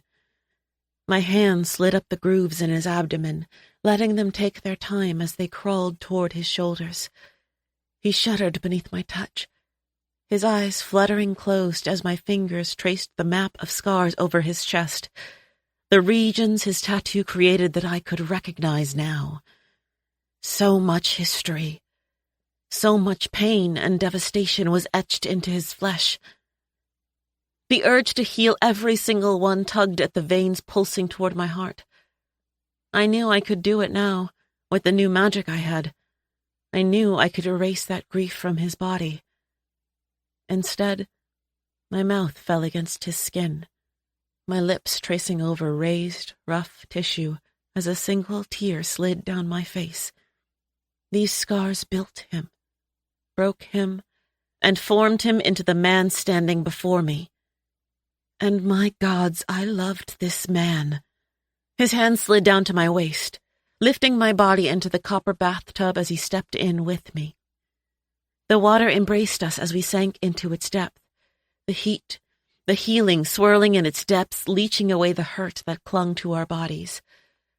I reached for a cloth and began to wash the grime from his skin, each gentle stroke an act of reverence.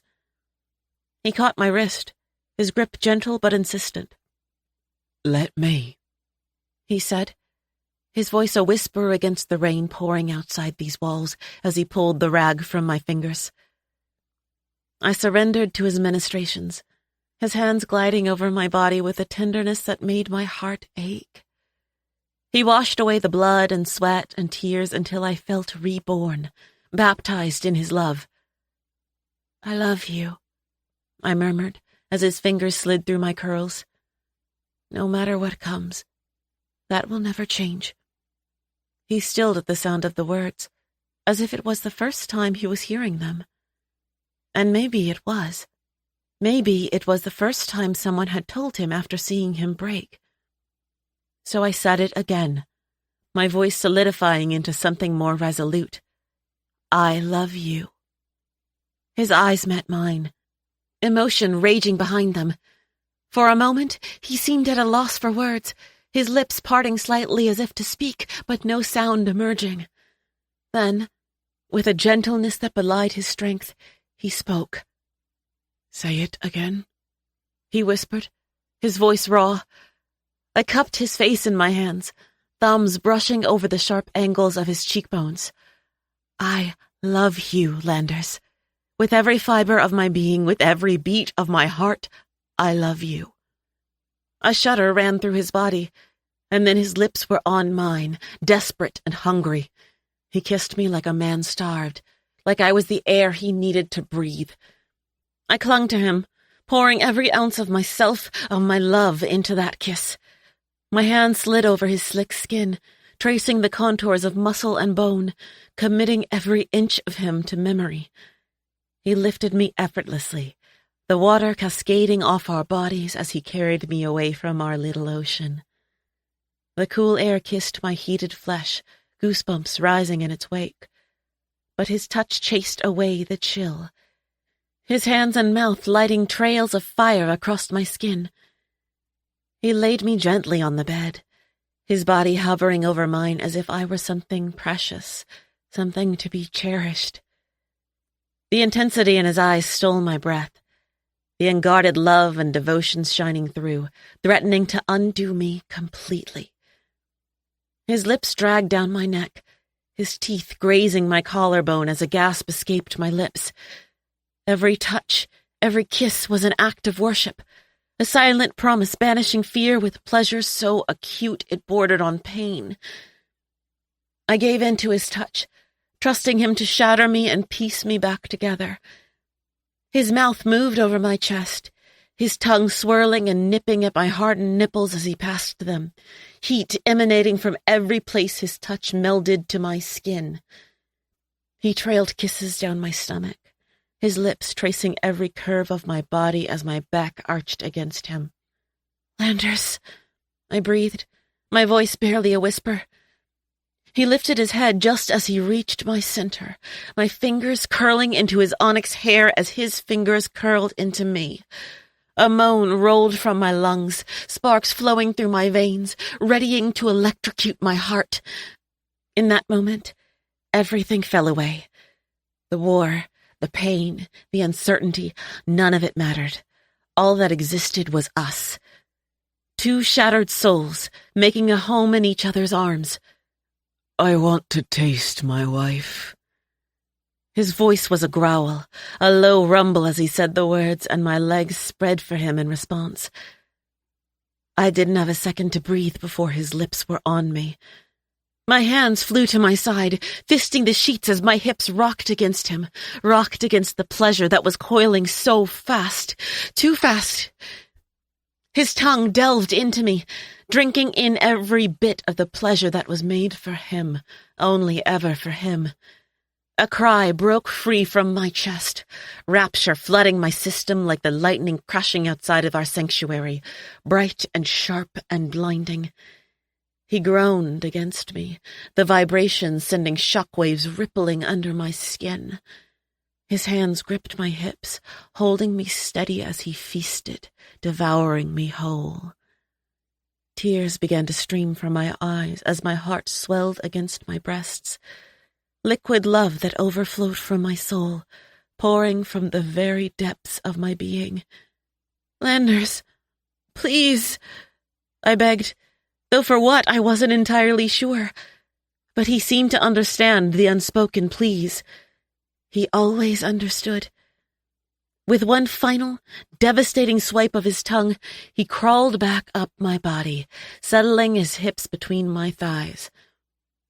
My heart shuddered as his eyes caught mine, silver tears bleeding down his face, mirroring my own.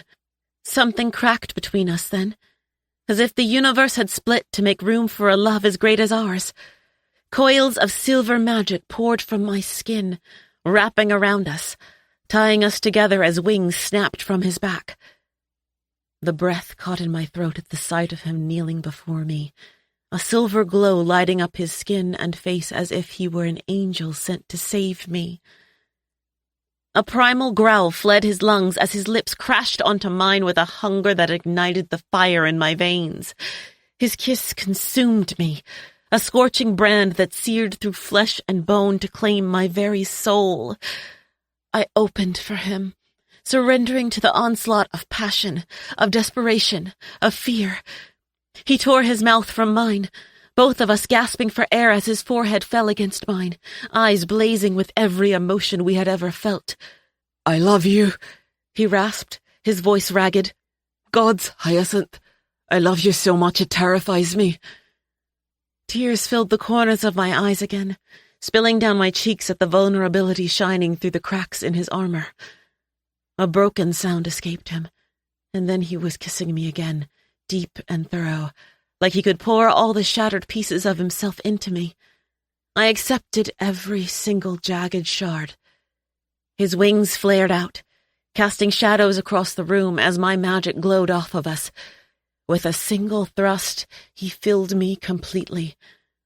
A cry of pure ecstasy tore from my throat, my nails digging into corded muscle that rippled with each one of his thrusts. My body welcomed him, craved him, every nerve singing as he moved inside of me. His wings beat in time with our racing hearts, stirring the charged air. Sparks crackled where our skin met, desire and power merging into something ancient and unbreakable. I clung to him, meeting each roll of his hips with my own, chasing the rapture only he could bring. His hands gripped my hips, angling them so he could drive deeper, and gold flares exploded from my pores, fireworks breaking around the room as the length of him brushed against the well of pleasure inside my core. We moved as one, giving and taking in equal measure until the world narrowed to the slide of sweat-slicked skin and the blinding ecstasy building at the base of my spine. Landers' thrusts grew more urgent, more demanding as he plunged into me. "Gods," he groaned against my neck, his teeth grazing my skin. "You feel so fucking perfect." I could only moan in response, my voice stolen by the pleasure blooming inside my abdomen. My legs locked around his waist, heels digging into his sculpted back as I urged him deeper, harder. "There you go, baby," Landers panted, his fingers finding my clit and rubbing merciless circles. "Look at me." It was a command, and I obeyed. I opened my eyes to meet his gaze, my heart racing at the raw need and desire burning in those emerald eyes. "I need to see you come for me," he growled, increasing the speed of his movements until I was gasping for air.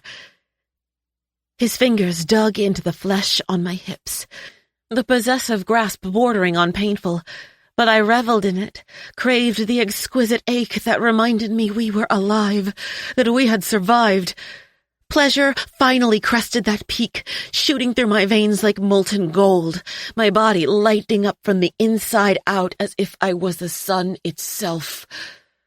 Landers's name tore from my throat, a prayer and a plea as my walls clenched around him in pulsing waves.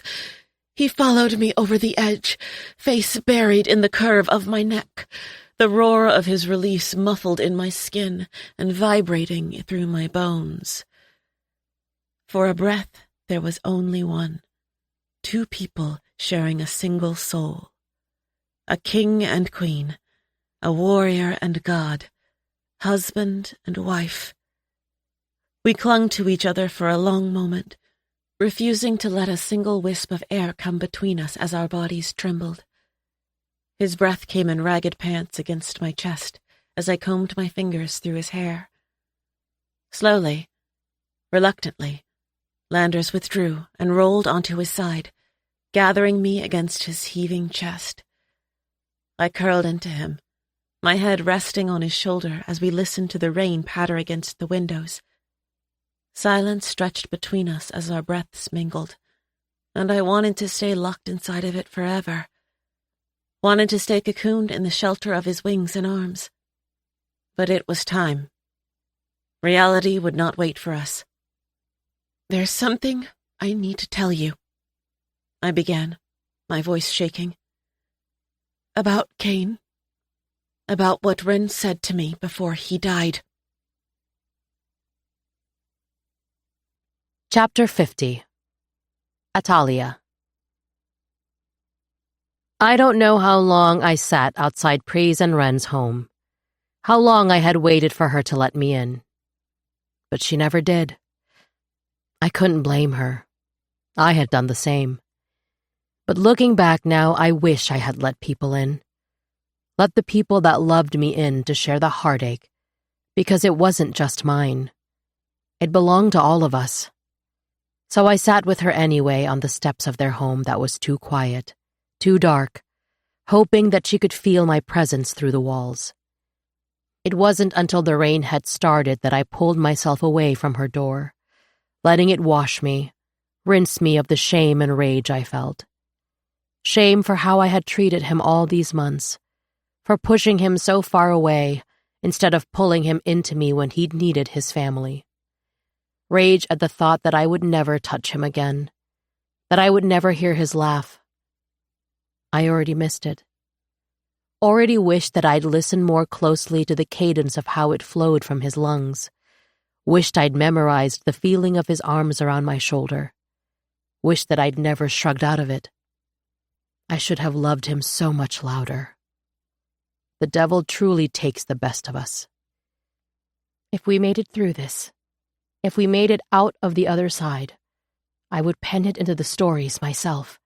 The legend of 2 brothers who loved without limits, who created joy in every being they touched, who sacrificed themselves so that the next generation could read the truth, could read our unaltered history and know how hard they fought for Nimbria, could understand the pain that poured into freeing it, the bodies and bones that had become part of the very foundation they would build their free lives on. They would be known as the warriors of legends, the greatest lovers that ever lived, men of honor that children would strive to become. I would make sure of it, if it was the last thing I ever fucking did. Rain dripped from my freezing skin as I stepped into my small house on the edge of the field across from where Landers and Sin stayed. It was lonely here, cold, but I was comfortable that way. I flicked my fingers toward the fire and it roared to life, shadows dancing against the mahogany walls as I slid to the floor in the center of the room. Silo slipped from the bedchamber, padding over to my side and setting her wolf's head on my shoulder. At least I had her. I leaned my head against hers as she nuzzled into my neck, her fur tickling against my cheek as I glanced to the door. I knew he was coming. I'd seen it minutes ago. A knock sounded against the door, but I didn't answer. He would come in. He always did. The door cracked open to the torrent on the other side as Dukovich slipped through, his hands steady as he closed it at his back. He leaned against it, his fingers sliding into the pockets of his leathers as he studied me. The mask between us had slipped in those dungeons, and I saw him now. Really saw him. He was not the man I thought he was. A part of me was scared of that knowledge. I wanted him, needed him to be cruel. It would give me a reason to hold on to the anger, the hate. I stayed silent as I looked up at him, my gaze never leaving his. He took a step forward, his boots echoing against the hardwood floor.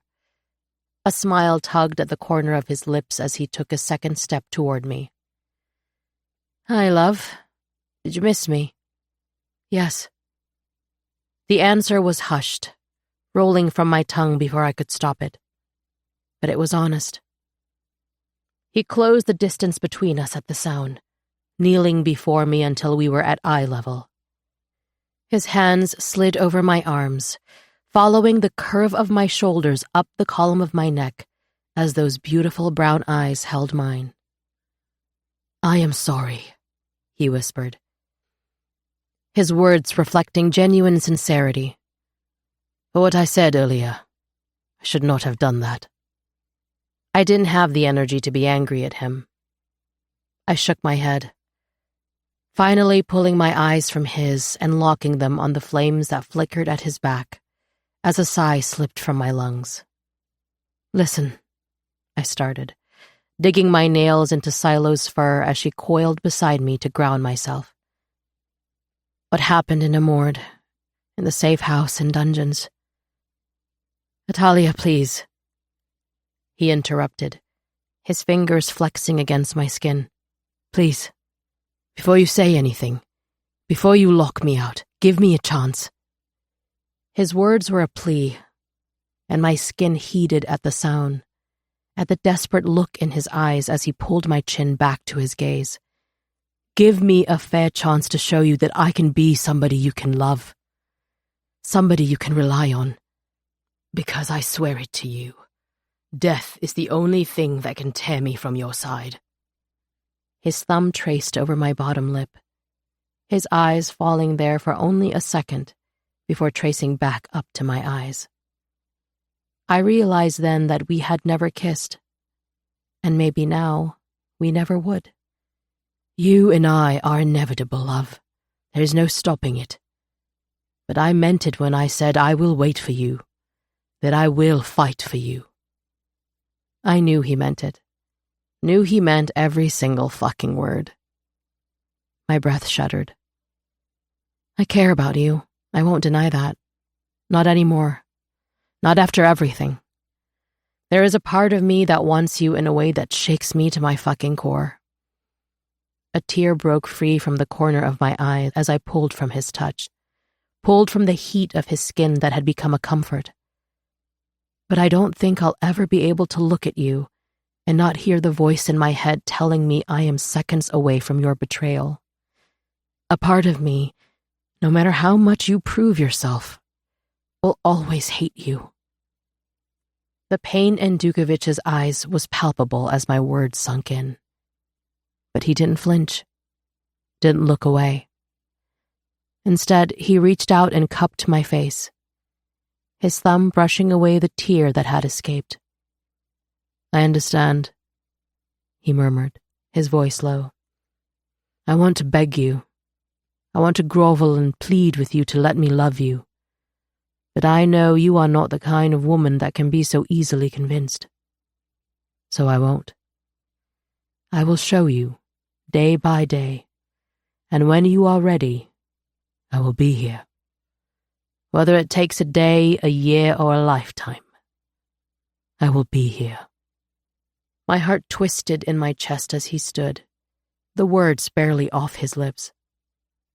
It hurt more than I anticipated, watching him walk away from me, watching him slip back into the rain. My eyes fell back to the flames, my fingers still curled tight into Silo's fur as the numbness set in. It washed over me, pulling me under, and I did not resist it, did not fight against the reprieve it promised. Coils of silver shadows swirled in front of me, my sight blurring into wisps at the edges. There was no battle now, just a massacre. 7 purple cloaks dripping with crimson strewn across a clearing. There was a single body in the center, broken and lifeless, red hair flowing over tan leathers. I pushed my eyes to focus, my body to step forward, but the scene drifted out of sight, a new one taking its place. Dread settled like a stone in my gut. Again the throne. It always came back to the throne, burning. Shadowed hands clawed at Sin as she sat in the center of the flames, the gold throne melting around her. My head pulled to the middle of the room, where a woman sat wrapped in chains. Her head lifted slowly, eyes hollow and distant as they met mine across the void of the vision. My stomach bottomed out. Pri. Blood matted her golden hair, dripping down her face from a gash across her forehead. Her face contorted into a scream as her lips parted, forming silent words. I tried to make them out, tried to push through the haze that was beginning to swirl around us. But then she disappeared, dissolving into nothing as my vision went black. There was no scene now, nothing but unending night. A female's voice flowed through the air, swirling around me like mist. It was beautiful, haunting, and almost familiar. The blood of Daimia finally learns to harness her power.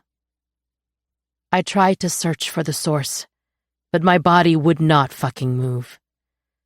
Who are you? The question was a snarl, muted against the oppressive dark. Who I am does not matter, not yet. This is only the beginning, and I almost have all the pieces I need. I have only come to warn you. Do not try to stop me. Do not try to find her. The voice came from everywhere and nowhere, sliding across my skin like the edge of a blade. If you disobey me, if you force my hand... Her voice cut off as my body began to violently shake, light crashing back into my sight as Andrews came into view. Atalia! His voice was distant, slowly fading into the foreground. Atalia! He said again, my name a command as it fell from his lips. And this time, I heard it with biting clarity as my eyes finally focused. A gasp expanded my lungs and I shot to my feet. I had a vision. We have to find Pri. We have to find Sin. Now. What did you see? His voice was low, calm, as his eyes seared into mine. I could feel the concern dripping off of him as his hands clutched my shoulders.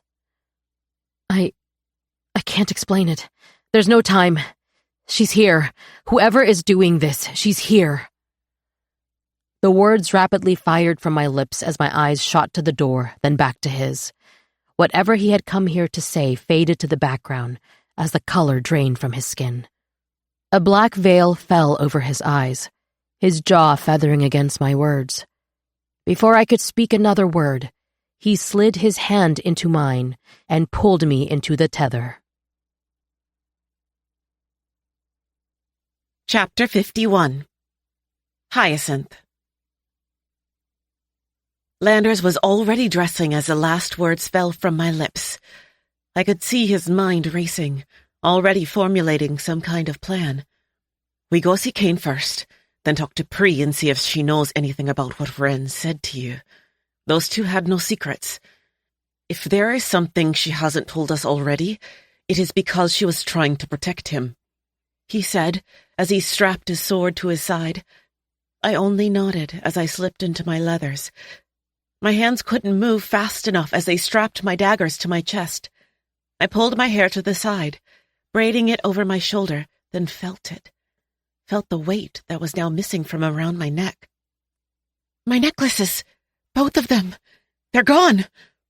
My voice was frantic as my eyes darted around the room. Nothing. I sprinted to the bathing chamber before Landers could speak, but found nothing there. My stomach plummeted. I felt as Landers stepped into the room behind me, his presence heavy as his hand fell to my waist. "It's gone," I whispered, turning to look up at him. "That stone has higher magic in it. If a Mort has it, if demons have that power—" Realization settled into the base of my spine. That's why they lured me there. That's what they were trying to get. Landers's teeth clenched as he dragged a hand over his face. "If they do have it, there is nothing we can do about it now. We need to go see Cain, find out what he is not telling us. And if he will not break, he dies." There was no question in his tone. It wasn't even a threat. Only resolution sounded there as he reached his hand out to me. I took it, stepping to his side, and in the next breath we were tethering, slipping through the ether toward the prisons. Something in my gut coiled as we drew closer, twisted into a sickening knot as the tether pulled against my limbs. The damp chill of underground stone bit into my skin before my boots even hit the ground. Landers released my hand as the ether spat us out into silence. Not even the echo of dripping water or scurrying rats haunted the prison's hallowed belly. Landers's grip tightened on his sword before it cleared its sheath, a rasp that sliced through the stale air like a serrated warning. There should have been guards here. Should have been a horde of men standing watch at this entrance. But there was no one. Silver light glittered to life in my palm, my other hand pulling a dagger from its sheath as Landers pulled the gates to the prison's entrance open and took a step inside. I could smell the acrid air as it seeped through the open doorway and up the steps to the clearing about us. I swallowed back the gag racing up my throat as I followed him through the archway. The corridor stretched in front of us, my glowing palm the only light. But even my magic recoiled from the dark that clung to the walls like tar. "Blood," Landers muttered, his blade tilting toward smears blackened against the cobbles. It wasn't fresh, aged maybe hours, but it was crusted in jagged trails leading deeper into the narrow opening. The first corpse came into view 10 paces later. He lay face up, fingers clawing at his own throat as if he'd tried to tear out whatever had stolen his last breath. My lungs constricted at the sight, the hair on the back of my neck standing to a point at the fear forever frozen in his open eyes. I dipped down as we stepped around him, placing my fingers on his eyelids and pulling them shut. I had given the order to place Cain here. He was the only prisoner in these dungeons that they were guarding. He shouldn't have been able to kill any of them. He shouldn't be able to use his magic at all, not with the wards that were built around the cells. Landers' shoulder brushed mine as we rounded the corner. Mangled bodies emerged from the dark, littering every inch of the prison floors. Every single guard was dead. Landers took an instinctive step in front of me as my hand flew to my mouth, my eyes blowing wide as they fell to Cain's cell. The obsidian door wasn't just open, it was gone. Molten edges dripped from the archway like candle wax, glowing faintly in the dark. I pressed my hand tighter against my mouth, choking on the stench of sulfur and seared flesh. Landers cursed under his breath as we stepped through the wreckage into what remained of the cell. The ruins carved on every surface, that were meant to ward the prison, looked as though they had been burned away. Remnants of confinement spells throbbed faintly in time with my racing heartbeat, giving only spurts of magic now, not nearly enough to keep anyone in. A glint caught my eye from the corner of the room, something tucked underneath the rubble. I took a few steps toward it, the toe of my boot pushing away the crumbled stone. This wasn't a rescue, I breathed, cold unfurling down my spine as I crouched to examine the shattered vials. Someone else didn't want him talking. Landers lowered himself beside me, picking up a shard of glass still dripping with a thick fuchsia liquid. I recognized the color from my studies at the academy. "Isn't that a poison?" I asked, studying it. "Yes.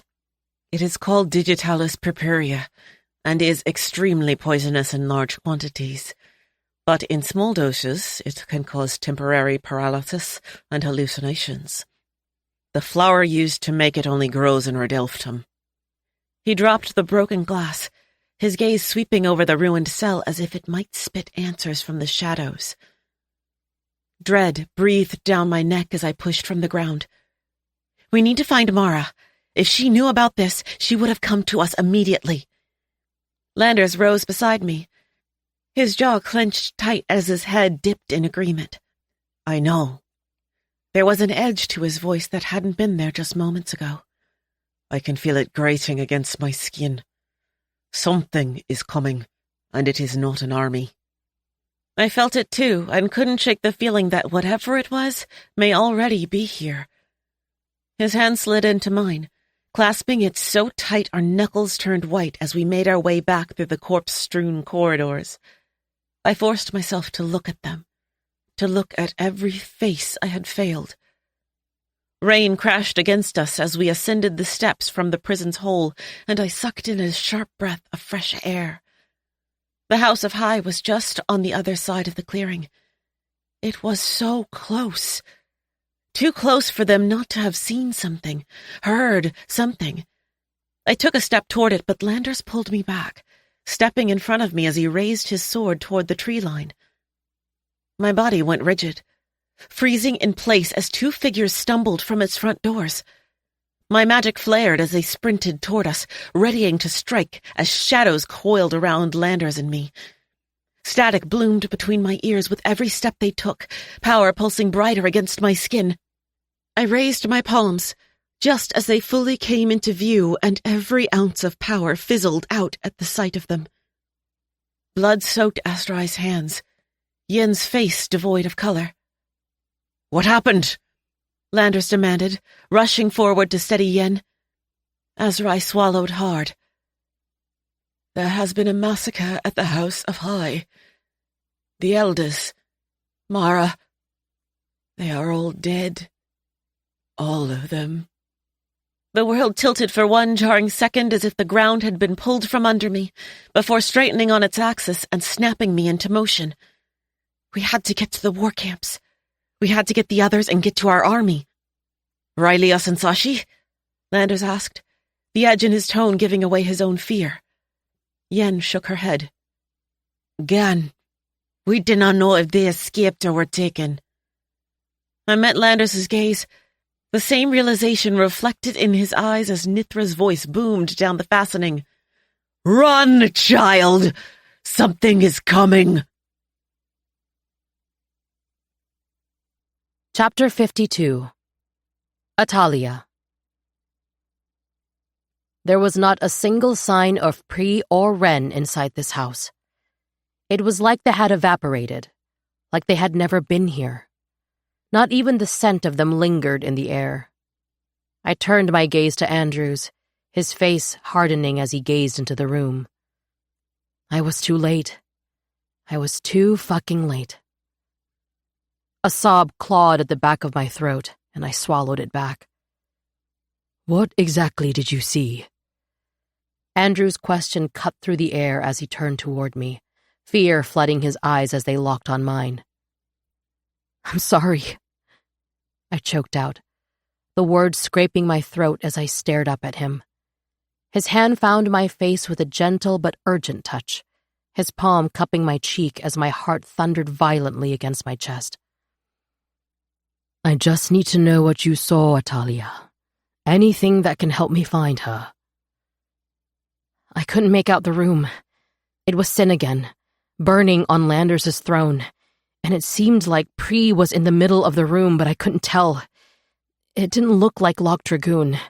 Pri was wrapped in chains. I think she could see me, actually see me. She tried to scream, tried to say something, but a voice cut me off. The words spilled from my lips frantically as I tried to pull every detail to the forefront of my memory. Andrews pulled my chin toward him. There is someone communicating with you through these visions now. I nodded. This was the first time, but I couldn't see her. Something flashed in Andrew's features. his hand falling to my shoulder as his eyes flickered around the room one more time before returning to mine. "Do you think you could do it again? Communicate with her?" he asked, his voice softening as he looked down at me. I don't know. I don't know how I did it. It felt like she was inside the... I paused, my eyes darting to the door. I could feel her, see her, just like I had with Dukovich only hours before. Relief shocked my system as I turned back to Andrews. "She's here." He bolted to the door, pulling it open just as Pri reached for the handle. She stilled, her eyes wide and bloodshot.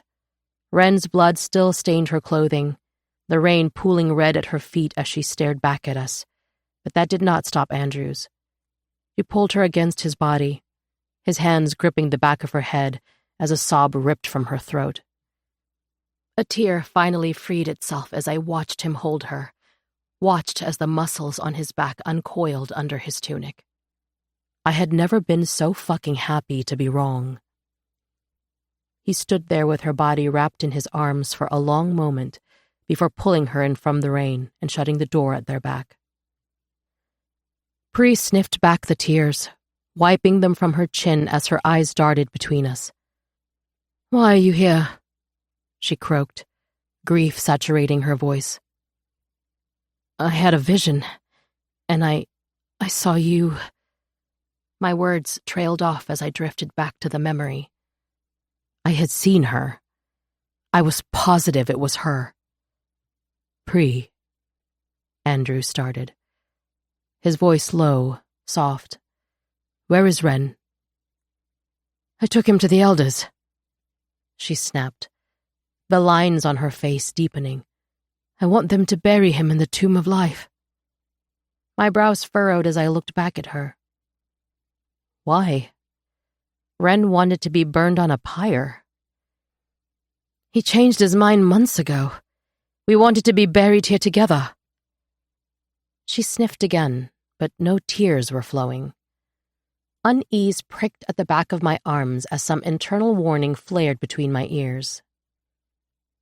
"Where are all your things?"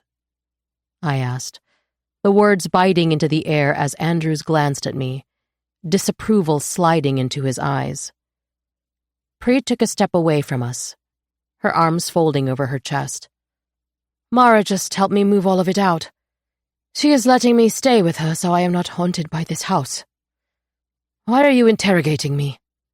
She hissed the question, her eyes narrowing on me as Andrew stepped between us. I opened my mouth to speak, but Nithra's deafening roar shattered the sky, drowning out my words. Our eyes snapped to the window as the entire ground convulsed beneath her thunderous landing. Adrenaline surged through me as I shoved past Pri, my hand latching onto Andrews with a desperate grip, yanking him from the house with me. A sickening dread began to devour my organs. I would not leave him alone with her.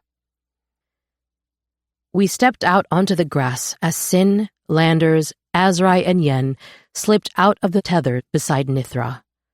Dukovich and the fallen ones materialized by their side necks, and I broke into a sprint toward them. My boots skidded to a stop, slipping on the wet grass as my eyes locked with Sin's. They were wild, frantic, as she ripped her gaze away from me and turned to the fallen ones. "Ryan is gone," Nantia blurted before any of us could speak. "And Azir never came back after we left to rest our dragons." A growl slipped from Nithra's throat, hot smoke coiling from her nostrils as her snout pushed against Sin's back, a silent conversation passing between them. "We need to get to the war camps right now. Nithra's sisters are already there, but we don't have much time. Kane is gone. Sashi and Rilius are missing. Mara and the elders are dead. What?" I snarled, cutting Sin off as Andrews and I slowly turned to where Pri stood next to Landers. "You said you were just with Mara."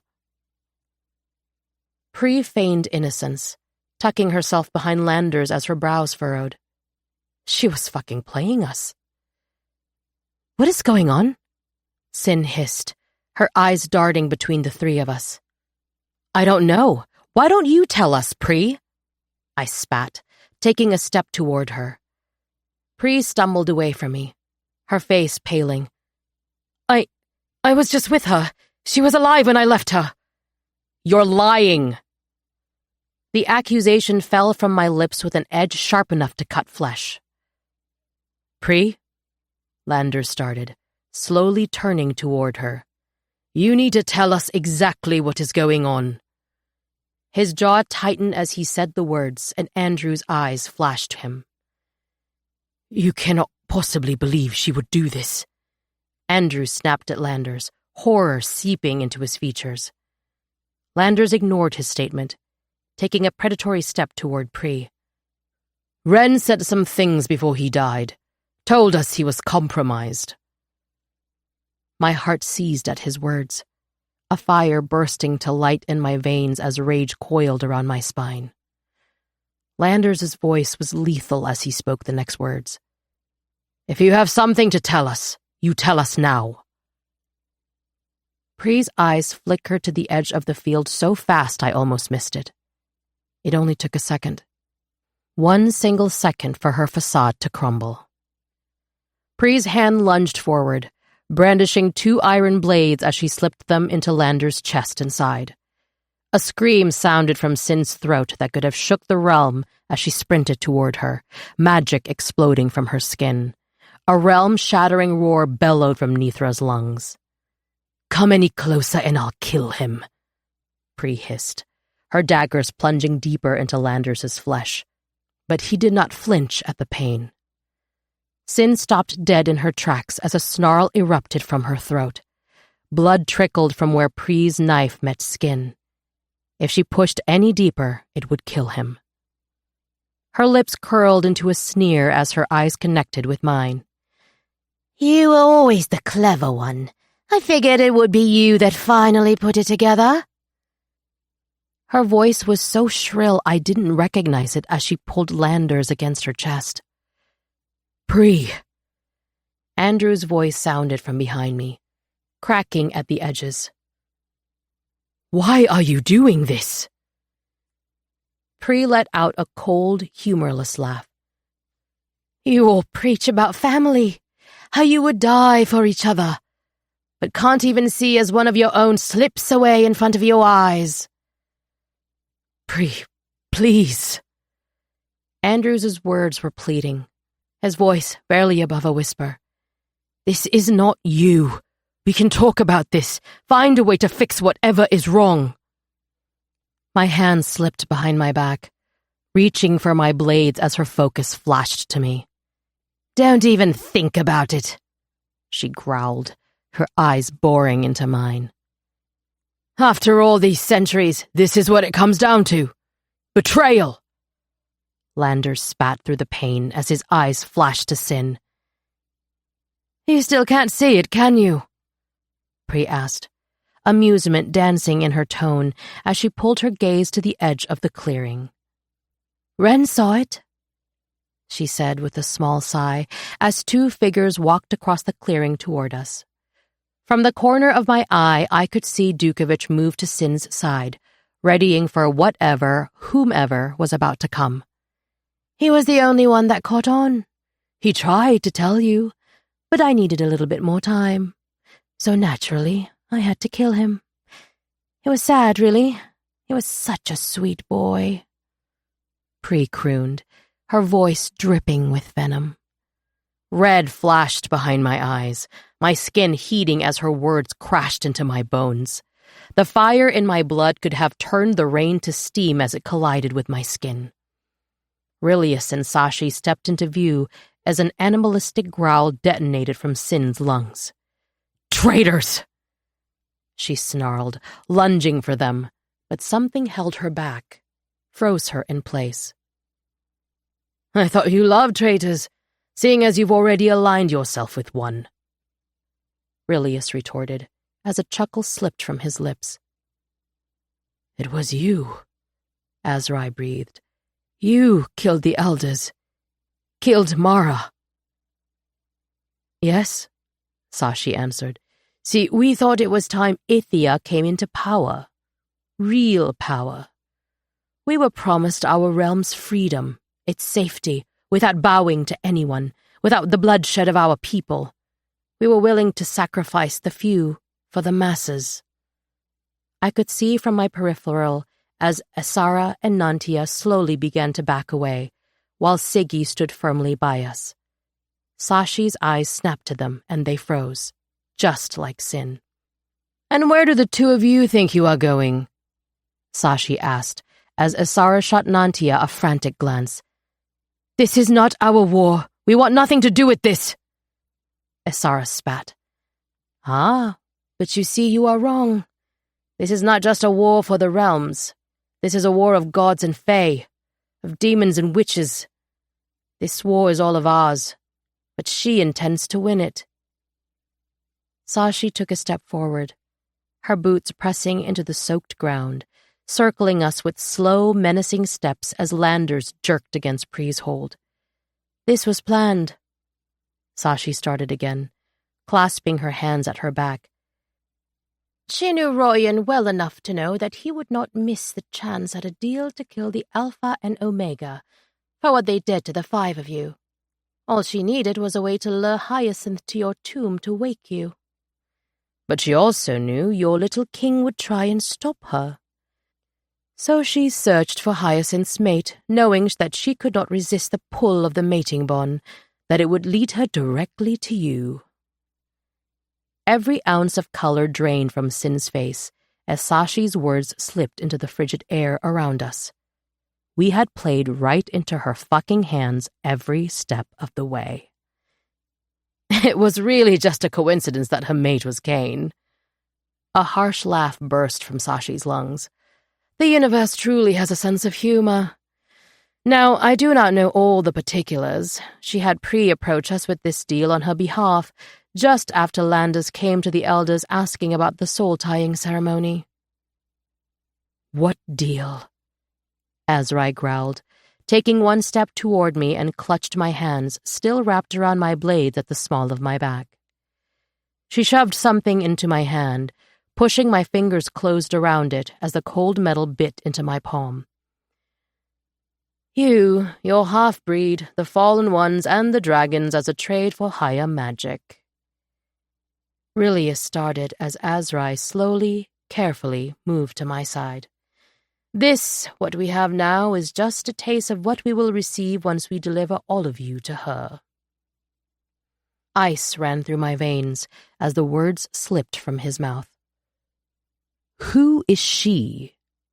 Dukovich asked, as I noticed a faint shimmer slip over my skin before seeping into my flesh. He had warded me. "Those who need to will know soon enough," Rillius said, as his hands flicked toward Nithra, freezing her into place to stop the fire that was bubbling in her chest. "You do not know who she is, do you?" Andrews asked, vitriol saturating every word as they flowed from his lips. "Get it over with," Priest snapped, interrupting the sneer that slipped onto Rillius's face as the blades inched deeper into Landers. "This magic will not last all night."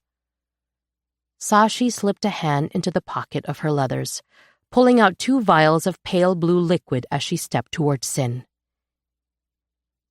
"If you try to run to him, if you move at all other than to take these vials from my hand, Pri will end his life. Do you understand me?" Sashi's voice was hard, threatening as she glared at Sin. Sin's eyes shot to Landers, fear and anger seeping into her features. "Yes," Sin growled. Sashi released her from the magic holding her still and spoke again. "You both have a choice," she said, stretching her hand towards Sin and Azrai, the potions resting in her palm.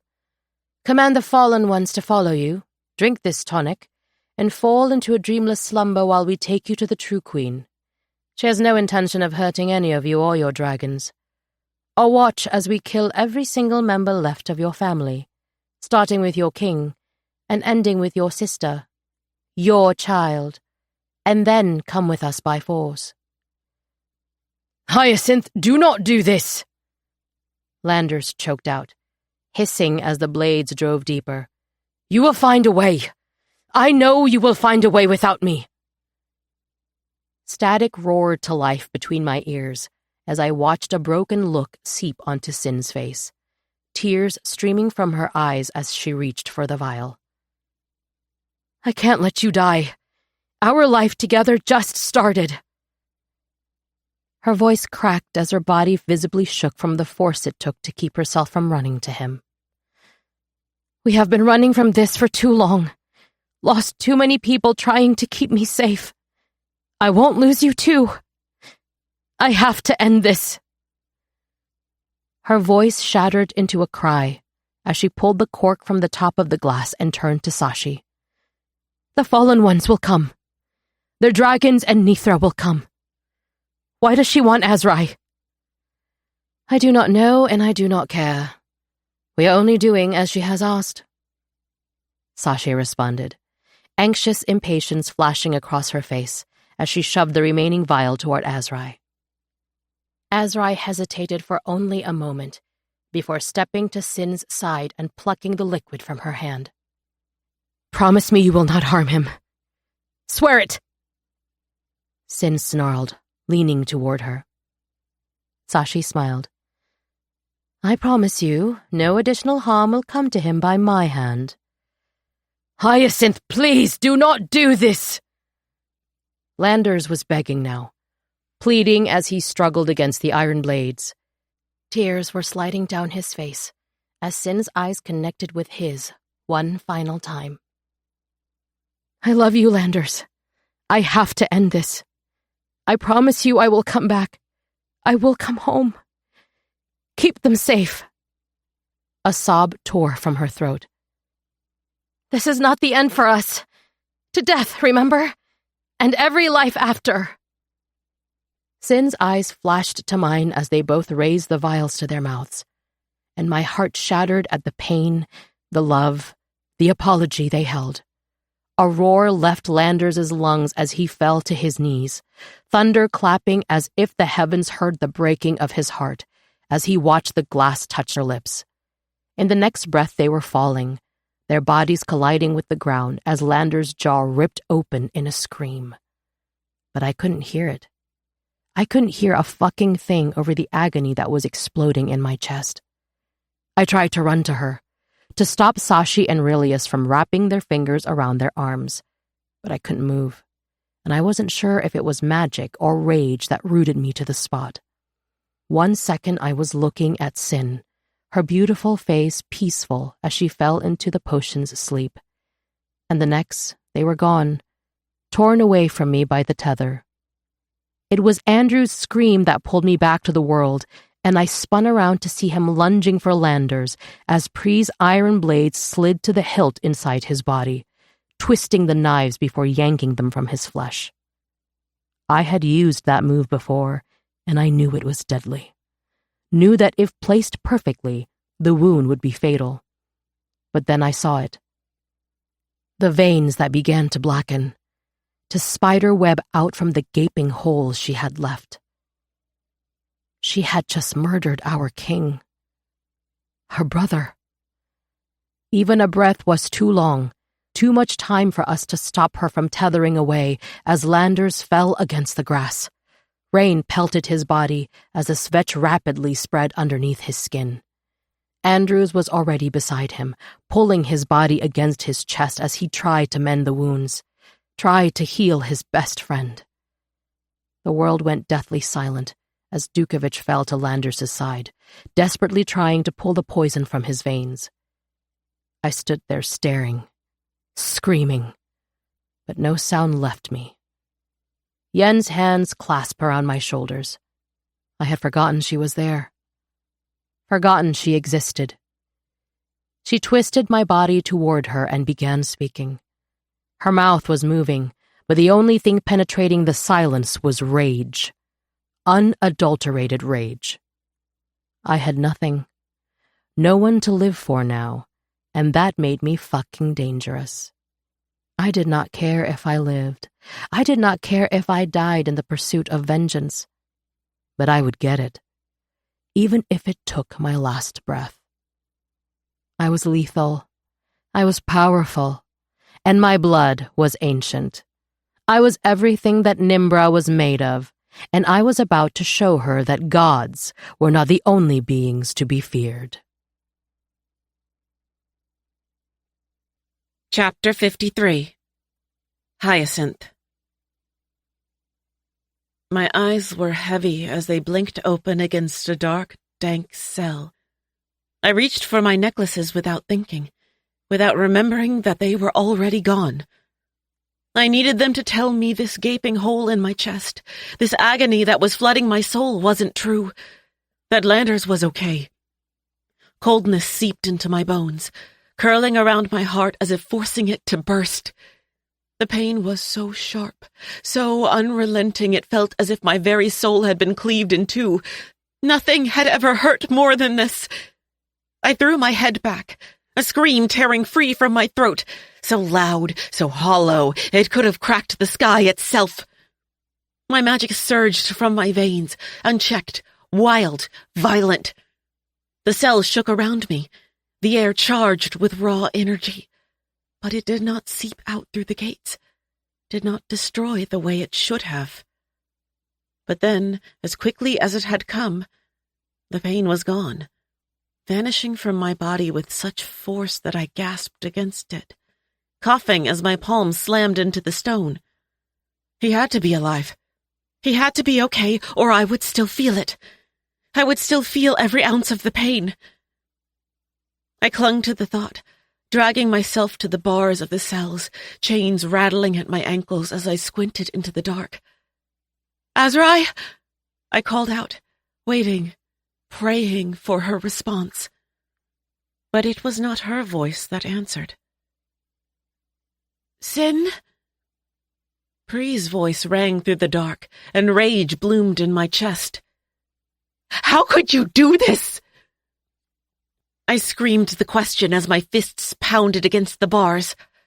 I pushed my hand through the small space between them, a light igniting in my palm as the other side of my cell lit up.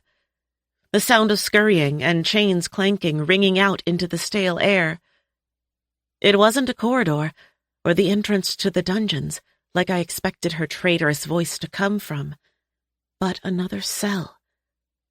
And in the corner, Pree sat shaking and wrapped in chains. My eyes widened as they fell on her, fell onto the gash that was dripping with blood that poured over her face into matted hair. A sharp gasp fled my lips. She was so dirty, so thin. "Pree?" I whispered, my voice softening as I pressed my face to the bars. Her chains clanked as she answered, her voice raw. "I am here." "How did you get here? How long have you been here? I just saw you. I just saw you."